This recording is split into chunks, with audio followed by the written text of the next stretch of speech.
Hello, beautiful Rhonda. How are you? We are waiting for everyone to arrive. Rhonda, would you like an oracle card? Well, it's just us here.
Stop talking. I said, did you want an oracle card while it's just you and I here?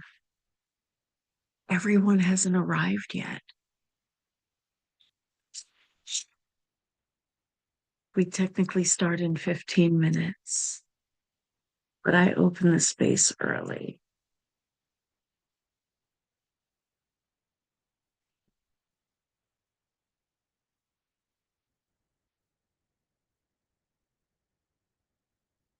All right, girl. All right.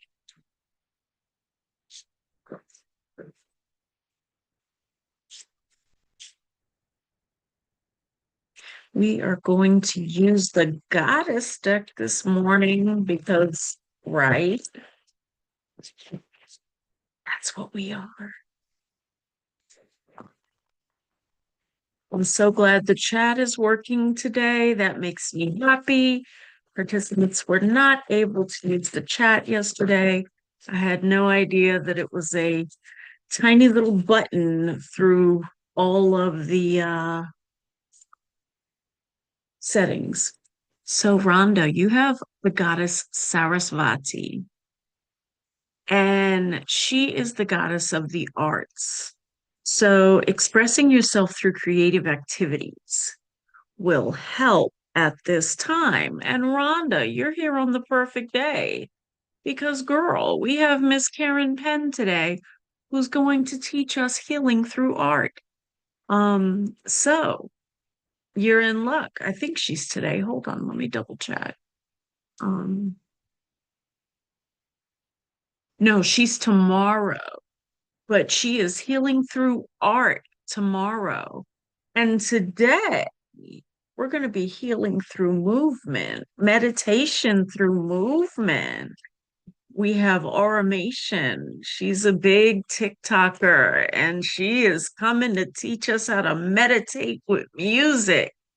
Then we're going to have a serious discussion between myself and my oldest child about mama trauma, to show the younger generation that healing is possible, but we have to change first. We have to heal first.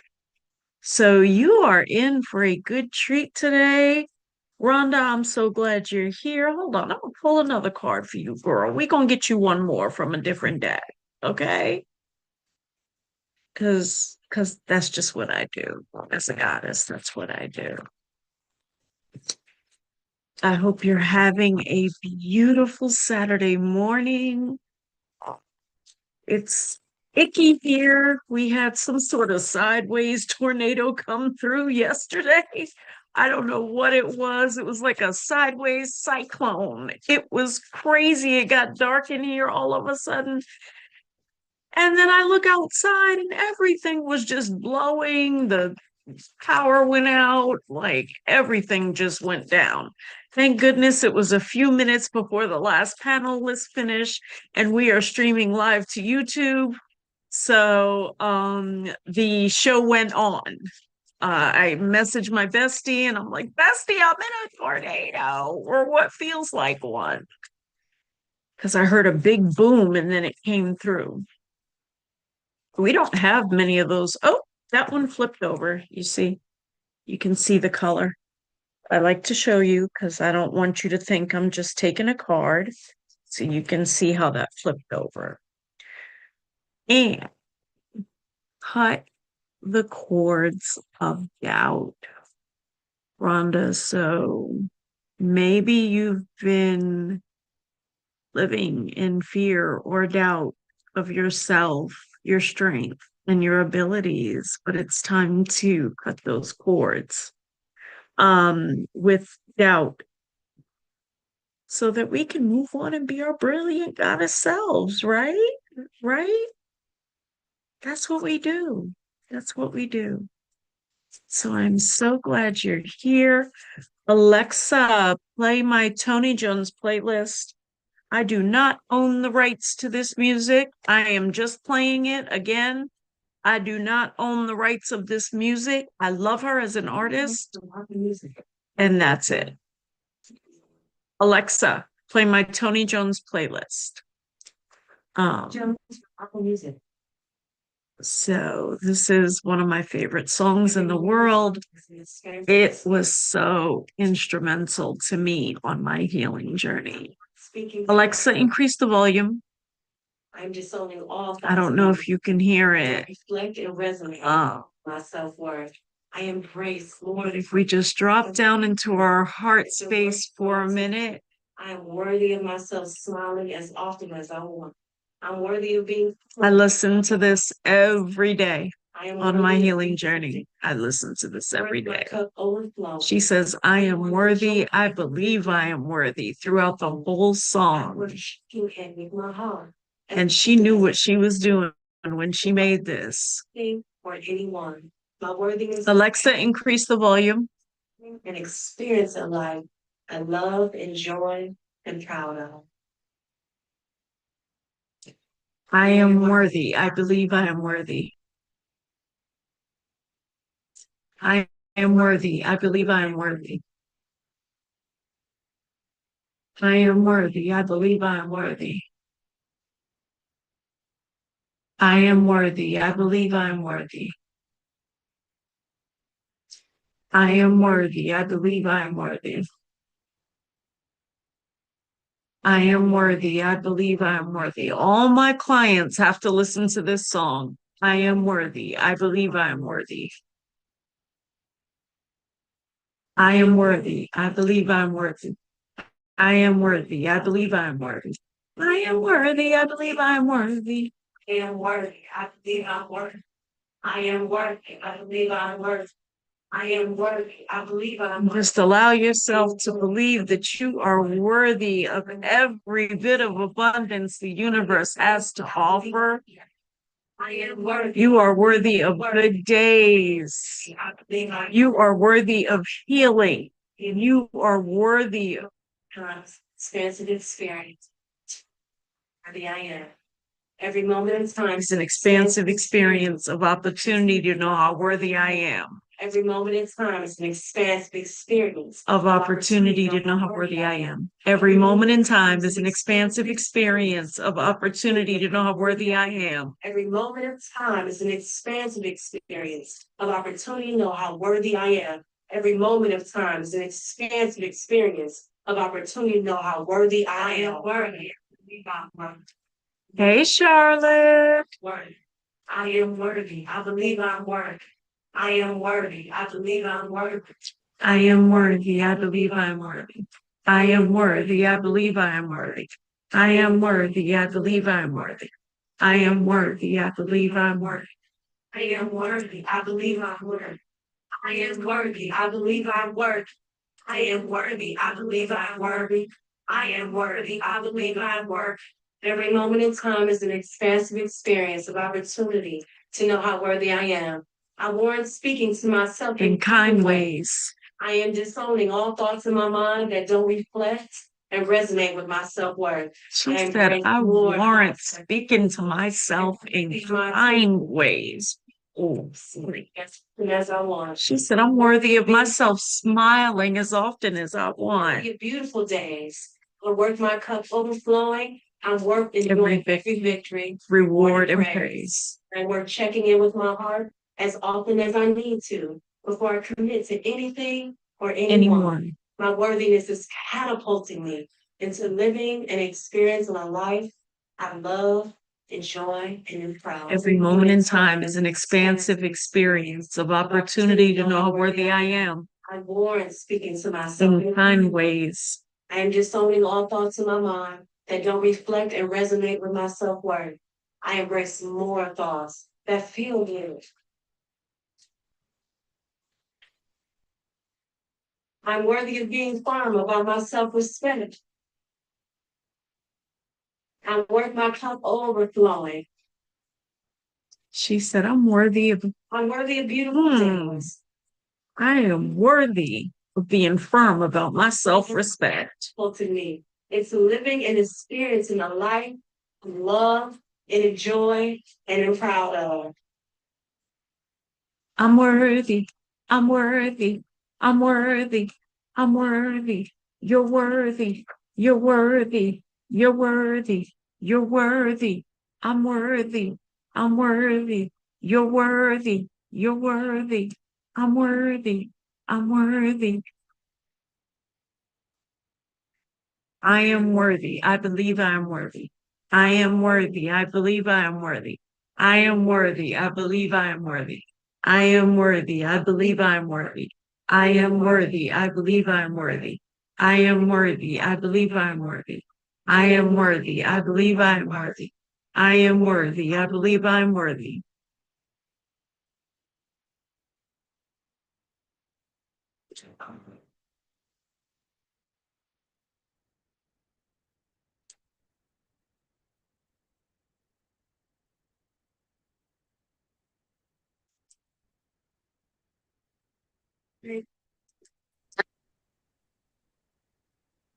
Good morning, Miss Karen. I just told Rhonda, who's here nice and early. We love early birds. Yes, I love to How be early. you are going to be teaching us healing through art. Yes, yes, Alexa, yes. pause.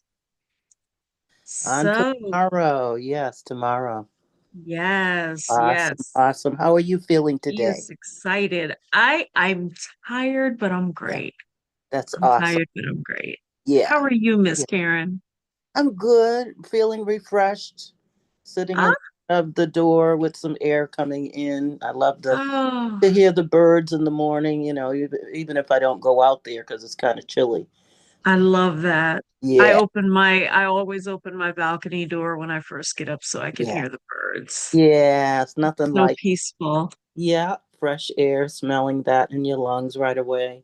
Mm-hmm. I love it. I love it. Mm-hmm. Love it. Yeah. Well, you expected to be tired a little with so much going on, but knowing it's well worth it and you get to Yes. rest after today. Yes, I do. I am excited. No, I get to rest after tomorrow. Oh, tomorrow. Hello, Donna. Hey, Robin. We got chat working today, Cool. Grand. y'all. Yes. We got the chat working today, you guys. I did not see the tiny little button that you have to press before you start the webinar. So, Donna, I know you want a card. Robin, I know you want a card. Miss Karen, would you like a card? Sure, I would. Donna, yours is collaboration of souls, my darling. Correct, collaboration of souls. And that's what you're doing, darling. That's what you're doing. I knew you wanted one, Robin. I know you. How are you feeling this morning, babe?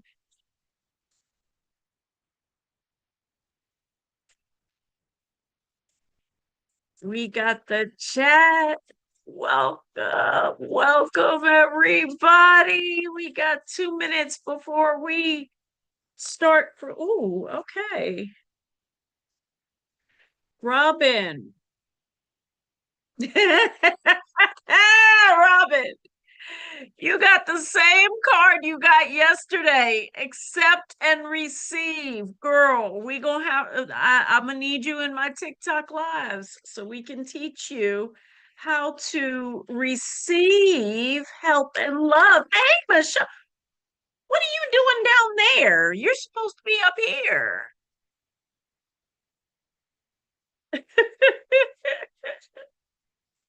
You're supposed to be in with us, not the attendees. Sitting on a porch swing with coffee. Oh my goodness. The dream. That is, it's so funny how our dreams become different. Oh, Miss Karen, the sacred flow of yes. And that is a sacral energy card. And yes, Miss Karen, yes, I'm loving it. I'm loving it. She's by a pond. Oh, Michelle, you're supposed to be up here with us. Why are you down there? So we are okay. We're cool with that. We can live with that. So, welcome everybody to day 2 of the Heal Her Summit, a global movement for survivors of abuse. I could not be more happy that all of you are here. The chat is working, so questions and things can come through. There's no confusion about that today. I am loving it. I'm loving it. I'm loving it. And we're all safe. So today, ooh, have we got a lineup for y'all? Have we got a lineup for you? Okay. So today, Michelle's going to talk about that decision clarity, living from this space instead of this space. Then Carrie's going to talk about being the CEO of your mind. And then guess what? My bestie is telling her story for the first time ever after that. We're going to move in to a friend of mine, Pauline, who's going to share the loss of her child and how it impacted her and how she's able to talk to him now in the spirit realm. Janet's going to talk about being seen, and then she's going to do a photo opportunity later on. Dr. Millicent Driver is going to talk about how we can breathe again. Then, y'all, we got Auramation, okay? She is a huge TikToker who does spoken word meditations through different types of music. And we are going to get up and shake those sacrals loose and get all the icky energy out in a different way, okay? After that, Sue is going to talk about who are you listening to? And Maddie, dear Maddie used to be one of my clients, and she is such a brave soul. She's 20 years old, and her story will break your heart. But she's fixing it. She's on her healing journey. Kiana's going to come in and talk about how you do matter. And then later this evening, we have a special presentation. My daughter and I are going to have an honest conversation about mama trauma and how me not healing my trauma sooner impacted my children. And it made them not want to be part of my life for 2 years, understandably so. But guess what? We are healing through it together now. So Mariah's going to come on and share her side of how things happened and how hard it was for her to make that decision to cut her only parent off until she saw real lasting change. You see, guys, our trauma is not just about us. It's passed down generation to generation. It's in our bloodline, in our DNA. It affects our children. And if we don't heal what hurt us, we bleed on them. And so she's going to come and share how my story impacted her and her sisters. I've always been honest about my children walking away and why they did it. And I have never allowed anyone to down them for it because they had the right. Now we're healing as grown women, coming together. I talked to my grandson last night and my granddaughter who showed me her dress, which is this color, for her brother's graduation. I talked to my oldest child and I received a text from the youngest. So healing is possible. With all of the mother-child separation that has happened, healing is possible. We've got all these kids on TikTok lost because as parents, we failed them. I failed my children, but healing is possible. So we have got a very special lineup for you. And we are here, ready to serve you, ready to be there with you, ready to guide you into your own personal healing journey and story. So I played the song. Let's see you, Mrs. Glass. You can't hide. You can't hide. I see everything.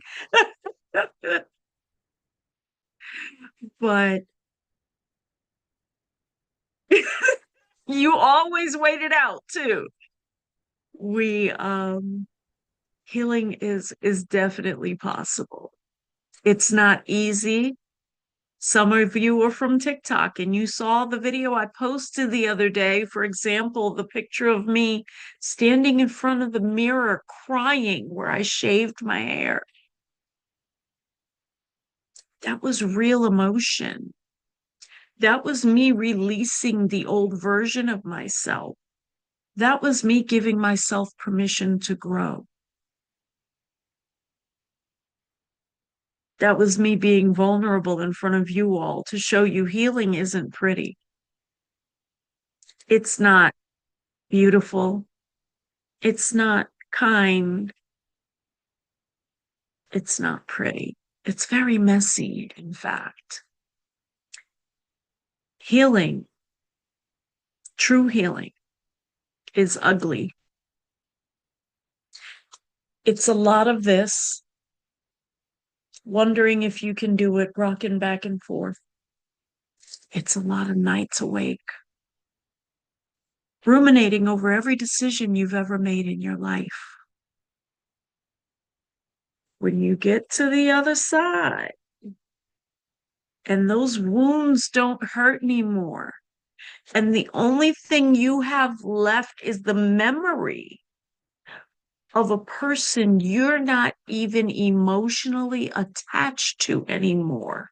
I remember the day I tried to end my life,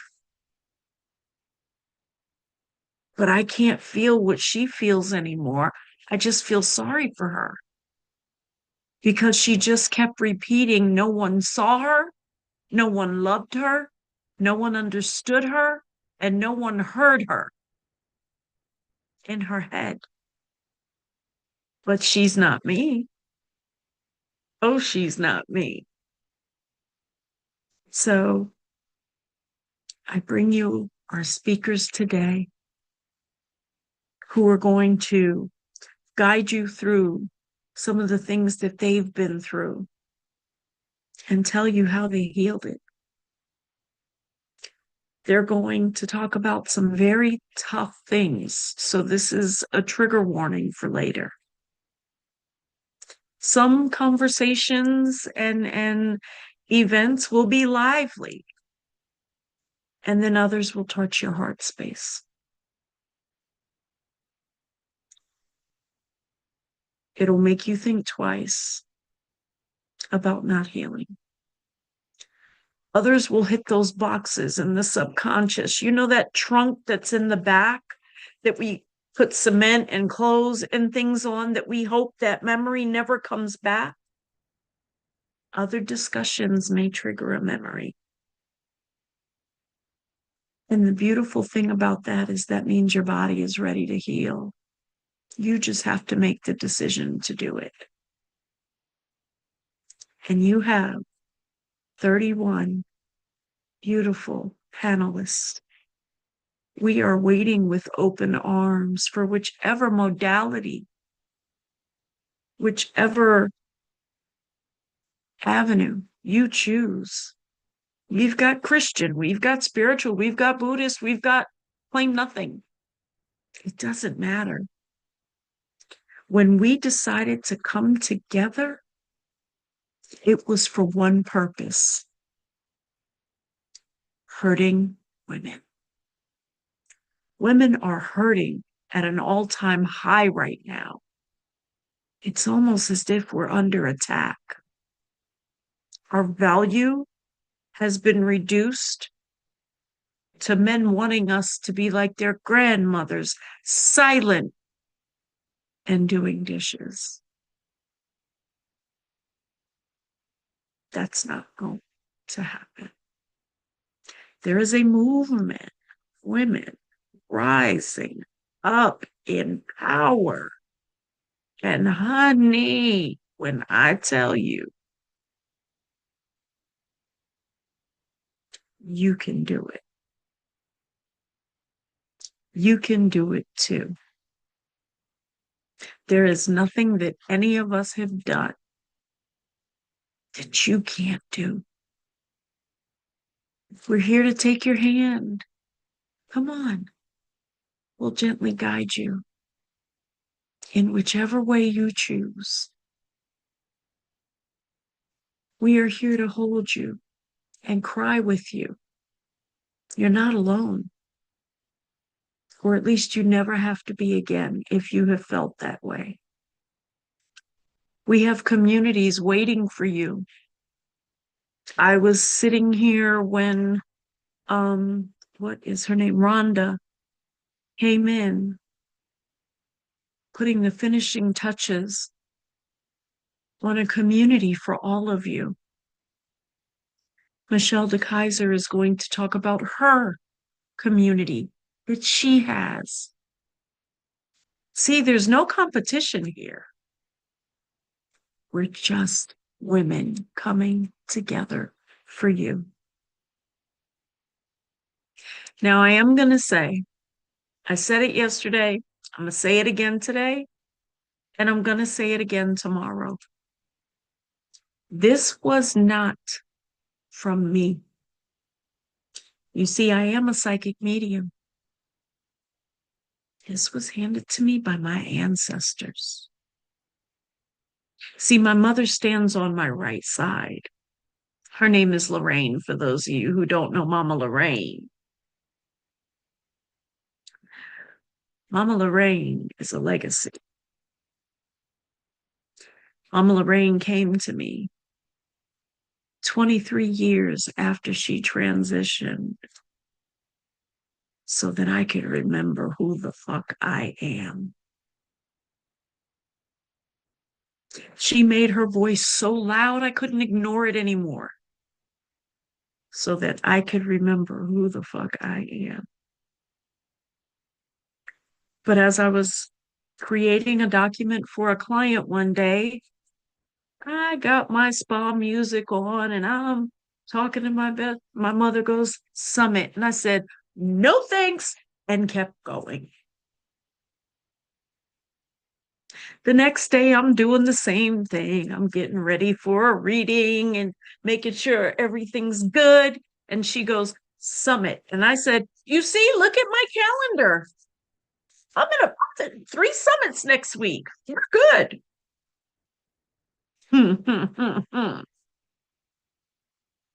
But in true Mama Lorraine form, just as she used to do when we were children, she says, at 1:31 a.m., I feel this against my shoulder.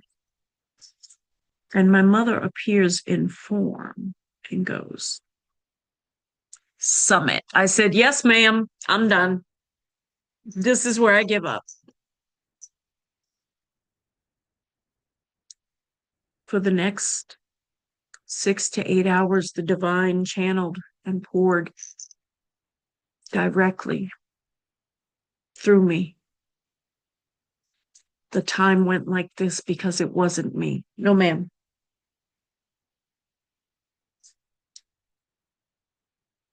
And 8 hours later, the website was done.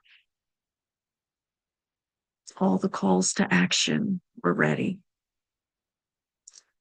And I called my bestie and I said, I'm doing a summit.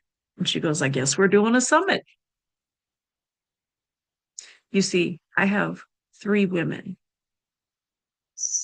in my life who, if I say I, they say we. That is my bestie that you're going to hear talk today. My other bestie, who's not feeling well,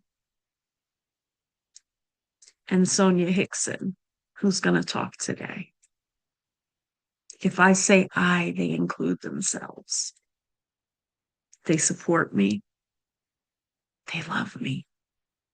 They believe in me and my mission. That is healing. See, I used to choose friends who were competitive, secretly hated me. Secretly hated me. But in my healed space, I choose women who have goals, visions, dreams. They see the higher version of themselves and they are working toward that. We are aligned. But then I have women in my life that I admire. Miss Karen, Josie, Charlotte. See, all of these women are somewhere that I'm going. There's no competition, just admiration for where they are, what they've built, who they are. I got to the end of my rope last week, about a week and a half ago. And I was like, I can't do this. I can't do this. I've had 3 seizures putting this together in 1 week. That was just 1 week. I had 3 seizures. And my beautiful friend, who was in the audience and is, I guess, trying to get in here, Michelle DeKaiser, came to my rescue.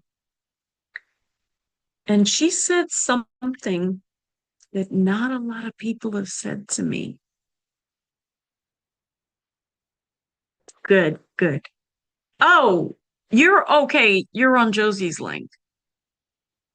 She said, hey, look at me. She made me look at her because I was like, oh, this and that, this and that. I'm looking at my other screen and she goes, wait, wait, wait. Hey, look at me, look at me, look at me. I got you. Michelle had no idea that I've heard those three words very little in my life. She had no clue the weight of those three words. She didn't know how much it meant. She just said them, and it allowed me to release it. It allowed me to put my hands up in surrender and say, the divine, you're in charge. I'm not. And in less than 24 hours after I released my grip, everything came together. Now, there's a couple of people that are mad, and that's okay. That's okay. If people are upset, that's okay. But I know I did what I needed to do for my health. And my friend Michelle, when she said, I got you, she delivered. So it wasn't just talk, she delivered. She's a mother of young children, and she delivered. She allowed me, my body, my brain to rest. See, ladies, we get so caught up in doing that we forget to be. Just be. We forget how important it is to just sit on the porch and drink coffee and listen to the birds. We forget how important it is to light some candles and sit in an herbal bath. We forget how important it is to sit in the recliner and read a book, because this is attached to us 24/7. And when we as women have a vision, a determined vision, we will work ourselves into exhaustion.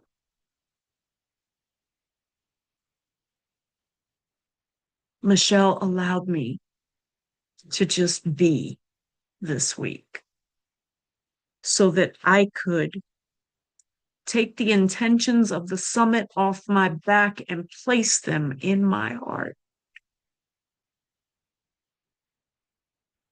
And then send that energy out to the universe so that it reflected back when we got here. She allowed me to be. There aren't many people in this world that allow me to just be. It's usually, can you do? So I am grateful to have people in my life who respect me, my work, my boundaries, and my health. Those are the types of people you attract when you heal.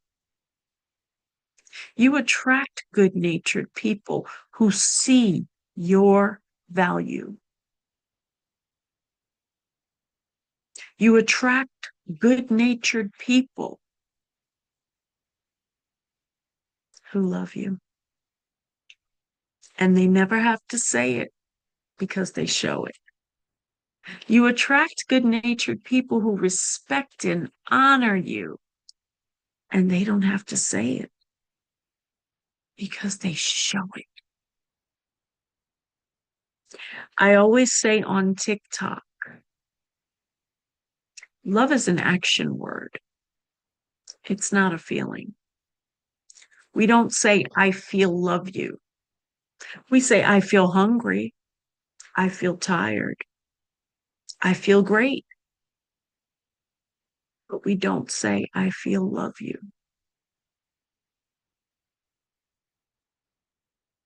You know whether people love you by how they treat you. And no one who loves you wants to abuse you, traumatize you, belittle you, cross your boundaries, or see you go down. So, without further ado, I am going to bring Michelle up. She is going to talk about using your intuition, inner vision, outer clarity. And as women, we have to be guided by our intuition. We need to live from here, not from here. Every decision we make here has to be from here. That's where the truth is. But that's also where the trauma is. So we have to clear that energy out to bring the yummy egg. So I'm going to bring up Michelle, and I hope all of you enjoy her presentation. Thank you for listening to me, and I'll see you shortly.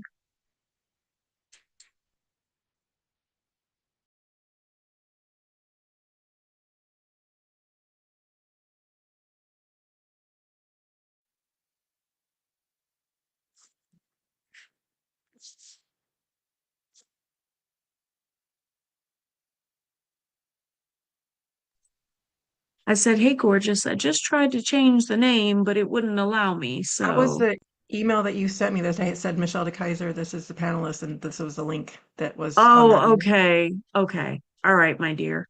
We'll get that Well, before fixed. you go, though, I just want to honor you because I want to cherish the moment that you called for help rather than giving up. Thank you. And that when we do that, which is so hard as women, but you did it. And you're showing that example by giving this to other women today. And I want to honor you and celebrate you for doing that and for not giving up and spending these 3 days with us, creating such momentum and value for everyone watching. And I just want to send my heart to you and celebrate you in that. Thank you, Lovey. Thank you. It means the mm.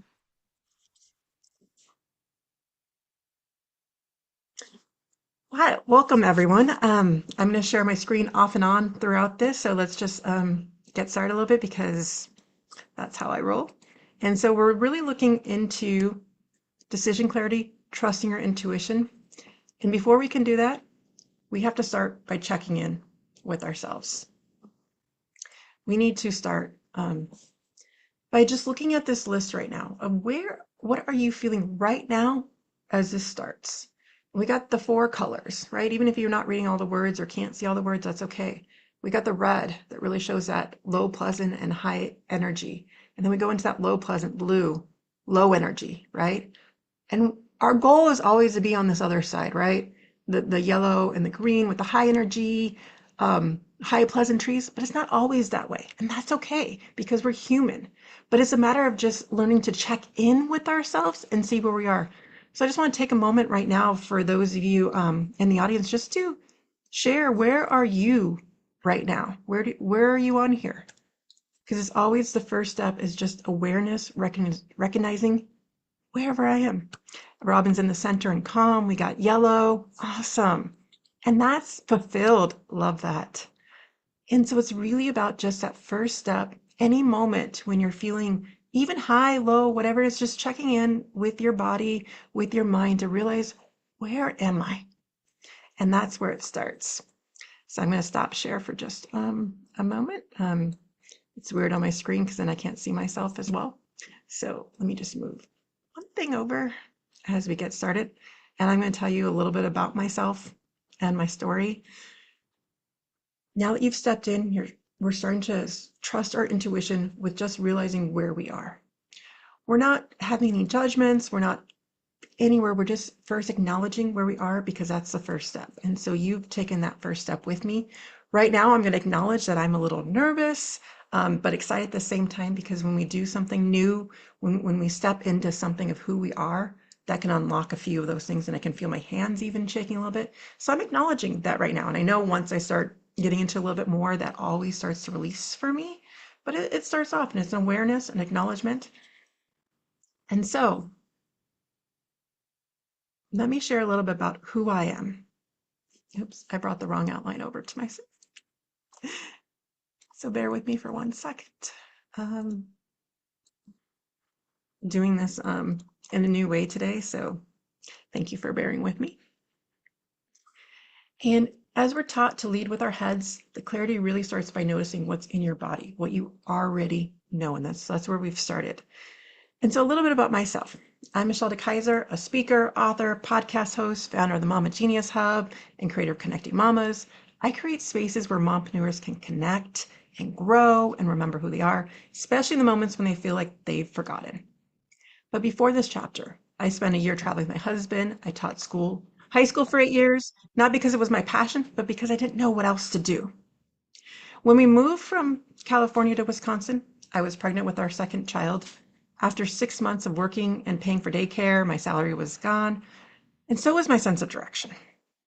So I stayed home, not because it was my dream, but because it made sense. I don't know, any of you have ever done that with your dreams where you're not really sure and you just do something because it made sense?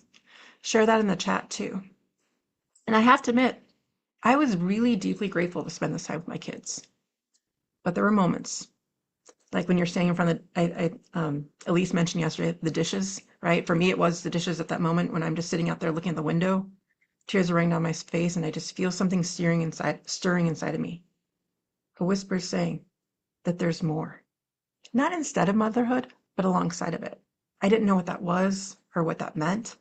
And so since that whisper, I've co-authored 2 books with my kids. My daughter Bella and I are in the Voices of Women. My son and I are in the Parenting Owner's Manual.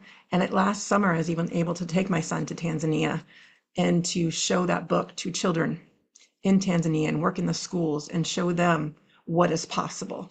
I've also created circles, launched podcasts, built the Mama Genius Hub to support other women like me, women building something meaningful in just 15 minutes between all those car pulls, everything. But I have to tell you, I didn't arrive here with clarity. I arrived here through the valley, through figuring it all out. So I want to take you back to that, to what it was like for me. And for me, it was always that search of belonging, of feeling like I was never enough. I wasn't worthy. And so I can remember being 9 months pregnant, standing outside my bedroom window, and I could hear the neighbors across the street bringing their dishes, going into this party. And there have been times where I was invited, I wasn't invited, and they'd been throwing baby showers for everyone else. And for me at that moment, I'm staring, watching this, knowing I wasn't invited. I sit there aching. I don't know if you've ever felt that, or even comparing on Facebook when you're like, that's not me. So what did I do? A year later, I hosted the neighborhood Halloween party, thinking if I gather everyone and bring them to my house, now I'll feel like I belong. And so literally, I found myself standing right in front of that bedroom window yet again, looking down at this party in my own yard, crying still, going, it's still not right. It's not what I've been looking for. I'm trying all these things. I'm looking for the connection. I'm looking for the belonging, and it's not there. I just feel like this own outsider in my own house at this moment, people everywhere. And I don't even want to be there. And so it was first watching them at the party that I was invited to, and now creating the situation. I don't know about you, if you've all been in a group of people and you felt so lonely. That's how I was feeling right at that moment. And so fast forward again, COVID hits. I'm sure everyone has their moments of what COVID did for them. I felt like it created 2 paths, people who really took the time to reflect and people who blamed what was going on. I took the time to reflect. And at the time, both my father and my brother-in-law had a form of cancer and we didn't know what was happening. So we made the decision to homeschool our kids for the year. And at the same time, I felt that fog of motherhood. Like, what am I doing? Where am I going? And so on September 1st of 2020, not only did I decide to homeschool the kids because that was beginning of the school year, I also decided to do a program called the 75 Hard. And I was just, what am I doing? All these thoughts, all these feelings of just, I didn't know where I was going. So I decided to say the 75 Hard, it's a mental toughness it can do. So some of you might not know what it is, but the first phase is a full 75 days. You're doing 2 workouts a day. One has to be outside, no matter the weather. You're following a nutrition plan of your choice, but you're sticking to it. You're not having alcohol. You're reading 10 pages a day of something to learn. You're taking daily progress pictures. And if you miss any of these steps, you're supposed to start back at day 1. Mind you, in the middle of this, in September, as I start September 1st, towards the end of September is when I got called back to Seattle because my dad was on his final days.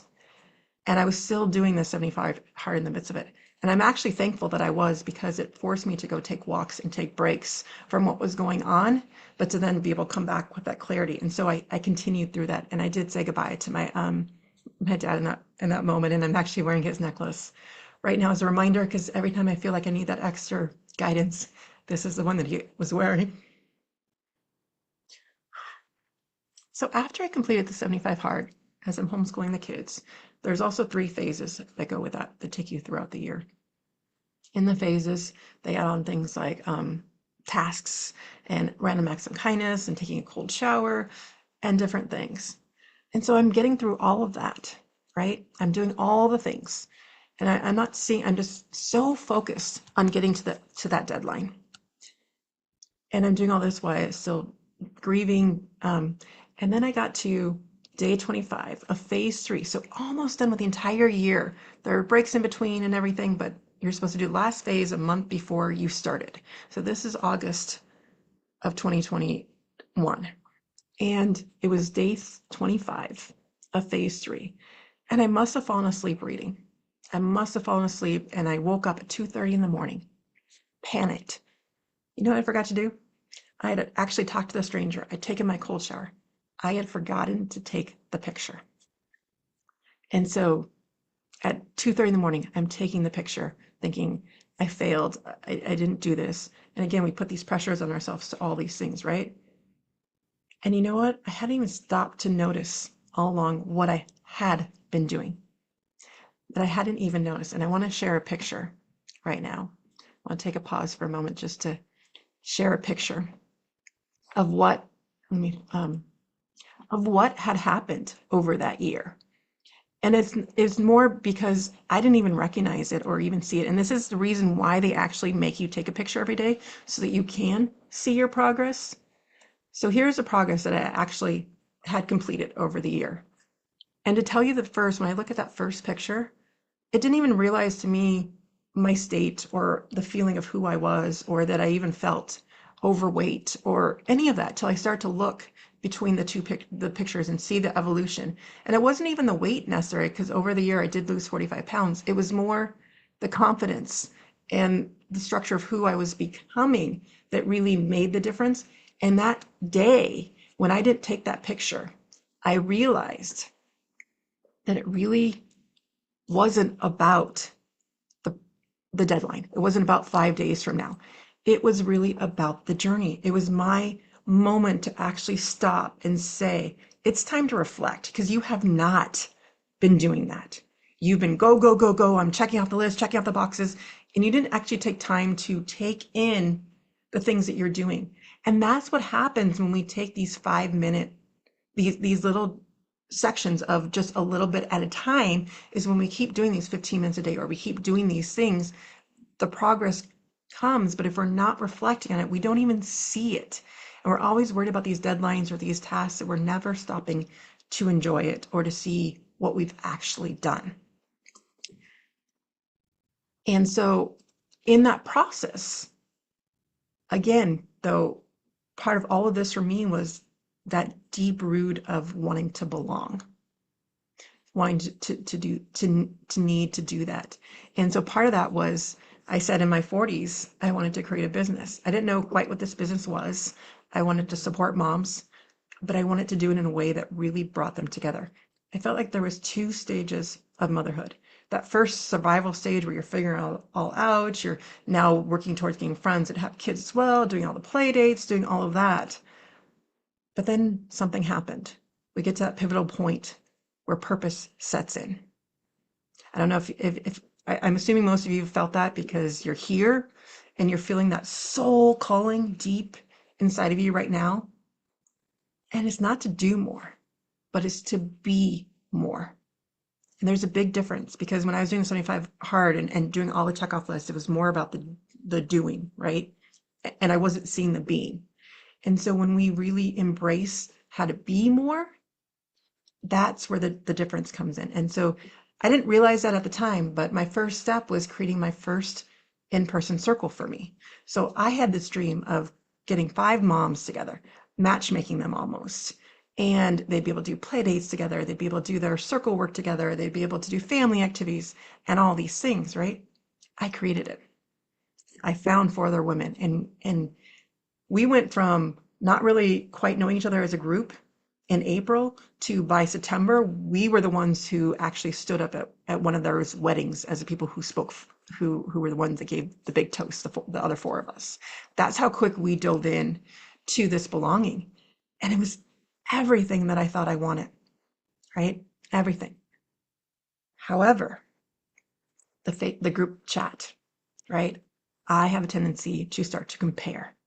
And so if I said something like, a child's not feeling well or something, and no one responded, then someone else would almost say something similar. And then everyone's like, oh my God, what can we do to help? And that need to really feel like I was the one involved in everything. And all I just noticed was that every time I was looking at the chat, I would feel anxious. Anxious to the point that at times I had to go archive it. And I would just see myself comparing, doing all the things, trying to like this energy to be people please and to be someone else.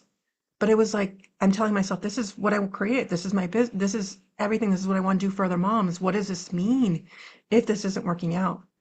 But my body kept telling me, like I'd have this nervous energy anytime I went to an activity, anytime I was in that chat, and that comparison came up, and I was like, this isn't belonging. This isn't right. And so eventually I did remove myself from that group. And it was very hard, but it was listening to the fact that this wasn't feeling right. This wasn't who I was. And so as I removed myself from that chat, it caused all kinds of rifts, all kinds of things that I had to face. And I felt like I always did this. I would create this group of connection and I would be the one to break it apart. It would be me. I did the same thing when I was in California with a different group of teachers. I was the one who really caused that. And but then this was even different because this was now something where it's like, I want to create this business, and now what does this all mean? And so I had to go inwards. But you think about this almost, I realize, think about swimming in the, like you're learning to swim. And this for me was like trying to learn how to belong. And I'm just jumping deep into the deep end without figuring out how to swim first. And so then that's when I took time to just step backwards and took some time to go inward again and figure out what that meant. And that actually led me to learning about women's circles. I had no idea what they were. I had no idea they're a thing, but I will tell you during 75 hard, I forgot about this part of it. I was sitting on a stool. I don't know why I was, but I was sitting on a stool on one of the kids' stools in the kitchen. I don't know if I was hiding from them, but I was just sitting there meditating. And the words circle of grace came to my mind, and I saw women sitting in a circle. And that's actually where the original name circle of grace came from for me, to really bring all of this together. I had no idea that women's circles were a thing. I had no idea that there was already a structure for any of this. That was just my download. And I went with that. And I came in, Dr. Jean Bullion, who I had the honor of meeting. Let me just share a slide real quick so you can see this picture. So in 2010, at the Vancouver Peace Summit, the Dalai Lama said, the world will be saved by the Western woman. And Dr. Bullion, who'd been on stage with him, took it to represent that it would be by creating these women's circles where we actually come together to learn how to listen to each other. We come together to learn to be seen and heard, and we learn about silence. And these principles that she created allowed me to learn from that. And then in one day, I decided to look up what is she doing, and I realized that she was in a couple months going to be down in Chicago for the World Parliament of Religion Summit. And it was a week-long event. I had no idea that I'd actually end up going. My mom ended up coming down and we went.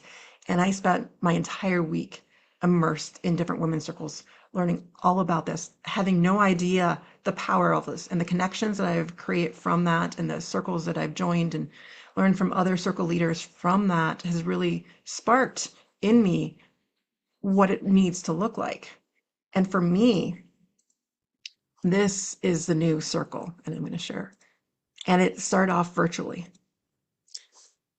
This is us in a Zoom room sharing who we are in a different way, because it was all about, not about having to do everything, but it was learning to belong. It was learning to understand what are the steps. How do I learn to listen to myself? How do I learn to belong to myself first? And then by being able to be seen, heard, and speak and learn all of these things inside, now you're able to apply them to the people around you. But it's taking those baby steps. And sometimes, like I did, we try to jump into the deep end of something, and like the perfection in us comes out and is just like, I need this to work now. Like, I want to learn guitar. I don't want to go through the process of it. But anytime that we start something, when we start listening to our authentic self, it is a small process. What I'm going to say about that is, so it's learning about who you need to be around to help that process evolve. And so for me, it was really about creating this, listening to myself to unlock the pieces to realize, what does belonging mean to me? And the first thing I realized was I had to realize that I need to belong to myself. And I need to be able to understand what that meant. And it was the women's circles format, the principles that Dr. Bowling came up with, that allowed me to really move the layers and to be able to do that, and then be able to be a facilitator of it because of how much I believed in it. And what I love so much is that there isn't a leader, there's only a facilitator, because we're all leaders. When you think about sitting in front of the classroom and you think about the person in front, they're the expert. But when you're in a circle sharing with each other, there's no experts. We're all on the same level. And that's what I learned and really brought me into it.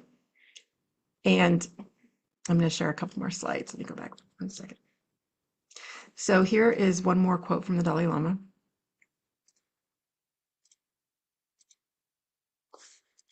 When you talk, you are only repeating what you already know. But when you listen, you may learn something new. And that is what we do in the women's circles. We learn to listen to each other. And then I've been able to take that to be able to listen to my kids, rather than just go, oh, I'm the parent who is going to go take and fix everything. I'm listening to what they need. And when we learn how to do that silent pause, when we learn the importance of silence and breaking that up, all of a sudden, when you're silent, they keep going. You give them a chance to think, and usually they solve their own problem. All they need to do is for you to give the space to do that. And the more we learn to give each other the space, just like with Tawana, I was giving her the space to feel what she needed for the summit, and then to step in when she asked for it. But I wanted her to know what she needed first, so that when we learn to listen to each other, we can do that in support of each other. And so a testimony I have, being part of a women's circle is an opportunity to be open and vulnerable without judgment, while receiving love and energy to support you in your journey. It also helped me realize that although I felt alone in my journey, many others experienced a similar feeling of over theirs. It's a great supportive and enlightening experience. And then this sometimes we'll do a centerpiece, and the never never give up is a bracelet that my daughter made for me, and it just reminded me that we never give up. And so then that leads us now that you've come to a fork in the road of deciding what is your next path. And I want to take some time to go through that with you. But before we do that, I want to take a moment to really just center ourselves in a short guided meditation. for those of you that are with me that can do this that aren't driving. And as we do this, we're going to just get into our intuition a little bit before I go through the steps that I have for you today. Because right now it's you've checked in with yourself. And so I actually want to just take a moment again to check in. What am I feeling right now? What have I learned? How am I feeling from everything that's going on? Or maybe my story stirred up a little bit about you for the idea of belonging, what that means for you. And so I'm going to ask everyone just to place their feet on the floor and really just feel that floor below you. Take a minute to just start to get into your body, because sometimes we're so into our head. And so now you've got into your heart a little bit, figuring out what feeling you're having right now. Now we're just going to take some moment to feel our feet on the ground. If you're sitting, feel that chair you're in. Feel your clothes for a second. Just take a moment to open up your senses. And as we do that, we're going to take 3 deep breaths together. We're going to breathe in. And we're going to release everything out of our past that needs to be released right now at this moment. We're not going to worry about anything that's already happened. And then we're going to breathe in a deep breath again. And release anything that might need to be done after this. Anything future, any anxieties, we're just releasing that right now. Because as we take our deepest breath that we've taken all day, we're going to be breathing in the present and just having the word present circle in our mind or an image of it, whatever suits you, and just have that circling around as you bring into that present moment. And welcome you to close your eyes. And as you feel your feet, I'm going to invite you to picture them opening up roots at the bottom as you ground into the earth. And we're surrounded by beautiful women throughout this whole summit, either live or on the replay. So as you're doing this, just picture all the women, see all of us together connecting our roots into a giant circle, connecting into Mother Earth, connecting into each of us, to have that support, to know that we are supported by each other. And then you're going to bring those roots up through you and picture yourself, or actually hold out your hands so the roots are connecting each of us into a giant circle, a circle of connection, of support, that you're not alone in any of this anymore. You've come to the right place. You've come to a place to be supported. And then you're going to take that up to the crown of your head. You're going to open that up to a light, whatever color light shines from the top of your head, whatever color of the rainbow. And you're going to connect to God, to Source, to the universe, whatever that is for you. Just take that moment to connect, and you can picture all the colors that the women have chosen, and we now have a giant rainbow above this circle of all of us with our individual color choices, but the connection that we've just created by linking ourselves together in support. And just breathe in that support. Feel it in your body. Feel the connection. Lean into it for help. So I'm going to ask you to call forth your intuition. You may have never done this before, and that's okay. And it may come to you in different ways. It might come as a feeling in your heart. You might hear a voice. You might see an image. You might just see a light. Take a moment to figure out what it is as you call forth your own intuition.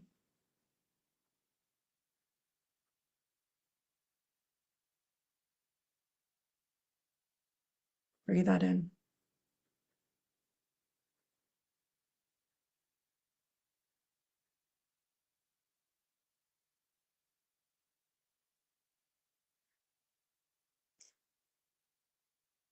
Now you're going to ask your intuition, what is it that you need from me so I can connect with you more? You want to have a little conversation with your intuition and just asking, how can we connect more? Just an easy conversation and just see what comes up.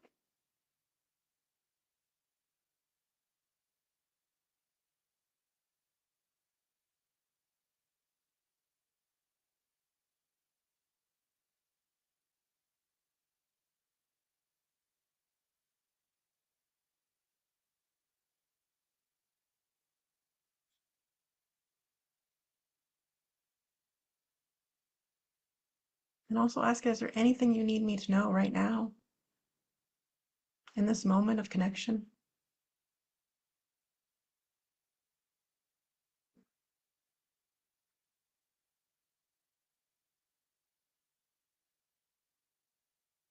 And just taking this moment to open up that invitation to connect more often and seeing what that looks like for you and your intuition.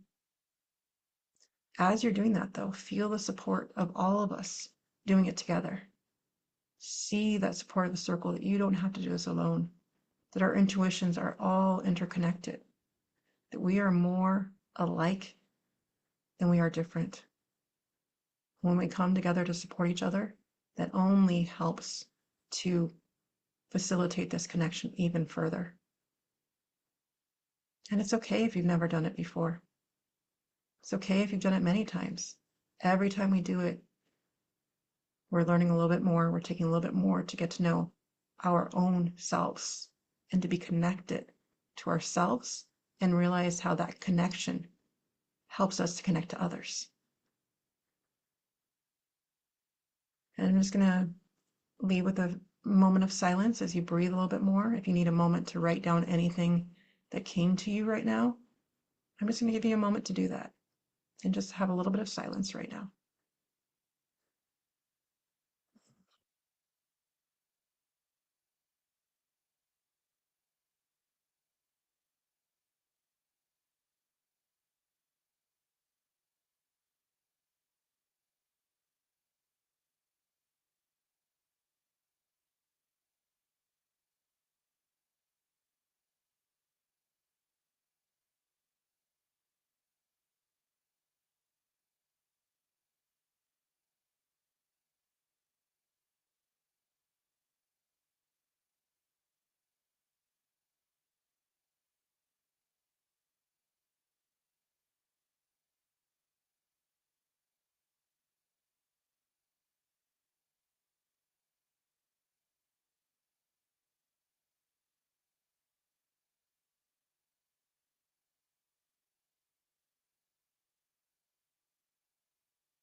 These are the moments that we start leaning into the silence.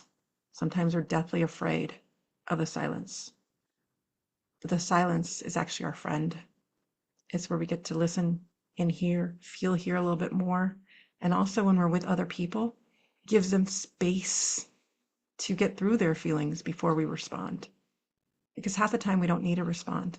We just need to be there and we need to listen and we need to encourage, especially with our kids. I will just, as you're finishing writing, give you an example of when my daughters come to me after school and you can see the emotions coming up. And I just said, I'm here with you.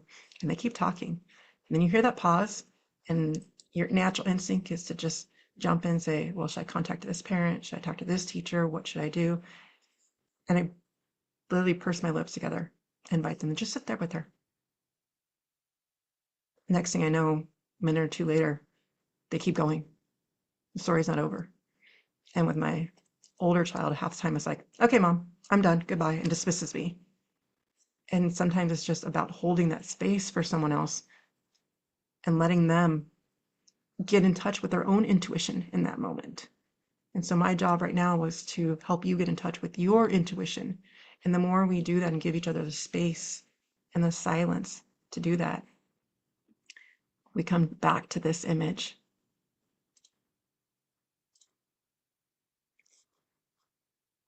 of the fork in the road.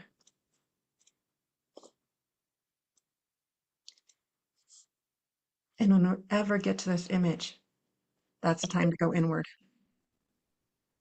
That's the time to go back to our intuition and ask our intuition, what's next?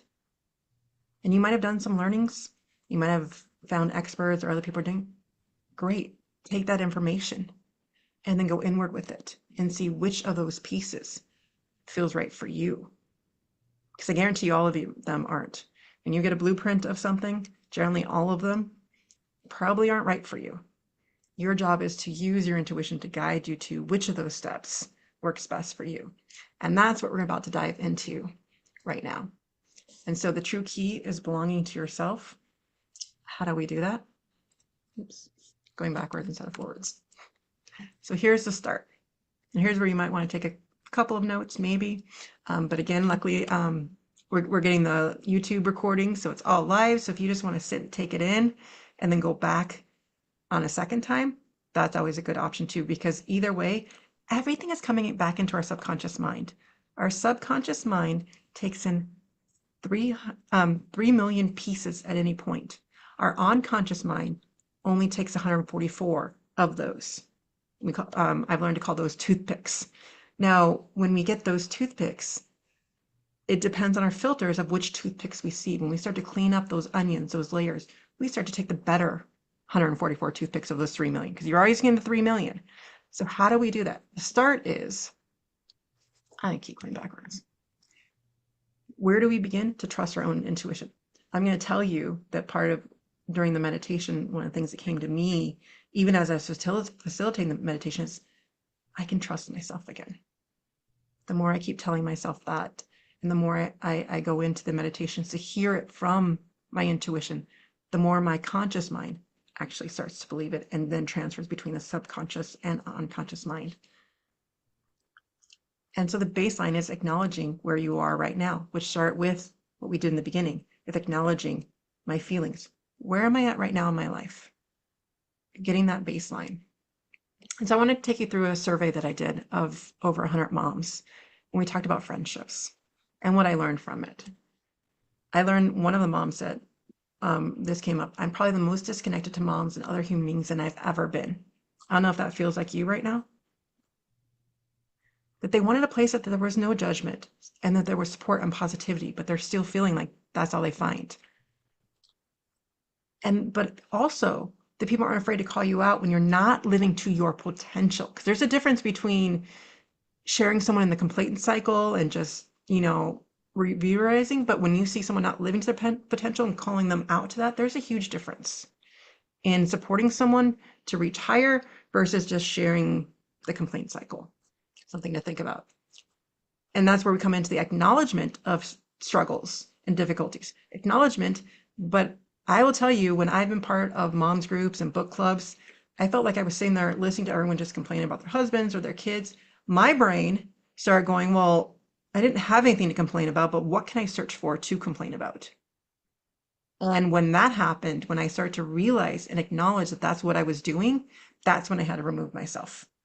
That wasn't the right group for me. I wanted a group where we acknowledge them, we support each other, but then we call each other out to be more and not live in that. And it's not that we're not going to have struggles, but when you're going in the same cycle, same story every time you see someone, you choose your boundaries on what you want to do with that. And then we have people who want ongoing support, encouragement, and active listening through a lens of compassion. We're not here to fix each other. We're here to listen, be seen, and heard, because when we hear our voice, we as women, we were always the gatherers. We weren't the hunters. We were the ones gathering berries together, chatting, conversing, doing laundry by the river, talking to each other as we did it. We weren't the ones who isolated ourselves. That's our nature. And so when we embrace that, we're not here to fix each other. We're here to listen and be seen and heard, because that's our calling, our desire to really do that. And I don't know about you, but women tend to put themselves on the priority list. So it's hard to connect with other moms when you're putting yourself lower. So it's about creating a new priority list and figuring out what that looks like for you. And so I love Brene Brown. I can be myself when I know that I'm with people who recognize the inextricable, unnameable spiritual connection that is shared humanity, because belonging is not in jeopardy. We are all human. We have those negative thoughts. We have all of those things that come with us. when we realize that and we come together to support each other in that, and I like to bring in my pickle jar at this moment because we are those pickles inside the jar. And a lot of times we only see the back of the label, which is all the negative thoughts in our own heads. We can't get out of this jar. No matter how much we try, we're inside our brains. But Tawana can read this positive side for me, and other people can read this label. And when we can see through their lens, through their eyes, we realize that we have more in common than we do, and we have that shared humanity. And none of us can get out of our own jar. None of us. That's our humanity. So we ask for help to read this positive label that does exist, to get that support in that. So I want to define, because part of this is Mama Genius Hub, and so I want to define genius, right? And I get this from Guy Hendricks, his definition. I just want to focus on excellent right now. And this is what a lot of us do, is when you get something consistently good, get positive feedback in your life and work, but it's not something that really fuels you up. And a lot of us live in that zone. That was me being a teacher. That was me doing some of those things where you feel like you're called to do it or you're good at, but it doesn't quite feel like it lights you up, right? So we move over to the zone of genius. We're like, what work do you love so much that doesn't feel like work?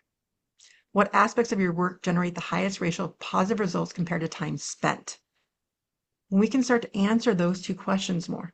And sometimes they're scary because those are the visions in us. They're like, oh no, I can't do that. That's too far out there.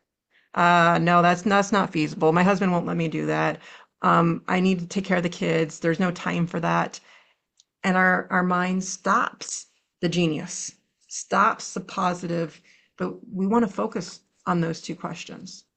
And so, how do we do that? How do we as moms start that process?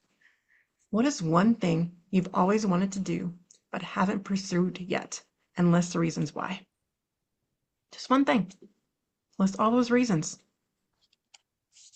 So then how do we connect? We connect by checking in with ourselves. So we start with checking before. And what I forgot to tell you all is I do have a mini course that goes with the check-in process that you'll get all free access to at the end of this talk. And so curiosity, honesty, expectations, connection, keep listening, and being intentional now is how we check in with ourselves. I'm going to briefly go through 3 parts that kind of lead. We're going to go through curiosity and connection, and then we're going to go through this 3 C's, but this will be available to you to go through all these parts. I'll explain a little bit more about that in a little bit. So my biggest secrets to unlocking your intuition. Number 1, get curious. Get with that curiosity. We need to get back. Look what happens. Why do we start with curiosity? Look what happened. 3-year-olds, on average, ask parents about 100 questions per day. I don't know. I mean, if you have a 3-year-old around, what's this? Why is this? Blah, blah, blah, and keep going, right? By age 11, they've almost stopped. Can you see that? And so when we get to by age 25, 2% are thinking outside the box, right? Only 2%. Curiosity dies in childhood. We need to start by bringing that back. So start is the same question. What's one thing I enjoy doing today? Getting back to just what are we doing when we do that? Or what is one thing I plan to enjoy tomorrow? Because what happens when I feel stuck with that?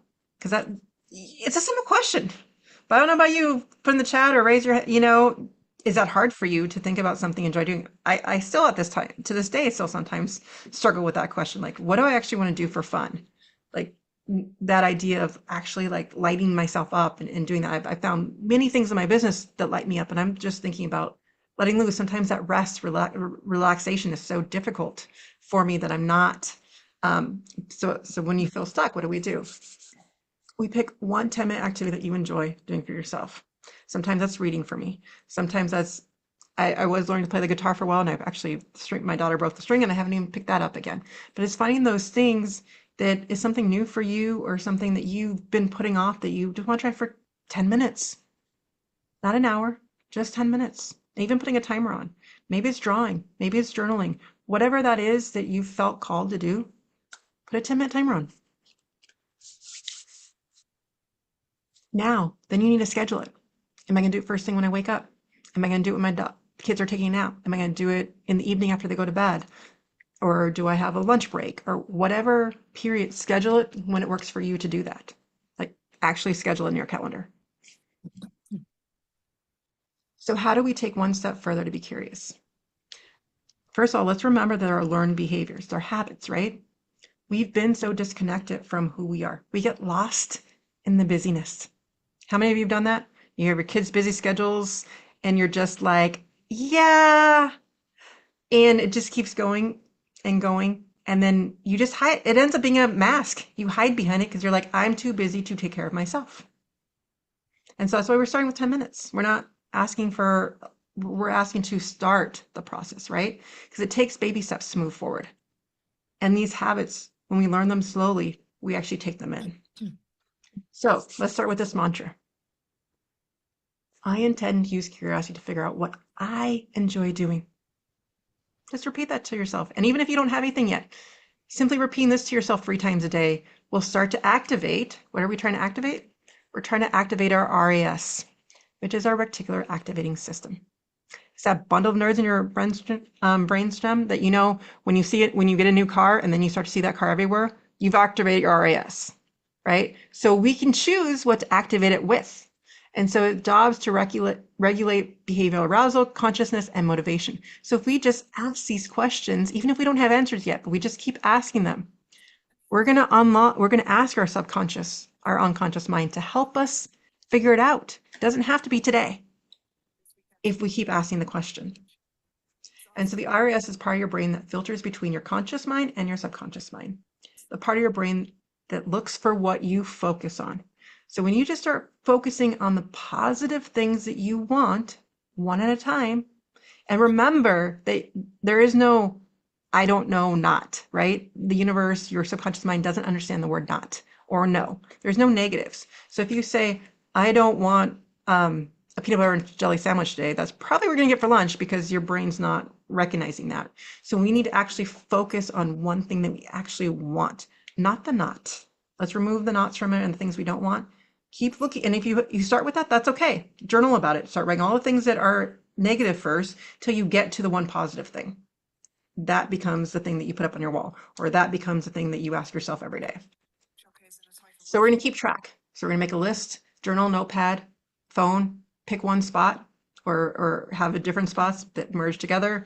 A lot of times I keep lists on my phone because then I, have it in different places. You just start making a list of what your RAS is telling you. What are the things I enjoy doing? As one thing comes to you, write it down. And when a week from now or so, when you have a few things, then decide which one you want to do. It doesn't have to be, when we make it so complicated, we don't do it. But this isn't a complicated process. It just might be a little bit not right now. And we always want everything right now.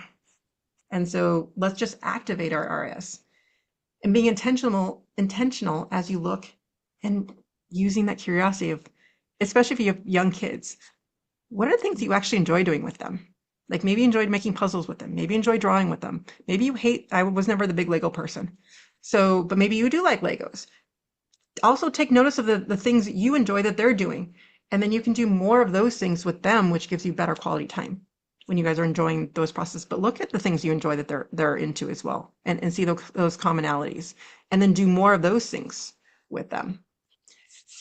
And so pick a 10-minute activity and keep track of it. We're just trying to activate our RAS. So to live a life that is wrong for you is a form of dying. These are the people who have lives that look perfect. They try to be happy. They believe they should be happy. They are trying to like it. It's often off course from their North Star. So as I've been searching for my North Star, I found 2 things that really helped. Number 1 is community of like-minded people who are coming together to be more, to grow and support in their shared journey. And mentors, because people who already have things that have started down the path, and I can be guided by them. Again, but guided through the idea of taking their list plus my intuition and seeing what matches up, not just their list and saying, I need to do all these steps. Make sure you have that guide.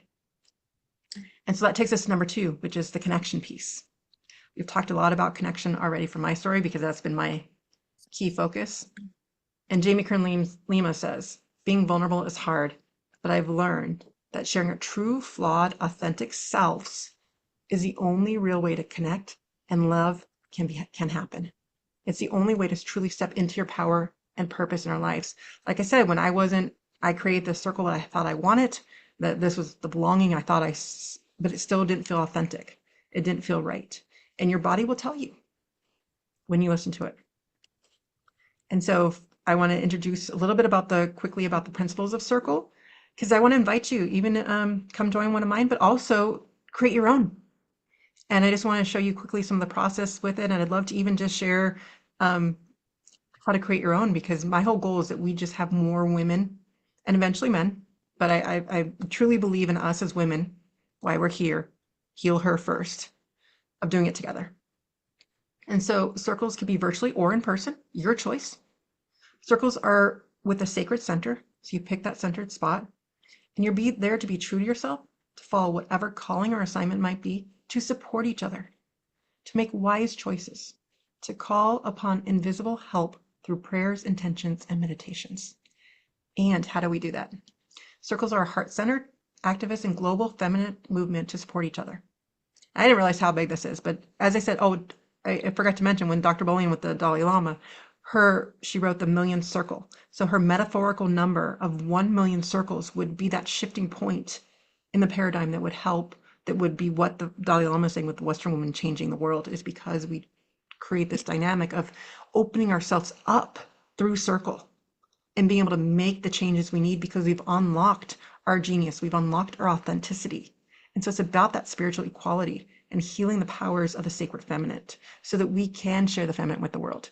It is our calling, but not to do it alone, to do it together. We don't need that burden. Tawana didn't need that burden of doing the summit by herself. It's us coming together to do these movements. And so the circle principles directly from Dr. Bolian: create a sacred space, open and close by hearing each other's voice, speak and listen from the heart, listen with discernment instead of judgment, speak from your own experience, hold in confidence what is shared, use silence for reflection, meditation, and prayer. And again, when we put these principles in place, they allow for that sacred circle to take place, to allow us to be open with each other and allow our heart talk to come out. We get rid of the head. We're so busy listening that when it's our turn to share, our heart just pours out and you're like, oh my gosh, what did I just say? And that's us unlocking the same thing that happens with journaling, but it's different when you're being seen, heard, and listened to by other women.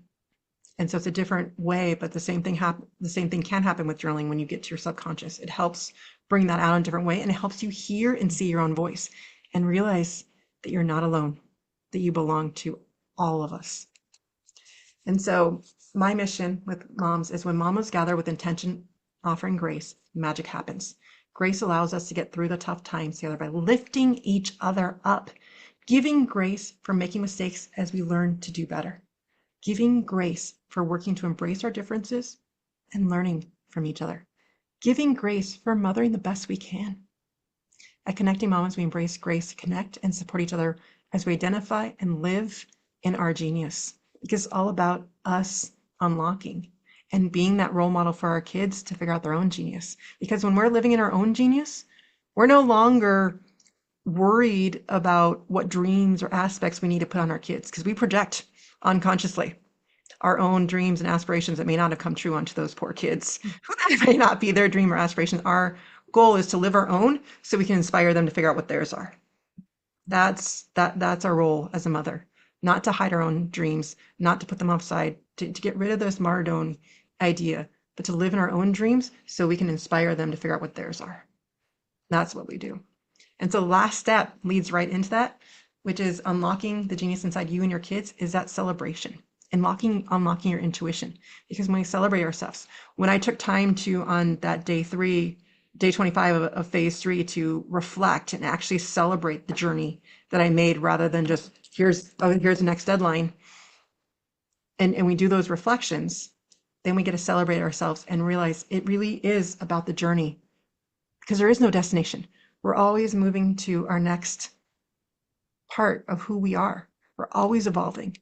And there's moments of shedding and there's moments of peaks. We go up and down, but the peaks get higher because we do become more. So when we celebrate at the end of the day, you have a done list. I can connect. I have an action step. I have a done list. I have celebrate. Your to-do list for the morning. It's over at the end of the day. At the end of the day, we start marking things we've done. And a lot of times what's on that to-done list are all the things as motherhood that you did not plan on that to-do list today. But you give yourself and celebrate for the fact that your kid got sick and you had to bring them home, or whatever those situations come up. You list all the things that you actually did today because you see what you were able to do and be because you embraced who you are. And so the biggest secrets are unlocking that curiosity, finding that way to connect to yourself and to others, and then to celebrate that all together. And so if you'd like free access to the check-in course, you can use the QR code, and it's actually mamageniushub.com/the hub, which takes you into the free Be Connected group and the landing page. You will have to join. All the directions are on there. But what I really want to do is make sure that you had the ways to do it. And what I believe is that we do everything in 15 minutes or less in the Mama Genius Hub, because I know that we're busy as moms. And so each of the videos are only a few minutes long. And then I want you to actually implement it afterwards. So in 15 minutes, you're learning something, and then you're spending time to reflect on it. Because when we don't do that, if I just gave you a 15-minute video, you'd probably watch it and just go out of your mind, right? So the idea is that we actually take one piece of information, one thing at a time, and then we process it for a little bit and we spend some time with it. And then that activates our RAS. So we're doing it more and more. And that's how we be more rather than doing more. We're doing it in the time frame of what we have to learn our own capacities, to learn what our genius is.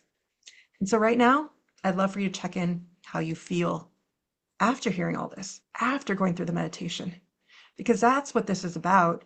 It's about how we feel because of us learning to be the more that we truly are, to be our authentic self. How do we shed those layers? We shed them by learning from each other, by coming together. And so go ahead and just check in where you started and now where you've ended.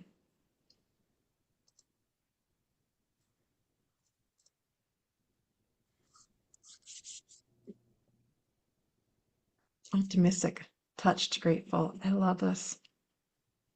It's so true when we really reach into who we are. And so one last slide that I did forget that I did, which is new for me. And I know that we have a couple minutes left, not much, but for Q&A, but also just questions to leave you with. What is your intuition whispering today? Where are you overriding your own knowing? What's one decision that's been waiting for clarity? What would trusting yourself look like today? And just sit with one of those questions. But again, each one of us are in different places. So my whole idea is always in the capacity of kind of name your own adventure. Where are you at in your journey? Because we're all in a little bit different spaces. But we come together to figure that out together. So probably one of those questions probably hit you more than the other one. So I would sit with that question and not overwhelm yourself. It's not about all of them or overwhelming yourself. It's about taking the one that hits you right here, because that's your intuition telling you. And so as you're listening to these talks today or looking at the agenda, look at the titles and say, okay, maybe I can't get to all of them, or maybe I want to watch this one on the replay. Mark the ones that hit you right here, because that's what this is about. Because someone needs this talk and someone needs that talk today.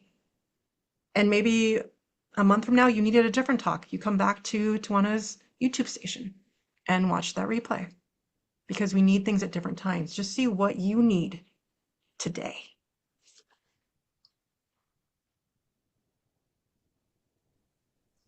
Michelle, thank you so much for that beautiful presentation. Oh my God, girl, you did it. You did it. It is all good. You did it. She did it. She I'm did it. celebrating. Got to We're celebrate, right? celebrating Michelle. Yes, we are. We're lifting her up and And I'll celebrating tell you, her. this morning at 5 a.m., I was fixing it and going like, I've helped everyone all week with their talks. I'm like, wait a minute, exactly what am I doing today? And I wasn't going to do slides, and I was like, you know what? They're already done. But rewired them to fit what I felt today. And so it's always about what works for you today in the space you're at. Because the talk was that's actually got stuck in there was the inspiring genius because I've done that with a different Hmm. version of inspiring the kids, and I missed one of Hmm. the slides, so it snuck in there. But it is really about where you are in your space, using your intuition to guide you. And so literally, I rewrote it 5 a.m. this morning and got this all prepared. Look, Um, work smarter, not harder. exactly. And so it Okay. really is about listening to your intuition. And I already Yes. had bones of something else, but it wasn't quite right for today for me. And so it's just matching those things up and not working harder, taking from what you already have, but rewiring it. And that's where we're at today is just really how do we activate the RS more? How do we do Yes. that? Yeah. I love your presentation. It really helped me to check in, and even I took notes, wrote some things down. My intuition said, girl, after this, rest, okay? We need rest, we need nature. That's what we need. So that's what my no, ma'am. Lotus isn't speaking today. You're not on the schedule. And don't forget about your pickle jar. Yes, yes, my pickle jar down. So, we are so grateful for you. I am so grateful for you. Because girl, whoo, I don't know if we would have made it. I don't know if we would have made it. But But you're here these are now. the That's kind all that of matters. people that you want to keep around you. We don't realize that we bond over trauma. Oh, you're divorced? Single mom? Me too, girl. Let's be besties. Or, oh, you were as a child too. Oh, me too. Those are trauma bonds. They're not friendships. They are trauma bonds.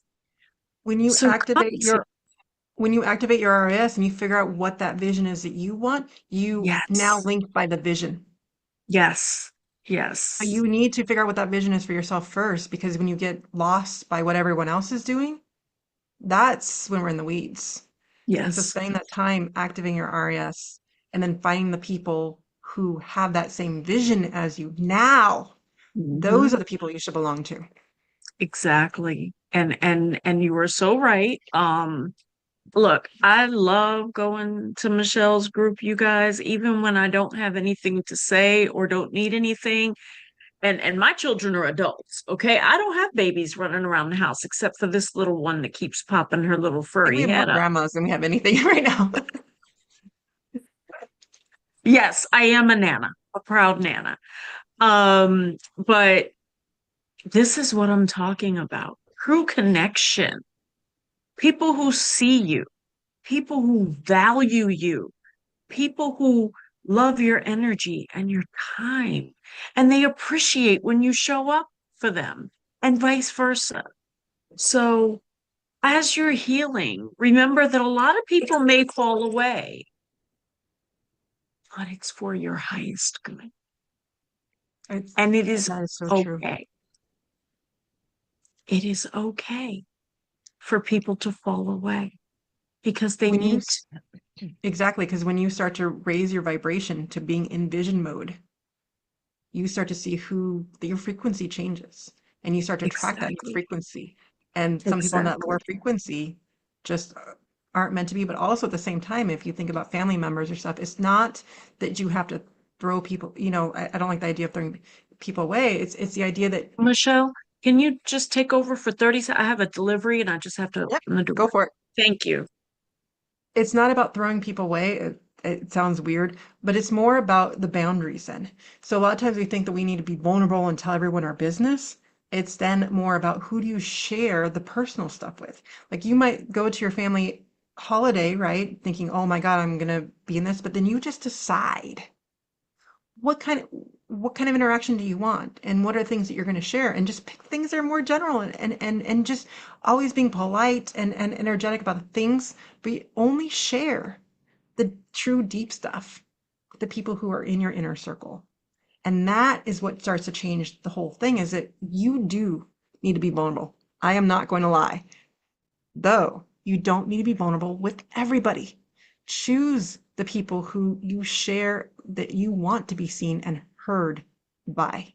And then when you're in the situations of people that you realize aren't on that frequency as well as much as you anymore, doesn't mean you need to say goodbye to them. It just means you change the way you interact with them. You let people show you who they are, and then you choose how you want to interact with them. And that's all the decision to do. That's all we can always do is just know that we have the choice in front of us. We can't control what other people can do. We can only control how we respond and how we do things. But when our frequency starts to up level, it does scare other people. Other people want to all of a sudden say, "Oh, really? Why would you want to do that?" And because they're being mirrored, the fact like, "Oh my gosh, maybe I should be doing this." And it's usually about the other person. It's whatever lesson you're supposed to learn, they're supposed to learn from you. And so now they're being triggered because they're not ready to do the hard work that you're doing. And so that creates a rift. And all of a sudden they're like, and then that causes the friction. And it's more the friction on their end of like, oh my gosh, I feel intimidated by what this person's what she's doing. And so really keep that in mind as you're evolving, as you're being strong and vulnerable and taking the layers off. Like I said, choose wisely though who you want to be vulnerable with. You don't have to be vulnerable with the world. You don't have to come be a speaker yet, or maybe you do want to later. Take your path, take your journey to who that is. What it is figuring out who you do want to be vulnerable with, who you do want to share all of that with. Keep that in your mind as you're activating that RAS. First, though, activate your own vision. When you have a vision in mind of something, and it doesn't have to be like, I know everything, I know how this business is going to run, just that first vision. And when you have that first vision of your soul calling, then you start attracting the people who match with that soul calling. Those are the people that you are vulnerable with, the people that you share with, because then your little flame is going to start to light up. And when it's a fire, you don't care anymore. And you're ready to share that with the rest of the world. But when it's a baby flame, find the people who share that vision.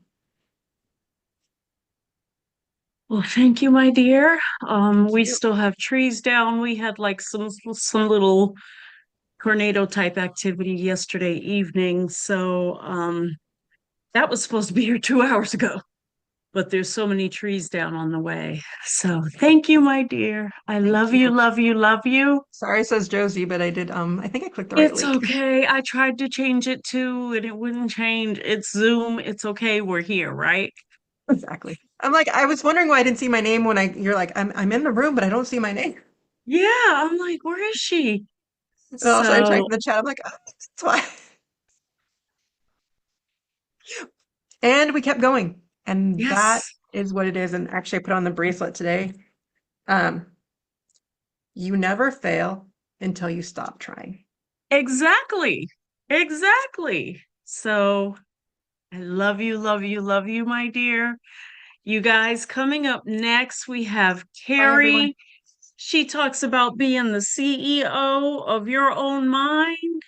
And let me tell you something, I am ready to hear this because, yeah, this is exciting.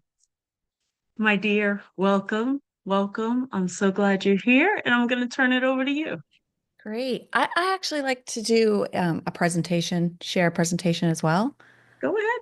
All right, let's see if I can get this done.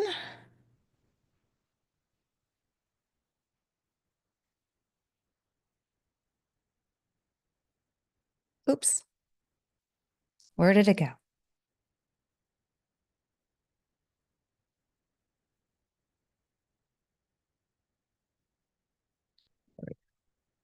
Clicking on the wrong spot. All right, how does that look? Can you see it?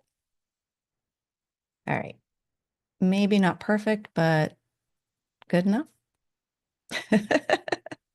Awesome. All right. Thank you all for coming. I love just following Michelle too, because we have a lot of the same, we're totally aligned, which is really wonderful.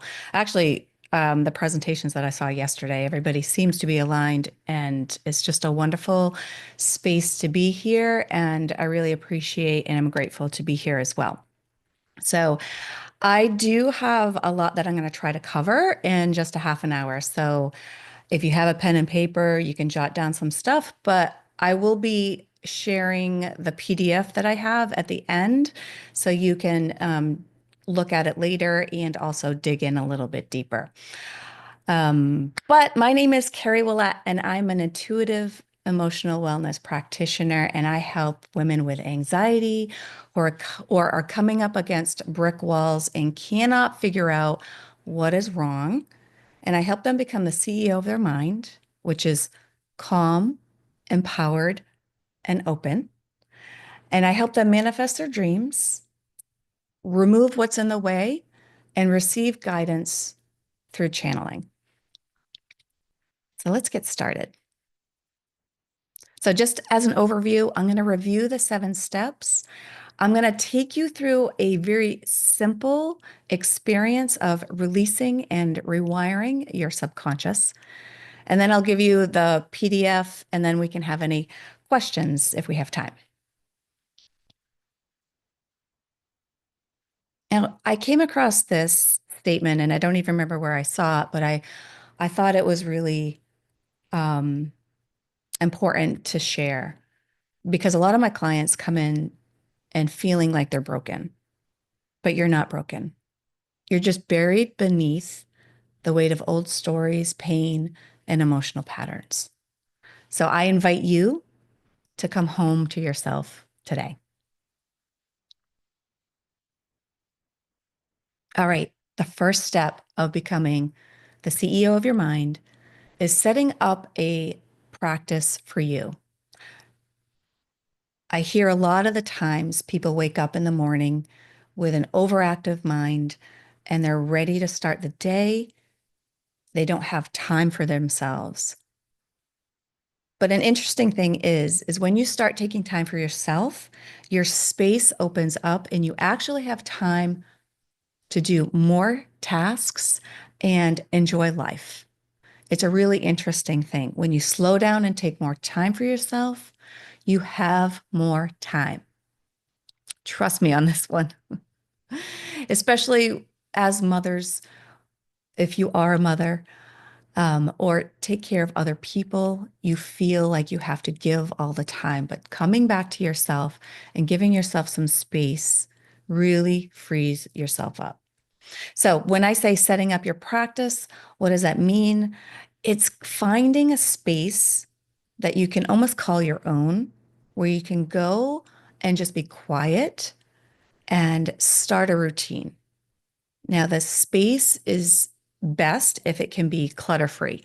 So you don't want to look around the room and see, oh my gosh, I've got to do this and I've got to do that, or you start shaming yourself because there's too much clutter. Make sure it's clutter-free. And I'll just say a little bit about clutter in general. When you have clutter, your mind is cluttered. So if you're feeling that your mind is too cluttered, the first thing that you can do is clean a space and start seeing no clutter. And that will help you quite a bit. So having a space, a dedicated space for yourself, and it can be very small, it doesn't have to be huge. And then having tools there like essential oils. I always use essential oils in my practice for myself. And like oils like lemongrass. Lemongrass is a great oil to clear negative energy. So you want to have your space just really feel nice. You can also use sage or anything like that, burn some of that. But essential oils, sage, and also crystals. Crystals hold a lot of energy as well. Or you may just like the look of your crystals. So anything that makes you feel calm when you walk in. And then I'm going to say a consistent practice. And you're going to have to come up with a routine for yourself. And it can be as long or as short as you like it. But this is for you. And you don't have to compare yourself to anybody else. But I encourage you to put it on your calendar and to not let anything else come in. And this is also a boundary for yourself. Now, boundaries are beautiful, but boundaries are for you. They're not for somebody else. You're not asking somebody else to do something, right? Boundary is what you set up for yourself and then you stick to it. Okay. And it might take a little bit of practice, but you can do it. Now, if you get off your routine and a week goes by and you haven't done it, don't worry about it. Just start. Start the next day. No judgment.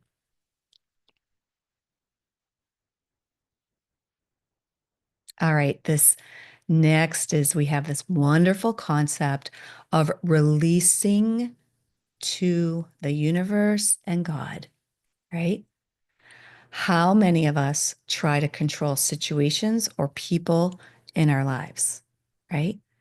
That usually comes from our past, like past traumatic experiences. And when we are a child and it's not safe, right? We try to control things.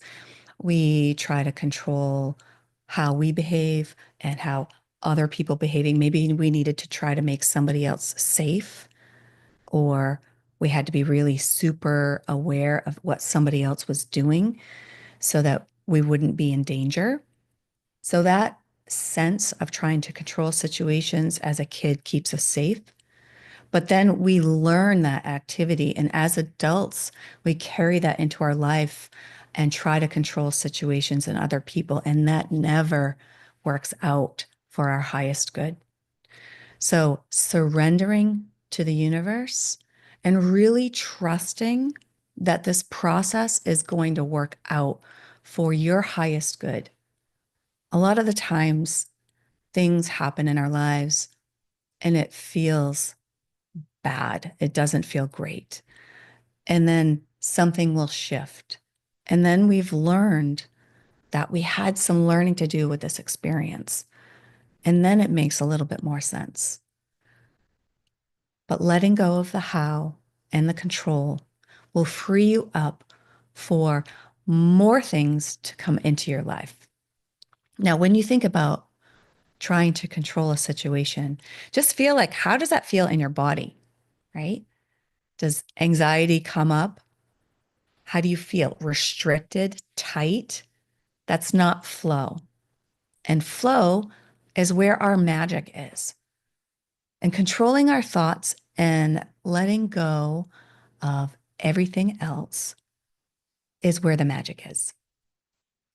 And there's so many possibilities to every situation. So trying to control it for your outcome is only one outcome. There are an infinite number of possibilities with every situation that our brains can't even come up with. And our brain is sort of like just in this space of knowing what we have experienced in our lives. And that shapes what we believe is possible. And that narrows that down. So what you think is what you will receive. So when you open yourself up and surrender to God and the universe and believe and trust that they have our backs, everything is going to work out. Releasing the resistance, and the universe will give us synchronicities and start communicating with us, and we will just follow along. Now, I want you to consider in your life, where or who are you trying to control, and how are you trying to control the outcome? And is it possible to let that go?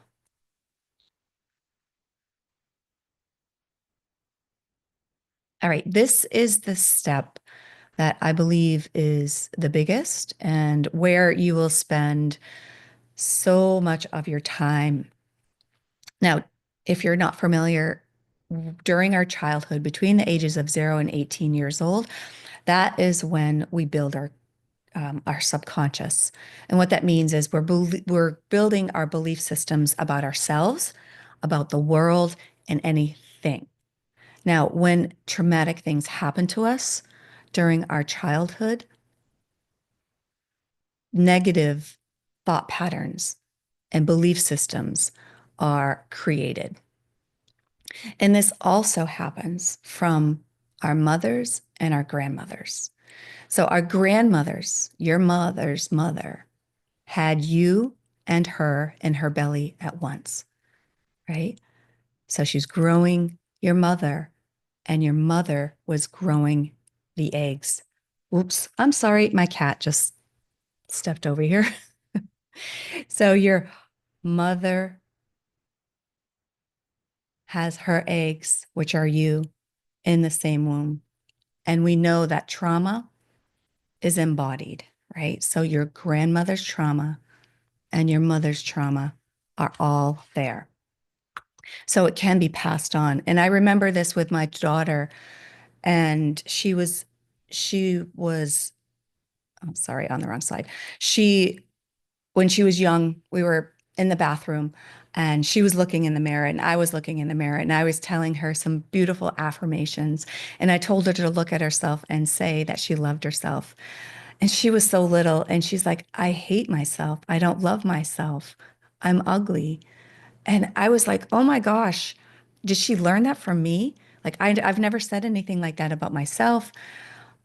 I didn't learn until later on in life that she was born at a time and she was created at a time where there was a lot of traumatic experiences about unworthiness, not being enough, the abuse that was happening. And I passed it on to her. And that feeling sometimes, if you have like this innate feeling of not good enough, sometimes that is carried on from other generations. Now, limiting beliefs can really run our lives because they are so deep. And our subconscious is 80% running our life. And I'm going to share just a quick little example. When I was young, I had a role in a play. And I got up there and I was so excited. I was nervous. I started speaking. I messed up and was laughed at and made fun of. So, right then and there, at that age, I was learning that my voice didn't matter. If I speak out, I will be laughed at. I learned that speaking up was painful. Now, I also had that from my mother. And then later on in my life, a few years later, I was also abused and I didn't speak up. I didn't use my voice. Fast forward to an adult in my corporate setting, I never wanted to speak up.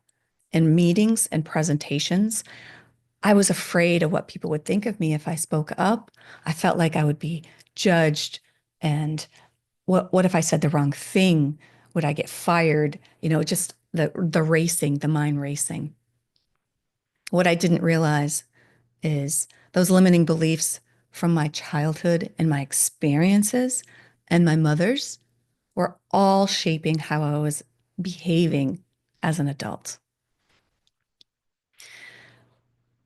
But the good news is we can rewire our subconscious when we become aware of what we're thinking and start unraveling where these things come from, we can release them. Now, a beautiful way of releasing and identifying limiting beliefs is journaling. I know people have talked about it so far. It is a beautiful exercise, and it doesn't always have to take a long time. I know I have clients who just sort of struggle with how to write, what to write. You don't have to worry about it. Just get something on pen and paper and just getting it out of you. And then I love to say, just start asking the question, why? Why do I feel this way? Where have I felt it before? And just keep going earlier and earlier and earlier in your life. I also love to tell my clients to use I am statements. I am enough. I am worthy. I am beautiful. I am powerful. I am stepping into my power and putting those I am statements all over the place. And you also can record them. I love that. That little tool of recording some of your I am statements and putting it on your phone and then setting a timer and a few times a day, just playing it, just a minute here and there, just to refocus you. Okay, so the rest of this week, I want you to pay attention and really just become like a third party observer of what you're thinking. Write down to yourself, what are you thinking about yourself and the world? And are they positive and are they negative? Start being an observer of what is going on in your head. All right, the fourth one is visualization and meditation.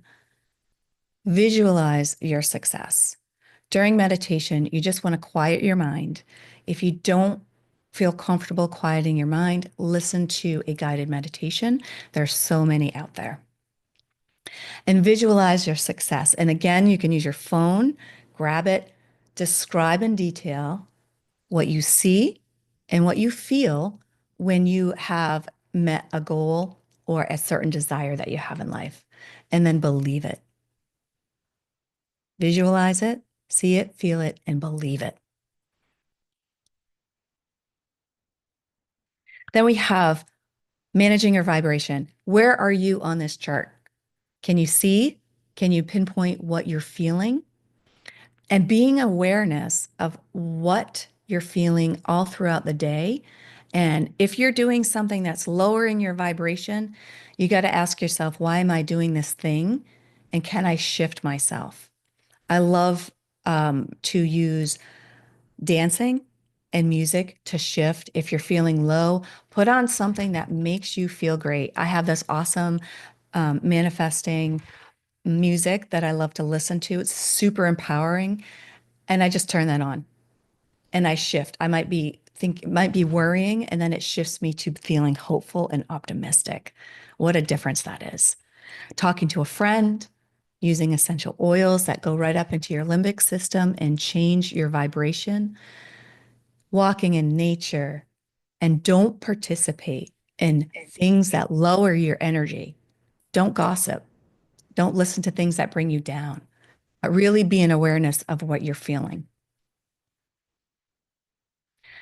And then we have taking inspired action. This is just when you do all those things ahead of time that I just talked about, and then take a small step. It doesn't have to be huge. One small thing that you can do to that aligns with your intentions and that helps you reach your goal or whatever it is you're trying to shift in your life. One small thing, and the universe will see it and take 10 steps with you. All right, my cat is here again. All right, and I'm going to keep going just because I know we have limited time here. The next thing is I'm just going to stop sharing just so that you don't see that. There we go. I can't control my cat. Take aligned action. So one small step moving forward. And then the last step is celebrating your beautiful self. How many times have we gone through a situation and then we're like, phew, that's done. I'm going to the next thing. But you don't celebrate yourself. And then you forget when you're up against something else, you forget that you've accomplished so much.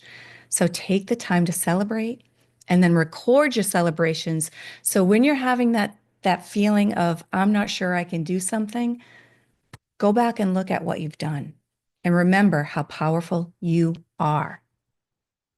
All right, so I know we have just 8 minutes left, so I'm going to take you through a nice, no, we have more? Okay, how much more? You're on till 10:15. Oh, 10:15. Okay, I can breathe. Okay, beautiful. Um, so I'm now going to take you through an exercise that I love to use with my clients, and it's reprogramming your subconscious.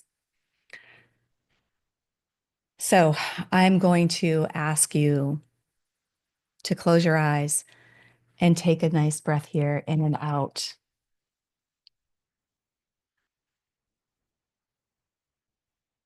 Beautiful. Beautiful. So I'm going to take you through a breathing exercise. And I want you just to allow yourself to release anything that is no longer serving you. And give yourself permission just to feel and to release. Beautiful. Now I'm going to be clearing some programs that I call or limiting beliefs that are most common that I see with people that have been through some traumatic experiences.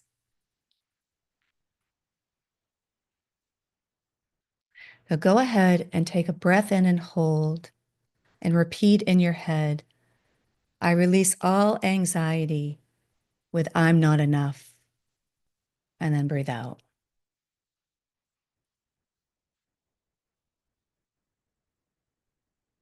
Beautiful. And then take another breath in and hold and repeat in your head, I release all fear with I'm not enough.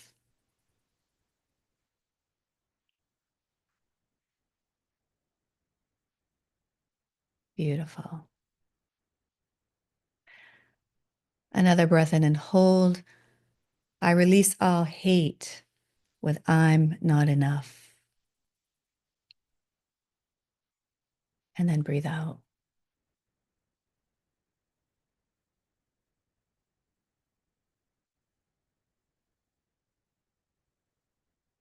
Breath in and hold. I release all blocks with self-love with I'm not enough. And then breathe out. Beautiful. And take a nice cleansing breath here in and out.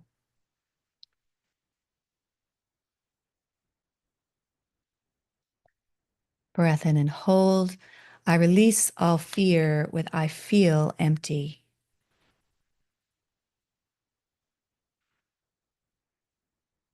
Beautiful. Breath in and hold. I release all hate with I feel empty. And then breathe out.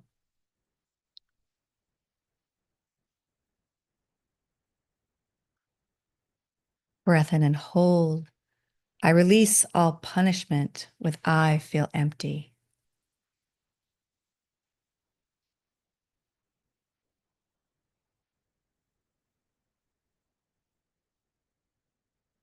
Beautiful. Breath in and hold. I release all blocks with self-love with I feel empty.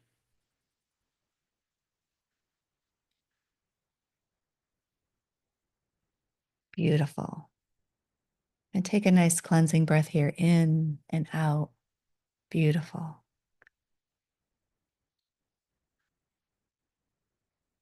Breath in and hold. I release all fear with I can't use my voice.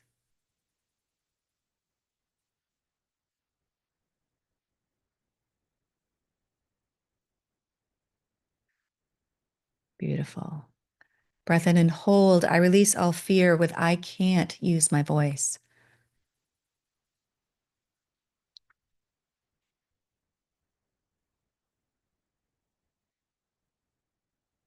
Breath in and hold. I release all hate with I can't use my voice.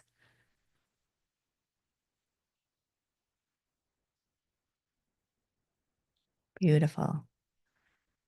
Breath in and hold. I release all punishment with I can't use my voice.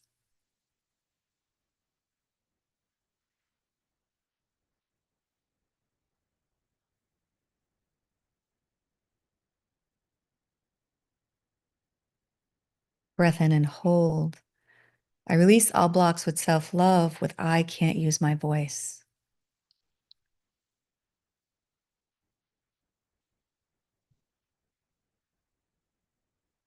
Beautiful.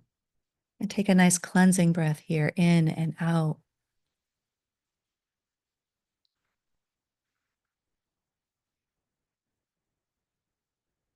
Now we're going to move on to positive affirmations and take a breath here and hold.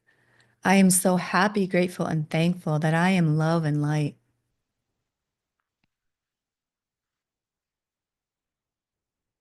Beautiful. Breath in and hold. I'm so happy, grateful, and thankful I am healing.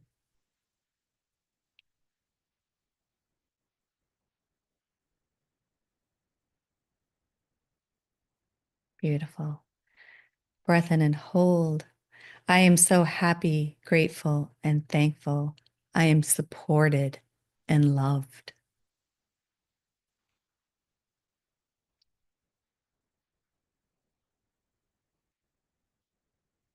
Breath in and hold. I am so happy, grateful, and thankful that I believe I am enough.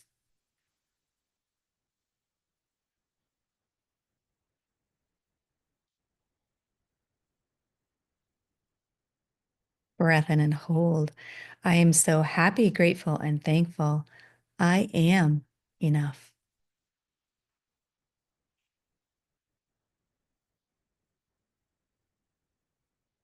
Breath in and hold. I am so happy, grateful, and thankful I believe I am worthy.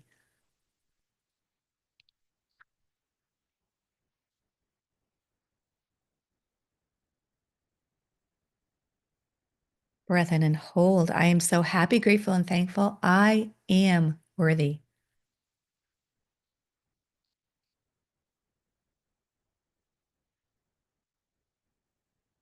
Breath in and hold. I am so happy, grateful, and thankful I am abundance.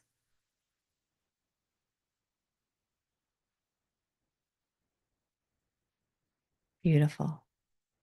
And then lastly, breath in and hold. I am so happy, grateful, and thankful. I am open to receiving in all areas of my life beyond my beliefs now.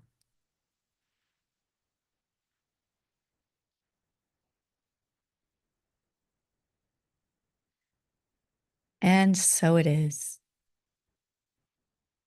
Beautiful. I trust everybody is feeling a little bit lighter. Let me know in the chat if you do. This is a wonderful practice of releasing these limiting beliefs because, gosh darn it, they're so heavy. They're so heavy. And we don't have to live that way. We can take steps and little steps here and there to release these limiting beliefs that are not us. They are not us. We deserve to feel freedom, joy, love, and happiness. Amen. Now, I know I rushed through that. Oh, yeah. Big yawn. Yes. So that is so true. When we yawn, we hiccup, we burp even, and some people laugh. That is releasing. And when we are releasing some of these big, heavy emotions, these trapped emotions that have been in our bodies for so long, we have to keep our bodies moving to get it out. But yawning and all of those bodily things, reactions, are a way of releasing. And I always encourage people just to move their bodies when they're doing this kind of work too. Move it, shake it out. Dancing is amazing. I have to say, I got a rebounder and I love it. So anytime I'm feeling like crappy, I'll go on my rebounder and just shake the crap out. Shake it out, shake it out. So I believe that we all can improve our life and just change our vibrations and be in awareness of what we're feeling, what we're saying, and make some shifts. Make some shifts. We are in control of our thoughts, not in control of anybody else, but we're in control of our thoughts. And when we realize that and we start looking at ourselves at like observing ourselves, we can start making some shifts. When you observe yourself, I just want to again caution you not to judge, but just say, isn't that interesting? Isn't that interesting? I reacted that way. Or isn't that interesting that I felt that way? That I had this thought come into my mind? Isn't that interesting? And then the second question you can ask is why? Why did I react that way? Why did I think that way? Curiosity. That was mentioned earlier. It's a wonderful thing. I wonder why. And then when you start unraveling these limiting beliefs, I like to say that we're like a rosebud. And every time we work on ourselves and heal ourselves, we're like opening up a petal until we bloom, right? And that blooming is become our true authentic self, who we are without any of these negative thoughts making us shift who we are. Being your authentic self, not being afraid to speak up, not being afraid to be who you truly are. Open yourself up to bloom. So beautiful. So I guess we could do questions, or if we have any, I'm not sure if we do. Oh, how do I use essential oils? So I use essential oils in my practice many different ways. So I do a lot of support with anxiety as well. And there are a lot of oils that can help you with anxious thoughts. So the reason that essential oils work so great is because, and I have one right here, I used one this morning. It goes up into your limbic system through your nose into your limbic system. And that is where you hold your memories and emotions. So essential oils are also vibrating. So they're everything in the world is vibrating, has energy, and essential oils, each essential oils has a different vibration. So you may, let's say, for example, you need to work on using your voice. Lavender is an oil of communication. So when you smell that oil, it goes right up into your limbic system and it sends messages through your body within seconds. And it's a really easy way to shift your mood and your thought process.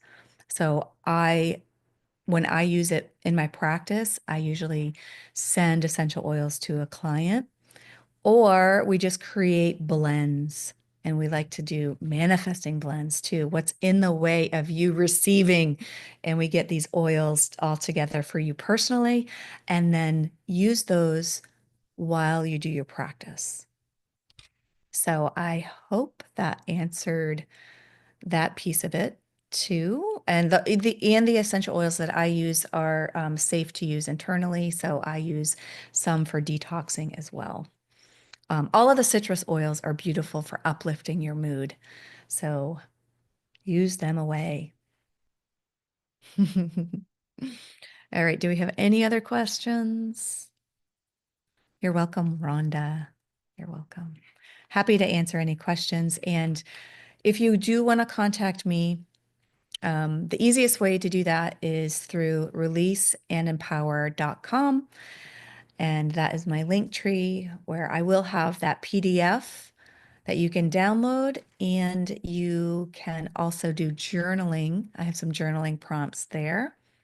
And I also have a couple of free things too. I have a free anxiety release video that you can experience, which is like what we did, but a little bit longer. And I also have an opportunity if you wanted to reach out and have a call, we can talk about what is the one thing that's in your way. What is that? Let's get to the root cause of that. Thank you so much. God, Carrie, that was awesome. You reminded me, I have my little desk diffuser, Yeah. but I did not put it on. And I'm like, I need my bergamot right now. Like Oh, I it love that one. makes me happy. Yes. It's actually, I stole it from my bestie. I can't claim it. It's one of her favorites, and I bought it and I smelled it and I love it. So it's in my desktop diffuser. Yeah. So, So I have this amazing book too, ah, Essential Emotions. So it has a list of all of the emotional properties associated with the Is oil. that on your website? That's Or not on is my that, website. No. oh, that's separate. That's not something you wrote.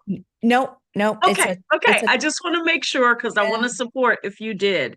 yeah, That is, it's a great tool that I use. And let me just show you or share with you yes, share, um, share. what bergamot means. You know, it is the oil of self-acceptance. Isn't that beautiful? Isn't that beautiful? Yes, it is. Yes, it is. Oh my goodness. So it That is relieves, amazing. yeah, it relieves feelings of despair, self-judgment, and low self-esteem. It And I had supports, no idea. yeah, I know. Well, that's just the amazing, yeah, I know, Nicole, it's a great oil. It's an amazing thing. So one of the things I do when I'm working with people in person is I use my pendulum. Or they get to use the Ooh, pendulum and they pick three oils, like where the pendulum is going to. Oh yes, helichrysum is a beautiful oil too, Nicole. It's really, really powerful.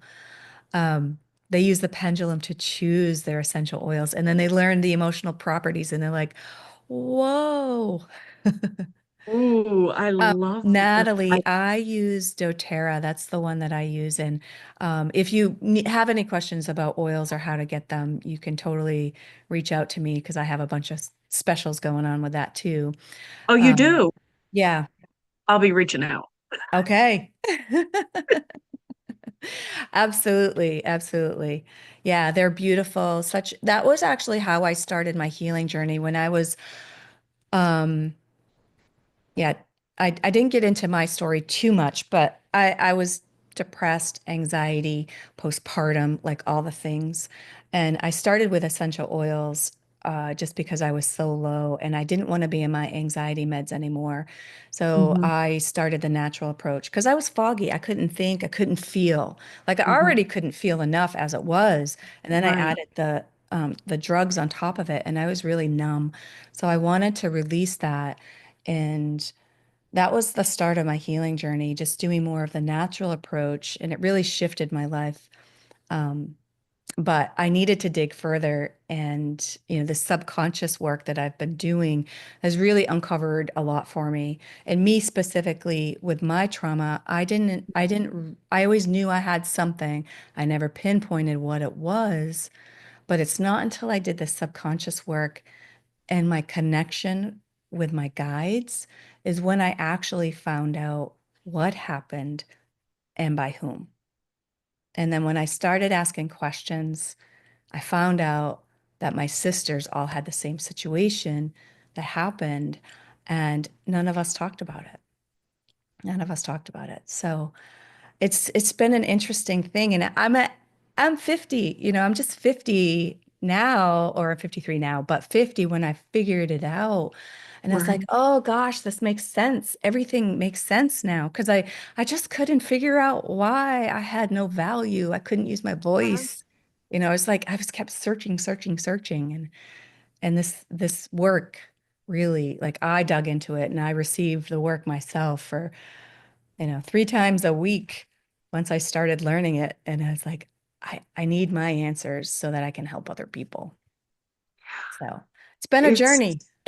crazy when we go on our healing journeys, how it's like, I want my sisters to heal too. I want to Yeah. bring them along, so that they can experience the joy of being on this side. Yes. Yes. And And I, and I love the essential oils approach. I love that you went natural. Natural is the way to go. I hate medication. well, there's always side effects, right? And I'm not going Yeah, to ever tell anybody that they can't take it or not, but just look at all options because every situation is different. Every person is different. Um, exactly. but yeah. Exactly. And I do believe that my passion too is just like I want to break patterns. Yes. I want people to break them early in their lives because it doesn't have to be this way. Yeah. And then when they start having babies, they're Yeah. not passing it on either. So I feel like we Exactly. we are all here in this collective to break these patterns and Hmm. end it. We're ending Hmm. it. We are. We Right. are. We're saying no more. We're standing up. We're raising our voices. We're bringing people along. It is amazing. Yeah. Um, and, you know, I too didn't realize until I was 47, Mm. um, the secret I had been holding on Mm. to for 32 years. Um, I put it in that trunk that my clients, Natalie's one of my clients, and I put it in that trunk in the back of the subconscious and threw clothes and bricks and all types of stuff on top of it. And of course, it comes out in other ways, right? The people we choose to be around, Yeah. the jobs we have, the family, the friends, the people pleasing, the all of that, and it's got to go. Yeah. It's got to go. So Get we rid of are that here. energy. Exactly. That it energy. Yes. So Yeah. thank you so much, Carrie. Thank you for answering the call to be a speaker. Thank you for being here. I got it written down to message you about oils. Yes. So Yeah. Perfect. um you'll be Happy to hearing from me at least. And it won't be a mean video. share. But thank you. Thank you. Thank you You're welcome. for showing Full of up. gratitude. Me too. Thank you. Thank you so much. You are welcome, you guys. So, do we have a talk for you? Coming up next, my best friend in this entire world, my heart, my love. I can't go a day without her. Y'all get your own bestie. You can't have mine. Okay. She's mine. You cannot have her. She sends me makeup and jewelry. And not one day, not one day is right if I haven't talked to her for at least an hour. Sometimes we go 8, but at least one. Okay. So I am going to bring my bestie here so that we can have this conversation. And she's like, yeah, let's have it because then you can tell me what my ancestors told you that you could let me know at this time. See, that's why. Exactly. Everybody, Diana Tonema. She is my heart, my love. I couldn't, wouldn't, and shouldn't do this life without her. So, hello, Good morning. gorgeous. Look at Hello. you, all Look at dolled up. you. Well, my bestie sends me stuff, so I have to wear it. I have to showcase it. So, you guys, today we are talking about love was a lie. Okay, that's the title of her talk. Love was a lie, reclaiming my life after years with a narcissist. And we are going to be sharing on the emotional, mental, physical, and spiritual effects of narcissistic abuse and what it does to us internally. So, Bestie, take it away, gorgeous. Okay. Well, my story, well, actually, it began many years ago. I got married when I was 18. I was still in high school, but back in those days, I lived with my grandparents. And kids at 18, we wanted to get out on our own. We didn't want to be told what to do. The only thing I could think of is I need to be free. Look, I'm just going to go ahead and get married to my high school sweetheart. We did that, and a month after getting married, I ended up pregnant. So I had my son when I was 19. That marriage lasted for 6 years. Um, he was lazy. He wouldn't work, wouldn't support us. So I decided if I'm having to do all the work, I can do this without towing a man around. So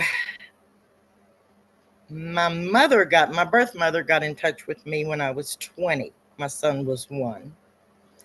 Um, I hadn't seen or heard from her since I was in the 8th grade. She came by for about an hour. Um, so she said, "Well, you ought to move up here to Dallas Fort Worth. That's where I live." So I thought about it. There wasn't any jobs in the small town I grew up in. So me and my son moved to Dallas Fort Worth. We stayed with her for a while, and that didn't go well. So there I was in the situation again. I need to get out of this situation. But I'm in a strange environment, strange town. I don't know anybody.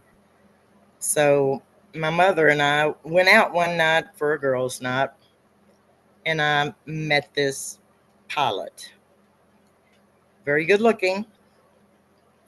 Um, he was not American. He was um, from Jordan, so he was Jordanian. So that was a whirlwind romance. Um, love bombed, all of the things, and he asked me to marry him. So here I am again. Okay, well, I won't be alone raising my son alone. I'll have somebody with me, somebody that'll help me. We just went to the courthouse and got married. And on the way down the courthouse steps, he turns to me and says, "I own you now." And I'm like, "What?" I didn't know their customs. My belief was, you're here. You're here. You need to follow our customs. Um, that lasted 3 months and ended up with me in an emergency room with a closed head injury. Um, I had found out his visa had expired, so my mother called and he got deported. Well, before he left, he told me that, "I'll be back in 2 weeks. I'm taking you and Eric back to Jordan." So I was in a panic. Thankfully, my ancestors' guides that I didn't know I had at the time helped me out in that situation. He got stuck over there and couldn't get back. So I did my own divorce, went to Fort Worth because I was living in Grapevine, which is a suburb of Dallas, and posted it there, got my divorce, moved, changed jobs, and he never saw me again. He tried to find me for a long time, but my grandparents wouldn't tell him where I was. So then I was working in a nursing home, and the maintenance man, he was older. He was 13 years older than me. He seemed very steady, very grounded. So there's another marriage. I figured, well, I had one the same age. I had someone from a different country that didn't work out. Let me try an older man. I didn't think I could just live with somebody. I thought I had to get married. So we got married. Um, the only good thing that came out of that was I actually bought a house, my first house, while we were married. The bad thing was that all of his children from his previous marriage, the youngest one I think was 13. The other two were out of school. One already had a child, and they all moved in. Found out he was a prescription pill addict. He would have migraines. I couldn't take him to any emergency room because I guess he was a frequent flyer, as we call it in healthcare. And he would ask for new Bane shots and this and that. So that didn't work. I kept the house and paid the rest of the payments for his truck. So I was going to stay single. Um, I was working, had a pretty good job at that time. Uh, I was on a bowling league. So one night, I saw this guy sitting over there at a table, and he was laughing and cutting up, having a good time, drinking his beer with his buddies. And I was introduced to him. Um, he was more like the rugged construction worker type build, kind of redneck, country. And he seemed pretty loudmouth to me. And my gut instinct, the first time I met him, is like, God, this guy's a jackass. So I kept bowling. He kept talking to me, and finally he asked me out to dinner. I thought, well, that's nice. Okay, I'll go to dinner with you. So it kind of started from there. He treated me very well, very nice to me. He'd come over, watch TV with me and my son, give me back rubs, and I thought, wow, I've never been treated like this, you know. So eventually I let him move in. We lived together for about a year. Um, really no red flags to me at all. He was the only son of his fathers. He had two half siblings who were older. He had been at his job for years. It was steady. He was a truck driver and hauled heavy equipment for a crane company. So one day he just came into the kitchen and he said, "You know what? We ought to just get married to save on the taxes." That was my proposal. And I said, "Well, we're living together and I guess it would be cheaper." Okay. So we got married on April the 1st. He picked that date. Um, Years and years. Well, actually, last year I found out why he picked that date because I never knew. I always just joked about it and said, well, if it don't work out, we can just say it was an April Fool's joke and be done with it. So we were together there we had moved back. I had moved back and bought a house closer to Fort Worth. It was in a little suburb called Watauga. Um, we bought a lake lot. So we would go out to the lake lot usually every other weekend, spend the weekend, and then come back just to get away from the city. So we got married in 93. So in early 97, he said, well, since we like being out in the country, why don't we just look for another place? He says, but it has to be within 50-mile radius of where I work. I was traveling at the time. I would fly all over the United States, and he would stay with my son, who was a teenager by then, hard-headed teenager. So they always clashed. I was always in the middle. So we found a place out in the country, and we moved out here. It had 10 acres. We got cows first. Um, but everything, had changed. It was like we were just kind of friends living in the same house. But the things that he would do and say, I never thought about it as being abuse. He never hit me. He raised his hand one time and I said, go ahead. um, and he quit. So he never did that to me. He was verbally abusive, yelling and screaming at my son. My son was a handful. I will admit that he was a handful. Um, but he wouldn't give anybody compliments. I would do everything I could to get some sort of validation, because I had a lot of self-esteem issues. And I would dress up nice to go to work, and I'd say, well, how do I look? And they'd say, well, don't worry about it, because if I don't like it, I'll let you know. I would cook meals, and he would eat.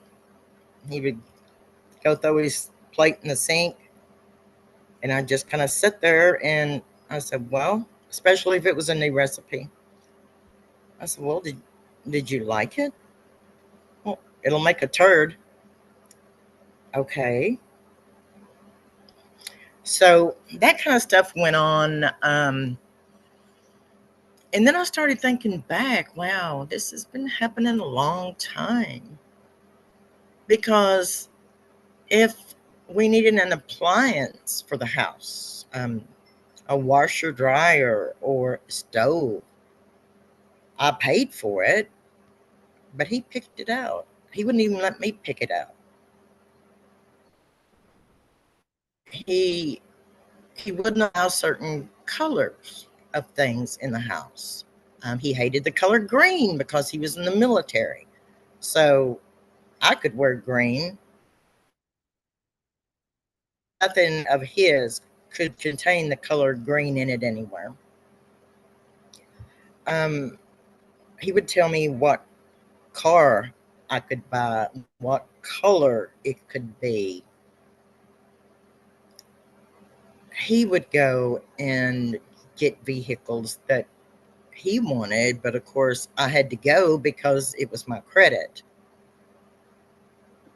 He would get mad at the least little thing and just blow up out of nowhere. And he never threw anything, but you were always scared. You walked on eggshells. I was always a referee between him and my son. Um, he would threaten my animals. We bought a tree, or he bought a tree, and planted it out in the pasture. And then he put a fence around it, a chain link or a barbed wire fence. And I told him, I said, you're not getting it out far enough away from the tree. But of course, I never knew anything. He never listened to any suggestions I had. And the horses, of course, being horses, stretched their neck out and was eating the leaves off the tree. Well, he ran in. He was always quick to get his gun, his pistol. He ran in and got that and came back out. And I said, what are you going to do? And he said, well, I'm going to kill those damn horses for eating that tree. I said, you're going to kill a $2,000 horse over a $40 tree? And he said, if you don't get out of my way, I'll shoot you too. Well, I just stood there. I'm like, at that point, I was like, okay, go ahead. You're not going to shoot my horse. So he got mad and stormed back off. But he would do that with anything, a dog, any animal like that. He would threaten to prove his point.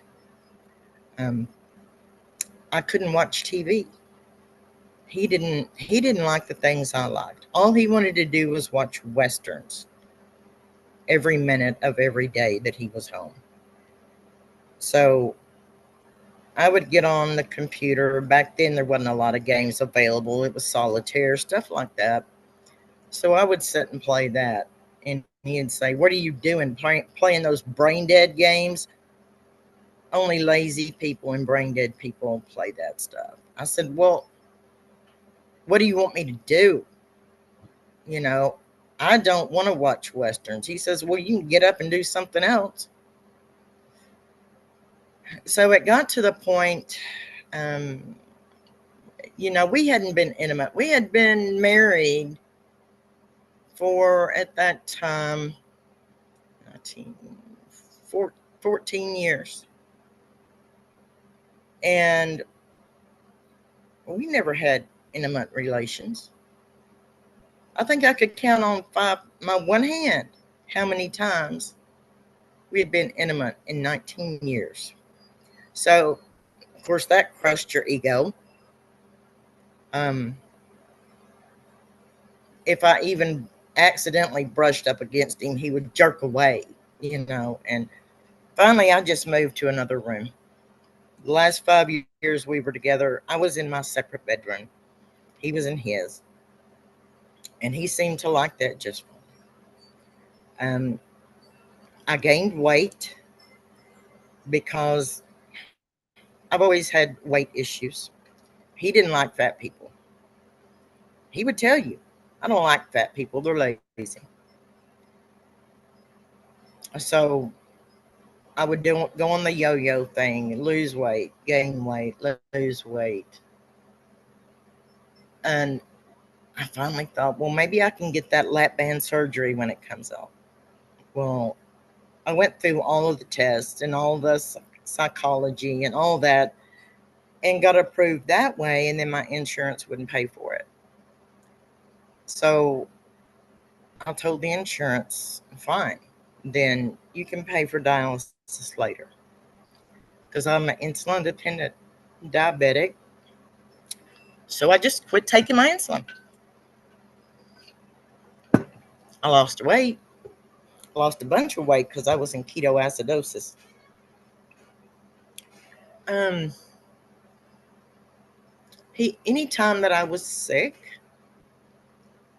if I had to go to the ER, he would take me there and drop me off. He wouldn't go in. He'd say, "Oh, call me when you're done and I'll pick you up." I broke my wrist one time coming off my horse through me. I got into horses because that was my outlet. And we were at practice. I was a captain of a drill team. And we were practicing one day, and I had bought a new horse. He was big and beautiful. He was part thoroughbred. And he had never done drill before. So I was taking it slow with him, just kind of warming him up. And he was getting frustrated. So I switched horses. Wasn't thinking the horse that I switched to is a hot horse. He has to be walked, trotted. You can't just get on him and go. Well, that was my mistake because I got on him and went, and he bucked through a turn and threw me. They said I did a somersault. I don't remember, but I broke my wrist. And my friend, who was a co-captain, she took me to the hospital. She loaded her horse in her trailer, took me to the emergency room. Her husband came over to my house to let Tim know because he didn't know the number. So we drove over here to let Tim know that I was in the emergency room. I had been hurt. And Tim was out on the tractor mowing. And he said, well, I'm not going to stop mowing. So my horse and my big trailer and truck were still back at the arena. So I had given my friends the key and asked them if they could, take the truck and trailer and my horses home. They just happened to be two gay guys. I have gay friends. Jenny had to bring me home after I got my temporary splint on my arm. And when I got home, he was furious because I had let gay people drive his truck that I was paying for, by the way. So that was a fight. So I had a standard Volkswagen Beetle at the time. It was my left wrist that was broke. I asked him if I could take the pickup to work the next day because I was the CFO of a hospital. I didn't take off work ever. And I had a new CEO starting that day. So I felt I had to be there. He said, no, I'm not driving your car. I had to drive 50 miles. I worked almost in downtown Dallas with a left wrist that was broke. I couldn't use my hand at all. Driving a standard in Dallas traffic with my knee, and I tried to use my forearm as much as possible. So I got there, and that afternoon, I made it home. My surgery was scheduled. That was a Monday. My surgery was scheduled for Tuesday. I went to work again in my Volkswagen. He worked in Irving, so it was probably maybe 15 miles, 10 miles from where he worked to the hospital. So he came and picked me up at noon, took me to the hospital to have my surgery. And they didn't know if I was going to have a plate or if I was going to have those bars sticking up out of my arm. So when I woke up in the recovery room, I had the bars sticking up. It was all bandaged up. Anesthesia always makes me sick. And the nurse came in and says, well, we can't release you until you go to the bathroom. And he was standing at the foot of the bed with his arms crossed, with a disgusted look on his face. And she left the room, and I started to get up on the side of the bed. And when I did, just a wave of nausea. So I laid back down. He said, you better get up and do what you need to do to get out of here, because I am not coming back to pick you up. I'm not taking another day off work. So I managed to get up. The nurse, she came in. She told him, okay, go ahead and get your vehicle and meet me at the emergency room entrance, and I'll bring her down. So she wheeled me down to the emergency room. We sat there.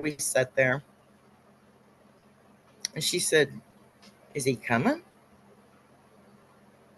And I looked, and he was way at the end of the parking lot. I said, yeah, he's over there. She said, well, he'll come pick you up, right? And I said, no.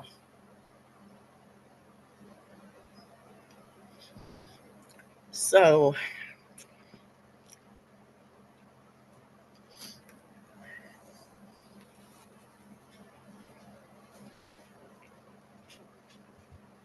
You've got this, bestie.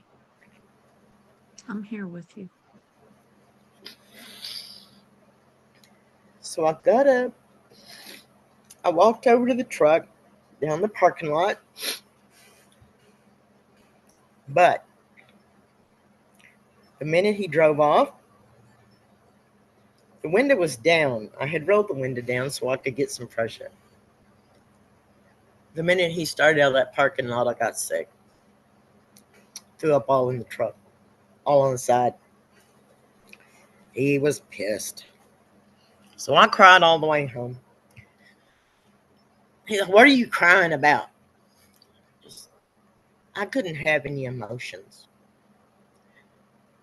So the next day, I didn't go to work because I was supposed to take pain pills. And he said, I'm taking your car because you're going to clean my truck out. Well, my son, he was married by that time. And I called him. He came over. He helped me clean the truck. He took me to town to get my painkillers for my arm because he wouldn't do that either. I got over that. And then I started working more hours. I always worked long hours. But then I started working till 10 o'clock, midnight, driving home by myself from Dallas. It wasn't safe.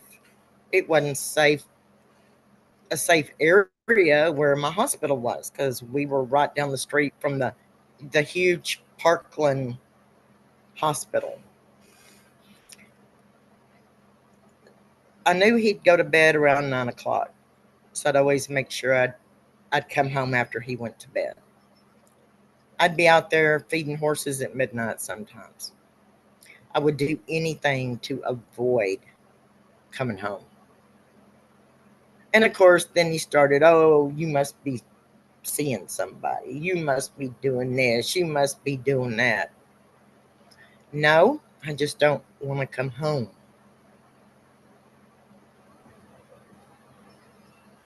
He would do things like, well, you better do this, and this weekend you're going to do this. He would not let me sleep. It didn't matter how late I worked. On the weekends, he would open the door, let the dogs in there. 8 o'clock, 8:30 is the latest he would let me sleep. Get up. You're wasting the whole day. You got things to do. So one day, it was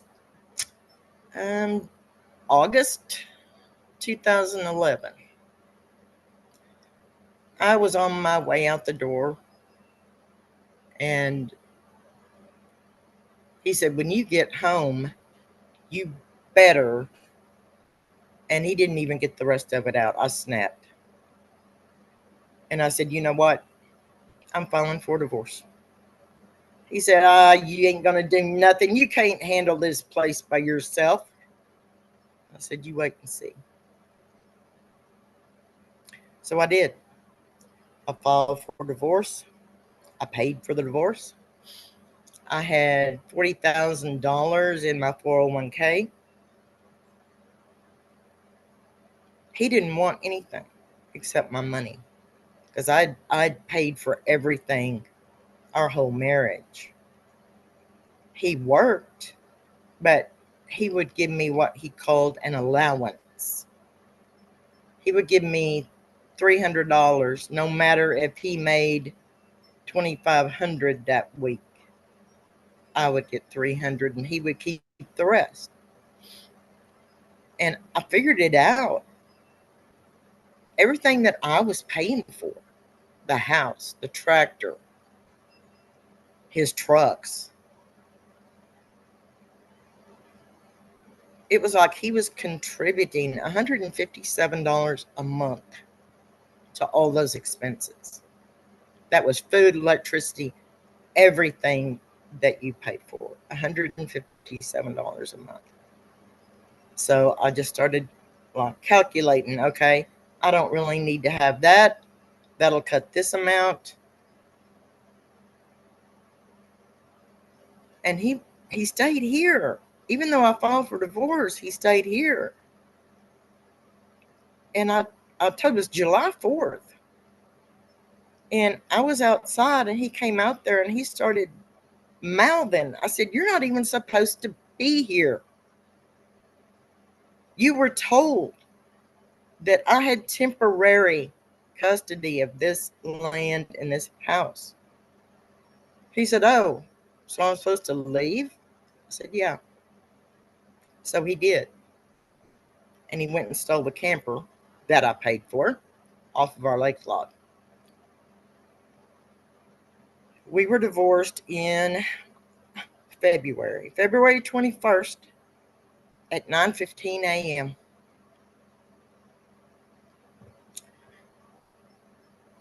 He's still there.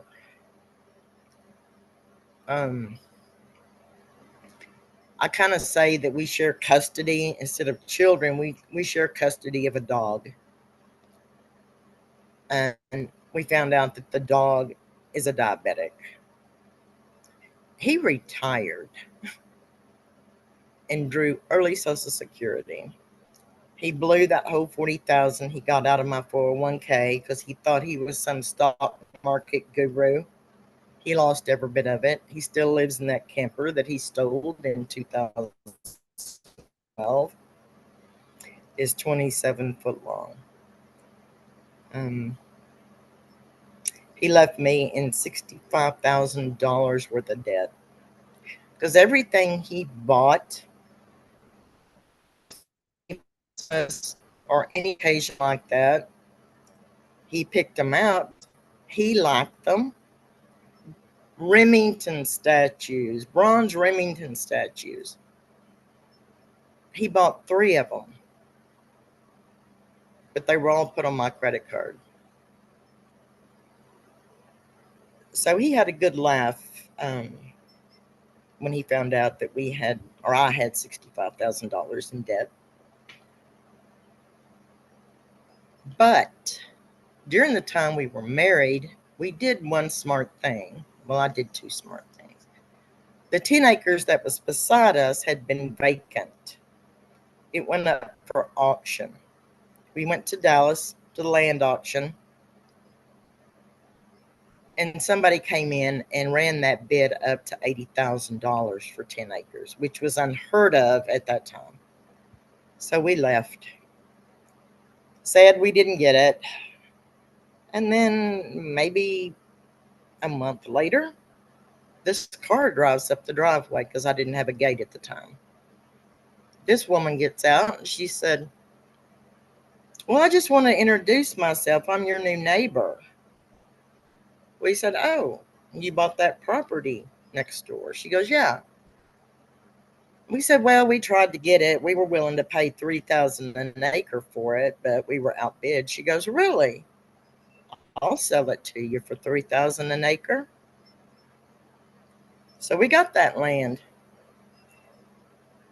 and tacked it on to the house payment of the original house and land. So I got to thinking, well, if anything happens that I can't swing it financially, I still have that 10 acres. If I have to, I can get a camper and put on there. They can't take that away from me. I own it. So I kept it for several years. And then one day in the mail, I got one of those letters everybody gets. "Are you interested in selling your property?" I usually throw them away. But something told me to call them. I called, and they offered me $55,000 for it. They sent me a contract via email, and I don't trust very easy. So I said, "Well, I want to take it to my lawyer," which I didn't have a lawyer. "I want to take it to my lawyer, let him read it over and see if, everything's good." So I went to a lawyer in town I'd never met. It was $250. It was going to be $250 to get him to look that over. I didn't really have it, but I thought, with $65,000 in debt, what's one more charge on the credit card? So he looked at it and he said, "That's awful low for 10 acres of land." He said, "Do you know what land is going for now?" And I said, "No." He said, "I'll tell you what, don't sign this. They're trying to lowball you." My dad works for Remax Realty right down the street. If you'll go down there and talk to him, I'll waive that $250. So, of course, I tore out of there, went right down the block, and talked to his father. His father says, "Oh, yeah, land is selling good right now. You shouldn't have any trouble." It took about 2 months, and I got a cash offer for $109,000. So I could have paid my house and land off, but I'd still been paying all those credit cards and all that high interest. So I got rid of every debt I had except for the house and the vehicle I was paying for. That was such a big relief because I would lay awake at night wondering, I got a good job. You know, how am I going to do this? Plus, I had, meantime, the company that had owned our hospital had sold it. And the new company had their own people, their own ways. I didn't agree with them. That was kind of shady to me. I wasn't going to get put in jail for Medicare fraud, so I left. So I had enough in my savings that I could go about 3 months with making all the payments. And then I had to get something. And I knew, just as I had before, I'm going to have to start low again and build up. So I took a job that was half of what my annual salary used to be. And I used to make 3 figures. So I started out, and just so happened the company I went to work for, there was quite a few people that worked in it that I worked in the same company with for 22 years. So, and within 4 months, they had moved me up into a regional. My salary started increasing again, and I was okay. The other smart thing I did, and I don't think he knows about it, but when we were still married, I took out a life insurance policy on him. He knew about it. He signed it for $200,000. Now, I know that's not much now, but that was about all I could afford at the time. I'm the sole beneficiary. I still pay that 13 years later. Every month, I make that payment. Because I figure 19 years, it's worth $200,000. He still calls me. Tell me about the dog, how the dog's doing. He'll try to text and say, oh, you better do this. Storm's coming. I'll just text back, already took care of it. Don't worry about it. I got it. I don't let him bother me anymore. Now I do what I want, when I want. I watch what I want. I don't take nothing off of nobody. Did it make me a little mean? Yeah.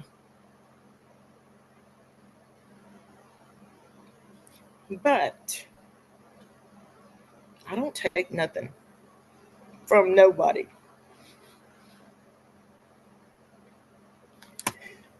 You don't have I to, am bestie. I am remarried again, but he lives in Oklahoma. I live in Texas. He owns his own company. He builds pools.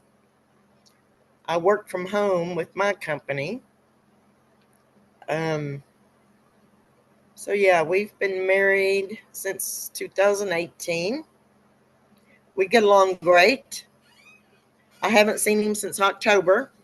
October 7th was our wedding anniversary.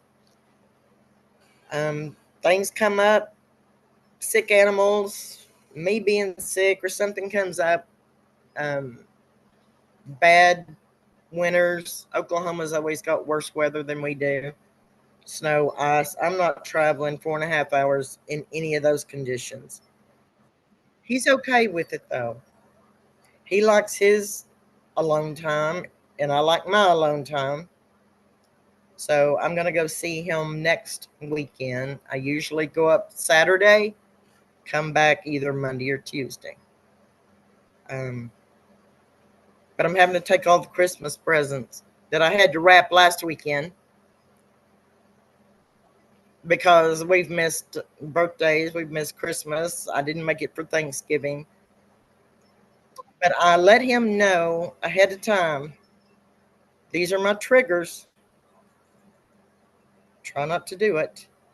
He'll slip up and I'll have to remind him. But I can speak up now. I don't have to be quiet.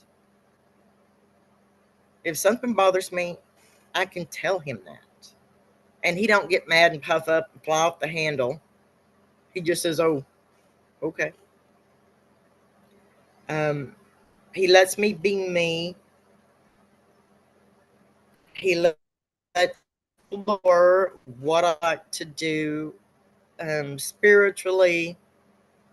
He knows I'm an empath. He tries to learn as much as he can about it because I refuse to go out in crowds because it's just awful. Um, I'm very introverted. I stay at the house, lock behind my gate, and only go to town if I have to, because that's how bad I am. I pick up everything. I have learned to protect myself, put my protection shield up, um, because I will pick up illnesses too. I will pick up people's symptoms.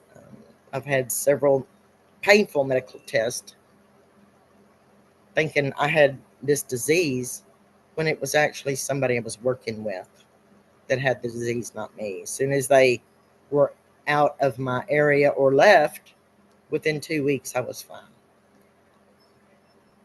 So that's pretty much my story. Um, After I got divorced and after meeting Tawana, that's when I realized what I went through was not okay.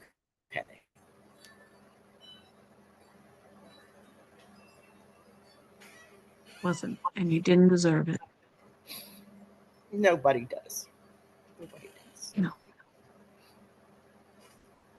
You guys, we are talking about narcissistic abuse and the effect that it has on us. And something about narcissistic abuse is it doesn't have to be physical. A lot of times when we are talking about the narcissist, they go, first of all, they're all textbook, but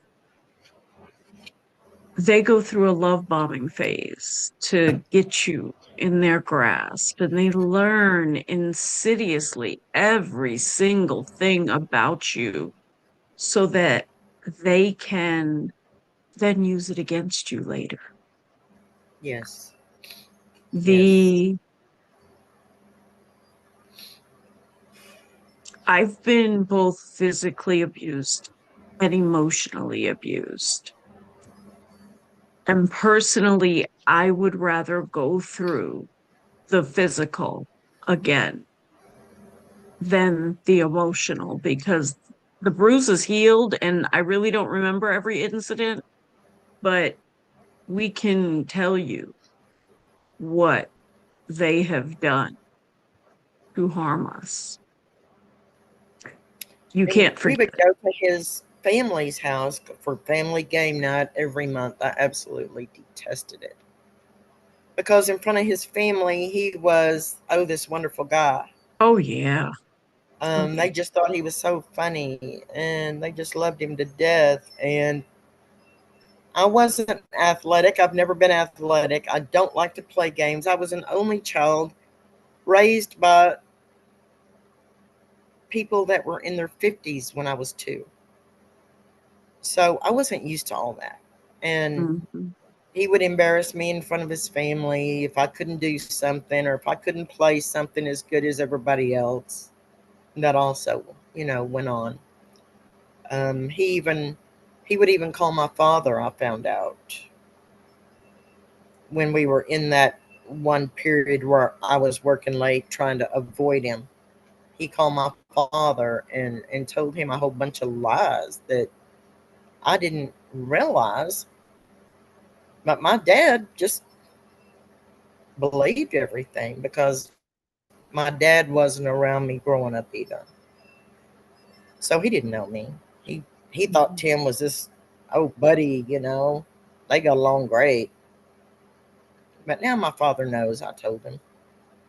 I told him I was speaking on this summit.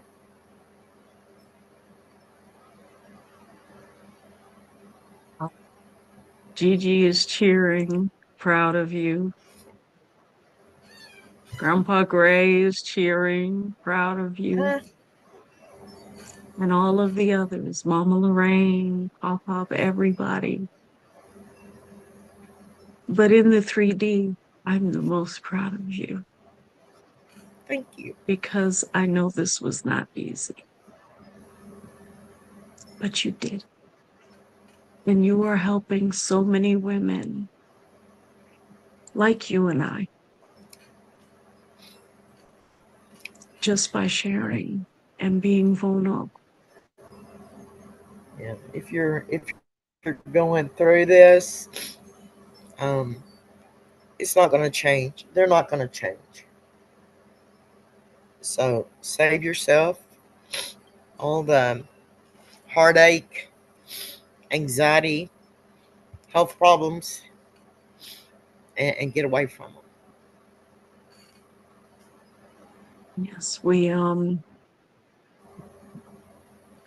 do wind up with health problems when we're out of the relationship. And ladies, it takes your nervous system years. It took my nervous system over 2 years before I had a normal sleep pattern.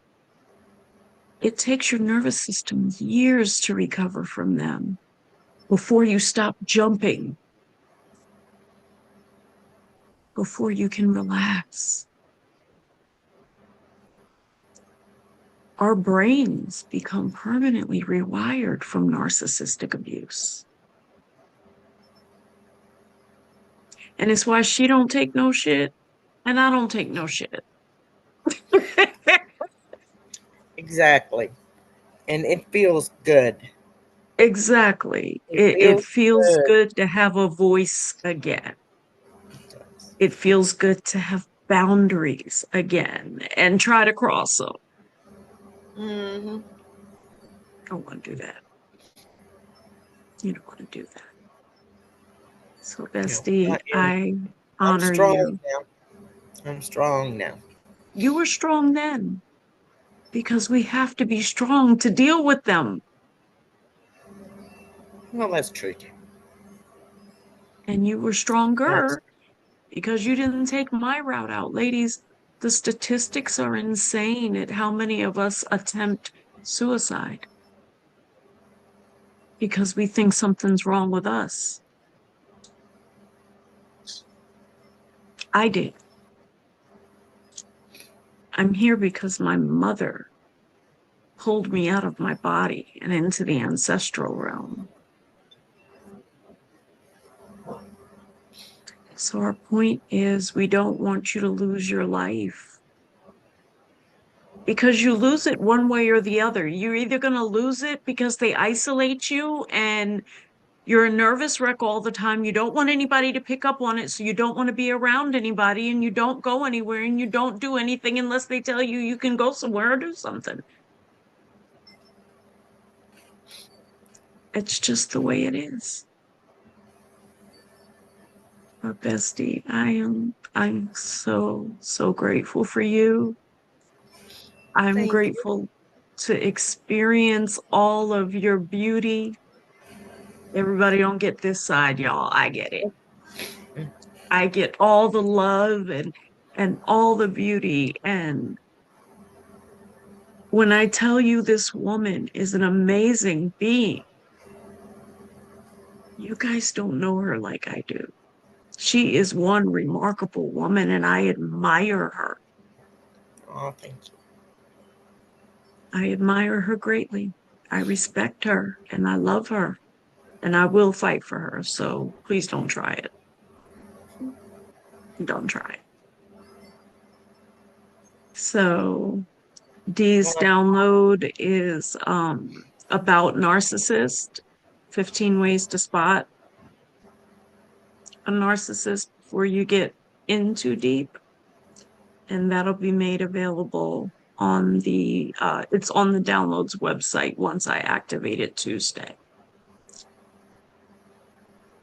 Is there I'm anything else? 62 years old, so y'all, you younger women out there, don't waste your whole life.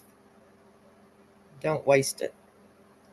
I'm happier I'm now 50. at 62 than I've ever been in my life. That makes two of us. I'm 50 and happier than I've ever been because nobody's asking me what's for dinner. Nobody's telling me what I could wear. Oh, you're wearing makeup, you're cheating. Oh, you're wearing something low cut, you're cheating. Oh, this, that, and the third. And all their insecurities become yours. And you're walking on eggshells, and your nervous system is messed up, and your hair is falling out, and you're being diagnosed with crazy things, and now you need surgery, and the list just goes on and on. So, ladies, please find your voice. Sonia's going to come up a little later and share Hey, Sonia. about creating a safe exit plan and resources to do so, because you can't rely on the narcissist, and they will do everything to get you to stay.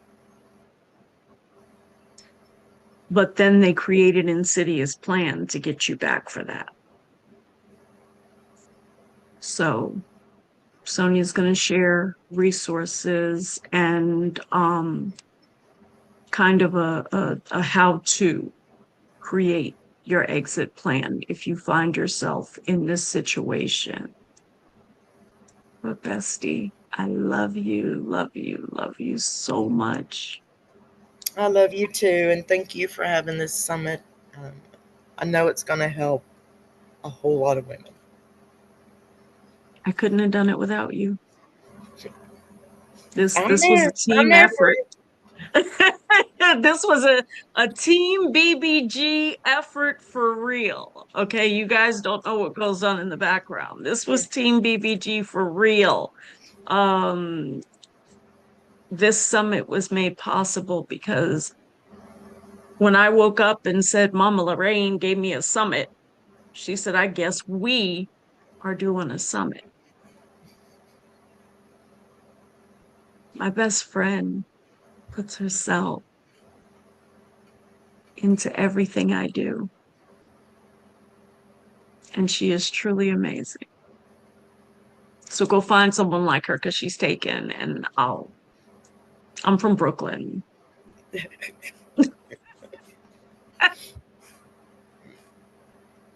So we are going to take the spotlight off of Bestie, and I love you. Mwah. I love you, love you, love you.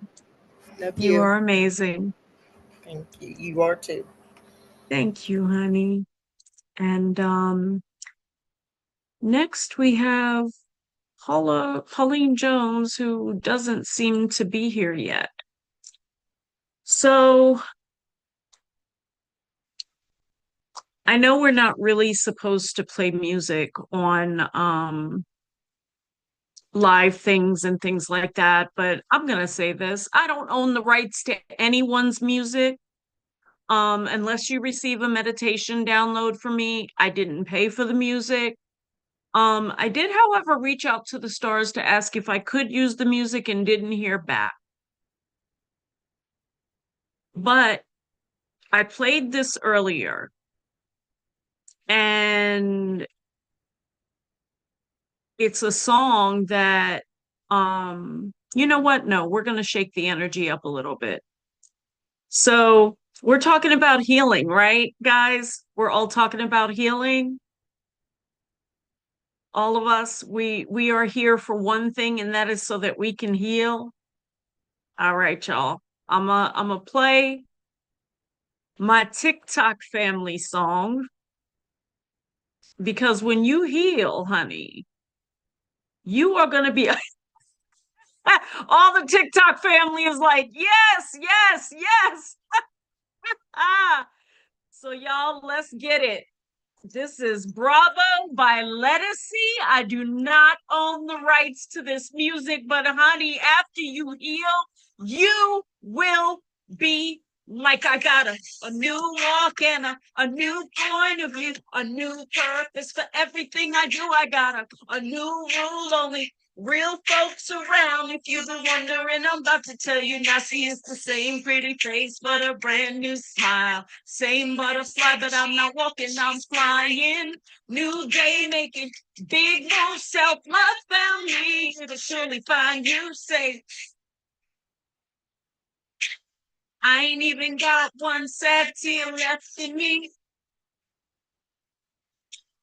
All I really want is to see the whole world stand up tonight. Take off pain, throw it away. Or where you from? Yeah, if you working hard, give yourself a round of applause, brother. Oh, yeah. Come on, clap for yourself now.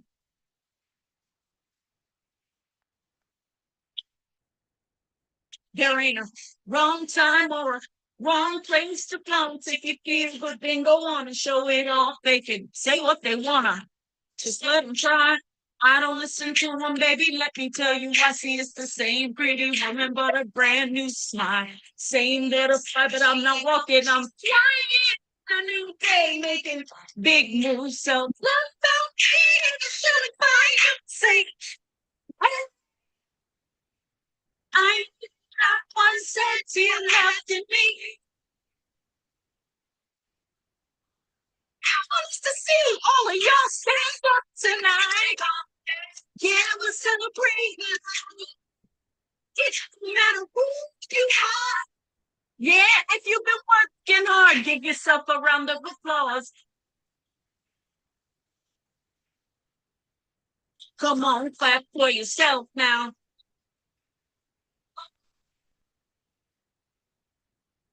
Ladies, put your best dress on. Get that hair done. Do it real big. It's a celebration. Fellas, go on. Everyone, let me hear you clap now if this is your song.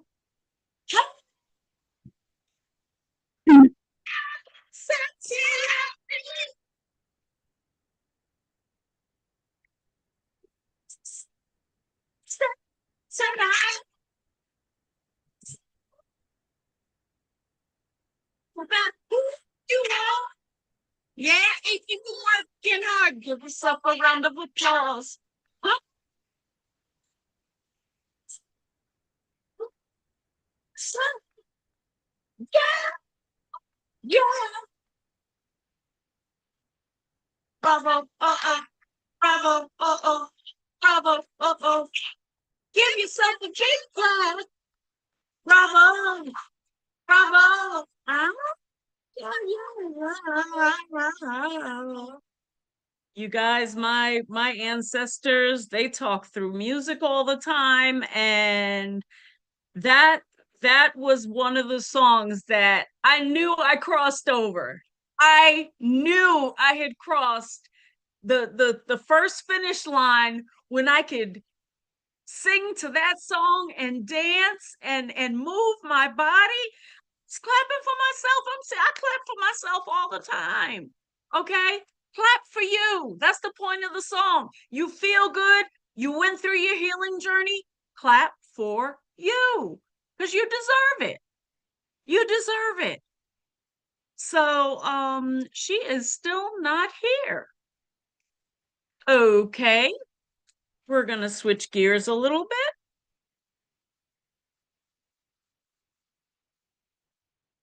I'm trying to look. Okay. Let's see. Give me a second. I'm going to message her.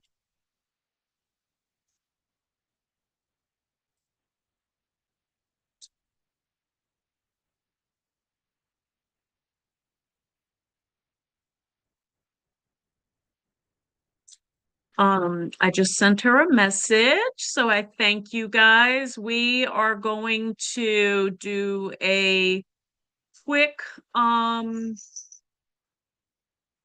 commercial with Sacred You. They are our sponsors. So Dawn just joined. Sonia D. Dawn just joined Sacred You. Make sure you join the Psychic Essence Collective tribe. I'm there every Wednesday night.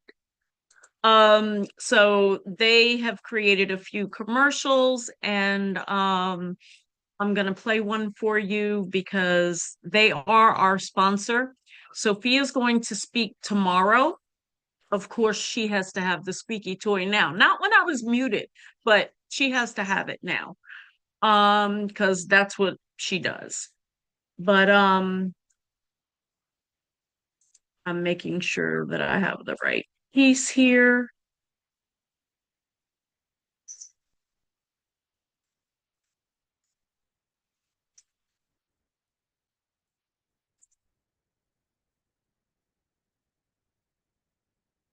Nope. So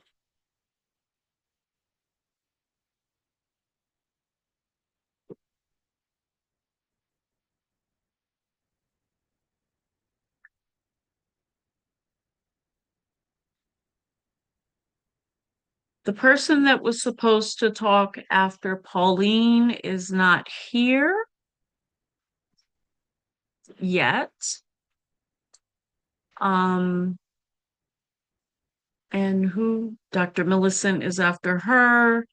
Sue,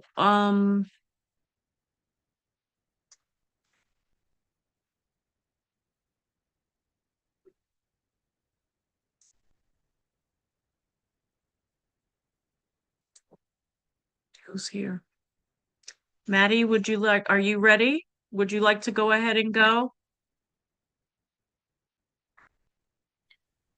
Sure. I'll go. Okay. Check this out. Can you see me okay? I can see you, baby. So everyone, this is Maddie. And Maddie, I met because she started out as my client. And we went on a journey last year. And she's taking a break right now because healing is hard. And what she has to heal from is very, very heavy. So I'm giving you guys a trigger warning. If anybody has experienced and not healed from SA, this topic is going to come up. Oh, there's Pauline. Okay. Thank you, Maddie, for being willing to step in. Thank you, baby. Yeah. I appreciate you. All right. We had a little temporary situation, but Pauline is here now, so we're good. She's Am just I doing late? you just by a couple of minutes, but we're good. We sang Bravo, Oh, we danced, we oh, got rid of some ick no. energy, and you missed the dancing and the singing, but it's okay. It's on the We got to replay, do that again. sis. We're going to have to do that again. No, I want to be part of the She said, interview. bring that back, bring that Oh, back. come on now.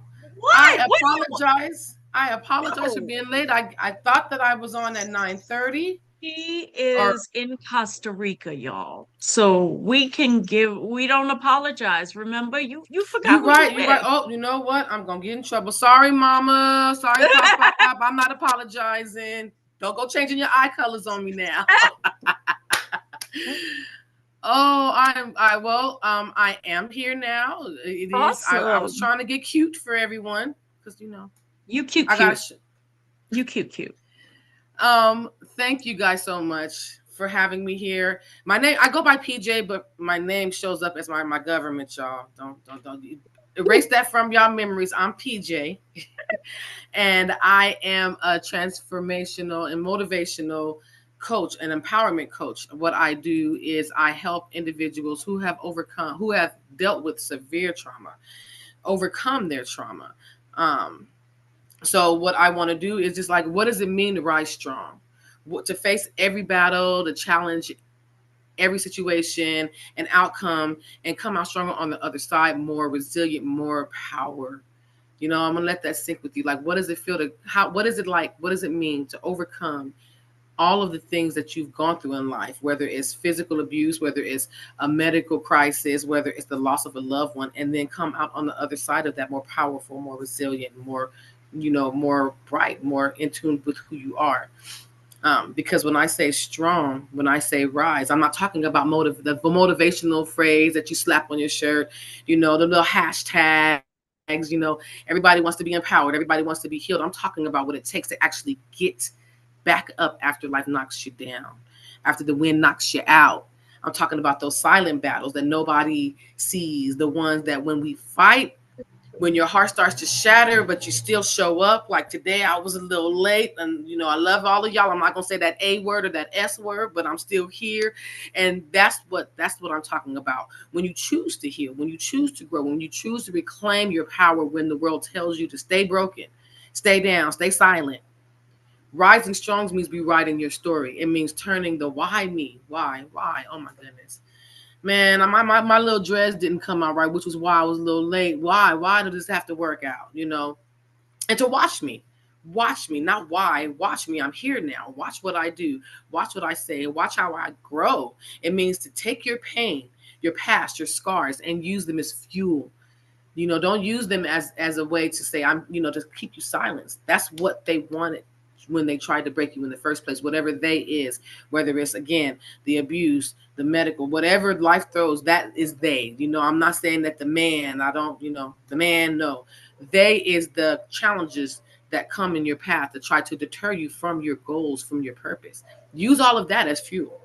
Some of us were never handed peace.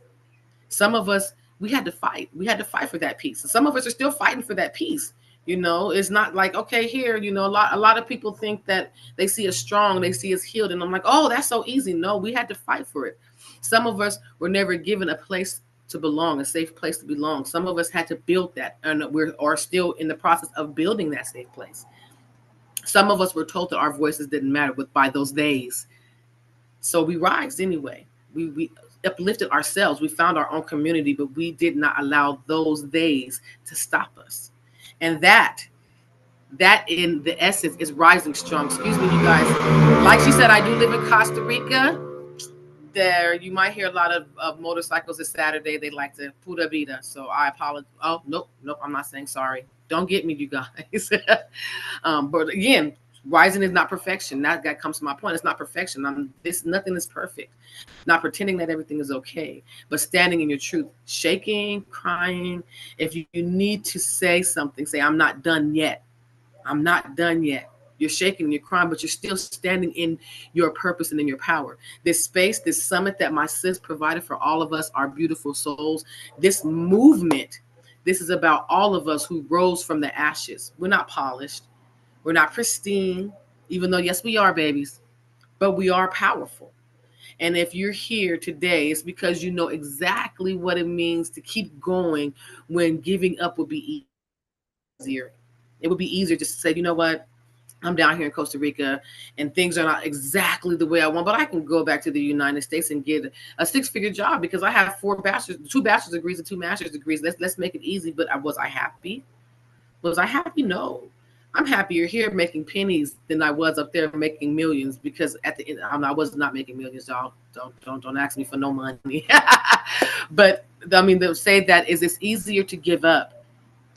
So I invite you through every word that is shared today, before me, during me, and after me, kind of lean in, not just to the stories, but to the strength, but into the power of what this movement is, what this summit is about. Because you are not just a survivor, you are a force. And it's time to rise. It's time to rise stronger than ever. That's why you see a lot of that energy is shifting. The energy is changing. I don't know if any of you guys have felt it over the last year or so. The energy has been shifting for it's our time now. It's our time to rise. So excuse me, I want to share a story with you.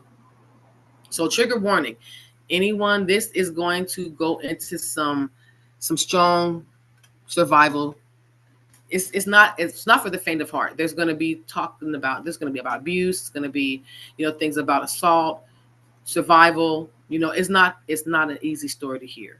So if anybody needs to step away, if anybody needs to kind of reset themselves, just know that you're in a safe space and you need to take care of yourself first. Because this story is about a little girl. This little girl, she was born in a storm, and it wasn't a storm of her own making. This storm was written before she even had a name, before she could even cry out. Pain had already written its way into her life. Her story started with her father. He was 46 years older than her mother, and that's when he began molesting and beating her when she was 8. And before that, with her grandmother, who was raped and beat in her childhood, which is why she allowed these things to happen to her daughter. Generational trauma, that's what they call it now. Back then, that was just life. And at just 2 days old, somebody thought to put something in this baby, this little girl, something in her bottle, something that made her so sick that she almost didn't make it. Her little body went through so much that a newborn should never go through. And for 10 months, this baby fought to stay alive. Her heart stopped not once, not twice, but 3 times. 3 times, but she didn't go. She didn't give up. She came back. Even then, there we go. Even then, something inside of her refused to quit. She could not give up. She had that resilience in her, even as a child. And I'm sorry, but surviving wasn't the end of her storm. It was only the beginning. She grew up in a house where love felt more like performance. You know, everybody on the outside, we love each other, than an actual promise. She was overlooked. She was ignored. And she was made to feel like her voice, like her presence, even being born, was a problem. She learned quickly that speaking up came with consequences. So she got really good at being small, making herself, a little piece a piece of the wall so that she could stay safe. She smiled to hide her pain. She kept quiet to avoid the blows. And she played the part that she was told to play. And the one person who was supposed to protect her, which was her mother, she had her own wounds because, again, her father, the little girl's father, caused her so much trauma. She had really deep wounds. She was broken in ways that no one can imagine, and no one helped her fix it. She had no support system because, again, that generational trauma, that curse, her mother thought that it was okay. So she didn't have a support system. And that pain spilled over into fists, into being beaten, into being tortured by the person that was supposed to protect her. It spilled over. And in her cruel words, the way things that she said to this little girl when she was supposed to be the one uplifting her, and even in her silence when that girl needed this mother. But that little girl would show up in school every day, bruised, hurting, but with the biggest smile on her face, because that smile was the only armor she had. She kept going day after day after day, year after year after year. But by the time she turned 14, she said, you know what, I can't do this anymore. She thought maybe the streets would be safer. Maybe it would be safer if I just left. She didn't know anything about being in the streets. All she knew was the monsters in her home. But she was wrong. She had to learn. She found out the hard way that monsters don't just live in her home. They're out there in the world too, waiting and watching, ready to take advantage of girls like her who are just trying to survive. And at 16, one of those monsters found her. He was 7 years older than her, controlling, violent, and he was really, really dangerous. She saw the evil in his eyes. She heard it in his voice, and she saw that evil smile, and she tried everything she could to get away from him. But he got his hands on her. He trapped her. And what followed was about 12 years, 12 long, long years of another cage. Abuse, manipulation, sodomy, torture, just darkness. But in that darkness, something happened. She became a mother. She became a mother, and that changed everything. And for the first time in her life, she understood love, real, deep, unconditional love. She looked into the eyes of her children, and something inside of her woke up. She didn't want them to grow up in fear. She didn't want them to think that this monster in her home and the monsters in their lives, that was normal. So she started to fight again for them and for herself. And after 12 years, she did. She got her freedom. But freedom, it didn't come with peace. It didn't come with healing.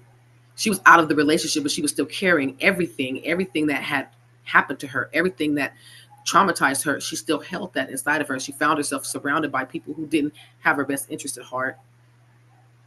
They took advantage of her trauma and her abuse, and they made her feel like she was family to them, but she was just another person that they could use and they could manipulate.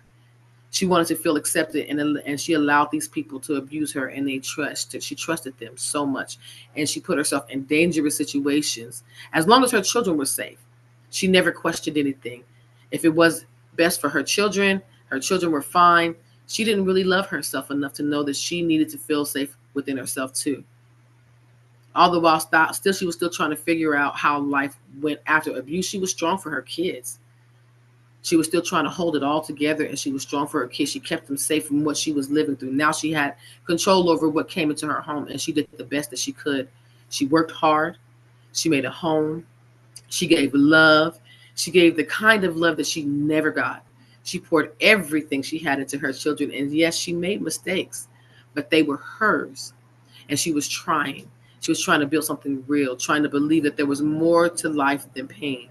She even went back to school to get a college degree because during her time with her first husband, she wasn't allowed to go to school.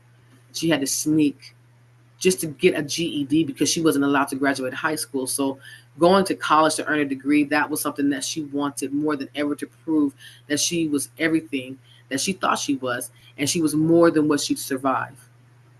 And then she started to take a close look into another book of her chapter. She was ready to start a new one. She started to realize that the current people in her life was not the best in her life. Now I'm going to give another trigger warning before I move forward. The next phase is going to talk about the loss of a child. So if anyone has experienced the loss of a child or the loss of a loved one and they need to step away, please, again, take care of yourself, because everything gets worse before it gets better. So again, this is just kind of giving you a heads up. If this next step is too hard for you, please take care of yourself first, because the unthinkable happened.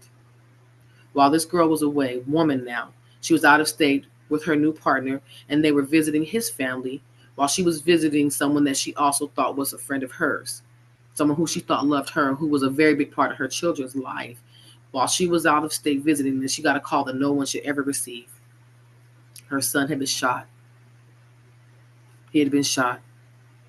Her baby was gone. He was only 19 years old, and he was gone. He was taken from her.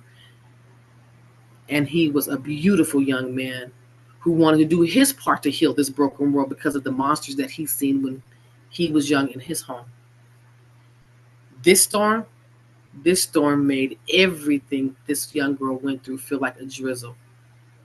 And during this time in her life, people turned on her. They judged her. They talked about her behind her back. His biological father, he got his hands on the insurance money and he stole it. She was betrayed by that same person that she went to visit, who she called a sister. She was homeless because that same girl kicked her out in the streets. She was isolated. And the man she was with, he tried to be there for her. But his family, for some reason, his family hated this girl. And they tore everything apart. Then one day she thought it couldn't get any worse. She's homeless with her two children. She's living in a hotel. She's working 15 hours a day just to make things, make ends meet. And then she got an envelope in the mail. It was her son's death certificate. It was just a piece of paper with writing on it. But that paper shattered her. It shattered her. She sat in that car and she held onto this paper in her hands and she screamed, not cried, not sobbed. She screamed from a place so deep that it didn't feel human. Nobody came, and nobody came. She had no one to call. She was all alone. And it was in that moment, she almost gave up. She said, I can't. She truly, truly thought, maybe this is it. Maybe the world has finally broken me. You win. But then something stopped her. It wasn't a miracle. The clouds didn't open and she didn't hear any voices saying, this is your time. It wasn't a phone call with someone saying, this is your moment, but it was her son. It was her son that she lost. even gone, his light was still there. And that's when the first time she felt him since his death, she felt him and she heard him. She remembered she still had two babies who needed her, two children who were watching, waiting, and hoping that their mom would keep fighting for them. So she did. She did. That day in that car, she didn't just survive, she made a choice to remember who she was, a choice to fight like she had been from the beginning, since she was that baby who was fighting for her life when someone tried to break her, even before she was old enough to understand what that term meant. A choice to rise, even with a shattered heart. Silenced, abused, judged, betrayed, and buried under loss, that little girl, that one who was poisoned at 2 days old, who was beaten, who was raped, who was silenced, abandoned, that little girl was me. And I'm still here. I'm still standing. I'm still rising. That little girl was me. I was the one who had to get up. I was the one who had to say, no, I will not let the evil in this world win. That day was the day I truly chose to heal. Was it easy? No. Did it happen overnight? Hell no. No, ma'am. No, sir. And I'm still healing to this day. My sister can tell you there's times she had to call me. Just a few days ago, right before this summit, she had to call me. She knew to call me because she knows I'm still healing to this day. But the truth, the lesson is this. No matter how bad things are, you still have a choice. You have a choice to heal. And I might cry up on you guys, but my sister taught me one thing. There's nothing wrong with those tears either. And I'm not going to be ashamed of those tears anymore. There's a choice to heal. There's a choice to rise, a choice to walk in a new chapter of your life, no matter how hard it is to close the door behind you. And make no mistake, I didn't just close that chapter, I burned it. And now I'm writing a new one in my voice, on my terms. And I'm not asking for permission from anyone anymore. I didn't share this story with you to shock you. I didn't share this story with you for pity. I shared it because I know someone out there has been carrying silence like second skin. Someone who's trying and still trying to make sense of their pain, still battling shame that was never theirs to begin with. I shared it with you because too many of us are taught to survive, but we're never taught how to truly live, how to heal, how to actually heal. And my journey can be a mirror. I'm gonna let them do their thing. And if my journey can be a mirror for any person to see their strength, to see their worth and their power, then every scar, every tear, every moment that I almost gave up, that moment, those moments have purpose. At the end of this, I don't want you to just hear my story. I want you to feel your own rising inside of you.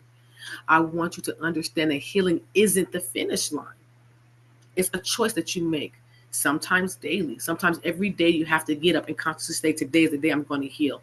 Even though you've been healing for 3 days, 3 years, doesn't matter. And no matter how dark your past may be, you have the power to reframe it, to build something from that rubble, to rewrite a new chapter that reflects who you really are, not what the world tried to make you believe that you are. This is not just about survival, it's about freedom, reclaiming yourself.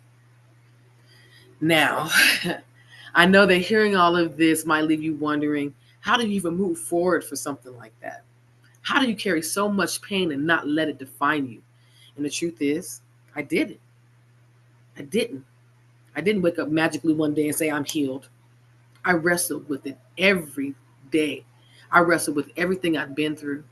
I had to make a conscious choice not to just survive, but to take back ownership of my story. A story that began with something simple but powerful, shifting how I saw and how I lived. Everything I learned about reframing, it changed everything about my life. For most of my life, I lived inside of this story that was written for me, right? A story that was rooted in pain, a story that was rooted in abandonment and survival, but I wasn't told enough that I was enough. I was shown that love had condition. I was handed trauma like it was my birthright. And that came to a point where I realized I don't have to stay in that version of my story. I don't. Reframe is not just a concept for me, it became my lifeline. It meant that I had to rewrite everything that was defining who I thought I was. It meant grabbing a pen, metaphorically or physically, and writing those experiences down and what that meant to me. Not denying what happened to me, not pretending that it didn't happen, not pretending that that pain didn't and still do exist, but choosing to see beyond that, choosing to make meaning out of the madness. I had to reframe how I saw myself. I was no longer that broken girl who had to beg, who had to shrink, who had to survive. I began to see that fire in me, the one that kept me alive through the beatings, through the betrayal, and through, yes, that horrible, that unbearable loss of my child. Not a curse, but proof of my power. Every scar, every moment I wanted to give up, I didn't. That became fuel. The refrain didn't erase my past because it's not going to erase it. It honored it. It dared me to build something new from it. I wasn't a survivor. I was a force. I was a beast becoming something unstoppable. I used to see my pain and everything that I went through as punishment. I used to say everything about me was a curse. I used to say, why me? Why me? Why do I have to carry this curse? I didn't ask for this. I didn't do anything. I was a baby when it started. So why does the world hate me? But when I started to reframe my experiences, I stopped asking, why me? I stopped saying, why me? And I started saying, what now? What now? Okay, these things happen to me. So what am I going to do with it now? I began to understand that my story, as painful, as raw as it was, that story held power. Okay, power. That same pain that almost killed me can become the same pain that helped me heal someone else's life. I chose to see my trauma as training, training that shaped me into the woman who knows how to lead, how to love, how to see people in their darkness and remind them that they're still light. They're still light. It's not about toxic positivity. I always stumble over those words, but again, it's not about being perfect, right? Toxic positivity or pretending that those things didn't hurt. It was just about shifting the way I carried that pain. I chose to believe that nothing I went through would be wasted. That every time I got up, every time I kept going, when it wouldn't get easier for me, that I wouldn't quit. I was reshaping a new version of myself. Every time I didn't quit, every time I didn't give up, I was reshaping a new version of myself. Okay, I want you guys to hear that when you don't give up, you are reshaping a new version of yourself, a version that you were always meant to be. Reframe was how I took my power back, not by forgetting. Because, son, come on now. You guys heard some of my stories. I will never, and I didn't even go into details, you guys. My sister knows more than a lot, and I didn't go through. It wasn't for the faint of heart. So I'm never going to forget that. You're never going to forget what happened, but you can refuse to let it define who you are. I chose to refuse to let it define who I was becoming, who I am still becoming. There was a point in my life where I felt honestly like my in-laws. If they didn't like me, this during the time that I was grieving my son, I didn't have an opportunity to mourn him because I'm fighting my in-laws every day who were trying to sabotage everything that I went through. And if they didn't like me, then maybe I didn't deserve to be with my current husband. That's how deep that wound ran. It wasn't just about them. It was about, it took me right back to how I felt growing up. It wasn't them. It was everything that I had gone through, being overlooked, being picked apart, always trying to be enough for people who had already made up their minds about me. When I started hearing the things that they'd say, I felt that coldness in the room. It brought me back to those feelings back when I felt that like I was nothing. And it was like it never left. I found myself second guessing everything, how I spoke, how I laughed, how I showed up, and wondering if maybe I was really the problem. It hurt in ways I didn't know how to talk about at that time. And I told myself, if I could just do more to make them happy, more agreeable, if I could be more agreeable, if I could change their minds and their opinions about me, maybe and I put myself on trial. I put myself on trial. And if I felt if I did that, maybe I would be accepted. I picked apart everything about me, trying to figure out what is so unlovable about me. And the worst part, the worst part, I was so focused on earning their acceptance that I didn't even realize I was abandoning myself again in this process. When I started this healing journey that I'm currently on, when I really truly began to understand the power of reframing, something shifted again. I stopped asking, why don't you like me? Why don't you like me? And I started asking, why does their feelings or their opinions even feel so powerful? I looked in the mirror and I asked myself, who taught me that someone else's approval is the measure of my worth? And I slowly started to see it. I started to see it. They hated me. The hate that they showed me was less about what they felt about me and more about what they felt about themselves. It was more about the parts of me that refused to stay silent, the parts of me that were healing, the parts of me that they weren't going to control. And I realized I became a mirror of something that they didn't want to face. And it wasn't just my in laws, it was everyone who tried to hurt me. Everyone. I am the mirror of who they don't want to be, what they don't want to face. So instead of carrying their rejection like it was a wound, I started treating it like a filter. Just run through.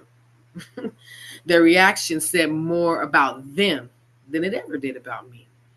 And that shift, that refrain, that gave me even more freedom. Freedom to stop chasing love from people who didn't know how to love themselves. Freedom from to stop begging for a seat at their table. That was okay, we're gonna let this go by. That was never set for me in the first place. I'm gonna say that again. It was freedom to stop begging for a seat at a table that was never set for me in the first place. And almost importantly, freedom to again choose myself. I tell you this story because a lot of times people they start their healing journey, something pulls them back a little bit.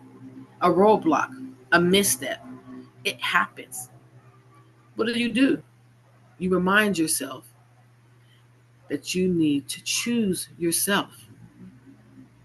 I didn't always rise this gracefully. And again, I still have my ugly cry days. Most of the time, I crawled. I crawled. Sometimes I stayed down longer than I wanted to. And you know what? That's still resilience. That's still resilience. People think that it looks like strength or confidence. But for me, it looked like tears in the dark, asking the universe, why do I still have to keep fighting? It looked like dragging myself out of bed when everything wanted me to just disappear. It wasn't it wasn't some warrior charging. I wasn't riding a horse, with a sword and saying, "Ha ya." I was a woman holding herself together and shaking her hands, refusing to let go. There were days I didn't think I could take another hit. I can't do this anymore. Life kept swinging at me, and I was just trying to just stay conscious through the blows. But even in the middle of that, even in the middle of all of that chaos, there was a flicker in me, like a little stubborn spark. Oh, I can't stand that little flicker, you guys. That little flicker is in me, and it continues to remind me, you're not done. You're not done. And I wasn't, and I'm not. Every single time I get back up, It wasn't because I had it all together. It was because I knew that staying down would let them win. And I couldn't let that happen. And them, I don't mean a specific person. It means whatever is in this universe that is trying to prevent me from my purpose. So when I talk about rising, I'm not talking about some perfect picture moment. I'm talking about those ugly, painful, dirty, silent victories, the kind where no one sees you get back up, but you know you did. And I don't care if you rise messy, just rise. I don't care if you scream, just rise. I don't care if you cry, crawl, kick, beg, just rise. Rise. That's the part that matters. And that's what changed everything for me. People don't understand that surviving is so powerful. Not in the look at me way, in the look at what I've been through. I should have been gone, but I'm still here, surviving. That isn't passive, it's a fight. Every single time I wanted to give up, and I didn't give up. And that quiet refusal to quit, that's where I found my strength. Not because someone saw me and said, "Good girl, you got that." No, because I found that strength in myself. That's where I found my strength. Not because life got easier, because it didn't. It was because I decided I was worth fighting for. I decided I was worth fighting for, even when no one else saw it. The things I survived gave me a deeper understanding of myself. I started to see my pain as something that I could build with, not just something I had to carry. I took those bricks off my shoulders and I started to build with it. Look at the ugliest parts of myself, and then I still choose to believe I could grow. I used to think that being broken was meant I was weak. Now it just, I know it just means that I had a lot to heal from. And I'm doing just that, piece by piece, brick by brick. That growth turned into power, into real power. The kind that lets me walk into a room with my head held high. Not because I've never been hurt, but because I have been hurt. And I kept going. I don't need anyone to tell me I'm strong. I know I am. I mean, but you can though. I love it. I love it. No, I'm joking. But I know I'm strong because I lived through some of the things that were designed to destroy me. And somehow I took all of that pain and I turned it into purpose. That's not just survival. That's transformation. Emotional endurance isn't something that I was born with. I had to earn it. I had to learn it. It's something that I had to work for every single day. Literally from the time I was born. Some days I did. Some days I do still scream. Some days I do still want to break something. Some days I do just want to disappear so that I just don't have to feel this anymore. I get tired, you guys. Again, my sisters called me a couple of days, and you know what she told me? She said, "How are you?"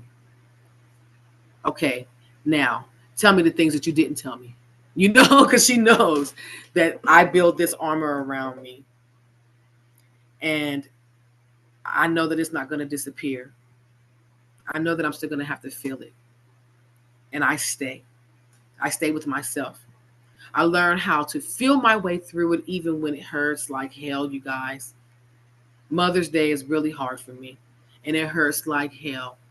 But that's what endurance looks like for me.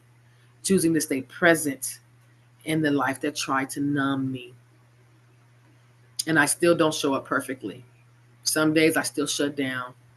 Some days I lash out, but I still keep trying. I create little moments to hold on to, things that ground me. I light a candle, I write in my journey, I meditate. Even when I wasn't sure that the universe was listening, I still do it. I stopped judging myself for how long it's taking me to heal, and I started giving myself credit for not giving up. That shift that saved me, because healing is not easy. It's messy. I say that a lot because I want people to understand, because people see who we are, who we show ourselves on the social media and all this, and they say, oh my God, that's easy. I don't ever want to mislead anyone. It is messy. And I had to learn to ride those waves, and those waves can sometimes come crashing down. Now, emotional endurance is a part of me. It's a part of who I am. Not because life stopped being hard, but because I know how to hold myself through those hard times. I know that no matter what today brings, I survived the worst. And I remind myself every single time things get heavy that I'm not fearless, but I'm just not willing to let fear win. That's what's keeping me going. Not strength in the traditional sense, but strength that's been earned in the dark. Quiet, real, honest strength. Another thing is self love. Self love is something else that I have always struggled with, because I was a people pleaser. Of course, as you can understand, I've been trained to make sure that everyone else was happy. I felt that if I did something for myself, that is selfish. I wanted those who I love to know how much I love them. So I poured myself into these people. For me, self love didn't come from in a pretty package. Self love did not come in a pretty package. It was hard. It was hard. It wasn't candles and those little spa baths. Even though I do that, you guys, spa baths are the truth. I love myself posts, on social media. It wasn't something easy. It started in the middle of my mess when I had nothing left. I had nothing left to give, not to myself, not to anyone. I realized I never given anything to me. So how do I have anything else to give to someone else? For so long, I was trying to prove my worth to other people, begging for scraps, loving, hoping that someone would finally say, you're enough. When they didn't, it broke me. And that's when that shift happened. You hear me keep saying shift. That's when that shift happened, because these shifts don't all come at once. Things happen, and that shift, then another shift. And I realized I could say yes to myself. I could say I love myself. And it wasn't some magical moment where you see the light bulb over your head. It was more, again, like a quiet, painful awakening. I was just tired. I was tired of shrinking. I was tired of bending over backwards. I was tired of chasing love from people who didn't know how to love me back. And that was exhausting. And that became soil for my transformation. I looked in the mirror and I saw someone who had survived so much. And I'm still standing. And for once in my life, I didn't want to fix her. I don't want to fix her. I want to fix her. I don't want to go to school. I want to go, do all to fix myself. No, I didn't need to be fixed. I needed to be cared for. And I wanted to care for myself. And that's when my self-love started becoming the foundation from something that I could rebuild from. When everything else fell apart, loving myself was the only thing I could control. And that became my anchor. It was the thing I returned to when the world made me feel small or invisible. And even though it didn't erase a lot of the pain, it gave me something solid inside of myself. Something that whispered, you are worthy, even when they don't see it. That foundation is what saved me. And I still build on that foundation every single day from those bricks. We all have the tools. All this weight that we're carrying, these bricks, we all have the tools. And they talk about self-love like it's just a cute little switch that you flip on. Boom, there's confidence. But that's not real. For me, it was war. It was crying, silently, loudly. It was yelling, screaming, something kind to myself, because it didn't feel true. I had to force those thoughts into my head. It was repeating affirmations. It was shaking, myself. Hey, you are beautiful. You are worthy, because the lies in my head was screaming louder that you're not worth anything. So loving myself wasn't easy. It was painful because I had to unlearn every voice that told me I was not enough. There are days that I hated myself, and not just because I want to, but because that's what I was trained to do. I felt safer. It felt safer to reject myself before the world could reject me. So choosing to love myself, That felt like rebellion. I had to practice. I had to practice it like it was a survival technique. And I still practice it. And some days it was as simple as putting my hand on my heart and saying, "You're trying, you're trying." And other days it was forgiving myself for not being further along in my journey. It was ugly, it was awkward, and it didn't always stick. But I kept showing up.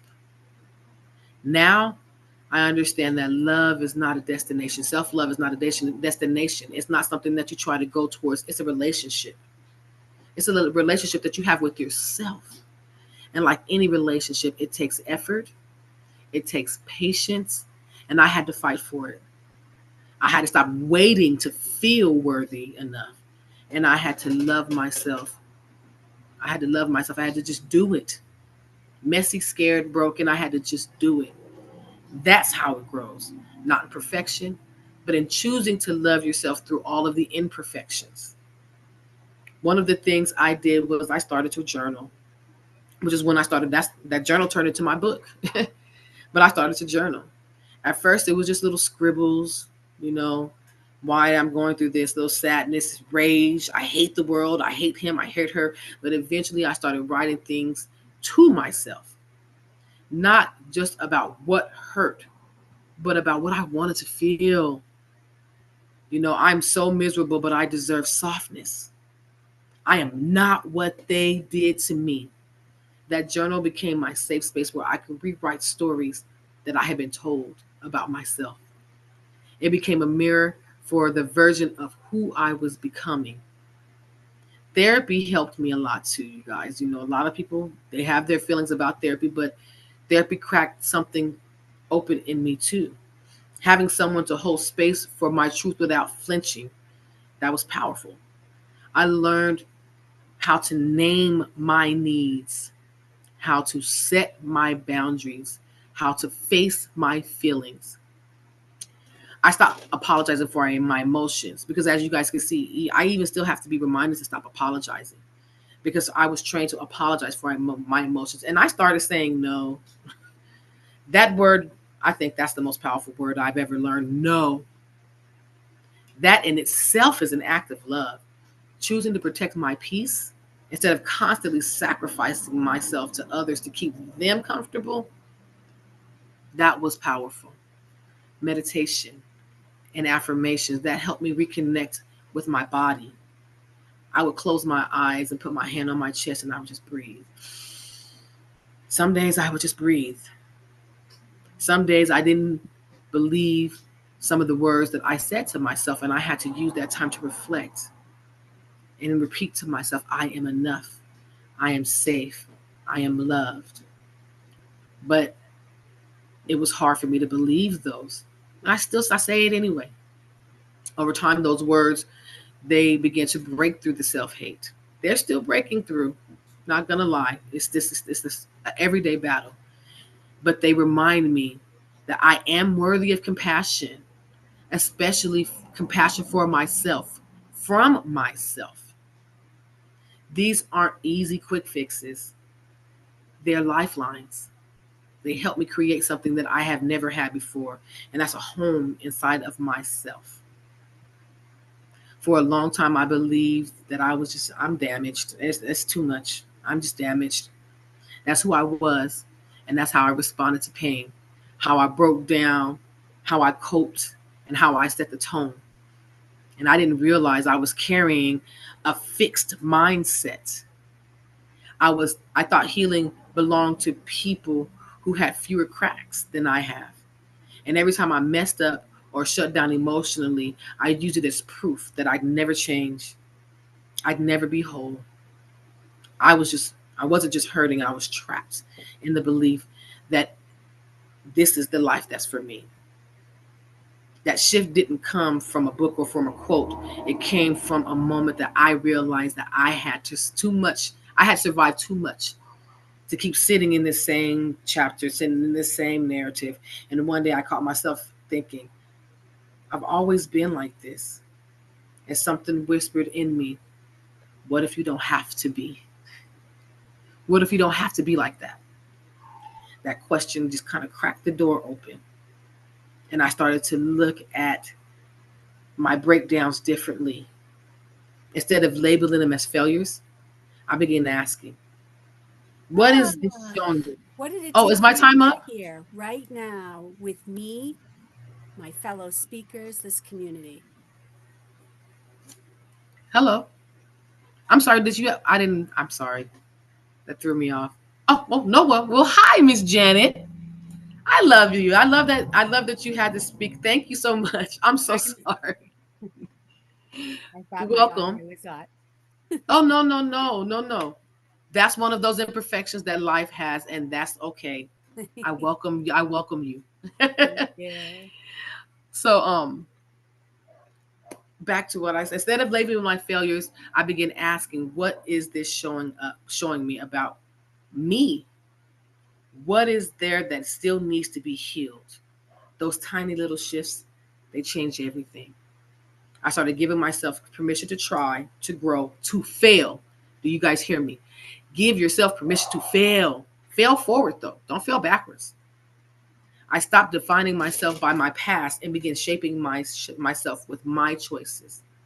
The more I leaned into that growth, into that mindset, I stopped fearing my setbacks. They became lessons, not life sentences. And the more I grew, the more I realized I was never stuck. I was scared. And once I stopped punishing myself for being human, I started to rise. My trauma, your trauma, it's not your fault. It's not my fault. It was never our fault. But healing from that trauma, that's my responsibility. That realization hit me hard. For a long time, my pain felt like this wall that was just blocking me from everything I wanted. Ugh, I hated that wall. Those are more bricks that I could use for that foundation, right? I screamed at that wall. I crumbled in front of that wall. But over time, I stopped trying to bulldoze through it and I started studying it. I looked at it. I studied each scar. I studied each trigger, each moment that shaped a piece of who I was becoming. I stopped running from my story and I just started sitting with it.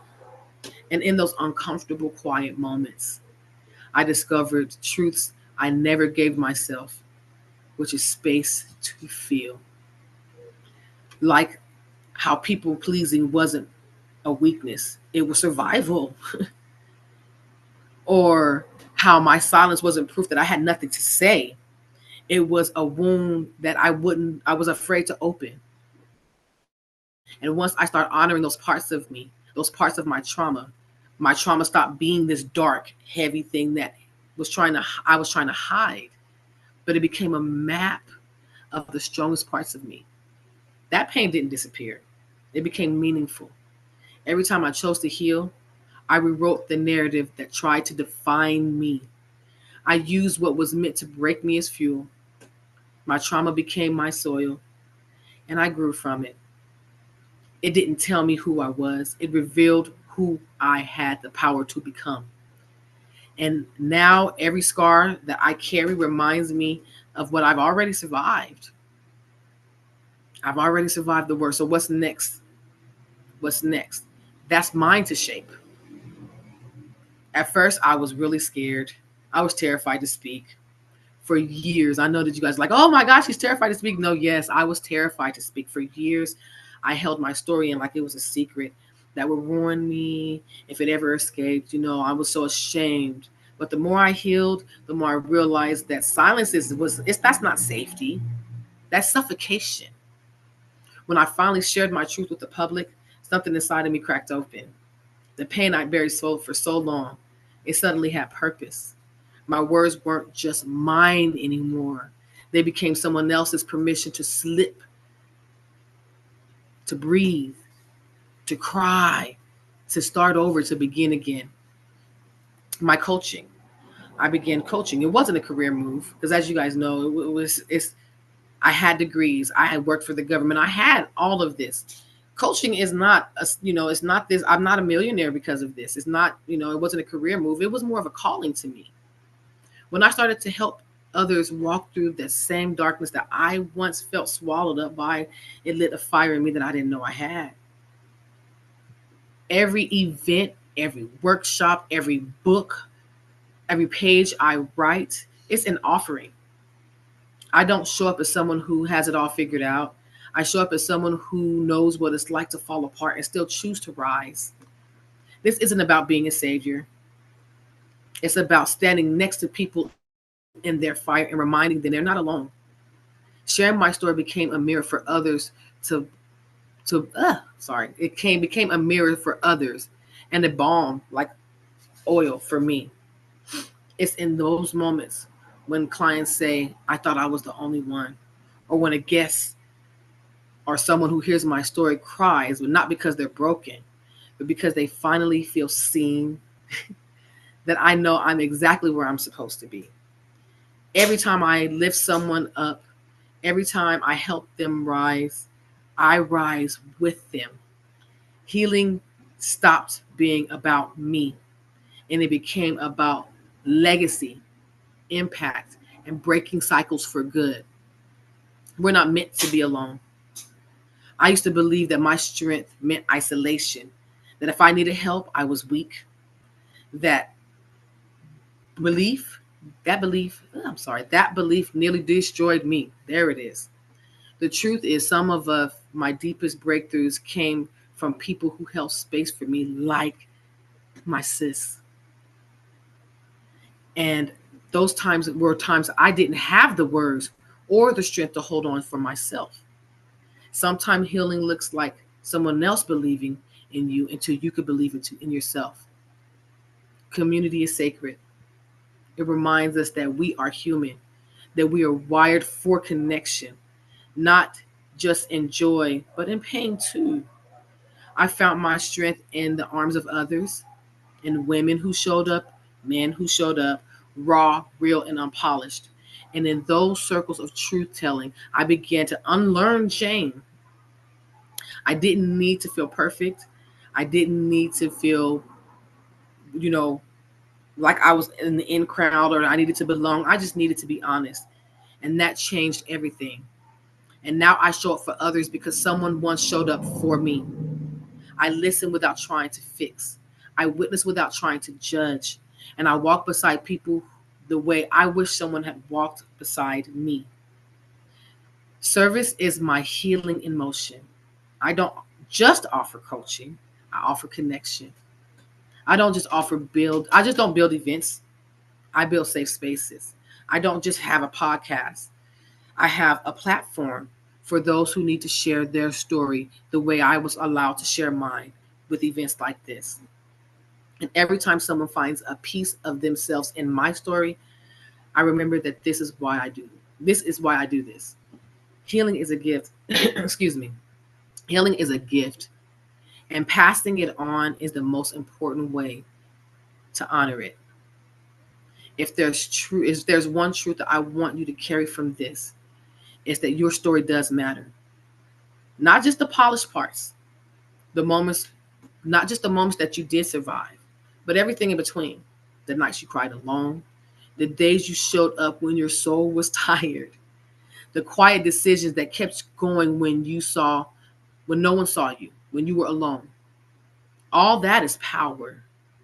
You don't have to be on stage or write a book to be impactful because your life is already your testimony. So many of us have been conditioned to believe that we're broken, to be heard. That unless we've reached some magical milestone of healed, we should stay silent. No. Healing isn't about the finish line, it's the journey. And your courage to walk it speaks volumes. You are evidence that your pain does not get the final say. Every time you tell your truth, no matter how shaky your voice is, you open the door for someone else to do the same. You don't have to be fearless to rise. You do. You just have to be willing to rise, willing to see yourself as more than just your past, willing to believe that there's purpose in your pain, willing to step into the light because you've never been in the darkness. No, because you have been in the darkness again. I'm sorry, imperfections. I'm not sorry. Don't come for me, mama. But because you now carry the wisdom, you are not here. Oh, you are not here by accident. You are not what happened to you. Your choice comes for who you are after that. And it does sound simple, but it's the hardest and the most powerful truth that I had to learn. I had to learn so much about life. I spent so much time of my life carrying labels that others gave me: unworthy, broken, not enough, too much.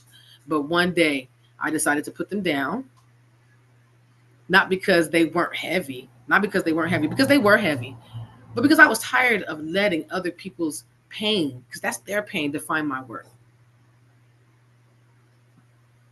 My journey may sound personal, but I know it echoes in the hearts of so many of you. Pain is so universal, so is survival. There were nights I laid in my bed wondering how I could face another day. Moments when the weight of everything I had been through was just made me hard to breathe. But I kept waking up. And maybe you have to.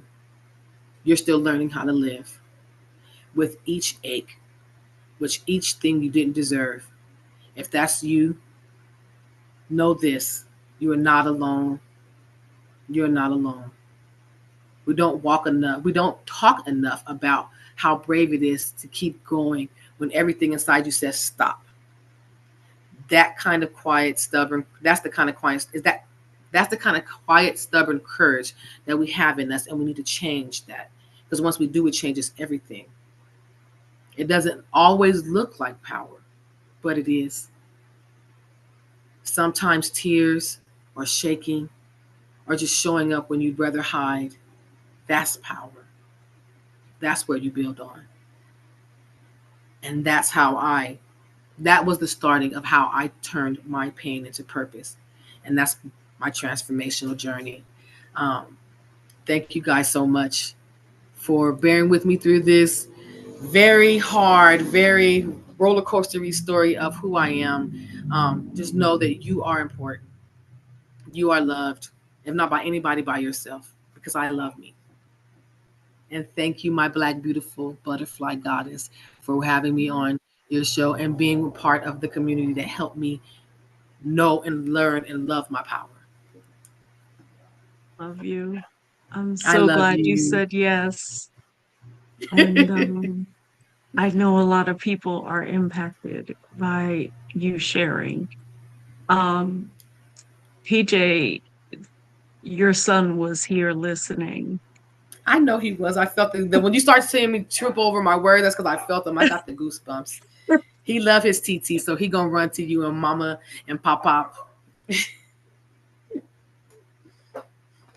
He was I here felt. cheering for you. So, I Ah, love you I so love you much. too. Thank you. Thank you for sharing your heart, You're your welcome. story, your testimony, your power, your pain, your purpose. This is why we do this, guys, so that you guys can see we didn't come, like she said, all polished and pretty and stuff like that. She's got her lip gloss going and all her makeup and stuff. Sometimes, sometimes healing is the ugly cry and the wailing. And that's what a lot of us have been through. So thank you, thank you, thank you. I love you, love you, love you. I love you, love you, love you, and thank you all for your comments and your. I was looking at them, and you're. Thank you for inspiring me to keep going. Thank you, Miss Janet. You're welcome. Um, Also, I do have a gift for everyone in attendance. I don't. It's a daily journal. It's a big journal, It's, but yeah, it's a big it's one. it's a big one, but it's a good one. Mm-hmm. For anyone in attendance. My sis has the download. Yep.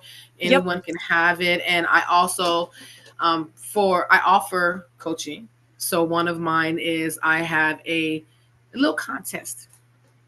Um, I offer 90 day. I'm offering a 90-minute session, free 90-minute session for the first three people who can answer a question about my my speech, just real quick.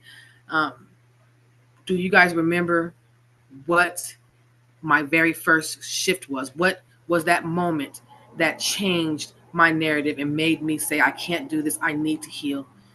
If you answer that question with your email, my sis could probably keep track of who you guys are. Send those answers to her. And sis, the first three ones that answer that question with their email, I will offer you a free 90 day. I keep saying 90 day. I'm not 90 days. No, nothing's free for 90 days, you guys. 90-minute coaching session with me for Resilience Journey. And everyone gets the journal. Everyone gets the journal. That's for everyone. Yes, those downloads will come on. You guys will get those emails to the link to the live site on Tuesday. I have deactivated it temporarily to see who shows up. And yes, so her gift is already uploaded and ready to go once the site goes live. So PJ, thank you so much. I love you. I love you. I love you. Love Mwah. you. Love you. And I All love will all see four you of you. soon. All four of you. Look, she's giving her love to Mama Lorraine and Pop Pop and the Gigi's. So love you, honey. Next up, guys, we have Janet. This is my girl. Y'all don't understand. This is my girl. So show her some love because she's one of us magical ladies. Okay, I'm gonna let her take it away because she don't need me. Hi, everybody. I know I have some friends and clients that signed up and will probably be showing up at 10:30 my time. Yeah. Thank you so much, Tawana, for putting this on. It's amazing to hear all these stories and triumphs and coming together collectively for each other. Yeah, today I'm going to be talking on being seen, heard, and understood in a dismissive world.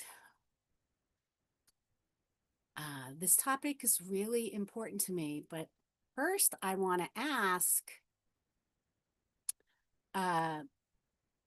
what did it take for you to get here? Like right now with me, with the fellow speakers, this community, what did it take for you to get here?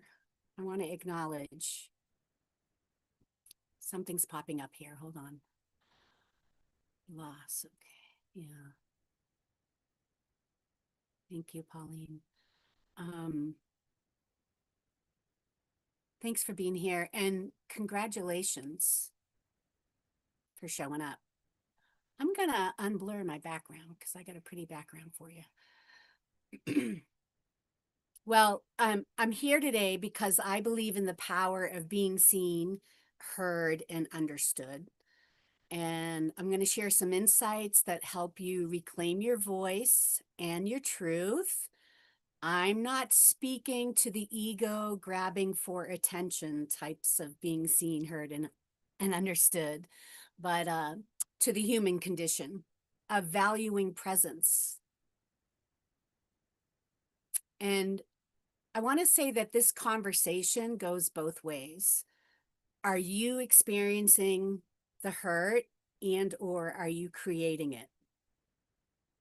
And I ask this question because I consider myself a good person, and I grew up in a narcissistic family where there was very little compassion, no empathy. You weren't allowed to express your emotions. And I had narcissistic traits.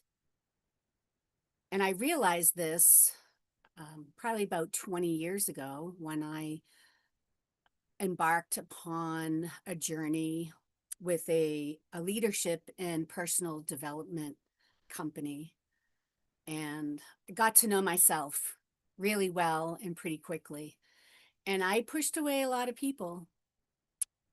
So again, this is about awareness and looking at both ourselves and our relationships, not pointing the finger. So my mission is to break generational trauma and create a world that honors neurodivergence. I definitely have a neurodivergent brain. We often struggle invisibly, caught in cycles of self-sabotage, where joy and normalcy feels like threats. Can anybody relate to that? So when I use the word self-sabotage, it's an unconscious experience. Oh, I'm doing so well, I'm feeling well, and then crash and burn. So how about if we create a world that is inclusive of neurodivergent brains? And I've looked at some studies. I don't know the answer. What I'm gleaning is that neurodivergent brains, complex PTSD, ADHD, etc., stems from abuse, from trauma. So I believe we're all wounded, and we use that wound to compensate, and that turns into our unique gift, our contribution to the world. Yeah, so I know this firsthand. I live with a traumatic brain injury, complex PTSD, and combined ADHD. And I didn't know, well, I knew about the brain injury 5 years ago, but the PTSD and the ADHD, I just learned about that 3 years ago. So I could say I wish I knew it sooner, but I'm really glad, not that I live into these labels, and I encourage people not to live in their labels and diagnosis. However, it really helped me understand me and my past and my behavior. And it gave me knowledge and control over my life. So as a young girl, I was also molested and bullied. I was molested by my neighbor and my family babysitter. And I never told my parents. And that's really where the trauma lies, is that I wasn't being held. I didn't have a safe space to go to people who were in a role to protect me. And that's where the trauma lies. So I'm right in the thick of it now, especially over the last 5 years after my brain injury accident. It really, all the reality arose to my attention about growing up in a narcissistic family and attracting narcissistic boyfriends and friendships and professional relationships. I got in a lot of trouble. I got in a lot of trouble. I made some really unfavorable choices. So growing up in survival mode taught me how to read a room, the language of shifting energies, the voice tones, sensing somebody's mood. And this was all by necessity. And that's why I'm hyper attuned. And I can read people like a book. So it's been a journey of rebuilding and rediscovering myself, and I'm here to share that journey with you. I'll be sharing more of it this afternoon. I'll be taking you on a photo walkabout. It's going to be real fun. So through my work, I help people just like you feel liberated and move forward and step into their best lives, no matter what's happening around them. uh, we can experience joy and ease in the midst of a storm. Because life transitions, which is my specialty, they're here. They're never going to go away. There's micro transitions, there's macro. So why not lower our resistance to what is and regulate our nervous systems and enjoy the reality? I'm not in any way condoning putting up with abuse or neglect or disrespect, none of that. I'm saying, like, step back and pause in curiosity. Make some choices from a sincere place of curiosity. So one of the ways I do this is through my visible transitions methodology. Well, I didn't create it. Spirit created it because it was downloaded many years ago when I was sick for 5 years. And I ended up at my parents' house I don't even know how old I was, like 43 or something. And couldn't get off the floor. And so this methodology was channeled, and it saved my life. And so the approach is rooted in curiosity and a smartphone camera, and it helps to develop emotional intelligence by capturing and reflecting on the transformations. And my clients learn to see their progress, honor their emotions, and embrace triggers with curiosity and grace. I just want to check. I see a Q&A here. Oh, thank you, Amanda. We're brain damage from developmental trauma, but also the vaccinations. Girl, don't even get me started.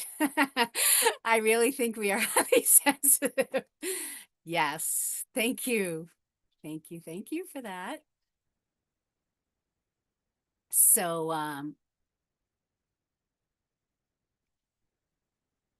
want to dive into the fundamental human need of validation, both on an individual and collective level. I think we all, I can't speak for everybody, but I think we all crave to be seen and heard and understood, but many of us feel dismissed and undervalued, both personally and professionally. Anybody relate to that? Yeah. Yeah. So some of us feel weird or like we don't fit in. Some of us beg people for bare minimum, like attention, support, or reciprocity. I've been doing that my whole life. Not anymore, but that was part of my trauma response, begging for some kind of validation. And again, like, that got me into trouble because there was an attachment to people who were not healthy for me. So, truth is not easy to discern, especially when we're living in trauma and our nervous systems are dysregulated, fight, flight, freeze, fawn. That's pretty much my story for my entire life. We're a bunch of vulnerable humans of emotions and triggers, needs and desires. So I want to show you how shifting your perspective and communication approach can transform your relationships and help you reclaim your voice. Get your voice in the room. Okay, I do want to say, in the context of accountability and ownership, if we want and need these experiences, being seen, being heard, being understood, validated, respected, then we must first make active choices and stop ignoring our patterns of our behavior.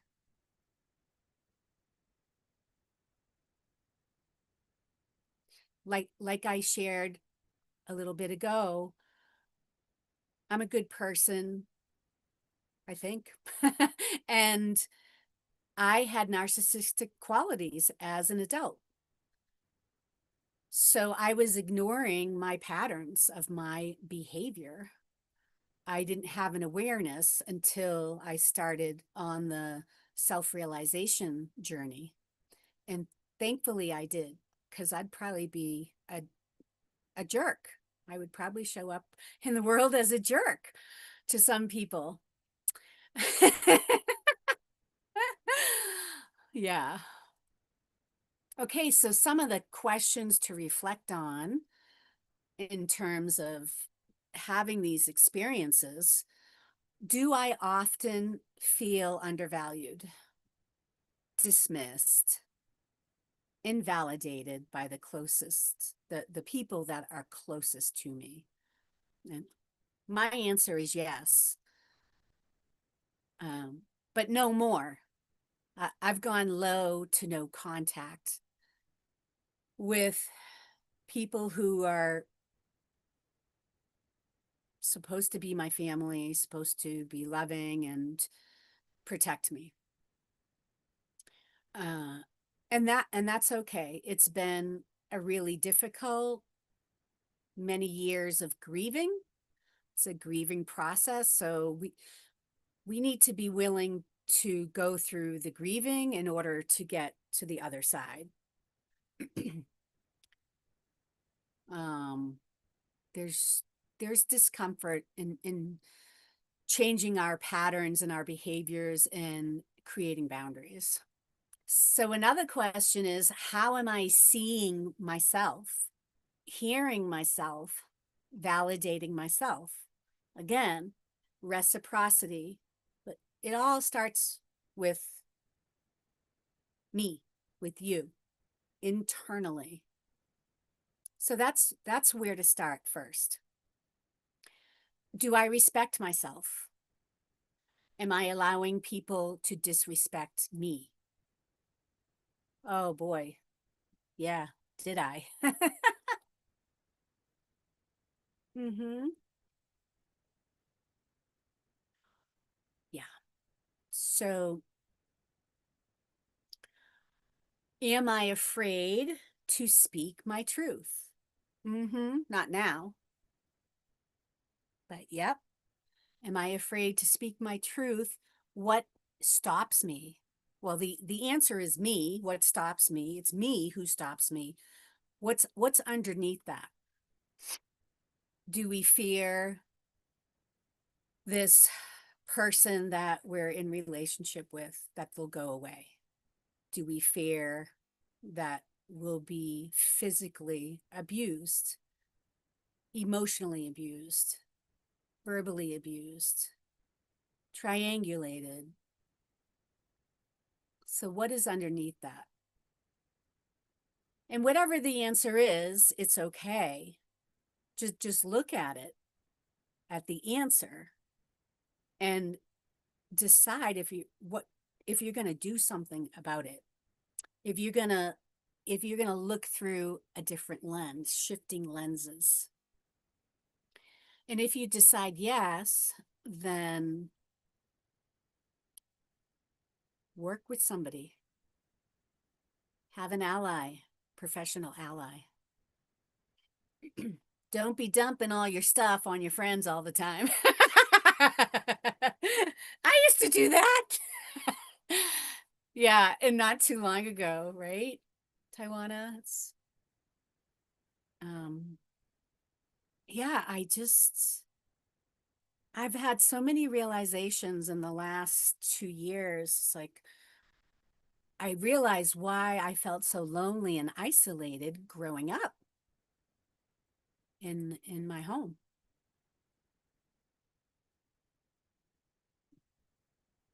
So the other question is, have I ever considered that my assumptions or judgments might be blocking me from seeing someone else's reality. So we walk through the world in this window, this context with, I'm speaking to the 5 primary senses right now. We take data in through our eyes, hearing, smelling, tasting, touching, and our brain makes up a story. And then we often believe that story, and we walk through the world in that story, in those assumptions, opinions, judgments, and they block us from reality, what is truly there. So one of my photo techniques is the neutrality path. You can find it on YouTube.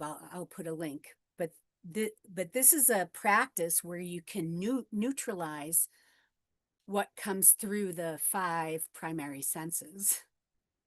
The colors, shapes, sizes, what you hear. And then you become a neutral observer and you see what's really there. And I recommend starting this as early as possible. All right, so let's look at the impact of invalidation. The consequences of not being seen and heard. We tend to get into toxic patterns in relationships. We tend to have unresolved resentment and anger, and we have feelings of isolation and self-doubt.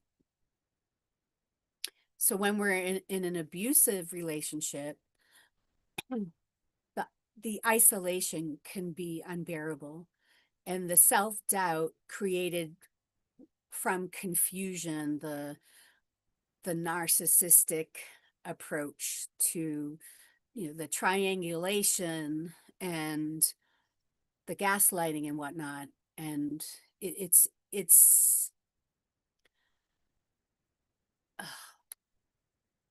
the manipulation is invisible. And that's why so many of us were in, or maybe are still in, relationships that are not favorable.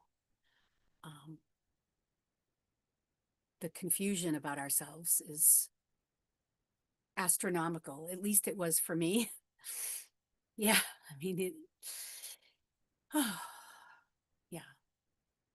So even after 20 years of self-realization work on a spiritual, emotional level, there were things that I still did not see about my relationship with my family.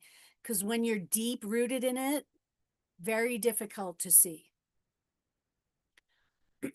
So some examples of invalidation are dismissal, and I always do this. This is the feeling I've had my whole life, like this, shrugging off feelings and experiences, gaslighting, twisting perceptions, and creating that confusion that I just spoke about. People will shift the blame or responsibility. They tend to have this coercive control and manipulation. They reject kind efforts. I want to say a little bit about this. They reject kind efforts. If you're in a relationship, and again, I'm talking romantic partner, friendship, professional, family, and there is not a reciprocity of giving and receiving kindness, that's a red flag.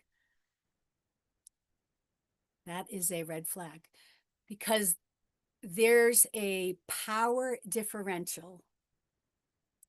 If that person is not allowing kindness and support from you, there's a power differential. Oh, I get the chills. Ow! Oh, just listen to that. Listen to it. It's so coercive. Look at it. Look at your relationships right now. Check it out. Oh boy. And that relationship in which you don't have that mutuality of allowing to be kind and supportive to that person, it doesn't mean that they're a sociopath or a narcissist. They might be living with their own trauma that they're unaware of. So maybe their past is when they received help or kindness, it was controlled and manipulated and turned back onto them. Okay. Opposition, labeling feelings as dramatic, overreactive. Oh, you're so sensitive, Janet. It's always something with you, Janet. Bullying. So, what I know about bullying, I was bullied as a child and a young person. The bullier uses the bullying as power to conceal their own shame and anxiety. And they intentionally repeat this behavior with the power imbalance. So let's go on to validation. And it's not begging for attention. It's valuing the presence of humans. So it's acknowledging that someone's feelings and experiences are real and important. And today in my photo walkabout, we're going to explore feelings and emotions and how to acknowledge them. So ways of validation is through reflection, showing empathy by paraphrasing, summarizing what someone says. Curiosity, staying open and calm without jumping to conclusions, staying neutral, and I don't mean apathetic, just chill, refraining from judgment and assumptions, and praise, acknowledging effort and progress. And the third methodology that I have is it's a way to track your efforts and your progress, because your brain needs to know that it's doing it. Otherwise, it reverts back to fight, flight, and freeze. So why is validation important? It helps build trust, respect, and safety in relationships. Fosters open communication, deeper connections, helps to self-regulate, which leads to connection and attuning with the other person. Be in relationships where you feel that attunement with the other person, not walking on eggshells. So let's get into some practical tools for validation and communication. I just want to check if there's anything in the chat box. Gaslighting on steroids. Gaslighting at its back. Yeah. Yep. Okay, so tools, and you'll hear me say this word a million times: pause and curiosity versus react. Curiosity keeps us calm and open to learning and understanding. Reacting often closes the door to empathy and connection and the truth. We just put up a big blockade. Ask open-ended questions, not a yes or no question. Inviting others to share their perspective. So some examples are like, tell me more. Help me understand. Go on. Go on. And align with people who value your existence. And you'll know it, because like right now, I have the chills. I feel expansive. I feel happy. I'm glowing. So I know I'm with the right people right now. and notice the red flags and honor your worth. Years ago, I was engaged to a man in Canada, and there were red flags everywhere. I mean, they were just shooting up all over the place. But I'm an idealist at heart, and I chose to ignore the red flags. I chose to live in his potential. No, no, no, no, no.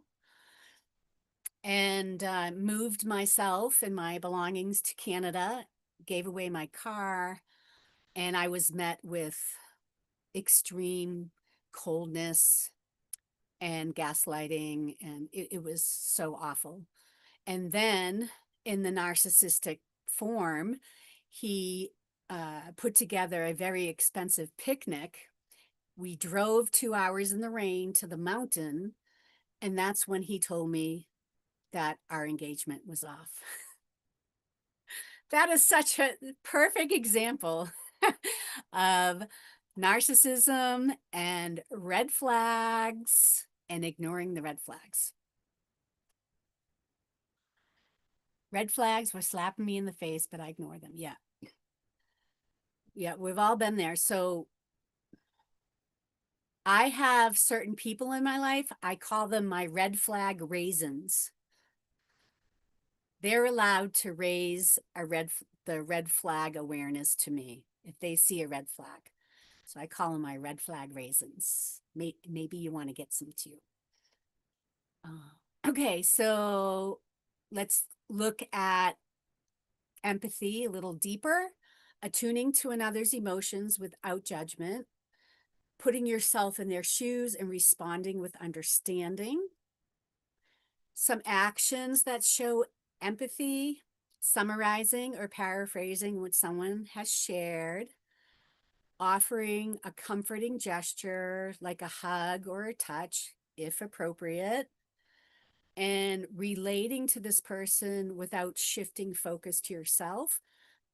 And I will admit, with my neurodivergent brain, I have had that habit of relating to a person by shifting the focus to myself and sharing a similar experience.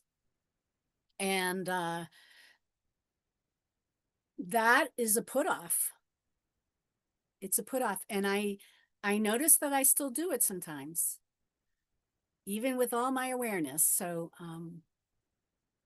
relate to someone without shifting the focus to yourself. Active listening: allow the other person to fully express themselves in a healthy way.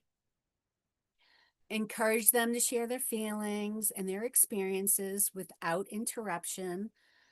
So yeah, holding space with compassion can feel really uncomfortable. And it has taken me years to do that. I grew up in a home and a culture where expressing feelings was not approved of. So I was always uncomfortable with feelings. And I've done a lot of work on creating and holding a space for people. Okay, so transforming conflict into understanding with the power of empathy and compassion. And like I was just saying, like it takes courage to sit with somebody's pain without trying to fix or change it. Ooh, do we need to take a lot of breaths right there?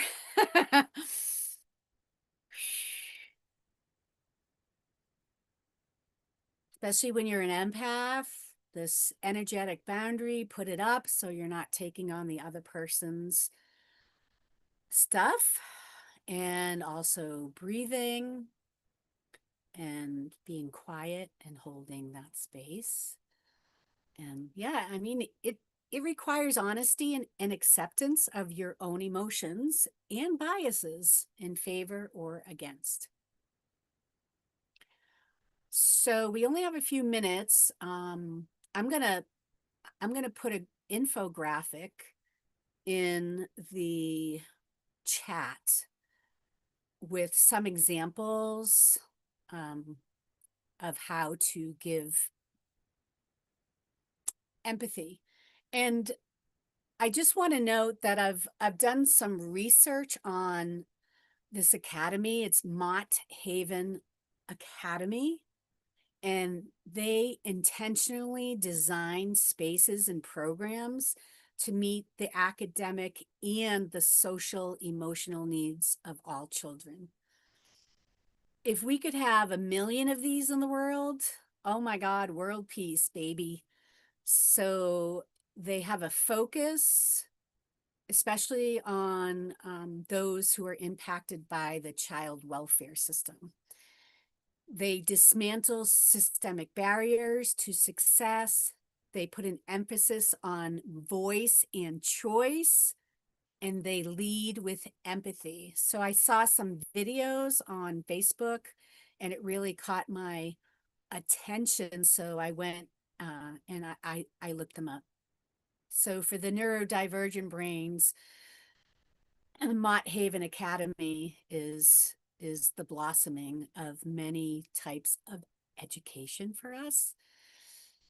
So, okay, I'm going to put this graphic in the chat, and I'm encouraging you and inviting you to practice taking ownership of your mistakes, your errors, and practice how to respond empathetically in a challenging situation. So you might botch it up at first. Let's see where we go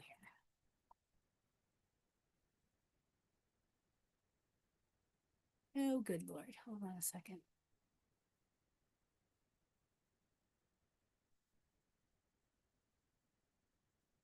Okay, so here are some examples of how to give empathy. And I think I'm at my time. Yeah. Yes, ma'am, we Okay. are. Yeah. Well, I want to leave you with one thing. I'll write it in the chat. May I see the world without my opinions, without my assumptions, and without my beliefs. I'll put it in the chat. I love that. Yes. I love Shout that. out. You are so amazing. I adore you. Likewise. I love, well, we vibe anyway. So, you know, they don't understand, but we get it. We're saying that as in We're our saying it. conversations before. We're not saying anything bad about you guys. No. I love you. I adore you. And I'm so glad you're coming back later to do that photo walkabout. I'm really excited about that. I don't know what it is, and I'm excited. I'm So, excited too. I'm excited yes, too. Yeah. you should Thank be. You you, should be. everyone, for You are being so here and showing up for welcome. yourself. Mwah. Love I'm going to go you. take a break. I'll be right back. Good. I'm glad Bye. you're back. Well, Dr. Millicent Driver, I finally get to introduce this woman who is in high demand, let me tell you, okay? But she came here today to speak at my summit, and I am both humbled and honored to hand her over to you guys. So, why do you say Dawn Phoenix? That's weird. I have no idea. I changed the name and it still popped up. Zoom I has have no. been doing weird things since I got this Zoom webinar stuff, and it's like ridiculous. It's ridiculous. Well, That's she's okay. not I'll make sure that Phoenix, they know who I am before I the leave. Militant Driver. Get it right, okay? Yes. And thank you so much for this opportunity to be here to speak and share my story. I've been listening to the other ladies and their stories, and it's been amazing. And I'm talking about breathing again, breaking those cycles of disappointment, breaking those cycles of despair, and building up that confidence. And I'm speaking from my own experience, and I want to share a little bit about my story. I want to go back to when I was a young girl and how it kind of got to a certain point when I was talking about confidence. And I started high school because this is a very pivotal moment in my life. When I was in high school, I was going into my junior year, and I remember talking to the school counselor, and I said, now I want to kind of go into my last 2 years of school and I want to take classes preparing me for college because I wanted to go to college. I wanted to get a degree. So many things I wanted to do, but I knew that college was on the radar. I talked to my counselor, and he just told me, you're not college material. You probably should think about a junior college or maybe the armed forces. And it crushed me, not because of junior college or because of the military, but because he told me I was not college material. And I didn't understand what that meant other than I wasn't good enough. Then I thought about it. Okay, well, maybe I'll just try junior college and maybe the military. I wasn't, really in tune with the armed forces at that particular time, but I did want to go to college, so I thought about, okay, a junior college. So after I graduated, I went to a junior college, which I loved. The school was beautiful. It was amazing. I went to the school for a couple of years. After going to the junior college, I felt like, okay, I need a little more. I wasn't really grasping what I needed. I went to the military. So I did enlist in the Army, and I went into the Army. I'm not saying that was the bad decision. It wasn't probably the best decision at the time for me, but it was one that has made a big difference in my life. But I did go to the armed forces. After being in the military and going to a junior college, now I still had that burning desire that I wanted to get my bachelor's degree from a university. So I said, you know what? My confidence was sort of destroyed at that point when I heard the counselor tell me that.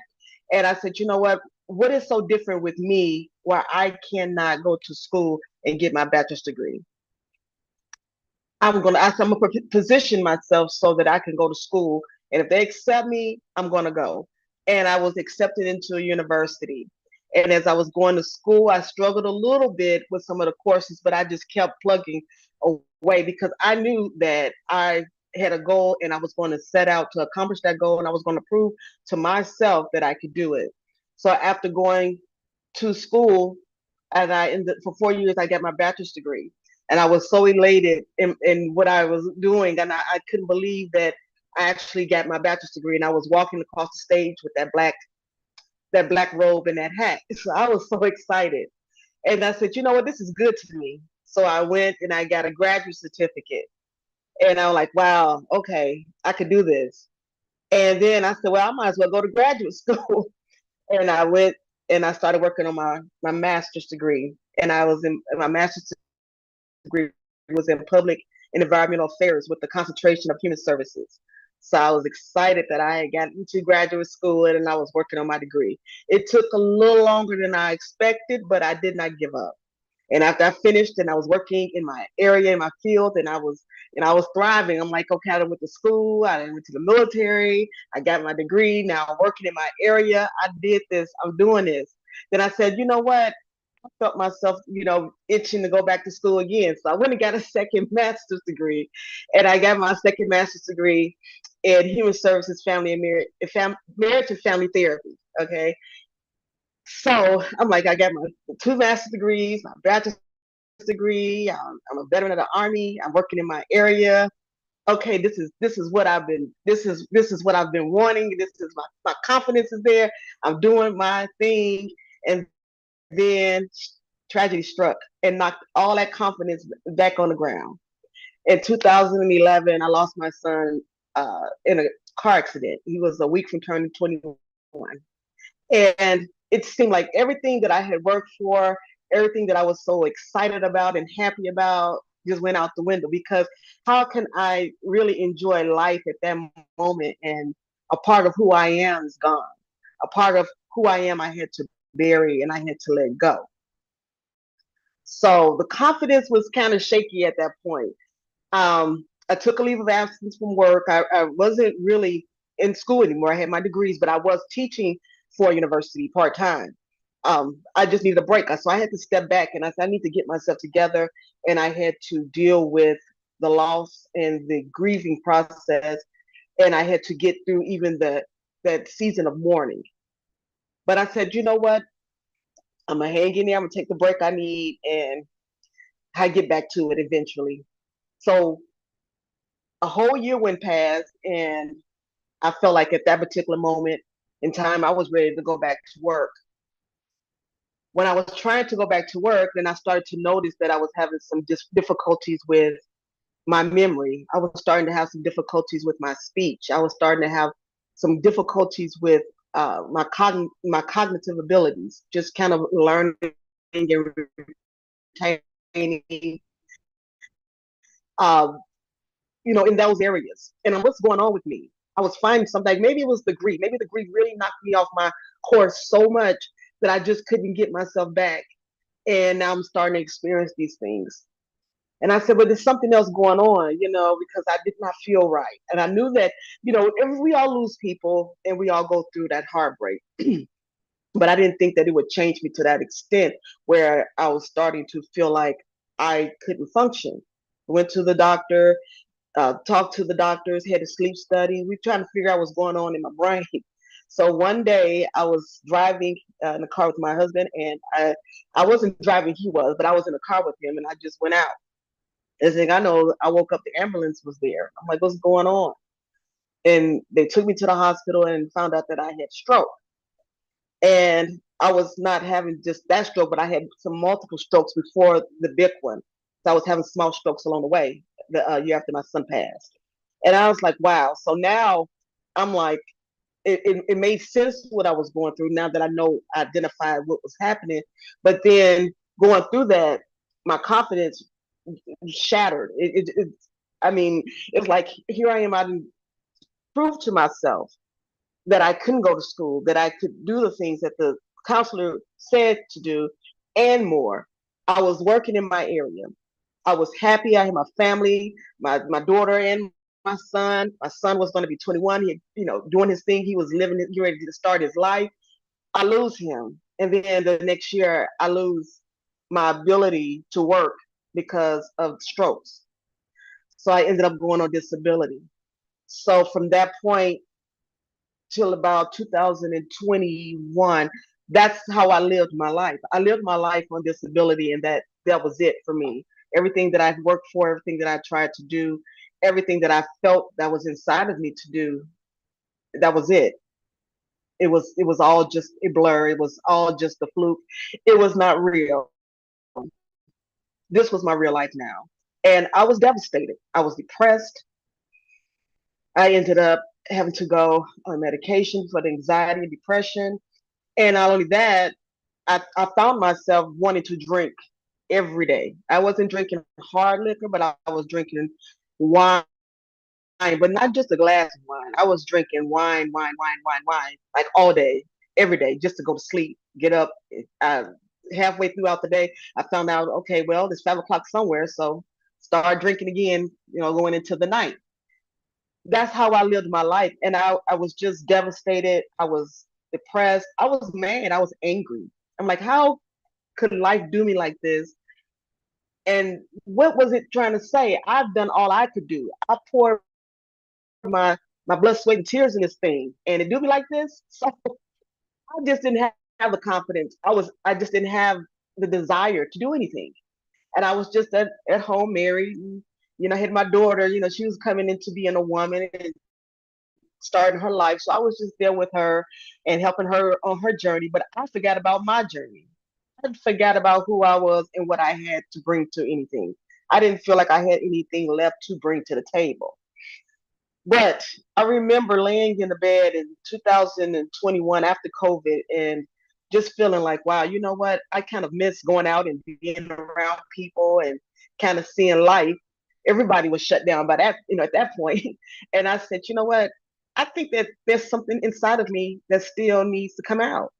I'm still living. My son had been gone since 2011. I'm still here and I'm not doing anything. And all that he had poured into me that was in me was just sitting there dormant. I wasn't doing anything with it. So what am I doing with my life now? I'm still here. What am I going to do with the time that I still had left? I didn't want to spend the rest of my day laying in the bed, feeling sorry for myself and being mad at the world because I lost my son. So many people since then had lost loved ones along the way. It wasn't just me. I was not unique to the situation. That particular situation was just unique to me.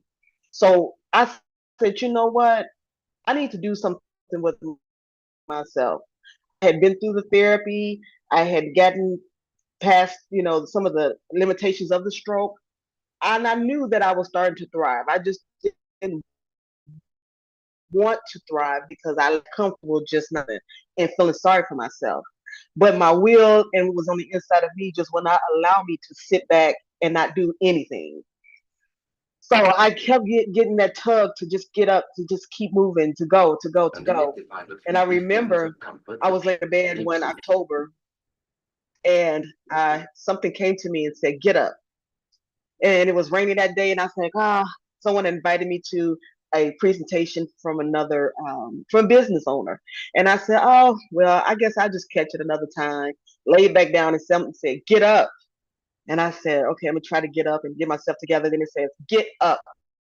I got up and I said, let me go out here and this push and this urge was getting me.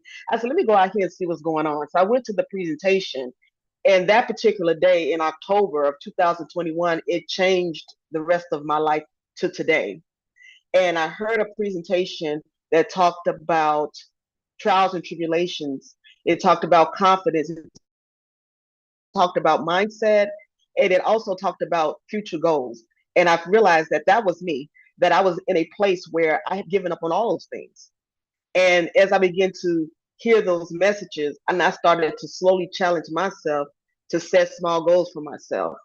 I got with a coach and started to explain what it was that I saw myself doing, what direction I want to go into, and I kind of went in that direction. It did not. It didn't go the way that I wanted it to go smoothly, but I was proud of myself that I was making steps. So I found myself breathing again. I was like, wow, you know what? I'm breathing. I'm taking deep breaths, and I'm starting to breathe and I see life in a different manner. The sun looks different, and the trees and the way that the atmosphere was looking to me was starting to look different. It was starting to actually come alive because I was starting to come alive within myself. I started to look at my son's passing as not a situation of just always being sad, but just a situation of that this was a natural transition, and that spiritual connection we will always have. And I truly believe in my heart that I would be in his presence again. So I started to have to condition my mind to see life in a different way. And so when I started thinking about breathe again, I literally meant that thing, because when he first passed, I caught myself not being able to catch my breath. And I'd be fine. Days I'd be fine. And then all of a sudden I just thinking about it. And it would just take my breath away. And then I realized that, man, I'm breathing and I have breath. I'm not laboring. It's not difficult. And I'm not crying as much. When I hear his name, I'm smiling and I'm getting excited. Then I said, okay, well, let's test the waters. And I started working on a book. And it took me, being up day and night to get this book done, but I got the book done. And I said, you know what? If I can sit here and I can map out an outline and I can get my thoughts together enough to create this book, then I can do so much more. I'm not giving my brain a chance to be challenged. There's more in me than just sitting back not doing anything. So when I I wrote the first book, and it was released in 2022 of of the spring.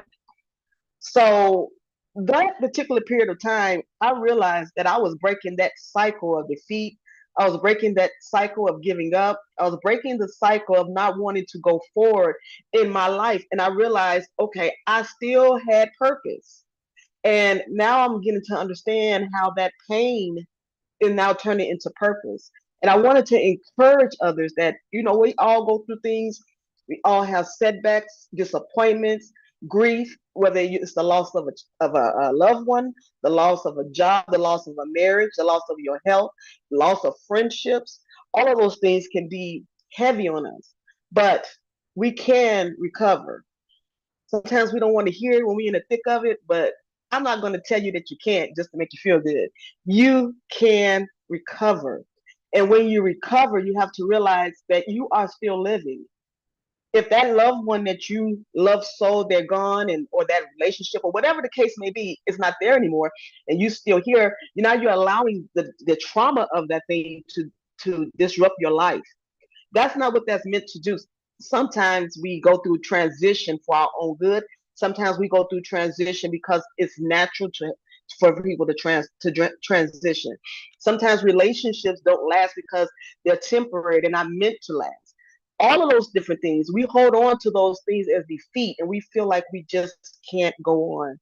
And I'm telling you that you can breathe again. You can breathe again. And it was so crazy because I actually wrote a song, all of that, called Breathe. And when I wrote that song, I talked about the trials in life and how they can come to destroy you and how they can come to take you under. But you can breathe again.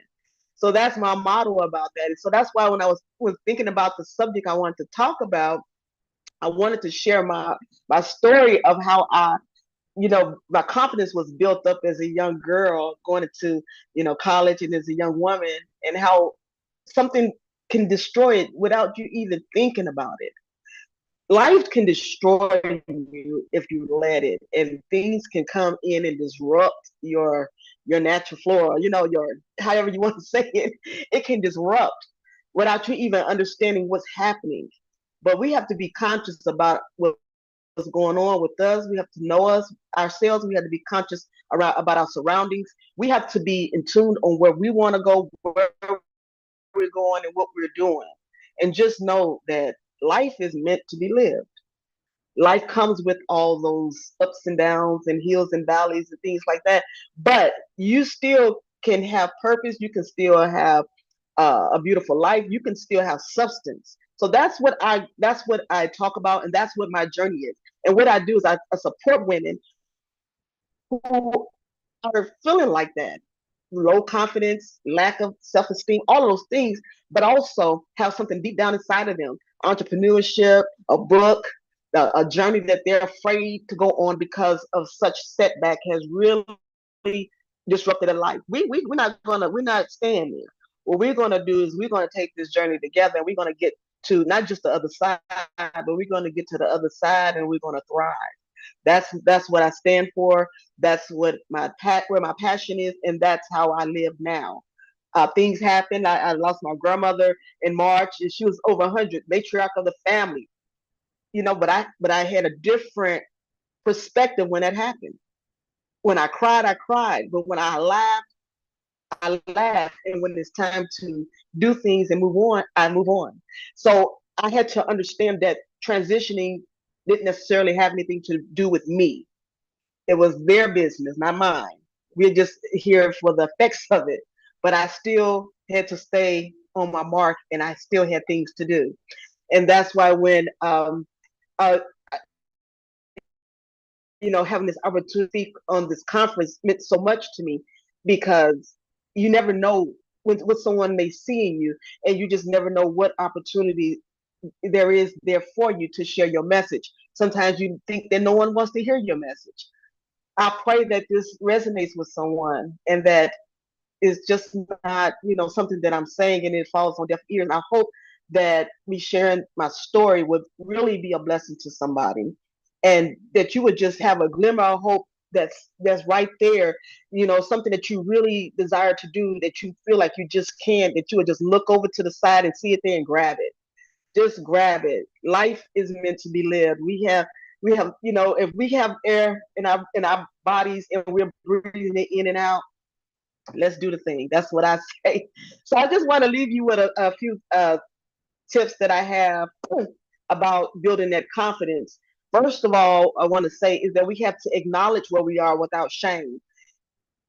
Do not be ashamed of where you are if your confidence is not there, if you lack that substance, and if that pain has overtaken you. Period. Do not be ashamed of that. We are human. That's who we are. The thing is acknowledging it, and now that you know that's what's going on, what we're going to do about it. Then we got to not allow that inner critic that's in us to interrupt us.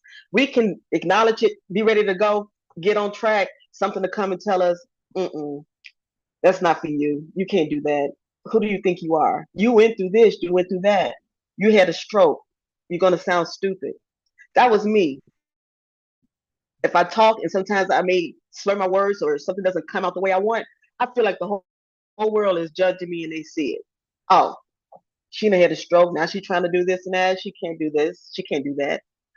Don't allow that inner critic to stop you because I have spoken. And even if I mess up and maybe things not as clear as I want it to be, guess what? I'm still doing it and I'm still here and I'm still moving forward. So that inner critic can be quiet because I am going to speak and my voice is going to be heard. So do not allow that inner critic to stop you on your journey. We just don't allow it to stop you on your journey because I can guarantee you it's coming. That's just how things work. And next, I want to say, start small but stay consistent. That's another thing too. When I first was like, okay, I'm jumping into this journey of entrepreneurship where I'm about to start, doing my thing. I started with the book. I started small because I'm like, you know what? I don't know what I'm doing. I got a coach, okay, but I don't know what I'm doing.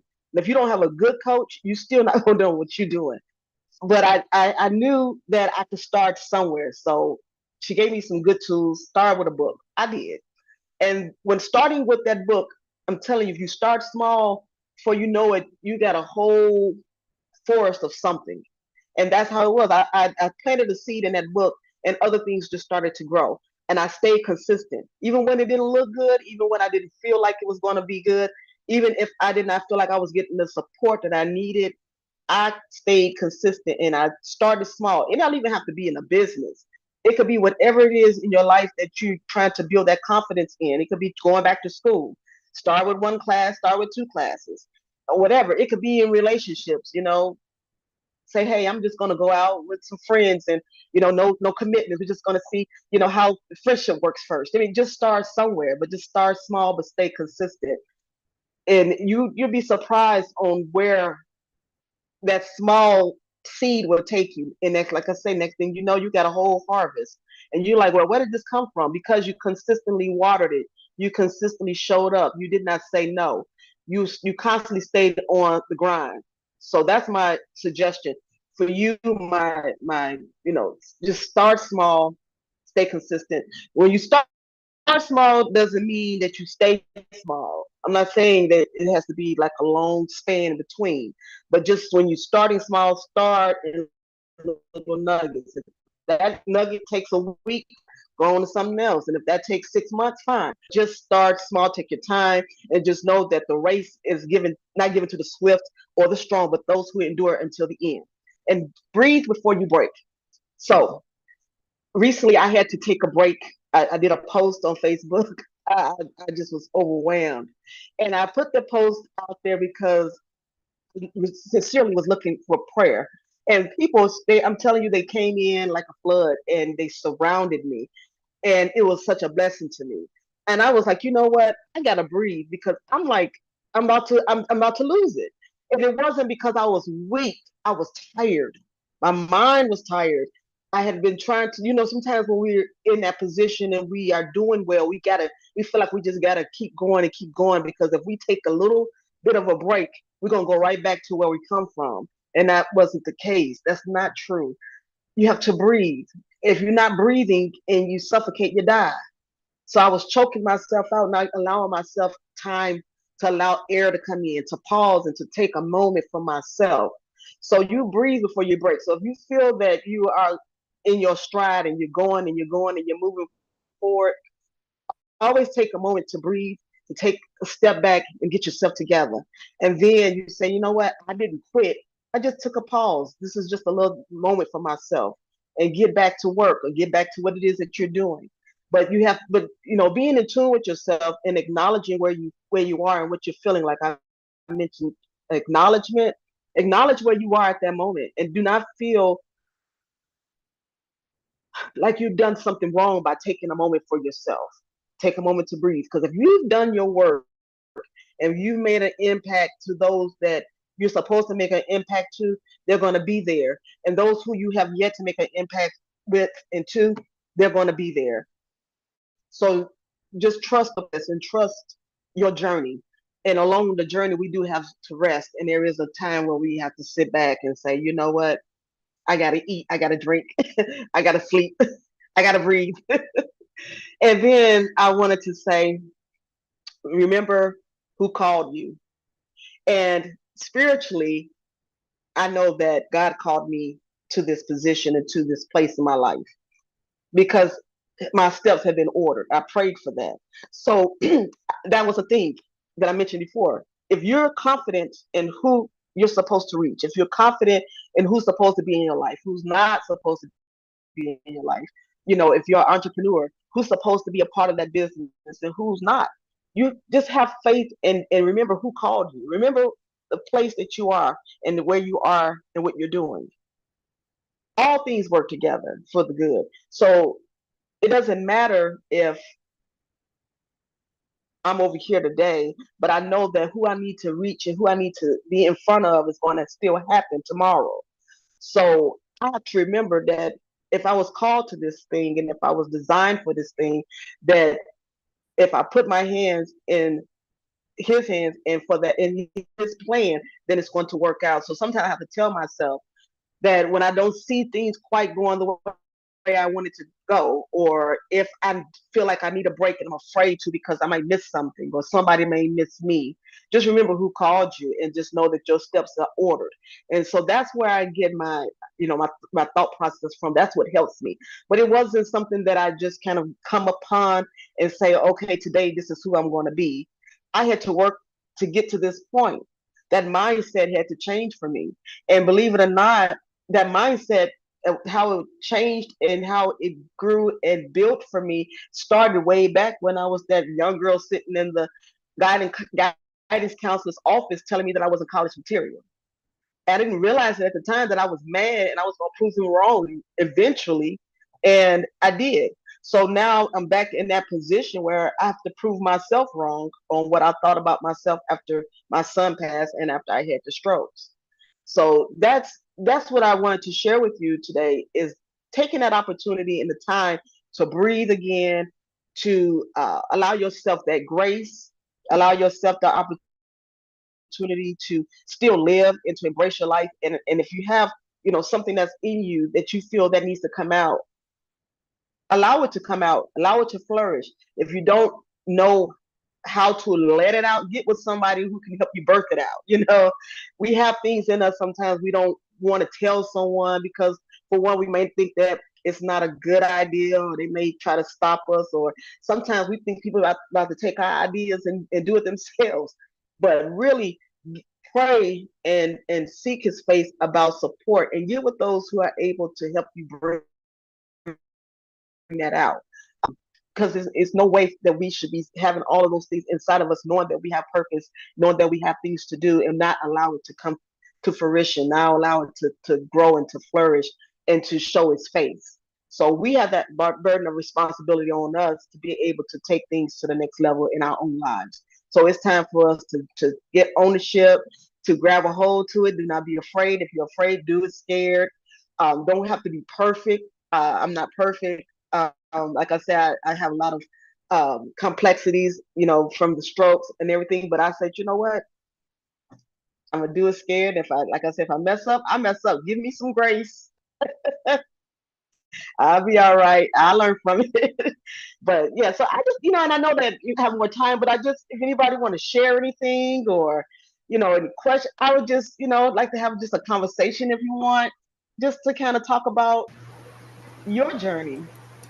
I wanna touch on something that you talked about because I've been through it. And that is being an overachiever and then getting smacked with disability. I went from working for White House appointees to being in bed on medication and under review for SSDI.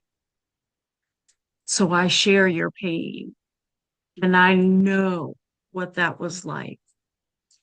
I then had a car wreck after that one and now have epilepsy. And so again, I get it where we get twisted up with the words. And like I was being critical. I found myself being critical of myself last night because I noticed that when I was talking yesterday, sometimes my mouth twists up. And that's from having 6 lesions on your brain. So my heart goes out to you. You are so brave. You are so courageous. You are so amazing. You keep doing this. You keep encouraging people. You keep showing them that they have to show up. You keep your message going because we all need to hear it. We all need to hear it. Thank you for that. And it's humbling. And like I say, sometimes you never know what someone is going through, and you think it's just you, and you don't say much because it's not so much that you're embarrassed, but you just don't feel like you measure up. And that's just kind of how it was for me. I stayed behind 'cause I'm like, I didn't think I measured up to anything, but I just knew that I just couldn't sit back and not do something with my life. My I just could not. I'm still here, and I don't want to leave this world and and and not do what was inside of me to do. Too many gifts, dreams, and desires and talents in the grave as as we speak. I'm not going to be taking nothing with me. We have to leave a legacy, right? We have to leave a legacy. And what people don't realize, your legacy is not that 401k, it's your name.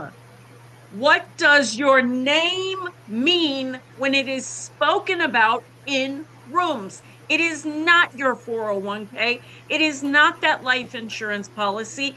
It is your name. When I leave this earth, my name will mean something. My children already have a legacy.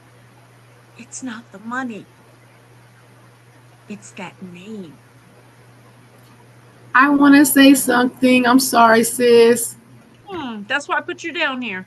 I I love what you said. Do it scared. Be scared, but do it anyway. That's a lot of things. Is that voice? We all got that voice. I thought I was crazy, but I want to thank you because we have a lot in common. I feel like I resonate with you a lot. I don't know if you heard my story, but there's a lot of similarities in there, and I just want to thank you for sharing your story because you, I have my show Insights of a Survivor, and you are the definition of what that show means is to survive and do it anyway when we feel like we can't, when that voice is giving us doubt, because it's not just the external fear. We're not afraid of only what people will think, but we're afraid of letting ourselves down. And that's what that voice is doing, is telling us Yes. we can't do it. And you're saying, do it scared anyway. I think that you need to turn that into a hashtag, turn that into a movement, copyright it before somebody steal it, because I might. So you better copyright it before I come forward. I jump in the pool with both feet. Do it Right. afraid. Yeah. Do it afraid. Look, Do it afraid. So yeah. I want to thank you so much for sharing that story of resilience because, like you said, I have 2 master's degrees like you. I have 2 bachelor's degrees, but I'm sitting here. Well, you see what I have on? Oh, I changed my clothes, y'all. I'm sorry. I changed back. It's hot in Costa Rica, so I had to put my tank top back on. But I don't do anything that was meant for me to do. And you saying and talking about how you lost your son and what you had to do to fight to overcome that. I know that pain, and that pain, a lot of us, fortunately, a lot of us don't know that pain. So thank you for sharing that, because climbing out of that, that's something that was supposed to break us. But seeing you right here Yes. today, it just shows the strength that this community has. So just again, I'm taking too much time, but thank you No, no, no, so much. no, I no, no. appreciate you. I appreciate you. I appreciate my sister Juana. I appreciate Janet. I wish I could have heard the ladies before me, but the two speeches that I've heard so far, it's just kind of confirming what my goal and my purpose is, and that's to keep fighting. Breathe, breathe, Yes. breathe, Miss Janet. I heard you too. And thank you guys all for sharing, because it's not easy to come up here and share your truth. It's not. Sitting in front of this light, that light burns and it burns, but you Yes. know what? Keep standing. Look, I see you. I see you, sis. So thank you, Miss Tawana. And thank you, Miss Dawn. You're welcome. Natalie says, can you describe further exactly how you were able to identify how you wanted to move forward in life, your goals, what you wanted to do after a period of feeling stuck and lost? Do you have more tips to figure out what you want to do next? Okay. Says, can you describe? Okay. You know what? I think for me, I'm the kind of person that whenever you want to move forward in life, I'm visual. So sometimes when those around you are moving forward in their life and they're doing things, and you're looking at yourself, I kind of felt like, man, you know what? What am I doing? What am I doing with myself? And I kind of start to feel embarrassed because I knew that because I had been off work for so long, I knew that, man, if I was to go back to work, I'm competing with a whole new uh, generation of people, a whole new level of education that's out there. And I was, I feel like I was getting further and further behind in everything. And I was actually embarrassed and I became frustrated. Um, and I don't know, it was just something in me. I can't describe it, but it was just something in me that said, you know what? I had to sit back and I had to look at everything that I had already done. Some of my accomplishments that I've, you the master's degrees, like Miss Jones was saying, you have these degrees and everything, and sometimes you don't even pay attention to what you've done. I sometimes I have to sit and I have to actually look to see what I've done. The fact that I just put that I was a veteran, I just actually put it in my bio. I hadn't even acknowledged the fact that I served the country because I don't know. I didn't put the value on anything that I've done. So I was being embarrassed and sitting back. Why? I was doing this to myself. And I got tired. And I just got tired of being in that place. I got tired. I felt like, man, you're going to go to school, spend the money, go and be, in formation and being up early, doing PT and going to bed late and working in the mess hall, whatever the case may be. I've done all of that. Why was I allowing myself to allow this to just go out the window? I'm like, do something. I got mad. Do something. That was my turning point. What the heck are you going to do with yourself? And who you doing? And you sitting here ain't doing nothing for nobody. Everybody else's life is going on, and you sitting here looking mad. I was mad, but I was also like, man, you foolish. Get up, do something. So that's the best way that I can put. That's just the best way that I can say. That's how I. That's kind of what I saw for myself. The tools and techniques that I would say, or any tips that I would give, is to set a goal for yourself, regardless of where you're at in your life. If you're in the midst of pain and you feel like you just can't climb out of it, those goals that you're setting should be in those areas. If you feel like you can't climb out, what I'm saying, if you feel like you need to talk to someone, talk to someone. That's a goal. And then at that point, like I said, small steps. But like I said before, placing yourself. You don't have to just jump in and all of a sudden you get all these goals that you're trying to accomplish. Acknowledge where you are, start right there, and take those small strides to get to where you want to be. But you need to start somewhere, and you need to where you are, but you need to start somewhere because this world is going to leave you behind. Some of the people you think are in your corner, they're going to go on with their life. You're going to be angry, mad, embarrassed, whatever the case may be. So it's got to start with you. So my tip is that wherever you are in your life, whatever's going on with you at that particular moment, make a decision that I'm going to set small goals to get me to the next. I don't care if it's from A to B. Don't try to jump from A to F or whatever. Start small. Do something.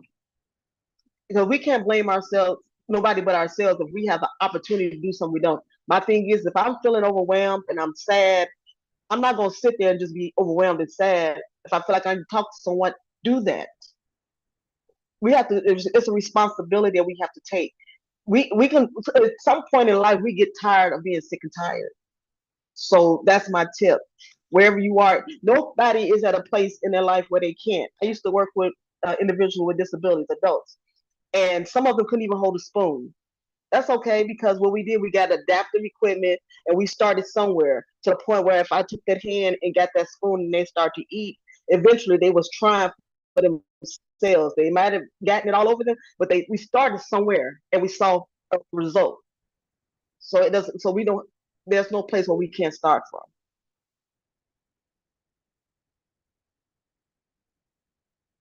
I hope I answered it.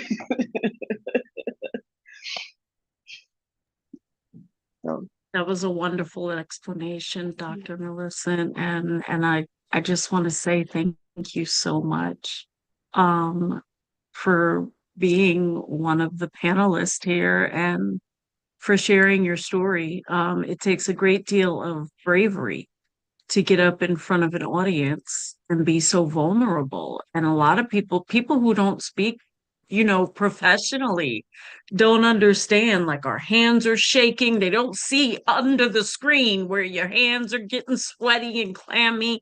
When I did my first podcast, I was sitting here and I had just put on like press on nails and you could see me like this. So I had to put my hands under my legs to stop shaking. So it takes so much bravery to get up here and to be vulnerable and to share the things you've been through. And as a veteran, again, I honor you as, someone who used to work for the White House. I honor you and I thank you for thank the you. sacrifices that you made for yourself and this country. So thank you. Thank you, and I thank you for sharing your story and Ms. Jones too. It really, and even for the question, it's good to know that you're not in this world out there by yourself, dangling somewhere. That we have kindred Nope. spirits and Nope. hearts. You are not, you are far from alone. And yeah, it was quite a battle. Uh-huh. She loves doing that. It was quite a battle. Yeah. I remember when I first realized that the epilepsy had made my mouth crooked sometimes. Mm. I started like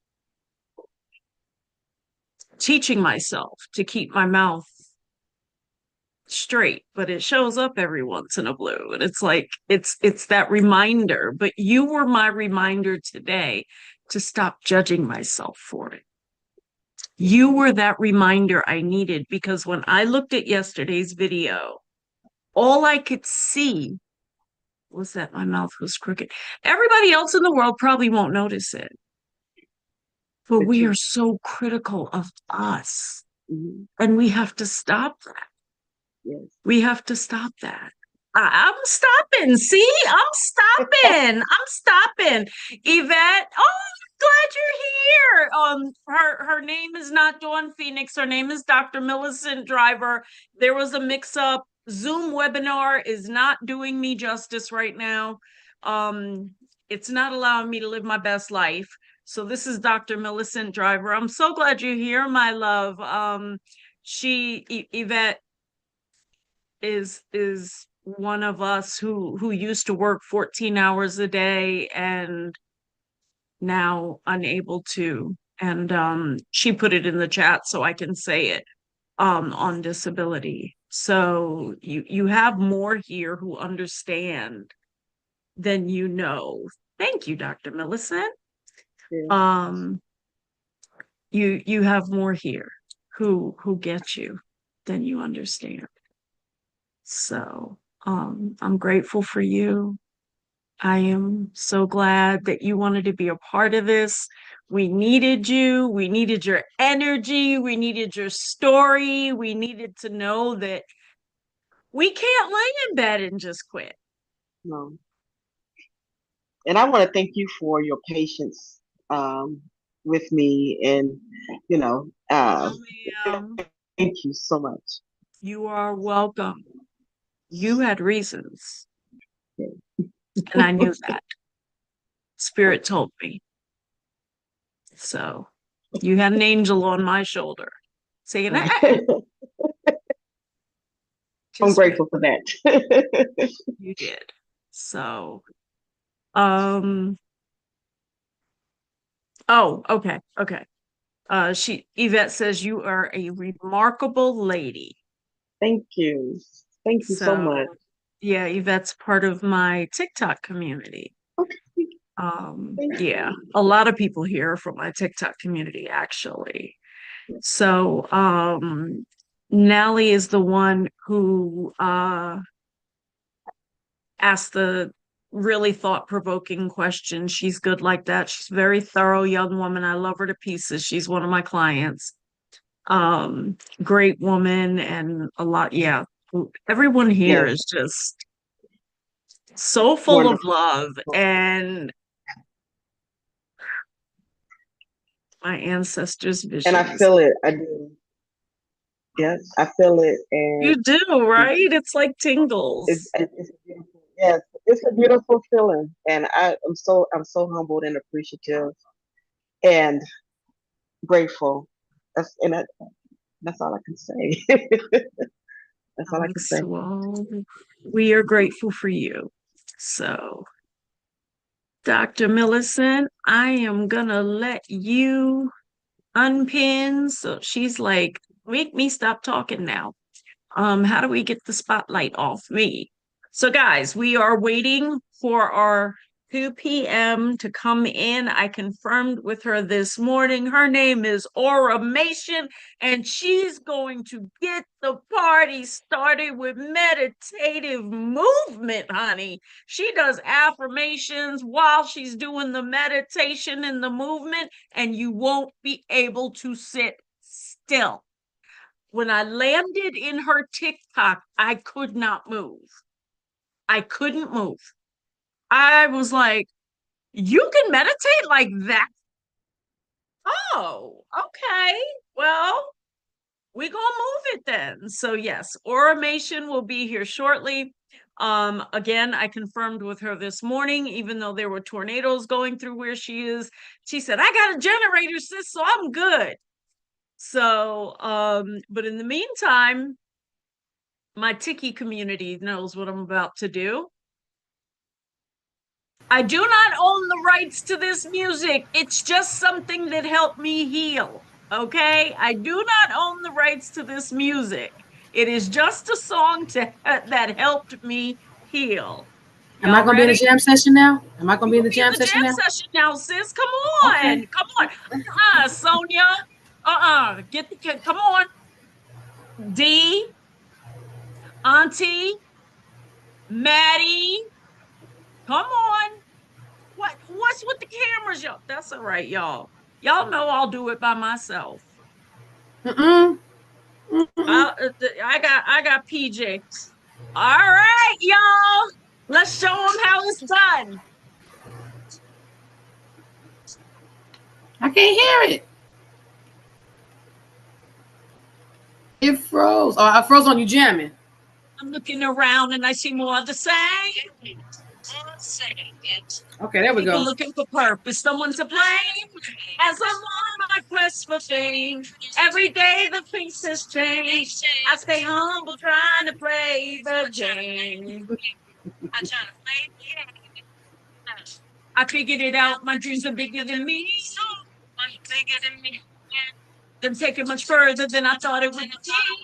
I'm so glad that I believe next time has plans for me. Mama told Okay, me I see you. what happened, you'll see. Time for you to raise up. Time for you to get right. Time for you to be loud. Time for you to get up, stand up, raise up. You gotta know who you are. You are meant for a purpose. What is meant for you is meant to be. You are meant to be. Hey y'all, I couldn't move forward till I let go of the past. I needed my freedom. I needed it back. As we all just forgive, it's the only way to live. I have more than I ever had. There is a path and it is written for you. Yes. Take the time to find the truth. What do you have to lose? It's time for you to choose. No one else can do it for you. Time for you to raise up. Time for you to get right. Time for you to be loud. Time for you to get up, stand up, raise up. You gotta know who you are. You are meant for a purpose. What is meant for you is meant to be. You are meant to be. Hey, y'all. When Judgment Day comes, have you given your best? Has the world been changed by the love that you left? Forgive those who trespass against you. Rise, hey, let it go. What happened is done. It's time to live again.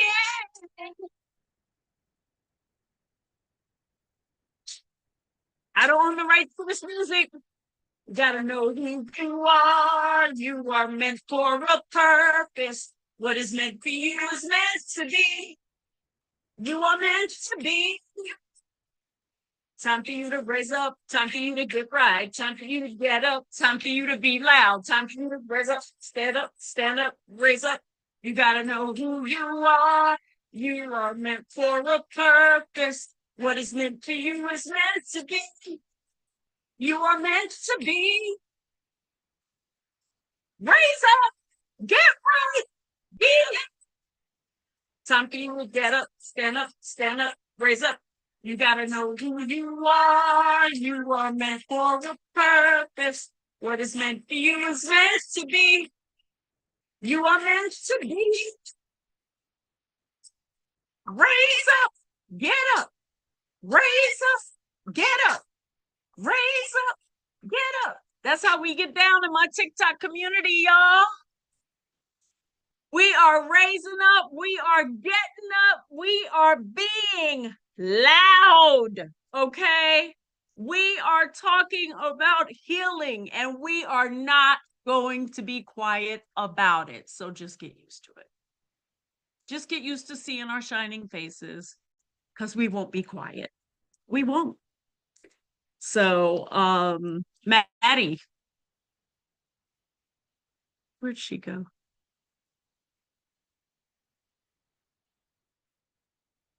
I played this song earlier, and while we wait for Automation, she should be here any moment.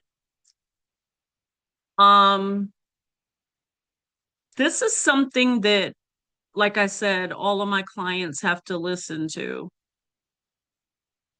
And Lord have mercy, no. Oh God. Why does Gigi want her song played? Do you hear me blinking? I'm not playing her song on here. But anywho. She must be mad at somebody. Don't you make Was me she say she mad. mad at somebody? Look, She about to be mad at you, sis. She can't be mad. She's not mad at me. I did what I was supposed to do. Okay. I'm here. I put it together. I stressed. I had seizures. I went cuckoo. I did it. So they're proud of me. But she's ready for her hype song. I can't play that on here, Gigi. Can only play that on TikTok. Yes, we are let me message Contessa and make sure she's not having a hard time getting in. Because she is good about time. Well, she still has 4 minutes. So I'll give her that time to make sure she's not having any trouble. And yeah, so does anybody have any questions? Oh, thank you. She said my energy is infectious. I love that. I love that. Does anybody have any questions about How what are we you have feeling? talked about? Me? Yes, I'm tired, Dr. Millicent. I'm your sister. Oh, you. I But we thought, have a look, lot. I thought We she have so asked much in common. look, So that's a compliment. Thank you. how am I I'm tired, sis. I'm tired. But I feel good. I'm here. We are helping women. And that always makes me feel good. So it's worth the exhaustion. I got one more day and then I am off. So So you're yes, not gonna one do more one with day. me. You know I'm known for my summit. So you're not gonna do one with me. Yes, I'm Why standing wouldn't in I front do? of I everybody. said I'm off on Monday. I didn't say anything about anything else. I said I'm off on Monday. So we're not gonna plan a summit together. Got you. I got I'm you. joking.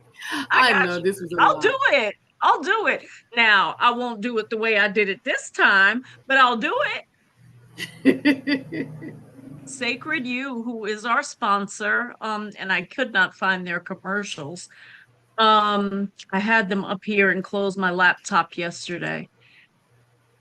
Hey, when we do that, they are our sponsor. Sacred You is a women's empowerment organization out of Australia. And I actually teach for them. Every Wednesday, I teach psychic insight. And so shared with me, hold on. No, it's not there. Um, that's crazy. It's supposed to be here. So, yeah, they are a women's empowerment, or here it is. Is this it? No. Uh, there she is. There she is. Automation in the house. If y'all think we were just dancing, you ain't seen nothing yet, okay? Y'all ain't seen nothing yet until you meet this goddess, high priestess. Y'all have not seen anything yet, okay? This is my girl. The first time I landed in her life, I was stuck. Okay. I was in the middle of my healing journey. And she said, meditation movement. I was like, I'm in. I love music. I'm in. And she started, and I was like, oh, okay, girl. Okay. She got a song. I'm not going to say what it is, but she knows what I'm talking about. She got a song. Mm. Yeah, I'll tell some of y'all later. Okay. But this lady is so special, so amazing, so beautiful that I had to yank her from TikTok to come here to be with us today. Meditation Kitty! Hi! You know, he had to show up. He had to I show up and know be on she's camera. she's she's jiggling under here because I'm saying hi to another animal. Look at her. Here she come. Here she come. What, why are you jealous? That's Meditation Kitty. And you're Lotus. That's Hello, Meditation Lotus. Kitty. You say Hello, hi to Lotus. say hello, Contessa. Say hello. Be respectful, ma'am. Be respectful. Thank you. So y'all, we got our pets. You're going down. Good girl. And we are about to get this party started. Y'all think our energy was something when I was singing Raise Up? Oh, I'm sad I missed it.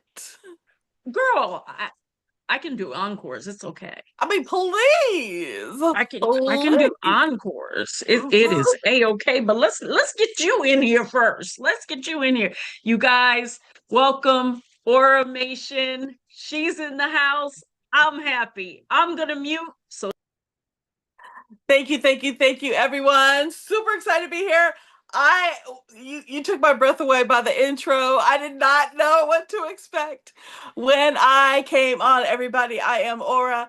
I'm a jack of all trades, but today I'm going to come to you with a curation of music, meditation, movement. We're going to dance, we're going to breathe, we're going to remember who we are, because I believe in the affirmations that are deeply rooted in music. Sometimes all you got to do is just listen.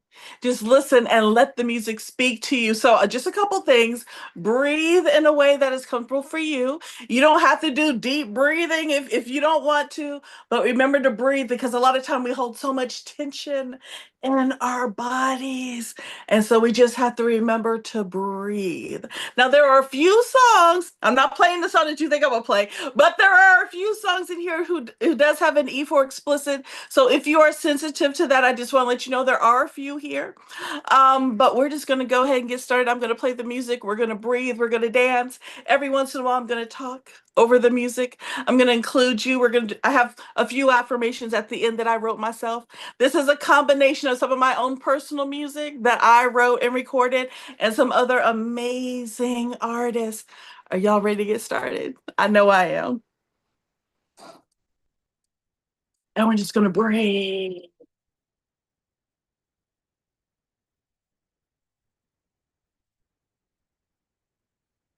Breathe. Breathe. Oh no, I'm taking no. Oh no, I'm taking my power. No, my power. If you away,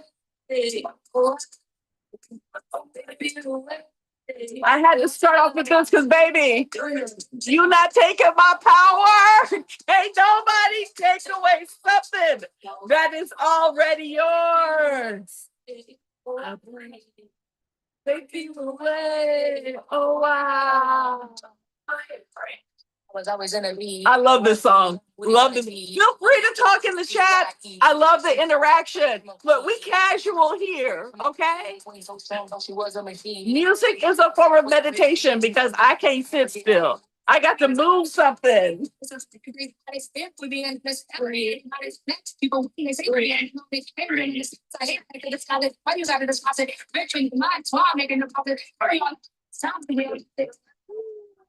You'll never take my power. Remember, remember. I feel the way. It doesn't matter if they talk about you. It don't matter what they say about you. They can't take it away. Only you can give it away. Only you can give it away. And we'll do that here. Oh, wow. They feel away. Oh, wow. It's that rhythm. It's that lightning. It's that fire. This ain't no fire. This that happy. This that herb. This that kinfolk. Uh-oh. Uh-oh. Uh-oh. We about to do it now. On the front line. Ready for war. What do you want? Get it.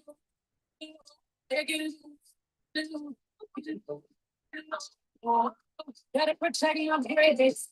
Keep it locked in the face. And breathe. Take my power. You never take my. I wish this was my song, but this is Beyonce.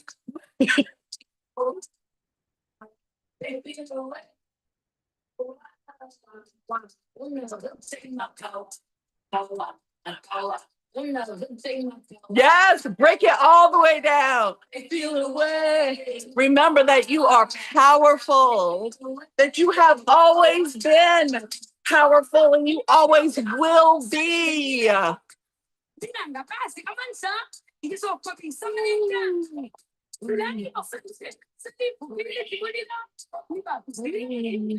you.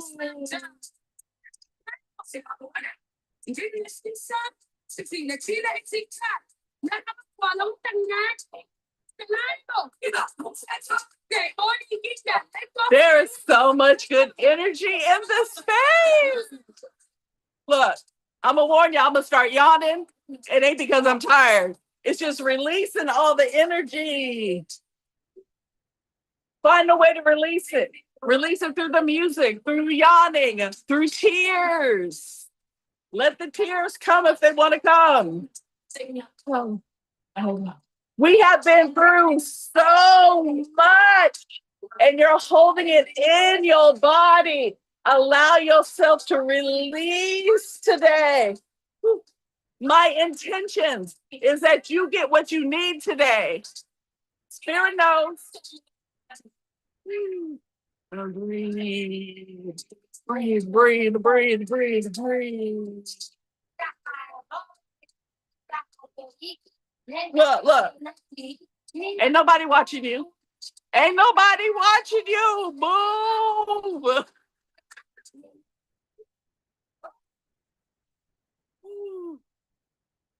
Oh, we're not done yet. We're not done yet. We're just getting started.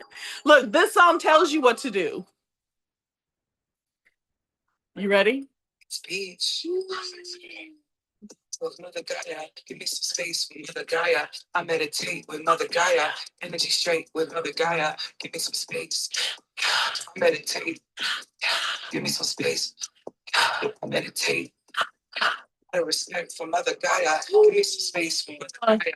It doesn't matter if it's your angels. It doesn't matter if it's your ancestors. It doesn't matter if it's your spirit guides, your gods, your goddesses. They are in this space with you today. Every day with a meditation. Nature is like medication. Price on the trees of my education. Lays on the breeze of the celebration. Breathe in, breathe out. Into your nose, out through the mouth. Breathe in, sigh out. Release. In the ground like veins in your skin. Everything begin and again. How to release from the growth to begin the external shape and within. Breathe in, breathe out. In through the nose and out through the mouth. Breathe in, sigh out. Release all the tension, release all the Mother Gaia, give me some space with Mother Gaia. I meditate with Mother Gaia. Energy straight with Mother Gaia. Give me some space. I meditate. Give me some space. I meditate. Oh, I just love it here. I just love it here. Energy straight with Mother Gaia. Give me some space. I meditate. Give me some space. I meditate. So that's in the weekend. I even gave y'all access to this playlist so y'all can listen to it later. With every breath brings my ascension. Breathe in, breathe out. In through the nose and out through the mouth. Breathe in, sigh out. Release all the tension. Release. Them shoulders. Them shoulders. Bring them shoulders down. Breathe out. Into the nose and out through the mouth. Breathe in, sigh out. Release all the tension. Release all the doubt.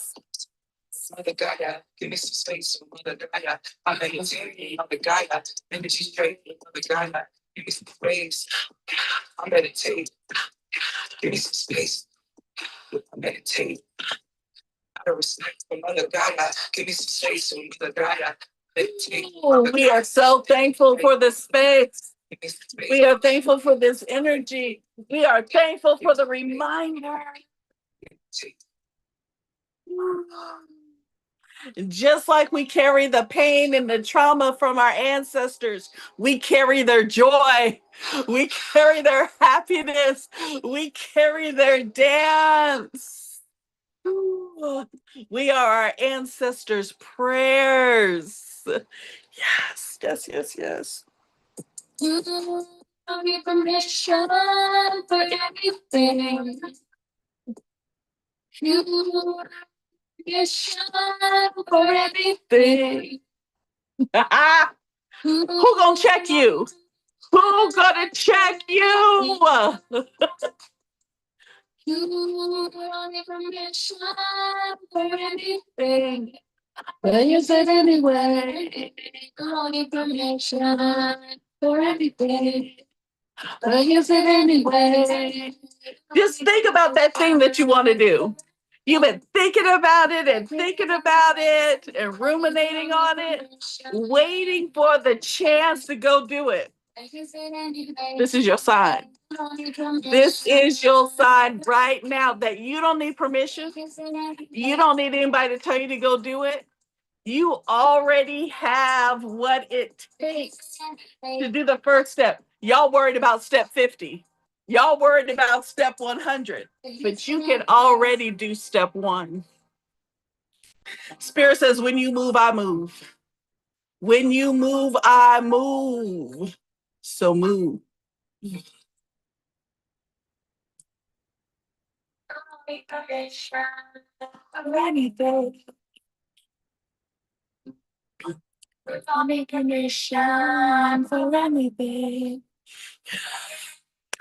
Yes, you are. You are the frequency and always in alignment. I don't care what they tell you. You can never be out of alignment. You could never be at a low frequency. You're always right where you're supposed to be. I am remembering the freedom to be here. And we got some Tony Jones here. It's not for me to always to be all about self-improvement. I trust, I relax, and enjoy myself. It is more than okay to take a break from healing. I take as many breaks I need from always analyzing my behavior. I listen more to heart than protest to my logic. I might spot names. Team, self-love. My purpose is to be more self-love. More. My purpose is to realize who I am. Just imagine how much fulfillment you will have in life if you stop looking for things to fix. If you would stop looking in the mirror at everything that is wrong and looking at all the things that is right. All the planning to fulfill my potential. Don't you say already? Healing is not my purpose. I'm not going from healing to healing to healing. I'm just accepting me right the way I am right now, right now. Some of you don't even know you. You don't even know yourself. And allow what is happening. Learn to love you and know you right now. And I know that I don't need to mark myself for change. I let the great I am do the heavy lifting. To claim space for my miracles on my behalf, on the world's behalf, on the people's behalf. The most high plans. This is such a great song for mirror work. Peace, looking in the mirror and listening to the system.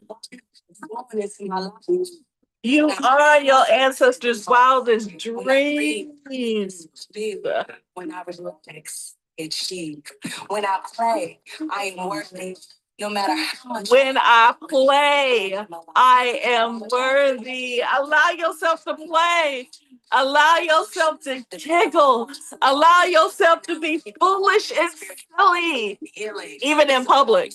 Even in public, I need to see more of us being goofy in public. I need to see us cackling and holding our bellies and throwing our heads back and look, throwing stuff and running in circles. I need to see you enjoy.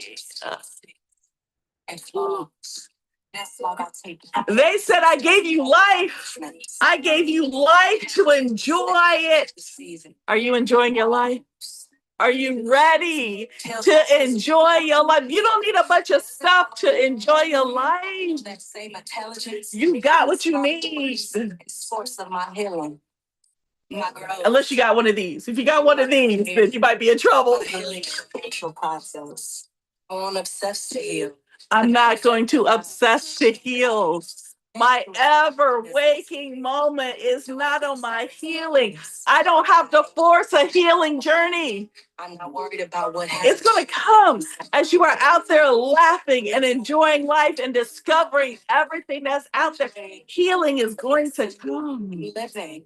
I was born to breathe. Living is the healing. Life is purpose in itself. My healing is not my purpose. I remember the first time I heard this song, I about jumped out of my skin. I was like, she's saying all the right words, all the right words. Because how much time do we spend on all the things that's wrong instead of living on all the things that's right? My life is good, but I'm ready for my gooder. Look, it's okay. It's okay to want things. Where your gratitude while you wanting? I am thankful for everything that I have.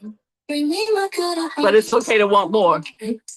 Bring me my glitter, bring me my. I know the universe has more for me. I know this ain't it. There are different paths, different things. Bring me my gooder. Bring me my gooder. I cannot wait to be surprised by the goodness that is coming my way. There is goodness coming your way. All you got to do,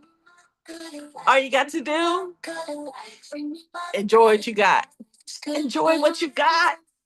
Just, you are surrounded by things you have asked for. Surrounded by things you prayed for. If I only got this. If I only got this job. If I only got that man. If you only got, if you only give me this, if you only give me that. Ooh, a gooder's coming. Gooder's coming.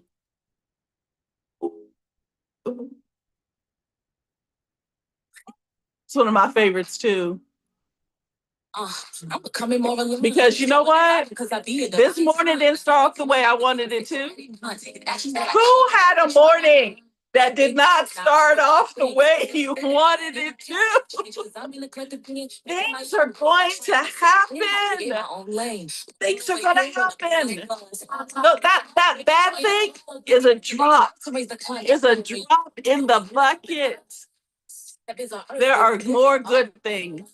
There are more good days. You just got to say it with your mouth. I'm gonna have a good day, even if it don't go my way. I'm in flow, I'm okay. I'm expressing the best of me. I'm gonna have a good day. You got to say it. You got to say it with your mouth. You're gonna have a good day in spite of. You're gonna have a good day, no matter what. Because you can.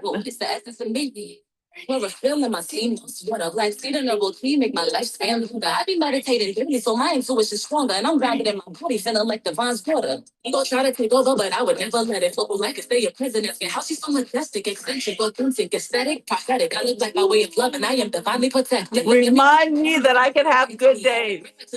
Remind me that I can have bad moments and good days. I can deal with grief and have good days. I can be depressed and still have good days. It's not one or the other. They can all be there. I'm gonna have a good day, even if it don't go my way. No, I'm okay. I'm expressing the best of me. I'm gonna have a good day. Look, I start off my mornings listening to these songs. Life changing. Life changing. I've had people tell me that they hear my voice all during the day. They're like, Aura, somebody at work got on my nerves. And you know what? I heard your voice telling me you're going to have a good day.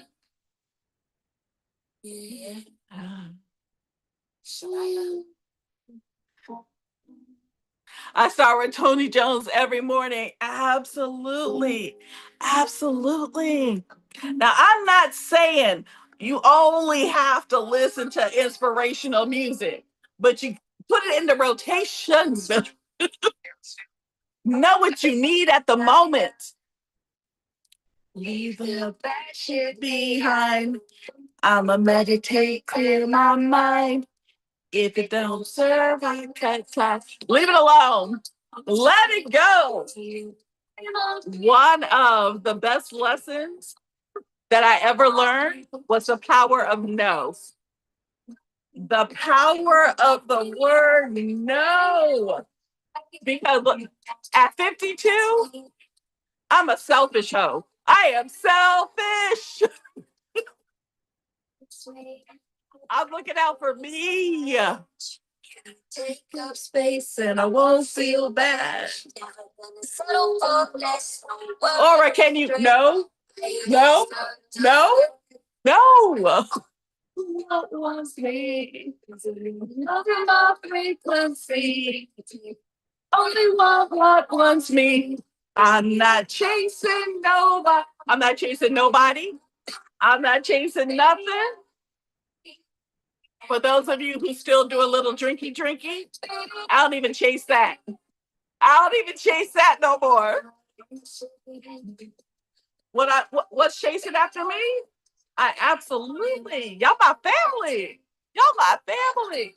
I'm saying yes to peace. I am saying yes to peace. I protect my peace with everything I've got. So much so my DMs are dry. So much so I stay in the house.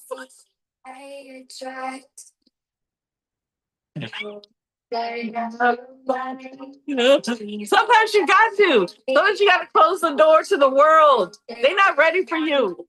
They not ready for you. You got to take care of you. Keep my peace. Only what wants me.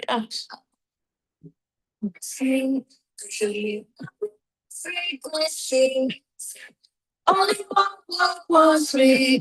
Look, you need to know this with your knower. You need to know this with your knower. You'll know her right in here. Right in here. Don't be chasing after things. That job opportunity that didn't come your way, that wasn't for you. That apartment, that home you didn't get, Spirit was saving you from a drama and nonsense. And did you really lose it anyway? Did you? It wasn't lost. Something better is coming your way. You just got to hold on. And that's the importance of community. Community is there to keep you. You got to have community.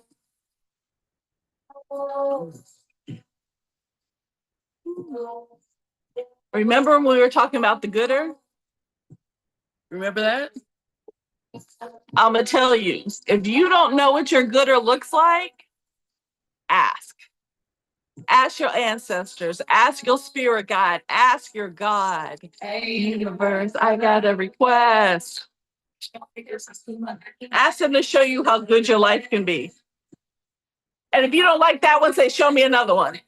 And show me another one. And show me another one. They'll show you all kinds of goodies that you can have. I got all of this. And I'm not just saying it to say it. I've had people do it and come back with results. What did they show you? What did they show you? Look, and how excited did you get? How excited did you get with the vision that they gave you? Some of y'all think are way too small. Some of y'all are thinking way too small. Universe is like, you want to know why you didn't get that? Because it's too small. Think bigger. Think life changing. Think world changing. Think about legacies. We did not bring you this far. We did not bring you out of that for you to think this small. Think big. Think big.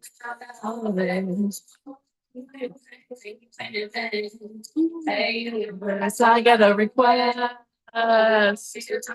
Some of y'all are going to get those visions by the end of the day. You're going to get a word. You're going to get a vision. You're going to get a picture.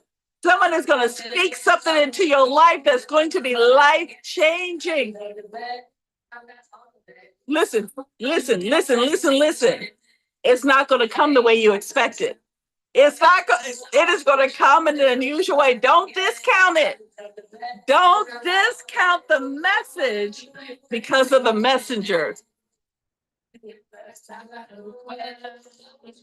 Now, person that be getting on your nerves, they're going to have a message for you. Watch.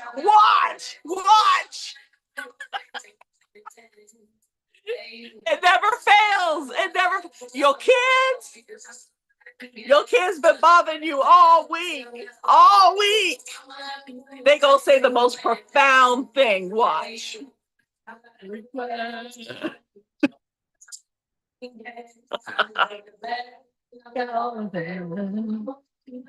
And thank you in advance. See? See? Aura be knowing. Aura be knowing.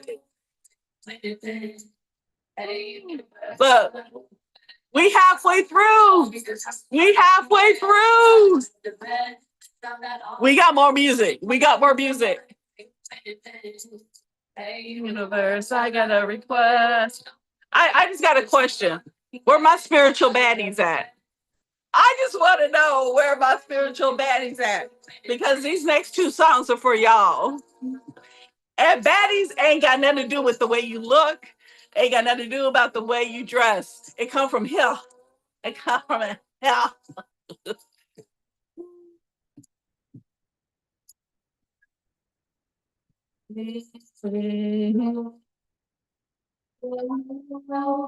All right, for those that are around children, these are the two songs.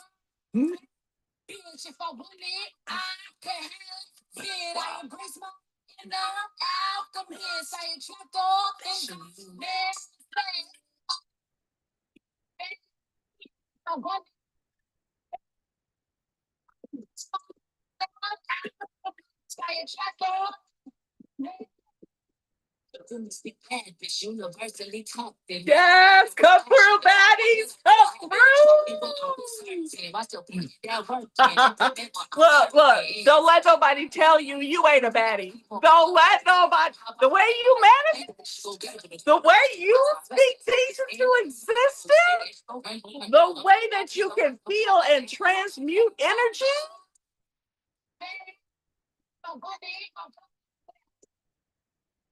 Yes.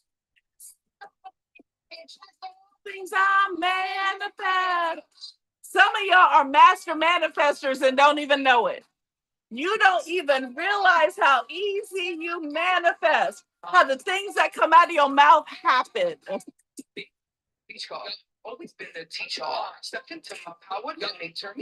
And manifestation isn't always about receiving things. Look at how protected you are. Look at how protected you are. Look at the promotions you get. Look at the favor you have over your life. Bitch, if I want it, I can have it. In the alchemist, check all things I manifest. Yes. Look, I play this song all day long. Because look, even the baddest of the baddies need a reminder. Because look, who's speaking to the teachers? Who's teaching the teachers? Who's taking care of the ones that take care of everybody else? We all need somebody. What's for me is for me.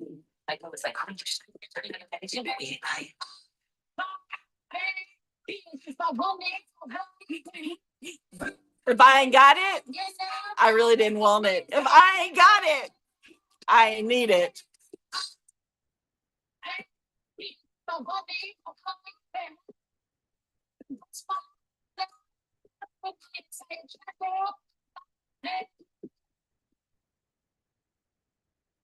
It's another goodie.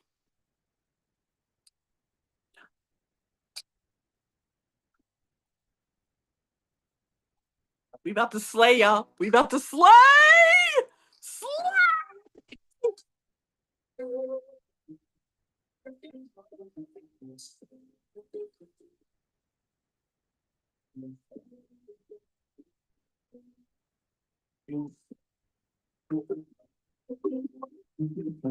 You may be thinking to yourself, this bitch is bougie. If you think I am a little bougie, you're in my movie. Always knew I'd be that bitch. I'm not conceited. If you can see it, bitch, you gon' believe it. So easy to think. If you can see it, you can believe it. If you believe it, You can have it.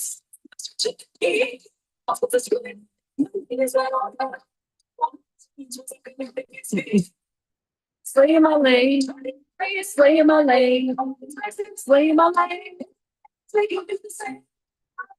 slay my lane, slay my lane. We ain't the same. Oh, slay my lane, slay my lane. Lay in my lane. I'm not worried about your lane. I'm not worried about what you are doing over there. Your lane ain't none of my business. And my lane ain't none of your business. Slay in your lane. There's enough lanes for all of us. All of us can slay. Mind your own lane. And your lane ain't got to look like mine. We got different paths. Slay in your lane.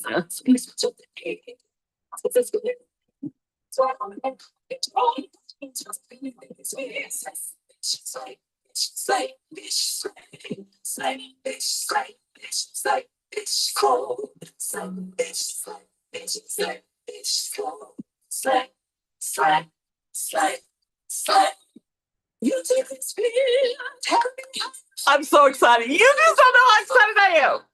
Like the testimony that's going to come out of this summit, Black Butterfly, the testimonies because of the work that you did, the intentions, the love, the sweat, and the tears.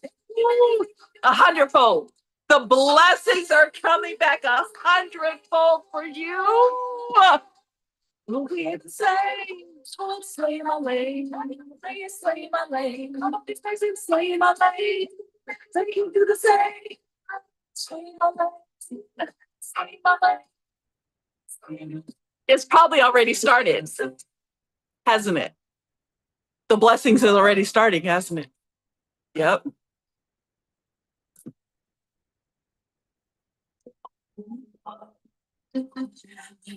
Sometimes you don't immediately see the rewards in the things that you do. And because you don't see the rewards that you thought you were going to get, does not mean that anything is a failure. It just means that it's coming in a different way. Spirit says, I'm not going to do you like I do everybody else. I'm going to do something new with you.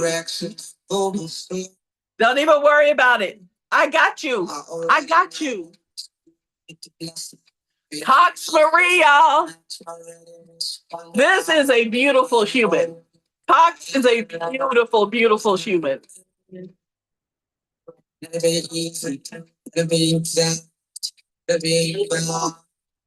Look, perfect timing. The name of this song is My Inheritance. Call it in.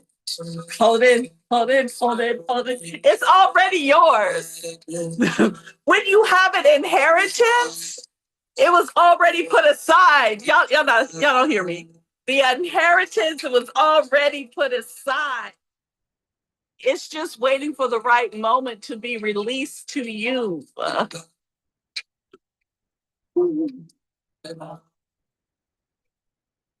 Ask, what do I have to do to get my inheritance? Look, let me read the contract. What is written in the contract? What do I need to do to get my inheritance? Have I reached a certain age? Was there an accomplishment I needed? Some people get their inheritance at 18, at 21. Some of them get their inheritance when they graduate. What do you need to get your inheritance? Some of y'all have already reached the age but didn't even realize you had one. So you didn't even know to ask. You did not even know to ask for it. Everything works out the way it's supposed to. The way it's supposed to. The way it's supposed to. Everything works out the way it's supposed to. The way it's supposed to. The way it's supposed to. Everything works out. It goes. You always hear about how God laughs at our plans. You're like, oh, that was so cute. Is that what you thought was going to happen? Oh, who told you that? You ain't hear that from me. You ain't asked me nothing. You just over here making your little plans and doing your little thing. Ain't did no kind of divination. Ain't did no kind of prayer, no type of meditation. Just out here doing stuff. And they over here like, I hope you know fear is the state of mind. Life so every day like this. Look, and my ancestors are loud. You hear me? I be hearing them cackling. They be laughing at me. They be like, Aura, what are you doing? Who told you to do that? Stop that. Stop that. That ain't gonna turn out the way you think it is. And most of the time, they just tell me to sit down somewhere.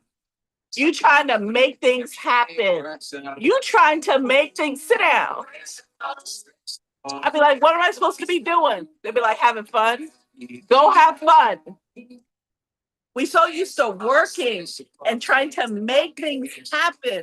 They like, go have fun. Then I keep stepping. When's the last time you went to the park? Then I keep messing. When's the last time you took a fun class? When's the last time you went dancing? Take a deep breath and I pray. Go have fun. Even when stressing away. I know that heaven awaits. God is blessing away, okay? When was the last time you did a hobby and then tried to monetize it? Salutations. Everything works out. Stay present, stay patient. Life is really far out. I don't know who that was for. You ain't got to monetize everything. Keep some stuff for you. That's in the day. Like God is good, okay? Everything works out. Even when stressing away. Are y'all having fun? Let me know if y'all having fun. God is good, okay, okay. Works out. You do. The way it's supposed to. Yeah, baby. Works out. It's supposed.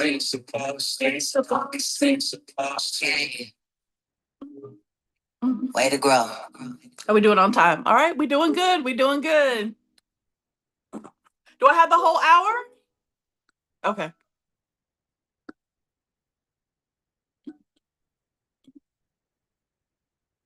Because I do have some affirmations at the end.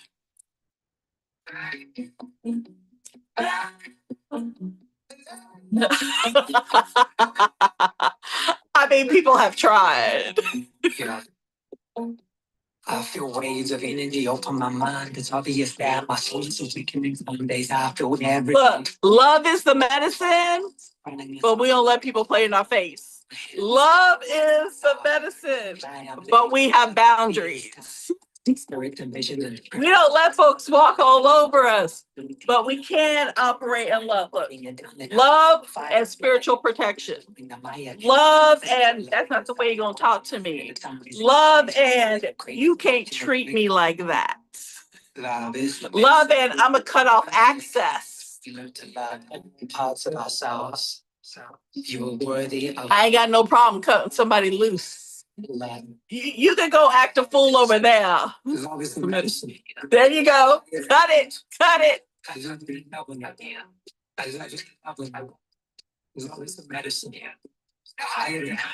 like, I got sisters of all different sizes. By the way, I love your background. I am the love. Beautiful, beautiful. I am the I am inside. I am a vibe. I am a beast. I am a dime. I'm so divine. Love in my eyes. Love on the race. Y'all still breathing? Don't forget to breathe. Love in my breath. Love in my life. You know the vibes. Love is the medicine. Love is a dance. We're gonna get emotional here in a minute. We still gonna be happy and fun. But I am gonna play a couple songs that's gonna hit you in your hitter. Love is emotion. First thing up off front. Oh, yes. Love is approaching 11:11. You know the time, man. I'm in alignment. I'm in the side. I love it. Look, I love seeing those 11:11s. I love seeing those 11:11s. I've been like, thank you, thank you, thank you. Cheers. Love is the medicine. Higher heavens. I love you. Look, it's 11. Look, there go all the ones. There go all those ones. I love that. I love that.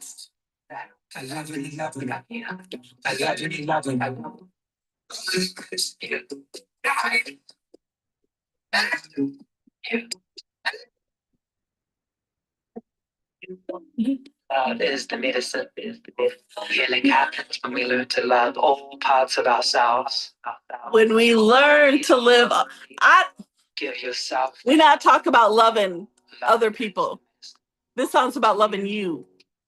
It's about loving you. You beautiful, beautiful, beautiful creature from the inside out. Remembering how worthy we are. Remembering how we are easy to love. Yes, so easy to love. Mm.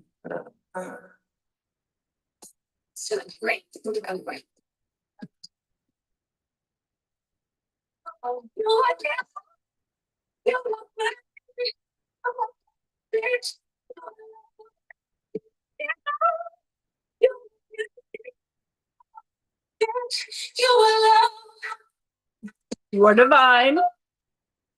You are worthy. You are perfect. You are love. Don't forget those things. And none of those things are dependent on you serving somebody else. It ain't got nothing to do with what you did or didn't do last night. It ain't got nothing to do with how you show up. You are those things simply because you exist. Simply. And here's the good part. There is nothing you can do to change that. Nothing.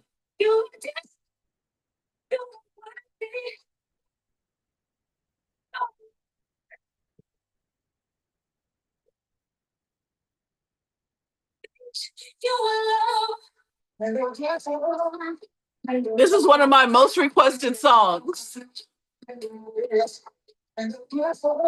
Other than the song you like.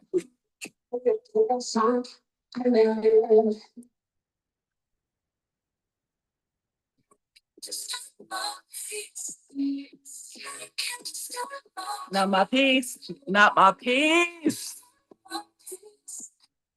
You can't disturb my peace. You can't disturb my peace.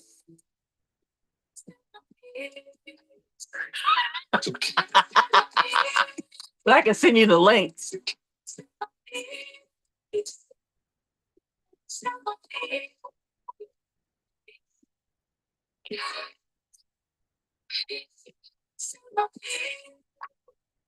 But some of my friends play this song right before they go into their office as a reminder. I'm not gonna let nobody in this office disturb my peace today.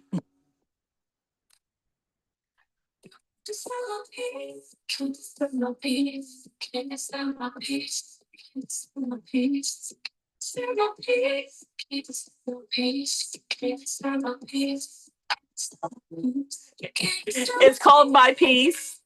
It's one of my songs. It's on all the streaming platforms. Again, I've given you access to the playlist. If you go to my link tree, it's in my link tree, so you can listen to all the songs.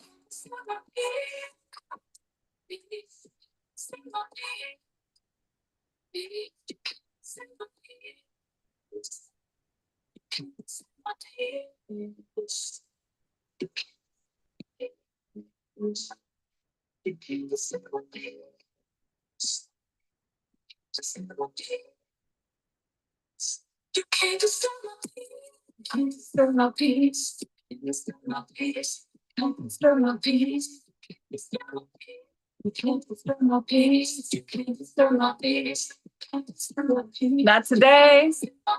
Not yesterday. Tomorrow ain't looking good for you neither.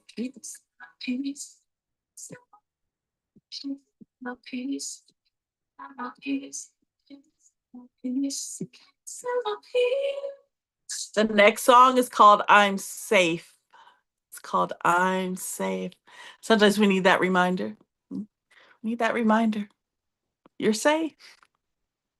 You're safe.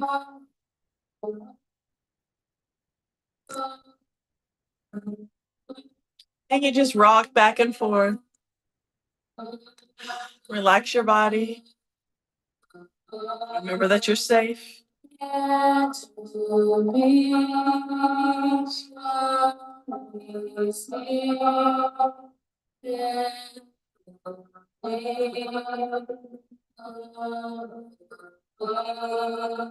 I'm sad to be the person I was meant to be. Everything I desire, yes, I shall receive. I love all of my friends and all my family. You shall live up and live a life of harmony. I'm sad to be the person I was meant to be. Everything I desire, yes, I shall receive. Remember, I love all of my friends and all my family. I'm so glad I can live a life of harmony. I'm safe to be the person I was meant to be. Everything I desire, yes, I shall receive. I love all of my friends and all my family. So glad I can live a life of harmony. I'm safe to be the person I was meant to be. Everything I desire, yes, I shall receive. I love all of my friends and all my family. So that I can live a life of harmony. I'm sad to be the person I was meant to be. Everything I desire, yes, I shall receive. I love all of my friends and all my family. So that I can live a life of harmony. I'm sad to be the person I was meant to be. Everything I desire, yes, I shall receive. I love all of my friends and all my family. I'm so glad I can live a life of harmony. I'm sad to be the person I was meant to be. Everything I desire, yes, I shall receive. I love all of my friends and all my family. I'm so glad I can live a life. Don't forget to say it out your mouth. Remind yourself that you're safe. You're safe. You're safe. You're safe. You're safe. I save all of my friends and all my family. I'm so glad I can live a life of harmony. I'm safe to be the person I was meant to be. Safe. Everything I desire, yes, shall be safe. I love all of my friends and all my family. I'm safe. I'm so glad I can live a life of harmony. Safe. I'm safe to be the person I was meant to be. Everything I desire, yes, I shall receive. I love all of my friends and all my family. I'm saying that I can live a life of harmony. To be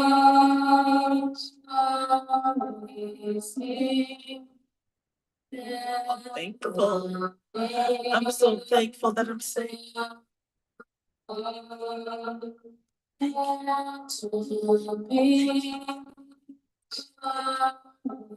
Thank you for the reminder. Sometimes you have to just be reminded when you felt unsafe for so long.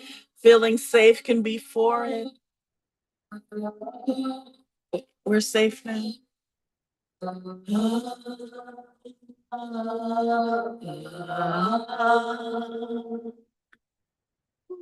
Thank you. Thank you. I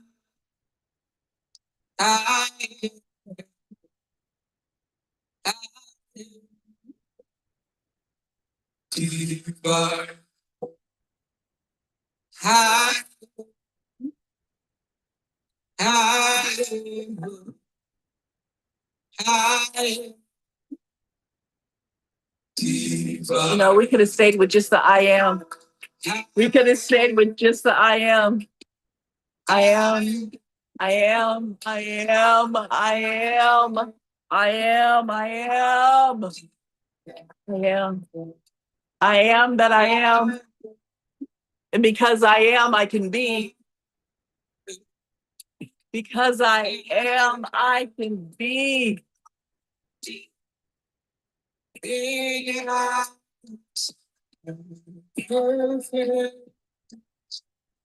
You are divine. You are divine. Divinity lives in you.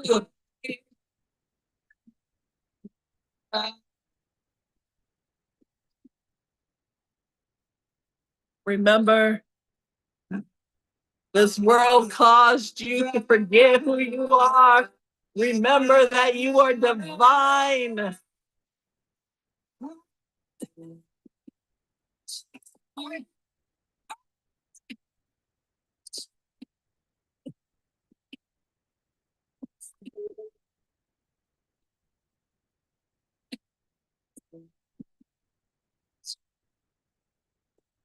Remember, remember, remember. Who are you? You are divine. You are divine. You are divine. You are divine. The power above is in you.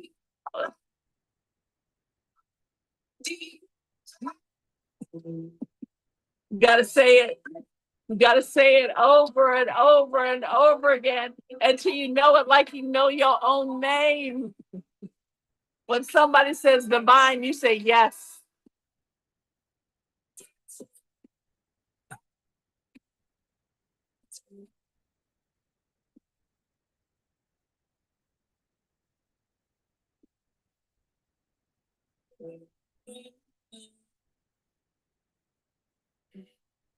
We got one more, then I'll go into some affirmations.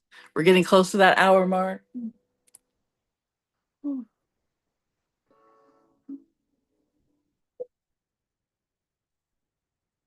Yes, you are. Yes, you are. Amazing human. I'm enough. You're enough. Right now. Not a future version of you. Not a future version. Right now. I am enough. I am enough.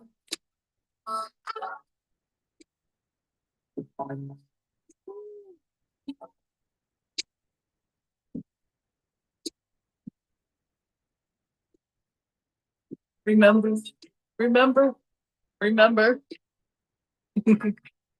all, all I want you to do is remember today.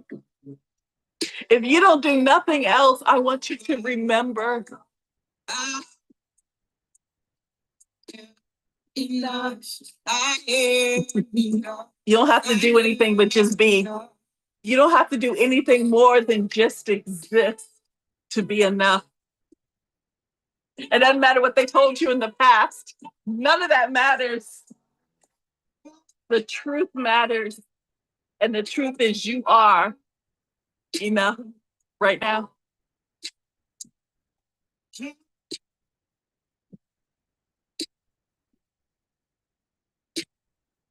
I remember the first time I realized that.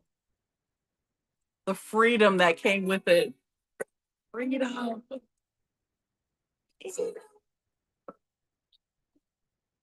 That all I had to do was wake up in the morning and be enough. I ain't had to do nothing else but wake up. Look, snot in my eye, drool on my face, still enough. Hair a mess, still enough. Tired, exhausted, don't know what's gonna happen next, still enough. I am enough, am enough, am enough.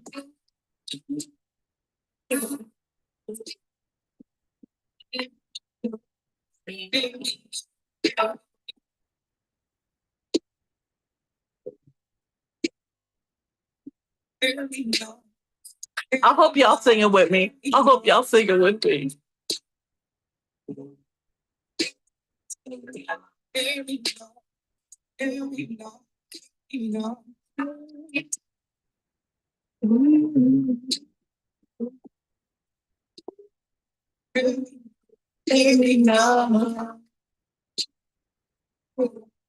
Look, tough times are going to happen.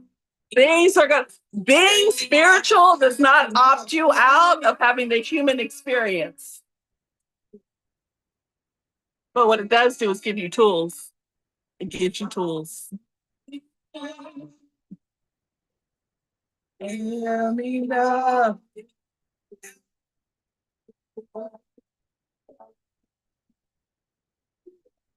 All right. I'm going to go over these affirmations. And then we'll let you get on with the rest of the summit.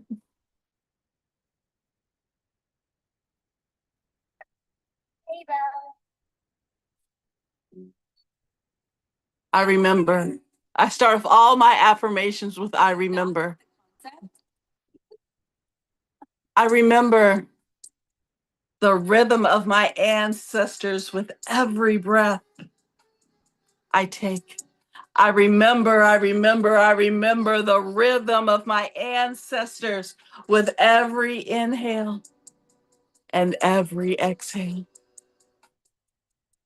I remember that my peace is sacred and I move like a slow dance. I'm a slow dance with my peace. I remember that healing does not rush. It grooves with my growth. You don't have to force healing. As you grow, healing will happen. I remember who I am even when the world forgets. I remember who I am when they call me by a different name. I remember who I am when they called me out my name. I remember who I am when they called me lazy. I remember who I am when they thought I was worthless. I remember who I am when they thought I was nothing. I remember who I am. I remember that my joy is revolutionary and my presence is resistance. They don't want us laughing. They don't want us smiling. They don't want us laughing. They don't want us enjoying our life. You being you is an act of resistance.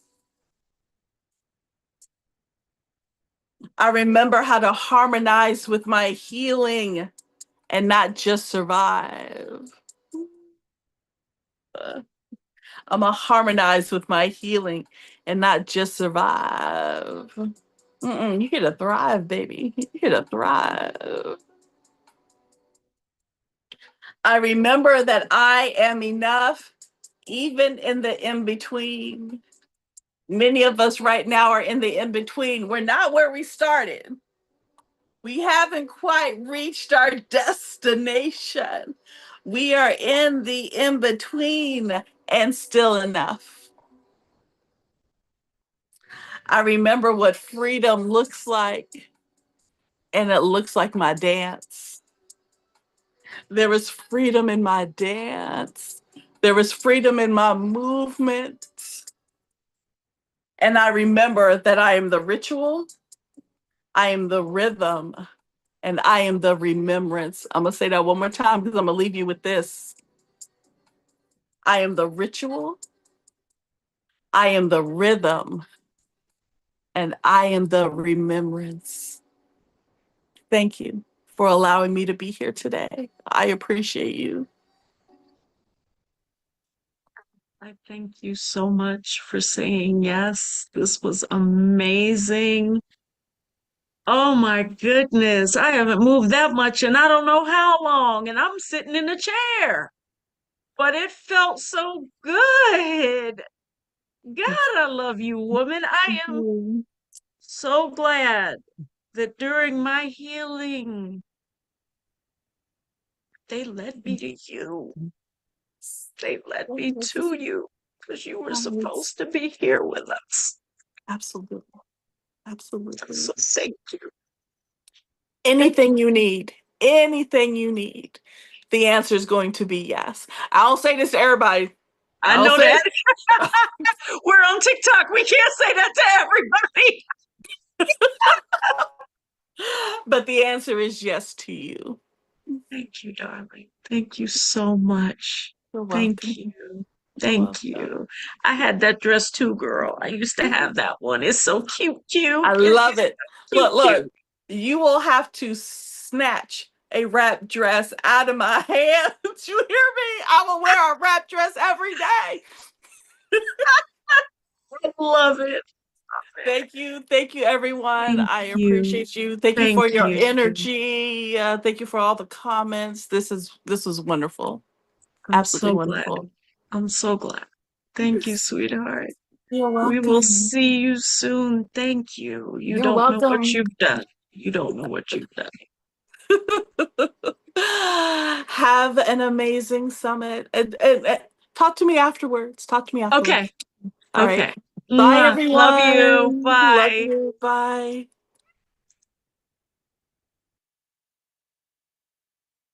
Next up, you guys, we've got Sue Bowles with Who Are You Listening to? Who are you listening to? So I'm being scratched to pieces over here by my puppy Lotus, who wants attention. No, ma'am. So I am excited to find out who we're listening to. Are we listening to that inner critic or are we listening to our higher self? Sue, you got it. Take it away. All right. Well, thank you so much for being here. So, do me a favor, real quick. I'm just jumping in here. So, put in the chat. Let's do one if today's been the best day, and two if yesterday was the best day. I want to see what everybody's thinking so far. I want to see how the day's been for everybody. One. All right. Somebody for today. And while you do that, two. So yesterday. All right. Good. Sounds like it's been a great day, both. Sounds like it's been 50-50 all the way around. Everybody's having a great time all the way around. So that's fantastic. I am excited to be here. So I have a question for you. How many times have you listened to the things you tell yourself? And are you ready to change the tape? Are you ready to stop the inner critic? If you're ready to start learning some tools that you're going to walk away from today and be able to see change right away, put a one in the chat for me because I've got we have about a half hour. We're going to go through a couple powerful things here real quick, and I've got something to share with you there at the end to take it even deeper. But let me share, while you do that, let me share with you real quick a little bit about my story. Like I said, my name is Sue. I'm in Ohio, and I'm a childhood rape survivor. I was raped by a classmate when I was 7 years old, and I didn't tell anyone for 15 years. In between that, there was some other sexual abuse. I was raised in an emotionally abusive family that we didn't have that word for it till years later, but there was alcoholism involved in my family. I've twice considered ending my life. I'm in recovery from an eating disorder. And yet I stand here today as one that has walked the journey of healing and now has something to share with you all too. So I've shared that with you, just briefly to let you know that I unfortunately have walked in the shoes and I'm on the other side. And I'm here to bring you some hope. One of the things that helped me in my journey, just a little more about me. I'm a Christ follower, and that is the most pivotal point in my life. May 31st, I'll be celebrating 40 years following Christ. Now, that doesn't mean I have it all figured out. That doesn't mean that I didn't have a painless life. It didn't mean it was all roses. It simply means that in the midst of all the hard work of healing, because as you know, healing is very hard work, and it is not for the faint of heart, have a central mooring that when everything else is spinning around me, the one thing I know is true. And I'm going to share that with you as well. God thinks you're a good idea. Put a one in the chat if you have ever heard someone say that to you, or if you've ever said it to yourself. That God thinks I'm a good idea, that I think I'm a good idea. Because that was not something that I had not heard in a really long time. Because if anything, the voices in my head was telling me everything except that. It was telling me I was too screwed up, too far gone, and a total waste of space.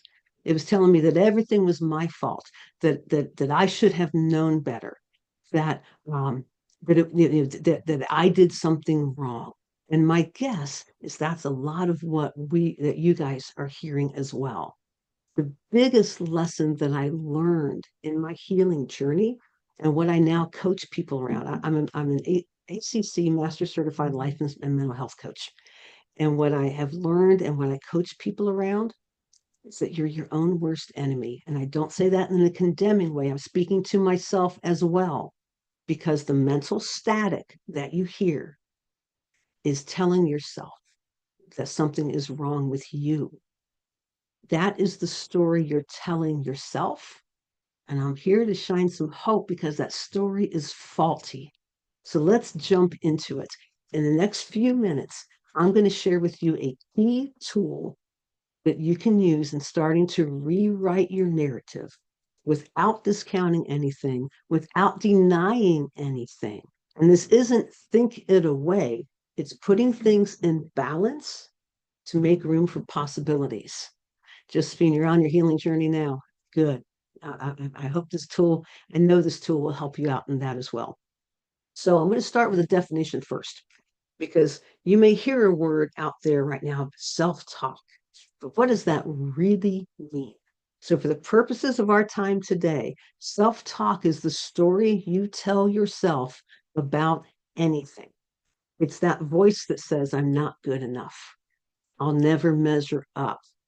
I can't. I don't know how. No one cares. All those thoughts that you might have thought at some point in time or heard or may even be hearing today, that's what we mean by self-talk, because those thoughts that go through your head are the things you're listening to, and those are the things that you're responding to, and those things are the foundation for everything you do and believe and try to change or choose not to do something. That's what we're going to address today. Now I'm going to share my screen here real quick, because I've got 5 key truths that we're going to build on. And after all 5 of these show, I want you to take a screenshot of it or take a picture of it with your phone, because that's going to be, make sure, there we go. Okay, because that's going to be the key to one of the things we're going to do at the end here. Okay. So the first key truth that we're going to build on, and maybe you never heard this, whatever happened, it is not your fault. I'm going to say that again. Whatever happened, it is not your fault. It took me a really long time in my healing journey before I could say that. And one of these most powerful things my counselor had me do when I was dealing with the rape. Now, the rape was in the 70s. It wasn't on the culture. It wasn't talked about. I didn't know to say anything. No one knew to ask anything. Here I am, 2014 and 2015, finally dealing with it over 4 decades after it. And one of the most powerful my homework assignments my counselor gave me was, for a week, 10 times a day in the mirror, say out loud with my eyes open, the rape was not my fault. And it started out with, the rape was not my fault. The rape wasn't my fault. And it wasn't enough to say it. I had to name it. And after about, I don't know, a few times that first day, the second day, third day, suddenly I started to believe it. It's like the rape was not my fault. And then I started putting more emphasis and energy. The rape was not my fault. The rape was not my fault. I started putting emphasis on different words. And I started to own the truth. Just in that, I started to rewrite my narrative. So that's the first step. The second truth is you can recover. It is possible. No matter what that voice inside your head is telling you, no matter what anyone else has ever told you, you can recover. It is never too late. You are not too far gone, and you are never a waste of space. The third thing, you can be free. If you had told me 10 years ago I'd be doing today what I am doing, I would have laughed you off the face of the earth, because I wouldn't have believed it.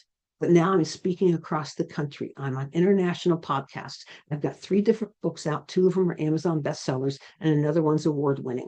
I had a chance to share some sacred time with you guys. None of that would have been possible if I hadn't walked the walk that you are walking right now. But you can be free. And I'm here to shine some hope and be a lighthouse of hope for you. The fourth key truth we're going to build on is you can live the life that you don't think you deserve. Because inside your head, there's something telling you that it's good enough for everybody else but you. I was part of a retreat program called Walking Stick Retreats. And the first year I went to the retreat, I called myself the holy exception, believing that everything in the Bible was good enough for everyone else but me, because I was too screwed up, too far gone, a total waste of space. I had bought the lie. And by the end of that retreat, I started seeing my worth.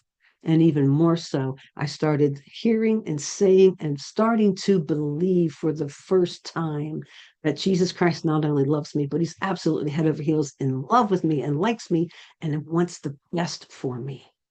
Now, mind you, that was over 30 years since I came to Christ when I finally hit that point. That's what I mean when I say that just being a Christ follower doesn't mean I got it all figured out. It just means I have something to come back to that's the only sure foundation. The fifth key truth is that your narrative is faulty. Make sure you take a screenshot of that or take a picture because you're going to want that for later. I'll leave it up for a second more. What I mean by your narrative is faulty, this is what we're going to get in for the second half of our time here, is that the narrative, the story you're telling yourself, that self-talk we talked about, is one-sided. Therefore, it cannot be the whole story. So I'm going to take this down. If you need it more at the end, let me know. But let me figure out how to stop sharing. There it is. Sorry. There. Oh, there. Okay. All right. So we're back. Okay. So with that, here's the good stuff. We're going to build on those foundations. But how do you balance out with the things you're telling yourself or the things others have spoken over you? How do you balance that out with everything we just talked about with those key truths? You're like, it just doesn't work. You don't know my story. You don't know what's been said to me. You don't know what happened. And you're right. I don't. I also know that the story you're telling yourself isn't the full story. And again, the things I'm going to share are things I've worked through myself. So there's a critical skill that I work with my coaching clients, and it's called without attachment. The story you're telling yourself is an emotional attachment to a judgment you have made. And I'm going to say that again. Excuse me. The story you are telling yourself is an emotional attachment to a judgment you have made. And the key is taking the emotion out of it and putting it in its proper perspective. So, for example, you've got an event. Get that away from my face. You've got an event. You've got the emotions, you've got the event. And right now, they're all tied together. When you hear the event, you think the emotion. There is an attachment there. What we're going to work through is how to put the emotions here, how to put the event here, and see things in a better balance. Because when you can see things in a better balance, it creates room for possibility. It creates room for hope. It brings in some light to see the greater picture rather than just the one that we are fixated on. So again, I said before, this is not denying emotions. The tool allows emotions to be put in their proper perspective so they can be addressed, because we're not going to deny anything we're feeling. We're not going to deny anything that happened, because it is truth. Events happened. And we're going to make sure that we can separate the emotion from the situation so they can both receive the attention they deserve. So if your favorite line is, I should have known better. In fact, put a one in the chat if you would. If at any point in time you have told yourself, I should have known better. I have said that to myself numerous times, and I should all over myself. There you go. So yes, many of us are telling ourselves we should have known better. Now, think of this. In the situation where you have told yourself you should have known better, are you making a judgment in the current situation?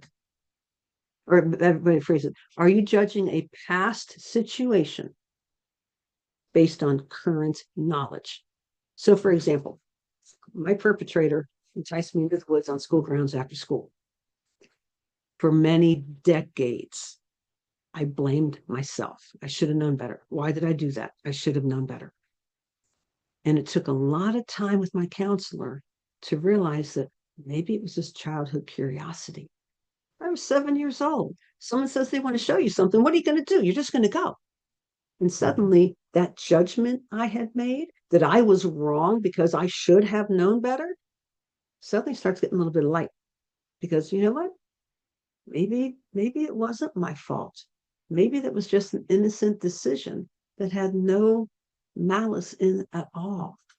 So if that favorite line of I should have known better, and you're trying, especially when that comes up and you're trying to deal with your trauma in love, but direct love, because I'm a brass tacks kind of person, you're in your own way. You're judging yourself, and you are not able to see things for a more accurate standpoint. You are taking ownership of things that aren't yours. With this skill of without attachment, we look at things as an observer, in observer mode. Think of it as if you're filling out a police report. Just the facts, ma'am. Just tell me the facts. What happened? This person enticed me into the woods. Okay. That is the facts of what happened. This person held me against my will for 45 minutes. Okay. Now, within that, yes, there's a lot of emotion that happens. And that is separate from the event. With observer mode, you want to look, you think about how do you observe, what do you observe about a situation? Think of it as an outsider looking in. So if a neighborhood kid is on the sidewalk at the school and they see my soon-to-be perpetrator say, hey, I want to show you something, and points to the woods, and I follow, all this neighborhood kid is seeing is, oh, these two people went to the woods. Somebody wants to show her something. Must be something cool in there. That's all. That observer mode helps take away that emotional attachment I made to it of I should have known better. I'm 7 years old. How should I have known better? I put myself on my own hook. And I'm here to say we put ourselves on our own hooks because we have that emotional judgment about a situation. So again, I went into the woods. I should have known better. That judgment right there. I should all over myself. Mind you, this is an adult mindset looking at something that happened to a 7-year-old. It was not a 7-year-old's mind making a decision about something that happened to a 7-year-old. That is one of the keys to healing, is realizing that we are looking at things in the past with our present knowledge. And that's not fair to yourself. That's not fair to expect yourself to know something you didn't know and then to beat yourself up to it ad nauseum because some voice in your head is saying you should have. I want to help you learn to let yourself off your own hook. So it's another part of my story. Mom was mad at me. I was 45 minutes late coming from home. And this day, it's safe to walk to school, everybody did. I was 45 minutes late. My mom came looking for me. I'm still in the woods. My perpetrator still holding me against my will.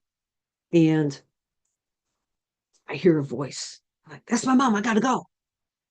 Now, while my mom's reaction at that moment was not what a 7-year-old needed, I have had to work through that a lot with my counselor. In fact, I was on my counselor earlier and it was coming up again. But as I have been able to exercise this without attachment and try to view the situation from my mom's viewpoint, and that's what I mean, observer mode. So in this mode, I'm putting myself in my mom's viewpoint. My mom's viewpoint is a 7-year-old daughter that she loves dearly is late and I'm scared. And when I'm scared, my voice raises. And when I'm scared, I may not know what I'm saying because I just want my daughter back. And I don't know where she is, and that's not like her. I'm going looking for her. That's what I mean by without attachment, because my 7-year-old saying, Mom's mad at me. I screwed up. It was my fault. I've now made Mom not trust me. You see all those judgments I'm making against myself? I'm making judgments against myself based on a situation because of an emotional attachment to it. And when I can step out of that just a little bit and try to look at it from an observer mode, from someone else's vantage point, that's when I can start making a little bit of room of, okay, what happened wasn't the greatest. I still don't like it, and I'll deal with my emotions about that. And I understand a little more where Mom was coming from. And she dealt with it the best way she knew how, because she was a scared mom. And she just had another kid. So she had 2 other kids at home, and she was just scared. There's a key word I said in there. I used the word and. I didn't use the word but. I said and because we never want to deny our emotions. And as soon as you say the word but, you've totally thrown out everything you just said. So I could have said, I realized that mom was mad at me, mad at the situation. She was frustrated. She was scared, but, and I totally throw it out the window. Or I could have said, I realized that, Mom was mad about me, so it must be about me. But when you use the word and, it builds a bridge. It acknowledges both and. It acknowledges that, yes, something tragic and traumatic happened, and I got a lot of twisted emotions about this, and I can still learn to let myself off the hook and look at it from a little more objective viewpoint. Because here's where that new objective viewpoint comes from. It took me to. Mom loved me, came looking for me. Mom rescued me. Had her voice not been there, I don't know how much longer I would have been there, held against my will. Mom may have been scared and frustrated, and she rescued me. That starts putting a whole different viewpoint on it, whole different viewpoint. So let's take this to an everyday situation, because this skill is for everyday use. Say you have an argument with a child or a spouse or a friend, and you're thinking, they're mad at me. I've done something wrong. And realize the tapes we have been there for a long time. They're not going to go away overnight. So it's very understandable to jump to that emotional conclusion and attachment that when someone is mad, it must be my fault. Because it's happened in the past and I was the one at fault before. So it's got to be true. It's got to be my fault again. Because God forbid I have, someone else have some ownership in the game here. So say you have an argument with somebody. Your thought is, they're mad at me. It must be my fault. I've done something wrong. Let's look at just the facts. Facts are there is conflict. The fact is we both have a part to play. Never known a conflict to only be one-sided. At some point in time, somebody else is involved. The fact is I won't know what caused their reaction until I talk with them calmly and share my observations. Suddenly, how does that make you feel? Suddenly go from, I must have done something wrong. You replay it in your head. And what did I do? And I've got to change this. And I should have known better. And you see how quickly it cascades and how fast it starts. They feed on each other. I should have known better. I did something wrong. It's my fault. All those tapes jump like that. And as we can train ourselves to just step back for a quick second, and that might be a little bit of breath work of taking those deep breaths in for 5, out for 8, and just calming the brain. And it might be the self-care, going for a walk, having separation, whatever you need to do in the heat of the moment to draw a boundary. There's so many other life skills that come into play with this. Communication is one. Communication, is it you, or is it I felt this when this happened? Two very different ways of communicating. And with that, we're able to look at different things. We're able to start bouncing things, backing things out. But with that fact, going in observer mode lets you take yourself off your own hook. And that gives yourself a little chance to breathe. So some quick questions. I know we're coming close on time here. A couple quick questions to ask when you're in observer mode. What are the situational facts and observations? Think of you're filling out a police report. What are the facts? What am I attaching to those observations? What am I feeling, or what am I telling myself? That's where you start learning what's the story I'm telling myself. Because this is all about getting the story straight and clearing and straightening out and rewriting that faulty narrative. What else could be happening in the situation? How could those external influences be at play? So, for example, what else could be happening in the situation with my mom? She knew her 7-year-old daughter was late. So how could those external influences be at play? She's scared. She doesn't know what to do.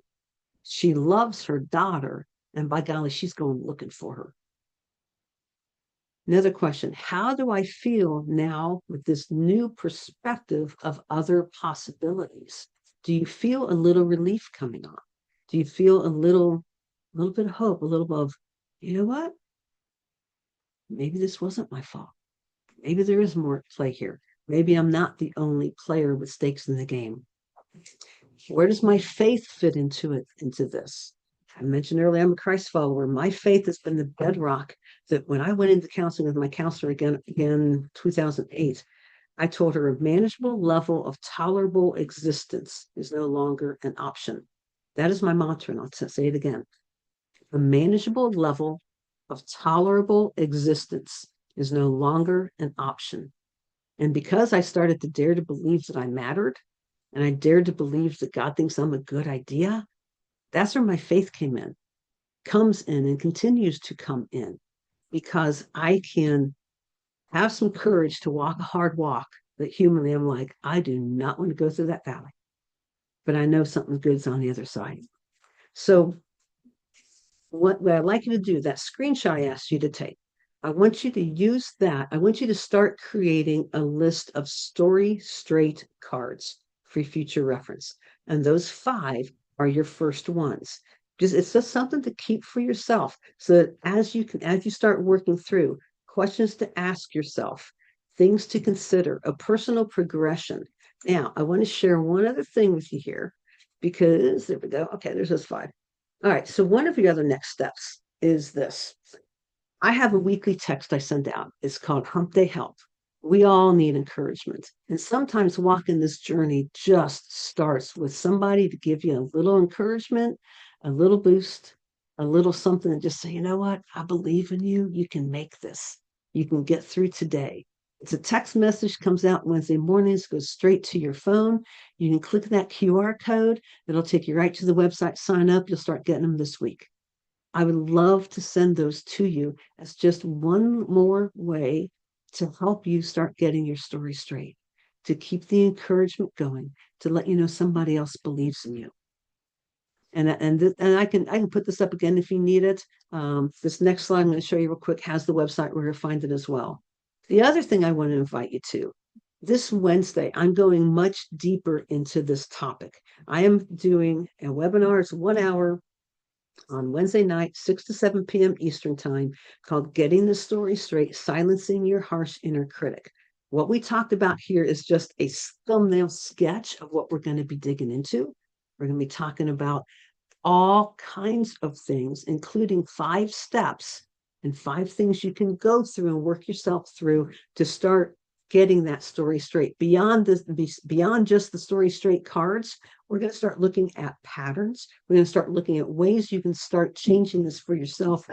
No matter what the situation is. There is no cost for this. Registration is required. It's right there on the QR code because it's time to stop the tapes. It's time to start rewriting your narrative because you have a story to share. Your story and your life is worth living because you matter. But until you get the story straight, until you silence the harsh inner critic, until you can answer the question in the affirmative way, do I believe that I matter? Until you can answer that in a bedrock yes way, the hard truth is permanent life change cannot and will not happen. I want you to join me Wednesday. Let's get the story straight. Let me get more tools into your hands so that you can start living the life you don't think you deserve because you do deserve it. I'd love to hear from you. My website is right there. My email address is there as well. Again, take a screenshot, and I'd love to see you. So I appreciate being with you. Thank you so much. Thank you so much, Sue, for that wonderful presentation. I love it. And for years I blame myself as well. So I get it. I get it. Thank you so very much Thank you. for answering the call and being here and always being willing to help and pitch in. And you were so, so supportive through this process. And I just want to publicly honor you for that. Well, I thank you. I thank you appreciate that. for your love and your support. Thank you. So, next up, she calls me Auntie because I have become her chosen auntie. And that's my Maddie baby. Maddie has a very, very traumatic story. And I think she's very, very brave. She's 20 years old. And the one of the bravest young women I have ever encountered. She's learning how to find her voice and speak up for herself, and I am very proud of her. So, Maddie, do you need me to stay here with you? I would like that. Okay, okay. Tell us a little bit about little Maddie. Um, well, I'll just say this, she was very adventurous. Still is, just a little bit. I'm trying to get it back. She went through a lot of stuff. And I would just have to say that she is very wise and very smart in her own way. And I have connected with her more and more on my healing journey as I am going on. Um, and just overall, she is just so vibrant and so beautiful, such a beautiful, kind soul. And I just adore her. I adore myself, and I think what has helped me so far is my family and Goddess and my boyfriend Jake and just myself. And with what happened with my father and I is so disgusting. And it's upsetting because I still have love for him. I still have so much love for him. But I have to move on Mhm. and I have to cut him off. And I had to make the decision in myself to let him go. His actions brought him to where he is now, which is in prison. And I did not do that. But for the first couple of months, I said that I put him in jail, but I did not do that. He did that on his own. His actions brought him there. Exactly. And for what I read through, the physical, the emotional, the sexual abuse that I went through for 10 years, 10 years of my life, since I was 4 years old, going up to 13, 10 years of my life, I was affected and used like a toy, like a doll. I felt thrown around. And the only peace I had after every single day of that routine was to go outside and play with my friends. That is why I'm scared of the outside now. It reminds me. It reminds me so much. And I'm trying to get that back, that peace back. Nada, he is gone. The fortunate thing is that I was able to connect with his higher self. I was able to get him back in a way. And when he came through, my boyfriend channeled him. He apologized. I felt it. And I felt his love. And he himself told me that he had to separate from his human self because it was just too much. Do you want to share anything that happened and why you're on your healing journey? Because everyone here isn't in the spiritual realms, so they may not understand some of the stuff you just explained. Yes, But so at the beginning, I was 4 years old and I don't really remember because I'm still getting memories back, but at the beginning, I know that I asked a question about genitalia of some sort, and because there was only girls in my house, my mom, my sister, and me. I didn't have, my brothers were all the way in New York, no boys, no nothing. So I didn't have much, friends that were boys, so I didn't know. So me being my 4-year-old self, I asked my father. I said, Dad, what is a penis? Mhm. He then proceeded to show me his penis, to teach me what, in his words, what him and my mother do at night. Now, the first time as a child, I did like it. It was pleasurable, as the courtroom would say. But as the years went on, it got more and more intense, leading to me giving him oral sex, me swallowing his semen. It led to him making me watch porn with him and reenacting it at 7 years old. And how has that affected you today? It, in all honesty, it still haunts me. Mhm. It still affects me to my core. And I feel I could not be intimate with my boyfriend as of right now because of it.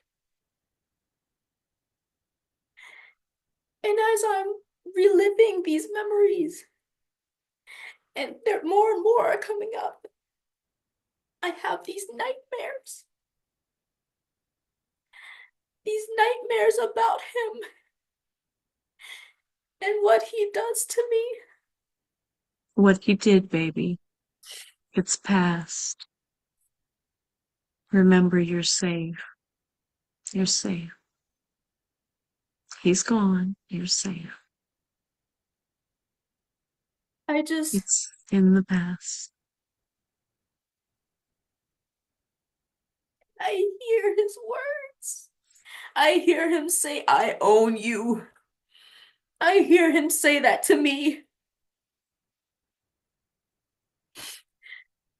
But he doesn't. He doesn't, and I'm He sorry. doesn't. No, ma'am. Do we apologize in my presence? No, no. Is that allowed? No, ma'am. But I know I am strong. Yes, you are. And I know I am divine. Yes, you. And I talk with my ancestors and my spirit guides, and they are always telling me, Maddie, you are not him. You will You're never not. be him. You can't be him, baby. And just like Miss Sue said, we beat ourselves up. And over this healing journey, I have beat myself up to the point where my boyfriend almost broke up with me. And I had to retract.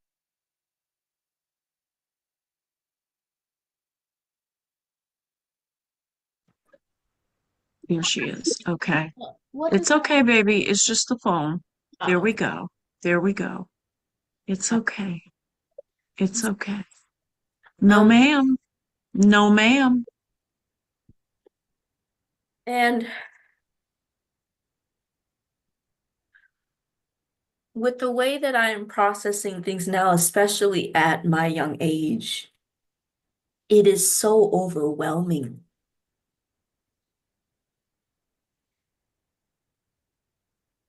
And it, it hurts so much because I know that when I overcome this trauma, I will be able to see my people fully.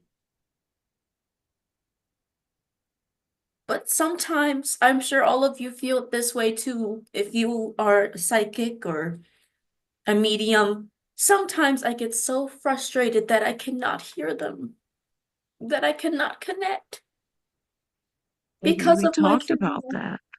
that. Yeah, we talked about that. But as I am going and healing, I see my power. I Yes. see my eye opening. Hmm. Even being at the summit now, my powers are going. I see everyone. And I don't know if I'm the youngest one here, but if you are in the same boat I was, please, please do not give up. I have had so many suicidal thoughts, even when I was my sunshiny self, like my father had me out to be. Are you hungry? And Let's go to Nana so you can eat, so for I can save money. Faith, I don't know where you are, baby, but I need you to. Oh, there it is. Mute. There we go, baby. I got you, baby girl. um and just trusting your ancestors and guides. That is truly what helped me. My mother found Goddess for me. I did not find Goddess on my own. But I thank my mother and I thank Goddess for taking me into her community. And for me, it's just in my mind, in my young mind, I'm not even 21 yet. I feel so old because though my whole life I have felt like an old soul. And doing this program, doing what I love to do, which is dancing. Dancing is my outlet. I'm getting back into that slowly as my healing journey goes on. However, being in this community and just feeling how strong I can be is powerful. I feel free. I feel my soul ascending when I talk to Goddess. I feel heard. I feel heard. Because in my life, I was never heard. I was never ever heard, especially not by him.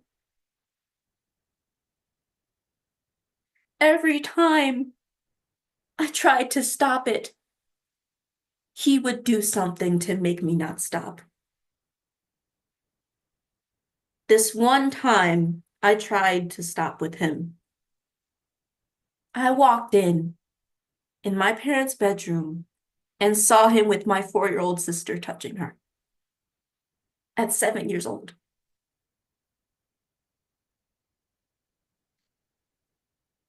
I had to make a decision to say, no, this will not happen to anyone else. At 7 years old, I had to do that. I had to save my sister. You're brave. You're a brave soul, Maddie. And I had to do the same thing when I made that call to Child Protective Services at 19 years old.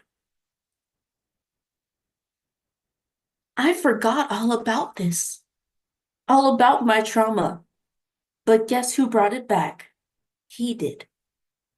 By asking me on our trip that I was so excited for, our truck trip, just the two of us, father and daughter, to see my vagina and turk off to it. When he had a 21-year-old girlfriend and a wife back at home. You've got this. And I'm so proud of you. You're doing so well. You're safe. You're surrounded by love. Do you see the comments? So I'm proud of you. Thank you, Goddess. Thank you, everyone. In my young age, in my whole life, I feel I have disassociated. Not from my fault. I have disassociated for the right reasons. But now that I see what has happened to me, now that I'm going through therapy, now that I'm talking with Goddess, I see the fear in his eyes. I see the control. Those are things that we still have to comb through, and they're scary things. I remember those. I remember the memories and the night terrors, and they're scary. But you know what, Maddie? Guess what you just did? You just shared your story with the world. And you are so brave for being here with us today. You could have said no. You could have said no. But it was, yes, Goddess, I'll do it. So that other people on here could speak up and be brave too. You're teaching grown women how to be brave. And you don't think you're operating in purpose? I know I am. I know that this is my purpose, and like my bio says on the website, I am planning to be a musician. I hope to sing for the spirit realm and for the people here on Earth and for any other dimension. I speak to aliens now. They're my friends. I've connected with the alien world. I am in my high priestess.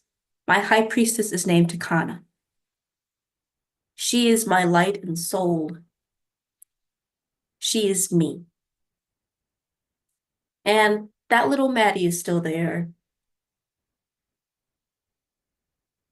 I'm just protecting her more now. I'm putting her in the little, because I have like, if y'all have ever seen Inside Out, that movie, I have my little control panel and I have each age of myself controlling it.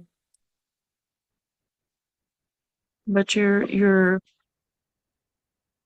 have you've healed some since I've met you. You've done some healing. And it got to a point to where it was very intense between me and therapy and this and that in court and all of that. But I just want you to know you are a brave soul, and I want you to see the comments. Everybody cheering you on. You just shared your story with the world at 20. I could not have even thought of doing that at 20 years old. Shoot, when I was your age, I had 1.5 kids. That is my goal, is to have children, but I want to heal myself first. And I think that is the right thing to do so that you're not sitting in my seat in an hour. And But I want to say this. I brought Maddie here today, you guys, so that there was awareness, because those of us who are older are speaking about being assaulted, but it's still going on, and little girls are still being affected.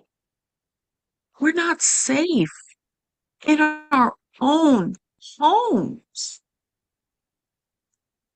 So when you see a little girl who may be shy, who may act a certain way, ask questions, lend a hand, find out what's going on.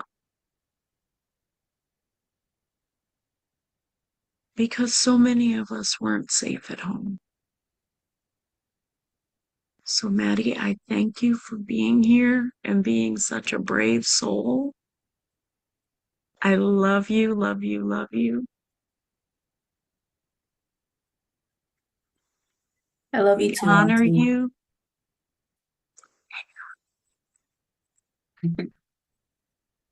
And I want to thank everybody for listening to my story, and just take care of yourself, guys.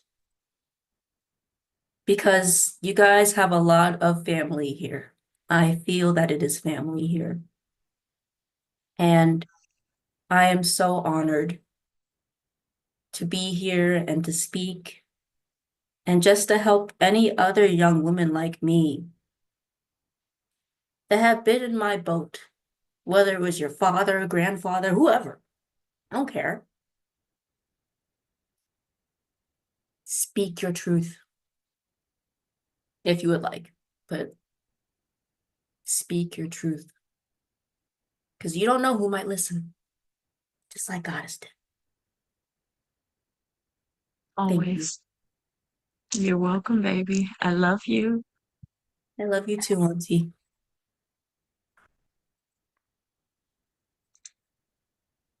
So, guys, I know that was emotional, but this is part of healing, and Maddie's story is very similar to mine. And there's a lot of us out here.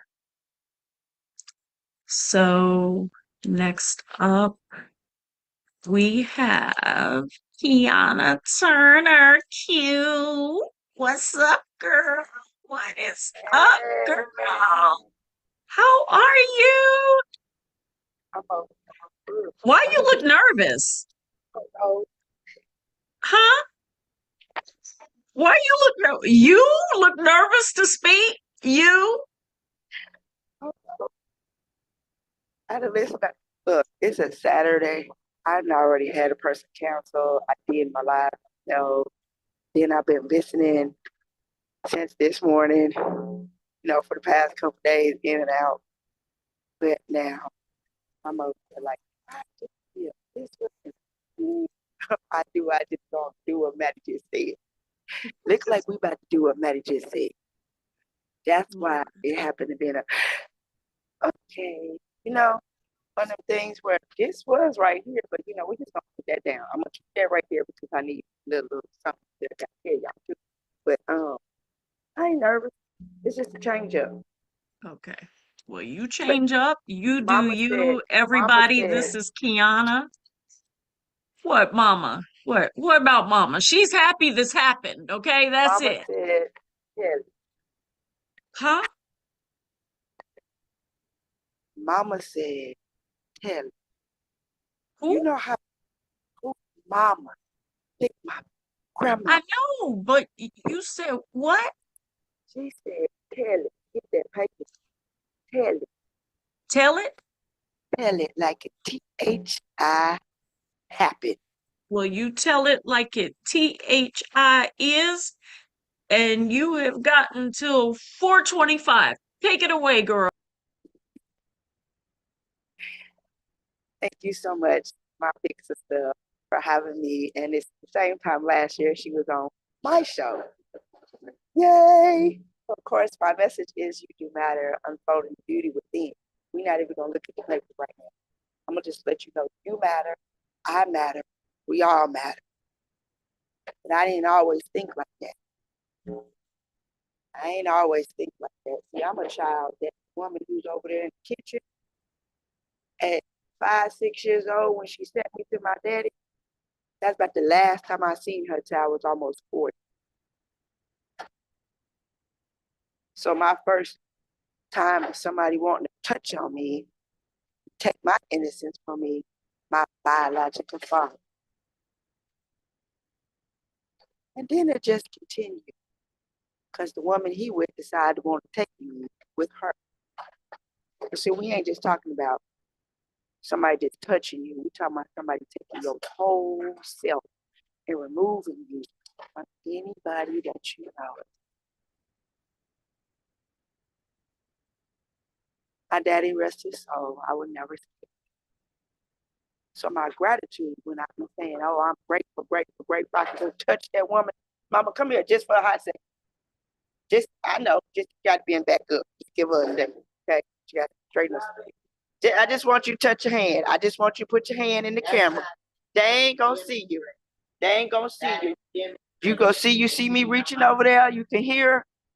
I didn't get all that at 6, 7, 8, 9, 10, 11, 12, 13, 14, 15.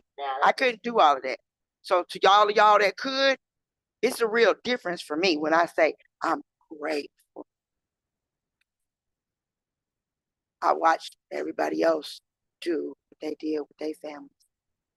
But the very family I was in, they ain't protect me.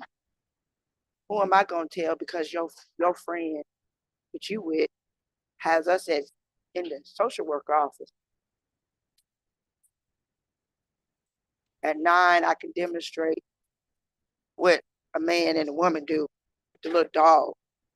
That's what they do in the social worker office. They don't just literally ask you, they show you, or they say something and show. I was embarrassed about my body. I always felt like I could smell the person. To me, years. And then my baby daddy.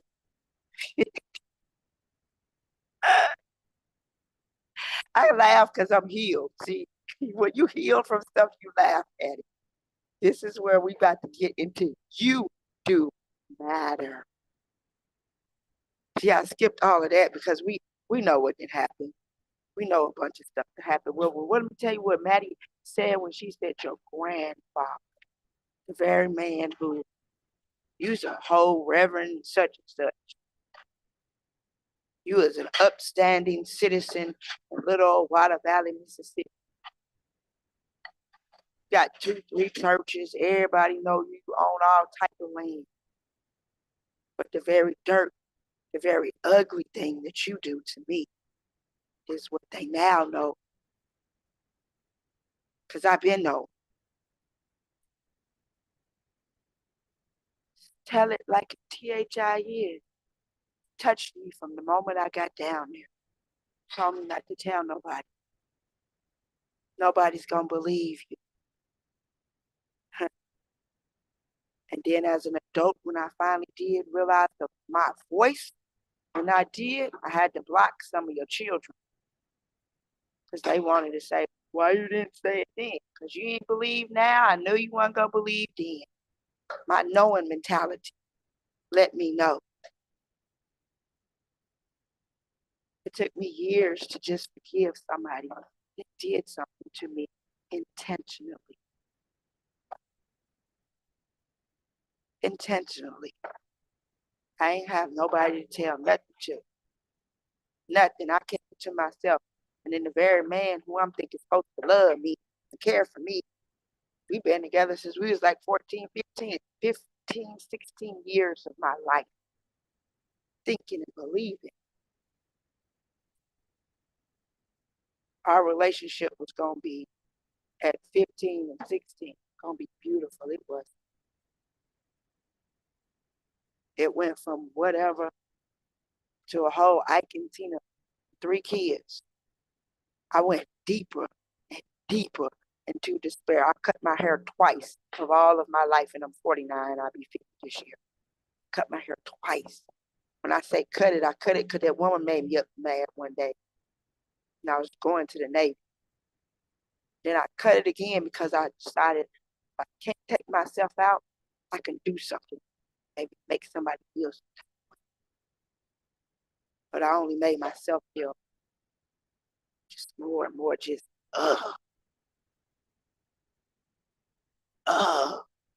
That's all I knew. And as of now, yeah, I'm still in a self-healing journey. Not from that, from whatever piled on in the last 10, 11 years. I love me intentionally past whatever you tried to do to me. Take me out mentally, take me out emotionally, take me out physically, spiritually, and discord me from who I am. That's what hurt me the most. Nothing else, but you try to took me who I am. And I'm still working on that because, from all of that, I ended up with anger issues. So, like she said, don't beat up on yourself. I had to learn to be patient with me now. It's okay, Key, to be upset. It's okay to cry. It's okay. Because you matter. You and you and you and you and you matter. Maddie, you matter. Pam, you matter. Sonia, you matter. Diane, you matter. Dr. Maleficent, you matter. Dawn, you matter. Karen, you matter. Dawn again, you matter. Faith, you matter. Janet, you matter. Sophia, you matter. Each time you look at yourself in the mirror, you matter. It took for my baby daddy to push me out the door in like 2005 or something like that. See, that was the last time he pushed me out the door because I looked at him because I landed on both of my feet. I landed on my feet this time. And I turned around and I mustered up everything in me and I looked at why he stood there like he is something. I just laughed. And I stand for that. Your word is what you got. Your word is what you got. You is what you have. You, all of you, is what you have. I had to learn that people that I thought loved,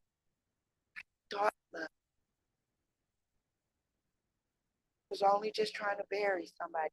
They didn't understand. I had to unfold some towels myself. So I had asked Mom for a paper towel before I used it. Okay. I already admit that. You'll learn. So the message is unfolding the beauty within. So if you have a paper towel or a towel, take it and fold. Okay. Now, put it in a square or however you want to put it, however many folds you want. Now remember, this is you. So when you unfold this, it's what's buried in the fold. It's what's buried in the crease. The shame, guilt, trauma, the unforgiveness, the unaddressed issue. So today, we're going to look at self and we're going to say, today, we are unfolding all of this. Okay? Because you got to get a little aggressive. Because that bravery and that courage that's already there, we're going to activate it. You're going to activate your own experience, shift it. You're going to unfold it. And we're going to do what she was saying when she said, I dance with myself. And every time you do it, you're going to do the Cabbage Patch. Woo, swerve. Phew, swerve. Woo, swerve. And then you're going to do what my sister was saying, Sue, before. We're just going to say, nothing even matters anymore. See, you got to get your own song with this. So in landing on my feet, it's what all the ladies were saying before. I learned how to squeeze the towel. Forget unfolding it. I learned how to squeeze it. I got a new sister in my life, and she said, no, Key, don't unfold it. Just squeeze it. Squeeze every reaction. Squeeze every emotion. See, what's happening is we didn't get that chance to cry. So take this right here.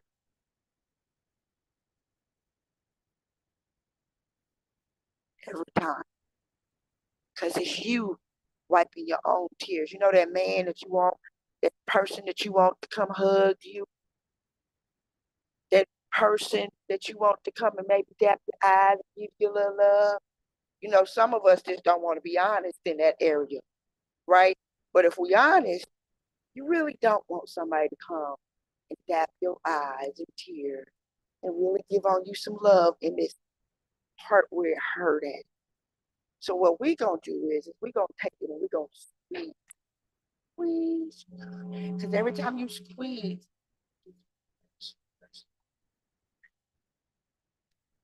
it's recognizing and accepting everything of you, and you. And each time I had to recognize you're going to go deeper. This ain't going to be the only journey. Each time you let off a whole bunch of stuff, because I'm now in a mastery. I want to master Key to me. And I'm Key. Welcome to Superstar Saturday. I want the key to the superstar so I can shine intentionally and not keep I'm hurting. What's going on? Because sometimes it ain't even the surface of what they did. It's the root of what you allowed. I allowed some stuff because I stayed, because I thought it's a certain way, because the program way of being is doing it this way. But the program way of just be ain't even a program, it's energy. I had to get on a frequency. So what's in the fold? You. If I unfold it, I'm unfolding me. I can't let go of nothing in the fold. You know what I got to let go of? The label. Labeling the pain. Labeling the hurt. I'm still learning that. But I'm not beating up on myself. I might, I miss beating up on myself real quick and shed a little tear. Hello? Get Get the towel back out. Squeeze. Oh, lack of courage. I got courage. I can sit right here. Say they did that to me, but I'm the unstoppable one because what you didn't stop Kiana because I'm still right here. What you did to me don't even matter. I matter because I'm here with my sisters and I can still see. What you did to me to try to erase who I was, messing with my identity, would help me do this thing called fill my cup. Thank you, sister. See, because they forgot something. I knew how to act because when I asked, I saw the knowledge that I lacked.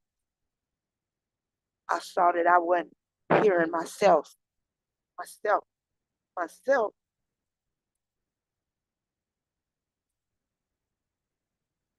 So what you gave me wasn't even me. I had to learn my identity, lady. I had to learn who Kiana is. I'm still learning. As long as you got a pulse, you are still going to learn you. The beautiful thing of learning you is it separates the labeled mentality and the labeled behavior, which allows you to now jump in a different perspective of seeing. My sister told me weeks ago, "Did you hear your own heart?" I shame because now I learned how to discipline myself in an adult era. I don't want you to constantly feel like you got to come check on me because the program mentality kept me in desperation mode, promiscuous mode.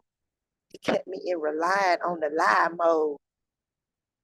It kept me in lingering and pulling on the him mode, which don't do that but give me a mode within myself and go and trying to take a spiritual shower mode. All of that was hindering and hurting me and having me do this negative self-talk in superficial ways and stereotypes and not having me be aligned. And yeah, it hurt because I didn't see me. It's bad enough what they did wasn't showing me. And then when you get older, and you still don't see you. Honey, baby, it took for me to really get in something sick. Self-acceptance, self-accountability. But most important, I had to give to myself a hug. Now, one of them hugs you long for a long time. And the best way to do that is everybody do this scene today. Look at you. If you can't look at yourself, because I see me, right? So you'd have to turn your camera on to do this. And we all gonna look at ourselves. And don't look at me, but look at you and tell yourself, I am extremely proud of you. You say your name. Yeah.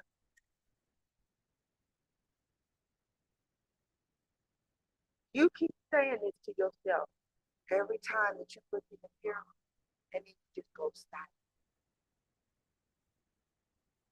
See, that power of you being allows you to hear your heart, your inner voice. It's here. It's here. We didn't heard what somebody else was saying. See, I understood what Matt was saying. A lot of other us say. You have to eliminate the inner voice. And as I eliminate the inner voice, I'm silent myself. And my nonverbal reaction to anything that has entertained, anything that ain't served. Are you pouring your own cup of coffee? Because I know I ain't coming for your cup of coffee. So why are you expecting that person that's right there, that's done nothing but take away from you, want you to hurry up and give to them? Why you sitting over there just giving? Then you ain't giving to yourself, taking time and spending time, but you're not spending time with yourself.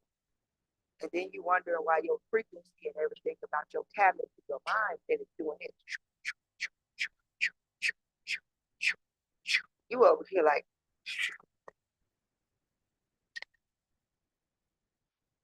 when you're done being tired, you will connect to the frequency that deals with you.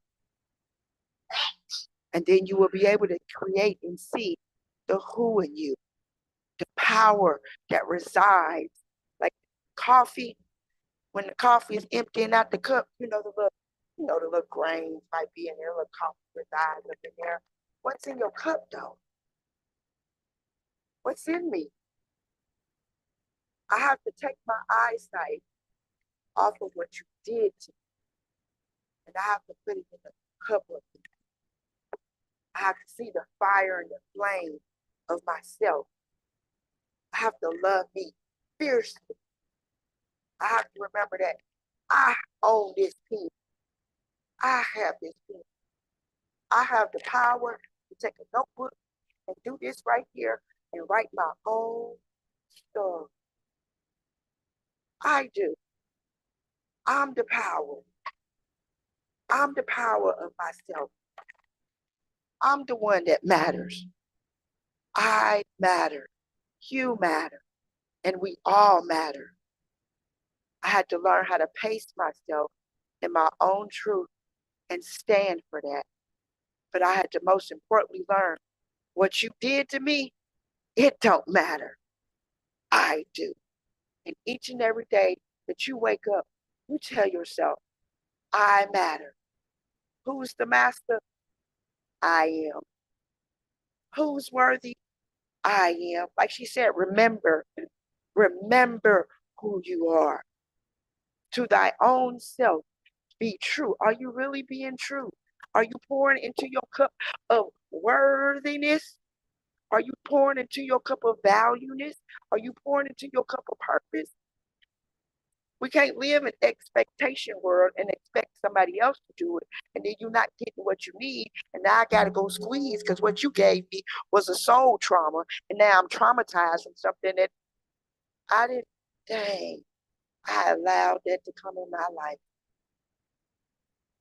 Be careful what you ask for. I asked for somebody to love. That's how my baby daddy got me. I asked for somebody to love me because my mom, my dad weren't there. I love my children. I would never ask for better children than the ones I got because they have helped me to love myself, helped me to go. I ask. Be careful what you ask for because when you go and sit back and think about that, you matter. You are the master of the story. You can rewrite it, underwrite it, overwrite it, inwrite it, whatever you want to do. You can grammarly fix words, masterly change them up and make them be what you want them to be. Because I'm not talking about the why of you. Today is when you get your pen out. The only letter you got to write is you. The universe of you is within you to that. Every time that you take that towel and you want to think about unfolding it, doesn't matter how you unfold it. You lay it straight, it's still you. But remind yourself to squeeze out whatever's hurting you right now. Whoever said something, it don't matter. Whoever did something, it don't matter. Whoever's trying to do something within their own thoughts and trying to push you in a hole, just remember that don't matter either. We got to get out of our own thoughts and outside of us. I'm speaking myself. I got to continue to get into. I embrace my inner sanctuary. Do you embrace who you are and love on you? And each and every day, everybody can't give you a hug. I can't come to your house and give you a hug, okay? I got 5 minutes. We're going to do this. Activity time.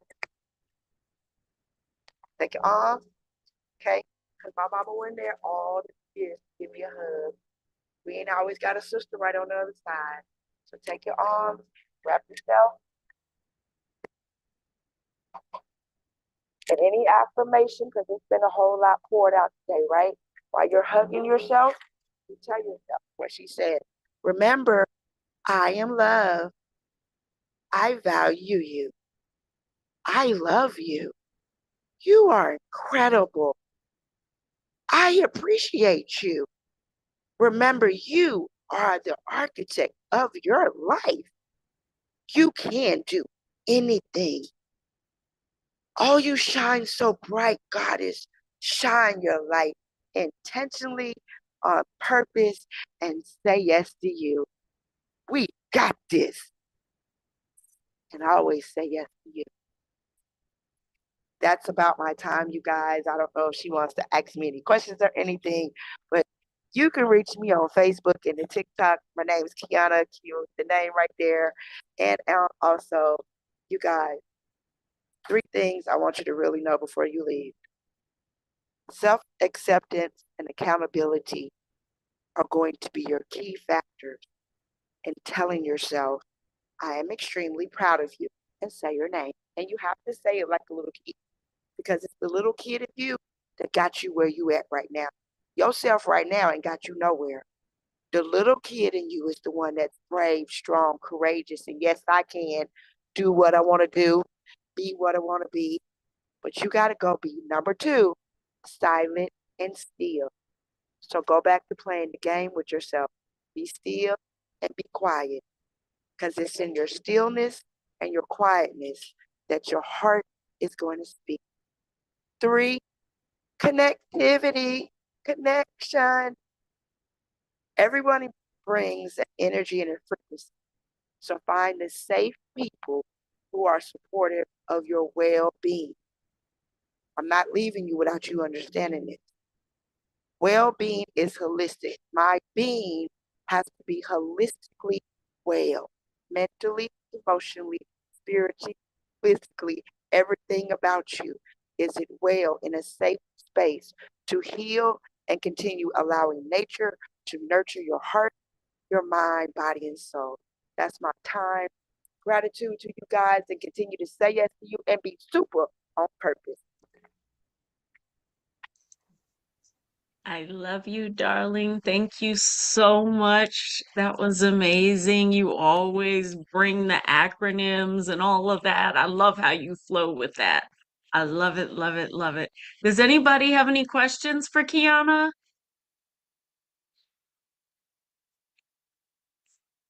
I'm just waiting for a second to see if to give people time to type. If not,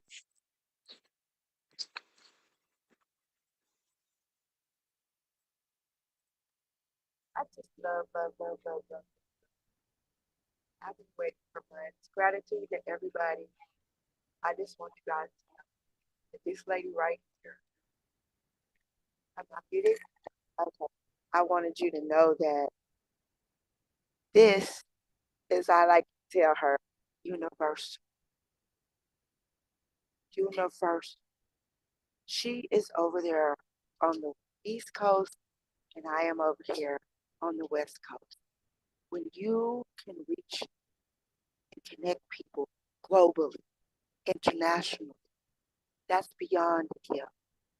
Continue to allow our universe, source, guides, ancestors, continue to allow us to be able to heal the earth with our stories, experiences, and our lives, and our love. I appreciate you. love you.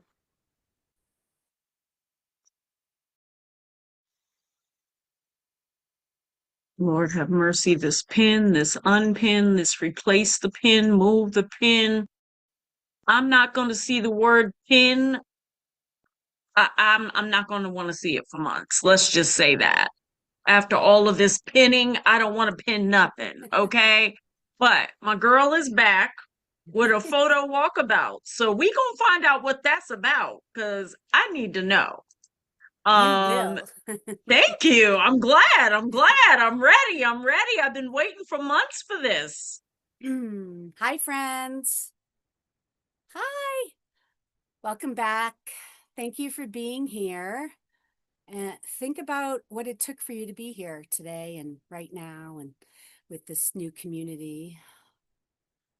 It takes effort and micro transitions. Oh, it wants me to confirm my language is English. Okay. Years ago, in my early 40s, living in Los Angeles, I was pretty wrecked, depleted. My car was repoed in the middle of the night. I was evicted from my apartment and jumped from one friend's couch to another for several months. And then I found myself in Boston looking at the rug on the floor of my childhood bedroom. And I asked God, how do I get off of this floor? What is option 3? What is option 3? And the voice said, take pictures of your emotions and feelings. I was like, what? Take pictures of your emotions and feelings. They can be abstract, symbolic, literal, written, pantomimed. I got up off the floor, began taking pictures of my emotions, which was a myriad of them. And within 30 seconds, I was feeling calm, grounded, and back in my mojo. And that was the beginning of Visible Transitions Photographic Methodology, which I am going to show you today and lead you in a photo walkabout.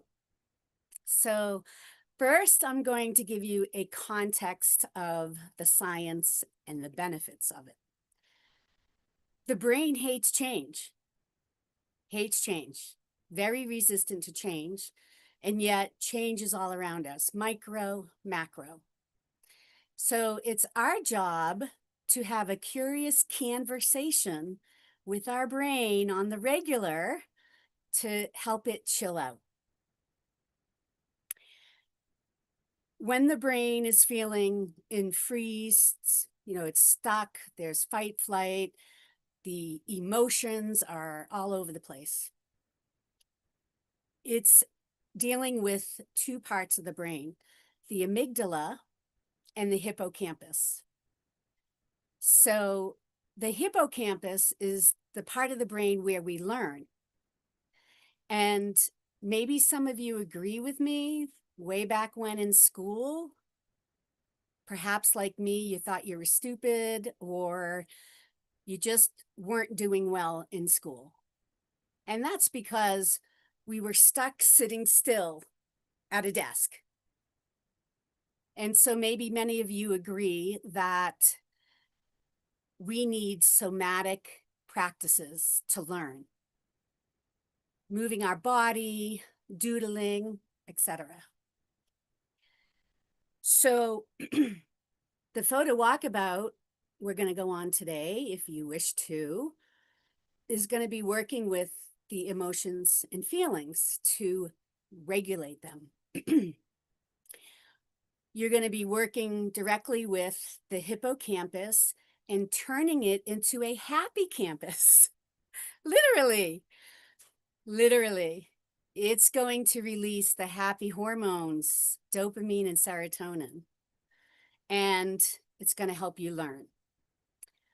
For all of you who are in school or going to school or studying, whatever, if you like to learn, like myself, it's going to help you learn and memorize.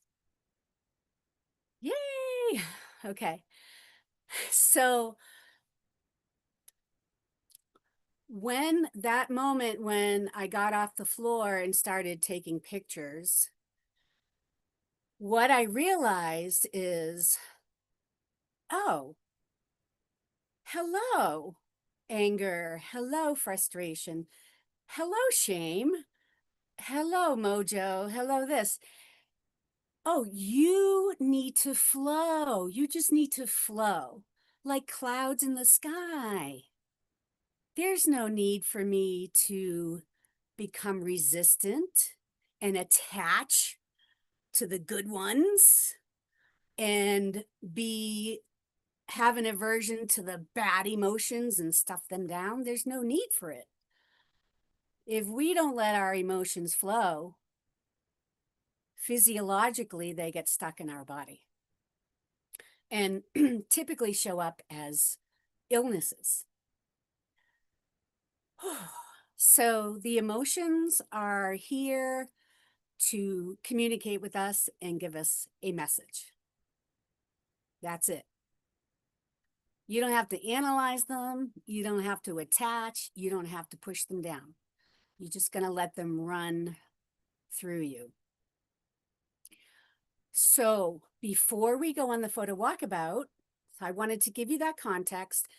I'm going to show you some photos from my clients that they took during the photo walkabout for emotions and feelings. There's actually 3 parts to my methodology, but we don't have enough time to do all 3. And you can find those on my YouTube channel if you'd like. When we're taking these pictures today, and I encourage you to practice every day, these photos are intentional. It's not like you're just going to catch a sunset. You want to connect with your emotions, choose a few of them, and then take pictures of them. And again, they can be abstract, symbolic, pantomime, literal, written, symbolic. So I'm going to show you a few, but I see a Q&A first. Okay. Being energetic and also saw through the lies being taught, I tuned out from it all. How do I regulate doing this with the camera? I am a photographer, master's degree. Woohoo! I'm a photographer too. I did a self-portrait project during my studies, but not made work since being silenced at my old studio. I'm feeling stuck. I'm also being autistic. Change has always been hard. How do I shift? Thank you. Thank you. Thank you, Amanda. Excellent question. Well, today's photo walkabout will help you shift. And the other 2 modalities you can find on YouTube or message me. Okay, so you got to be intentional with the photos because that's what's activating the happy hormones, making your hippocampus happy. Okay, here's some photos to give you examples. Okay, here's the first one. You'll see shoes.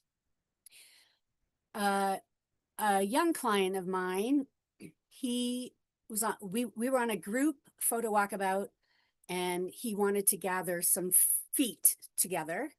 And this for him represents connection.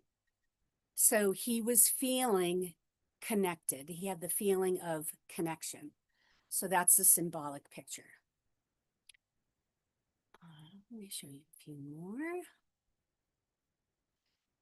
If you have some Scrabble letters, you can actually spell out the words or write them down. This person was feeling revengeful and sad and abused. So any emotion or feeling is valid, whether you deem it as positive, negative, good or bad. This methodology works for all of it.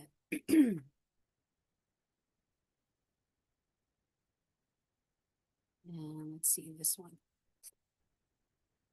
Okay, so somebody took a picture of a see-through glass bottle. She was feeling vulnerable. So again, it's a symbolic image of feeling vulnerable. So there's no right or wrong. Let me see if I can show you one more. Oh, okay. Okay, so you'll notice a person's feet and then this flower blooming up through the brick. So this woman lost her home in the wildfires in California, lost her home, and we went back to her land and did a photo walkabout. And this to her, this flower, finding its way out of the brick, to her, it represented growth.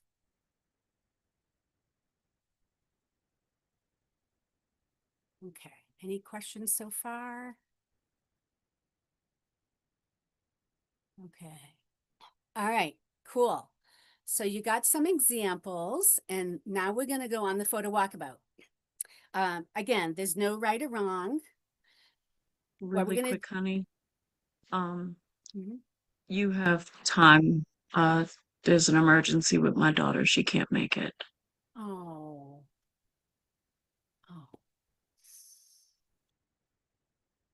Let's send her some light.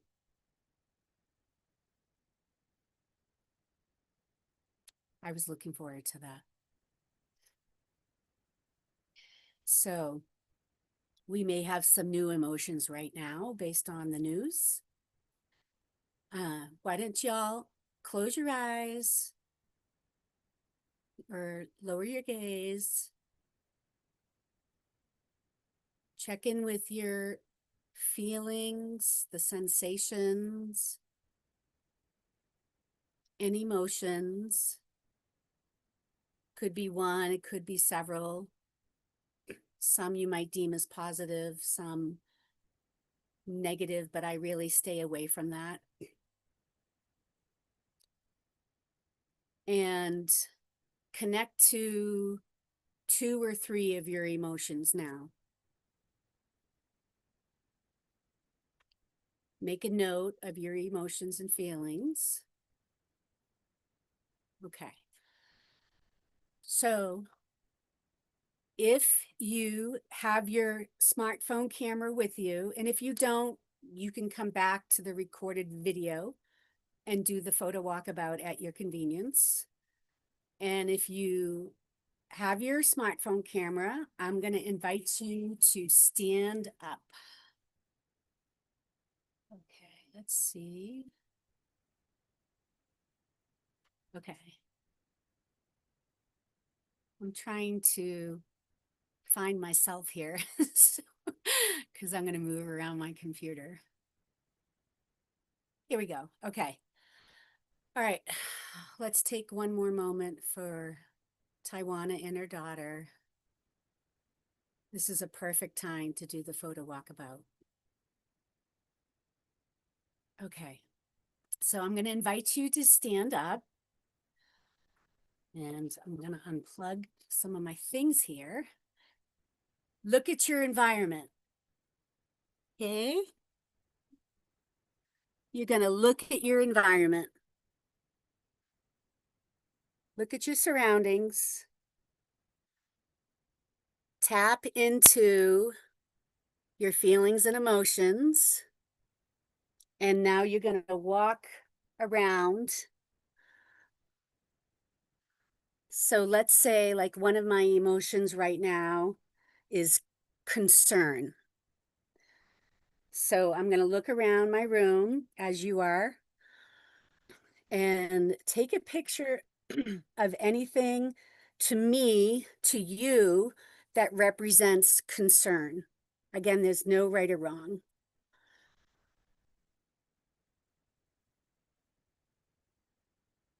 So I just took a picture of my mom and dad.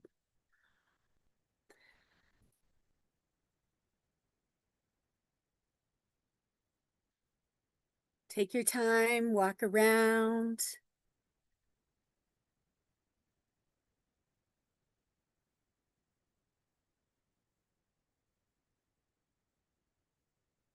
If you have any questions, put them in the chat. I'm looking at it right now.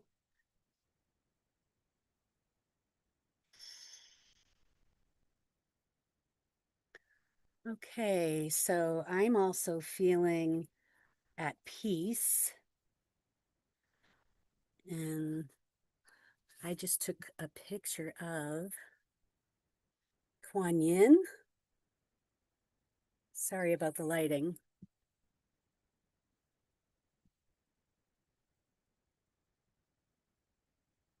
This is a meditation. It helps you become present.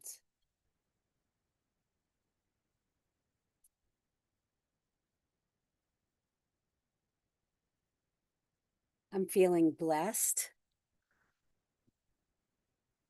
So I just took a picture of me and my late aunt, Jackie. She was my godmother. She has orchestrated so many miracles in my life from afar.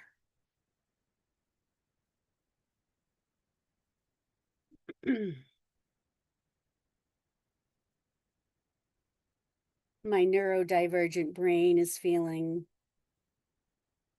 a little spicy, so I just took a picture of a bunch of Post-it notes. If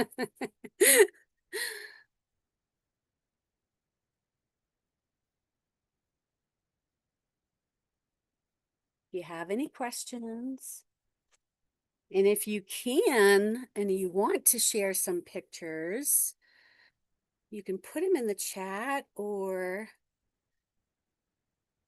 you can text me. Oop.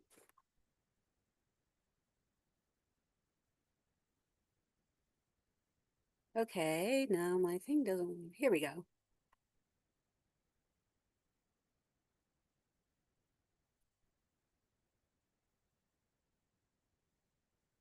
If you're done with the 2 or 3 emotions, tap in again to your current emotions.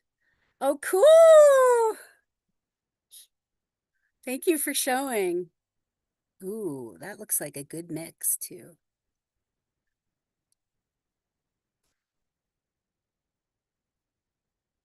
If you have someone in the room or the house with you and you want them to pantomime one of your feelings, that's always super, super fun.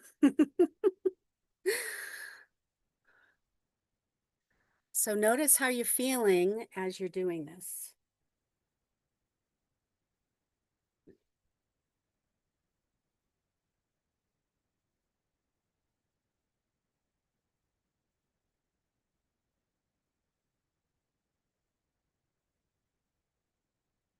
And I'm feeling reflective, so I just took a picture of my collection of vintage cameras.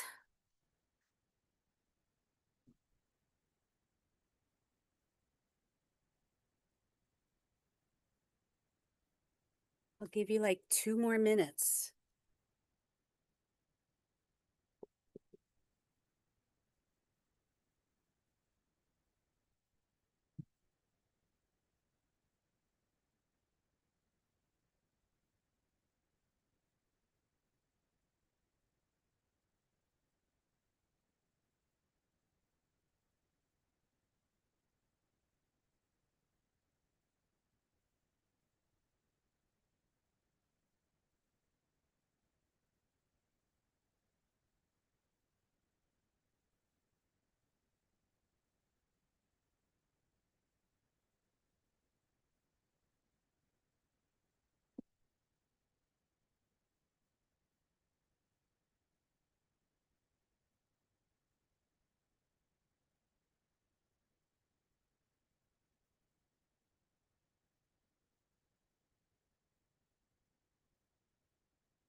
All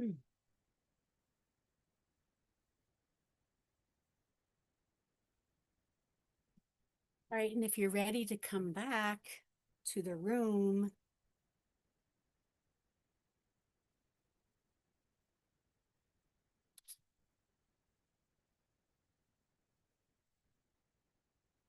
no, we have a lot.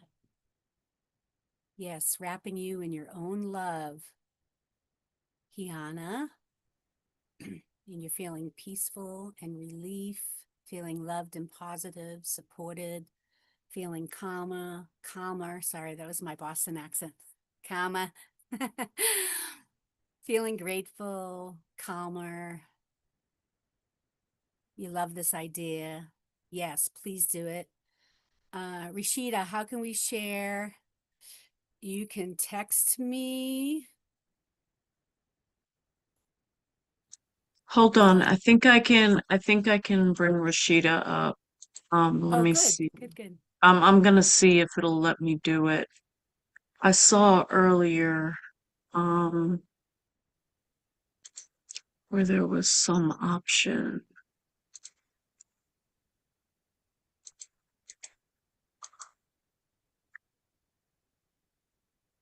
Okay, it won't let me do it.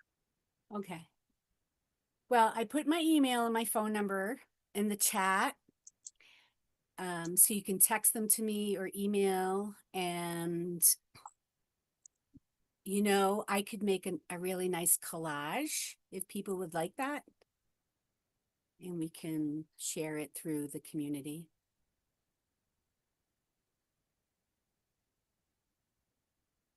Okay, good. I'll put the email here again. Janet@visibletransitions.com.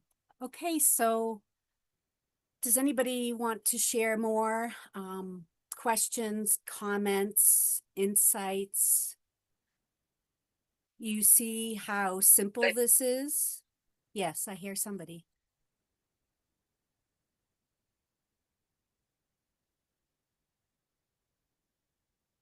Did I hear somebody? No, Oh, I was opening, I'm messaging Rashida okay. to give her your number. Okay, yeah, she's not seeing it. Okay. So if you have questions or comments or want to share your experience, that would be helpful for all of us. I sent it to you on TikTok, Rashida.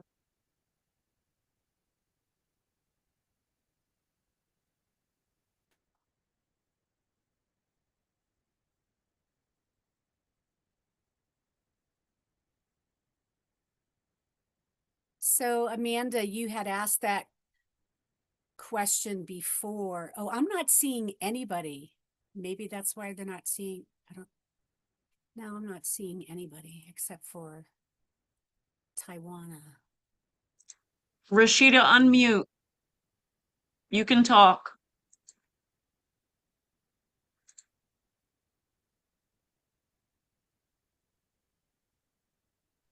There you go. Hello. Here you are. Hi. How are you? Good, Rashida. How are you? I'm good, thank you. I got I got your number, so I'm gonna send you what I have that I took pictures of. Okay. How is the experience for you? I'm not gonna lie, I really needed it. It helped me connect to emotions that I wasn't even really aware that I was having. And I am a very visual person. Like I like to do creative writing and things like that. So it was nice being able to take pictures of just ordinary things in my room and being able to connect actual emotions to those. And it kind of like I took a picture of my window because from where I'm sitting at, you can see like the clear blue sky and clouds and some of the trees and everything. And I felt hopeful. And I felt like that was the perfect image for feeling hope is, seeing this blue sky out the window, knowing that, especially down here, it can rain any moment. But you have hope that, it's going to be a nice day. And that's how I feel kind of about my life at this moment. I have hope that it's going to turn out okay. That is awesome. Thank you for sharing. I'm so glad that it that it helped to connect with emotions and feelings that you weren't aware of. That's epic. Yeah, thank you. Thank you so Yeah. much for teaching that to us. Oh, you're welcome. And I encourage everyone to do this on the daily. See what happens. It will regulate your emotions. Just as Amanda had written and asked before, how do I regulate doing this with the camera? So you just saw one of the 3 practices, and it does help you become present to what is, and you lose that resistance to what is going on inside of you. And importantly, it helps you detach your feelings and emotions from a story, from a reason, from a narrative. So when we separate our emotions from our story, there's so much power in that, because we become in ownership of our experience versus feeling like a victim to a circumstance or a person or a thing. So it's super powerful in that way. And like for me, my nervous system gets wonky in states of joy and positivity. Like if there's too much of that, my nervous system has trouble taking it in and receiving it. So I'll do a photo walkabout for that so that I can receive all the goodness. Yeah.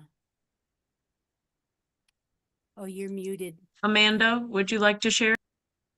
Can you hear me? Yes. Oh, okay. So I've been feeling incredibly stressed, and I have these kind patches that you put on your body. And there's one that's called Stress Down. So I saw it and it was just like, okay, this is speaking volumes, and it's okay, I can breathe. That was just one of the images. The other one was I have Ask Your Guides, cards, and I tend to take, choose one a day, obviously, whatever falls out. And I got 2, and one was boredom, and the other one is community. And that's so key right now because I don't feel connected to anybody. I feel incredibly isolated. So, my guides are giving me messages every day.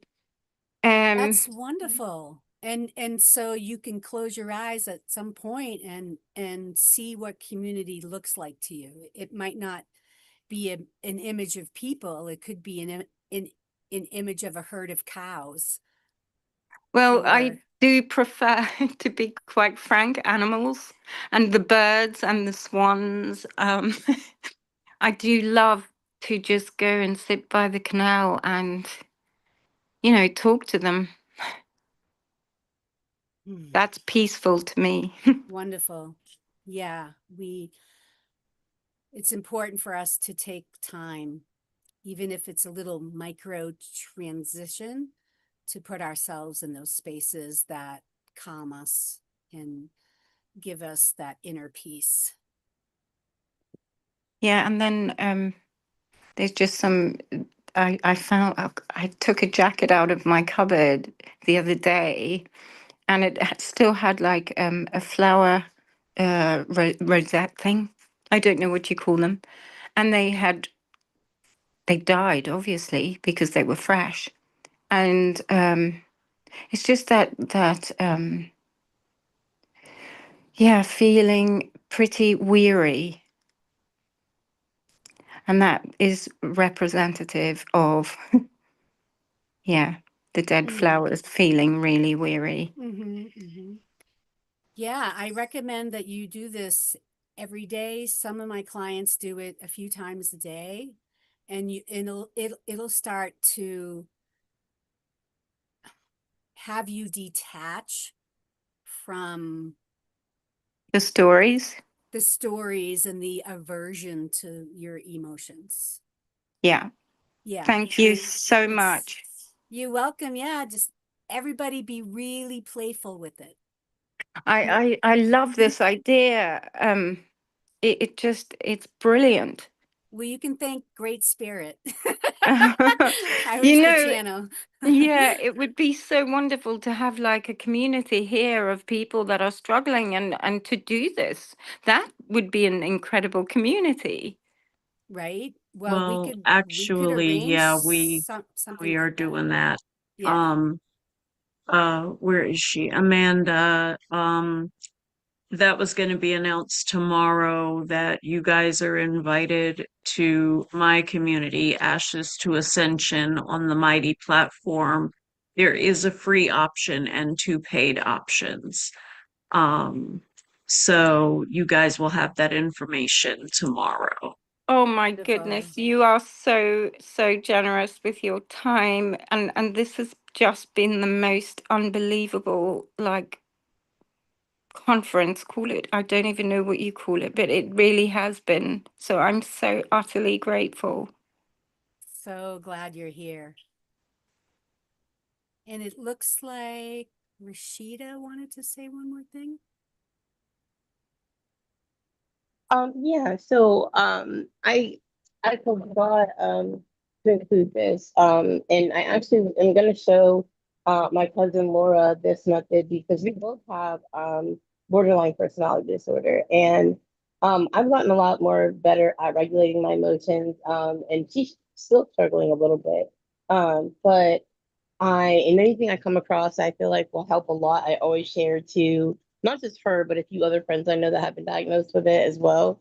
And I thought about how doing this method, especially like if you're in a moment of splitting to where you can just kind of feel out of control. And it's like, it's a horror show for us because we know that we're doing something wrong, or we know that we're just acting out of turn because we were triggered in the first place. And sometimes we don't always know our triggers, especially because a lot of it is trauma based. And depending on how deep the trauma goes, that's how, bad your trigger is going to be.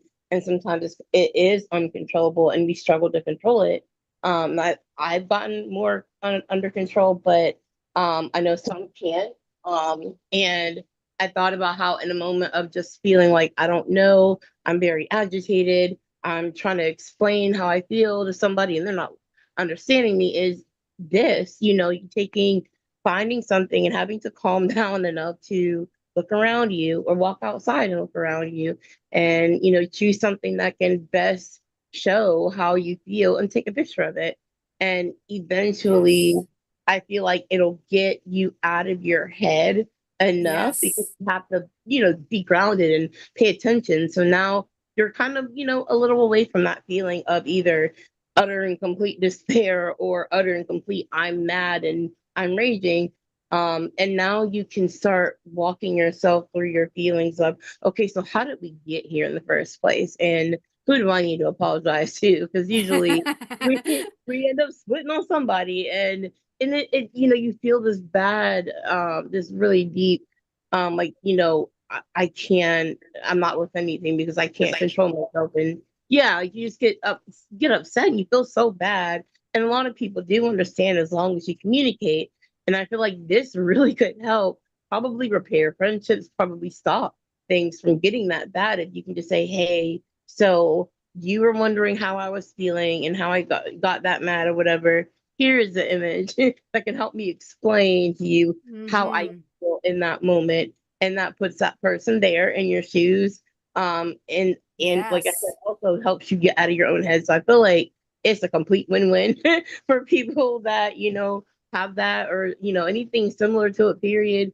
Anything to get you out of your own head helps. And I completely love this so much that it's probably going to become something I even teach my kids, like especially Well, my I son. just wrote that. I just wrote it in the chat. Please please do photo walkabouts with your children and your grandchildren. My client is currently taking her 4-year-old granddaughter on a photo walkabout every single day when she gets home from school. And this child is learning to develop emotional intelligence at a young age, as are a lot of the children of my clients.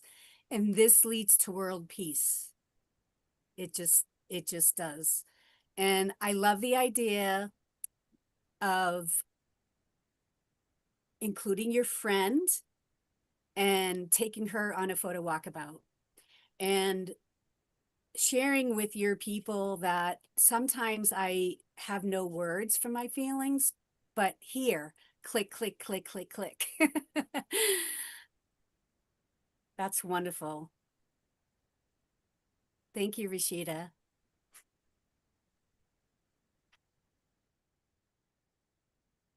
Anybody else want to share?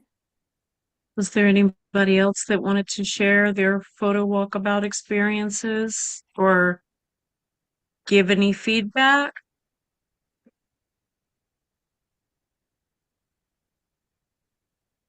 I got some people's text, yeah, also. Great, thank you for sending the photos. Well, I'm really glad that this was helpful. And it's a domino effect to your, Dawn is talking about being a former elementary teacher. Yes, to your, I have tried to get into the schools, but man, the red tape. Woo! So to your students, your children, grandchildren, your friends who you've upset, you can show them how you were feeling through photography. And it's all from a place of playful curiosity.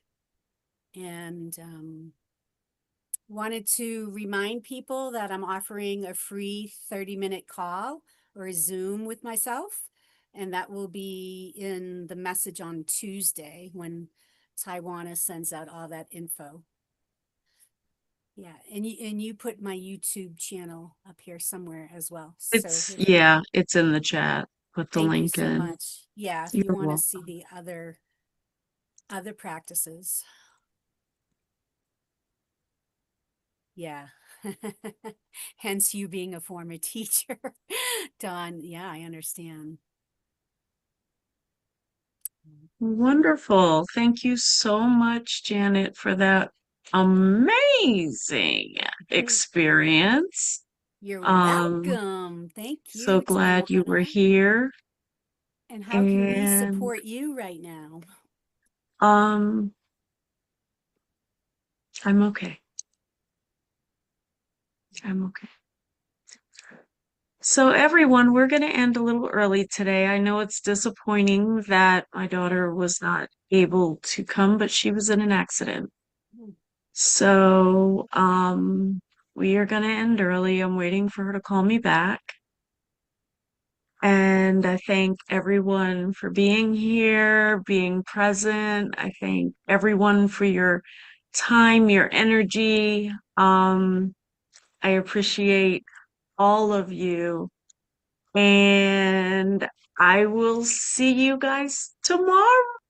We have Miss Karen who's doing art. We've got Sophia Soul who is in the audience. You guys, I've been talking about Sacred You. I played the recordings yesterday. I couldn't bring it up today for some reason, but Sophia Soul is from Sacred You, and that is our sponsor. So you are going to hear her story. She is in Australia, staying up late for us, and you are going to hear her story. So we're excited for that tomorrow. We've got Charlotte coming. She's amazing. She's going to talk about the herbs and natural healing. Charlotte is actually the woman I'm seeing that's helping me with this side effect of a seizure medicine that I had. We've got Sonia coming up, finding the right kind of help. If you're in a dangerous situation, please, please, please find the right help. And we've got Dawn Jackson, who's been here supporting us, and she just joined Sacred You. She is going to talk about reclaiming your life after abuse. And who else did I want to pinpoint for tomorrow? Oh, I want to pinpoint Dion. Dion is my client, but she's also been a friend for 21 years. She's been popping in and out as she's at work, but her children and my children grew up together. And she had an event happen where she felt like only I could support her through it. And she became my client. And in 4 weeks, she has changed her thinking. She has turned around. I barely recognize the woman that I see.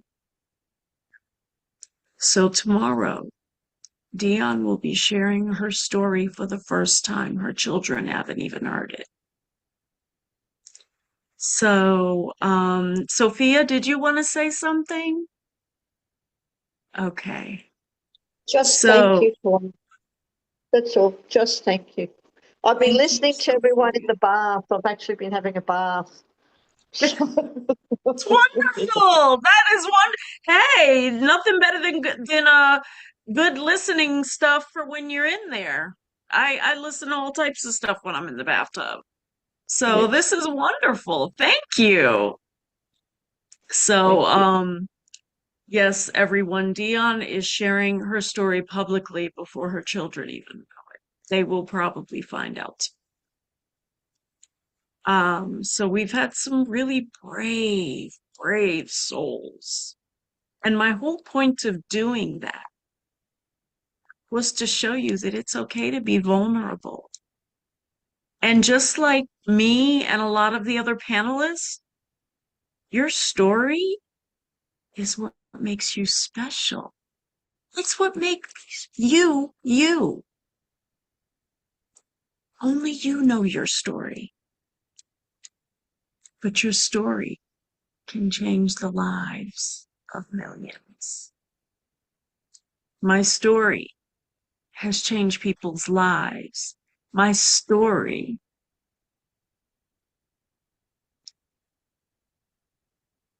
has healed my children. My story has made it possible so that my grandchildren don't have anything to heal from. They'll have to heal from, not getting a PlayStation for Christmas or something. But the trauma, it stopped. So sometimes the most special thing about you is the thing that makes you believe you're not special at all. So everyone, I hope you have an amazing evening.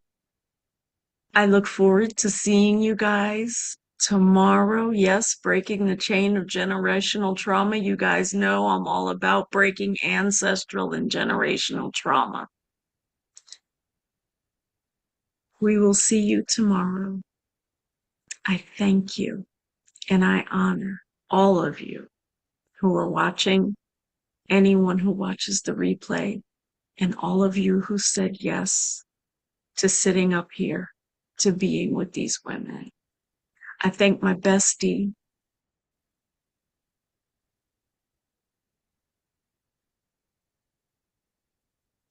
I thank my bestie for her love and her trust. I couldn't do this life without her.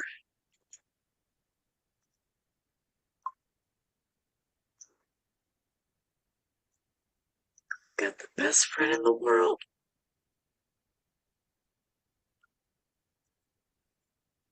So I thank you all from the bottom of my heart. And we will see you tomorrow. Good night, everyone.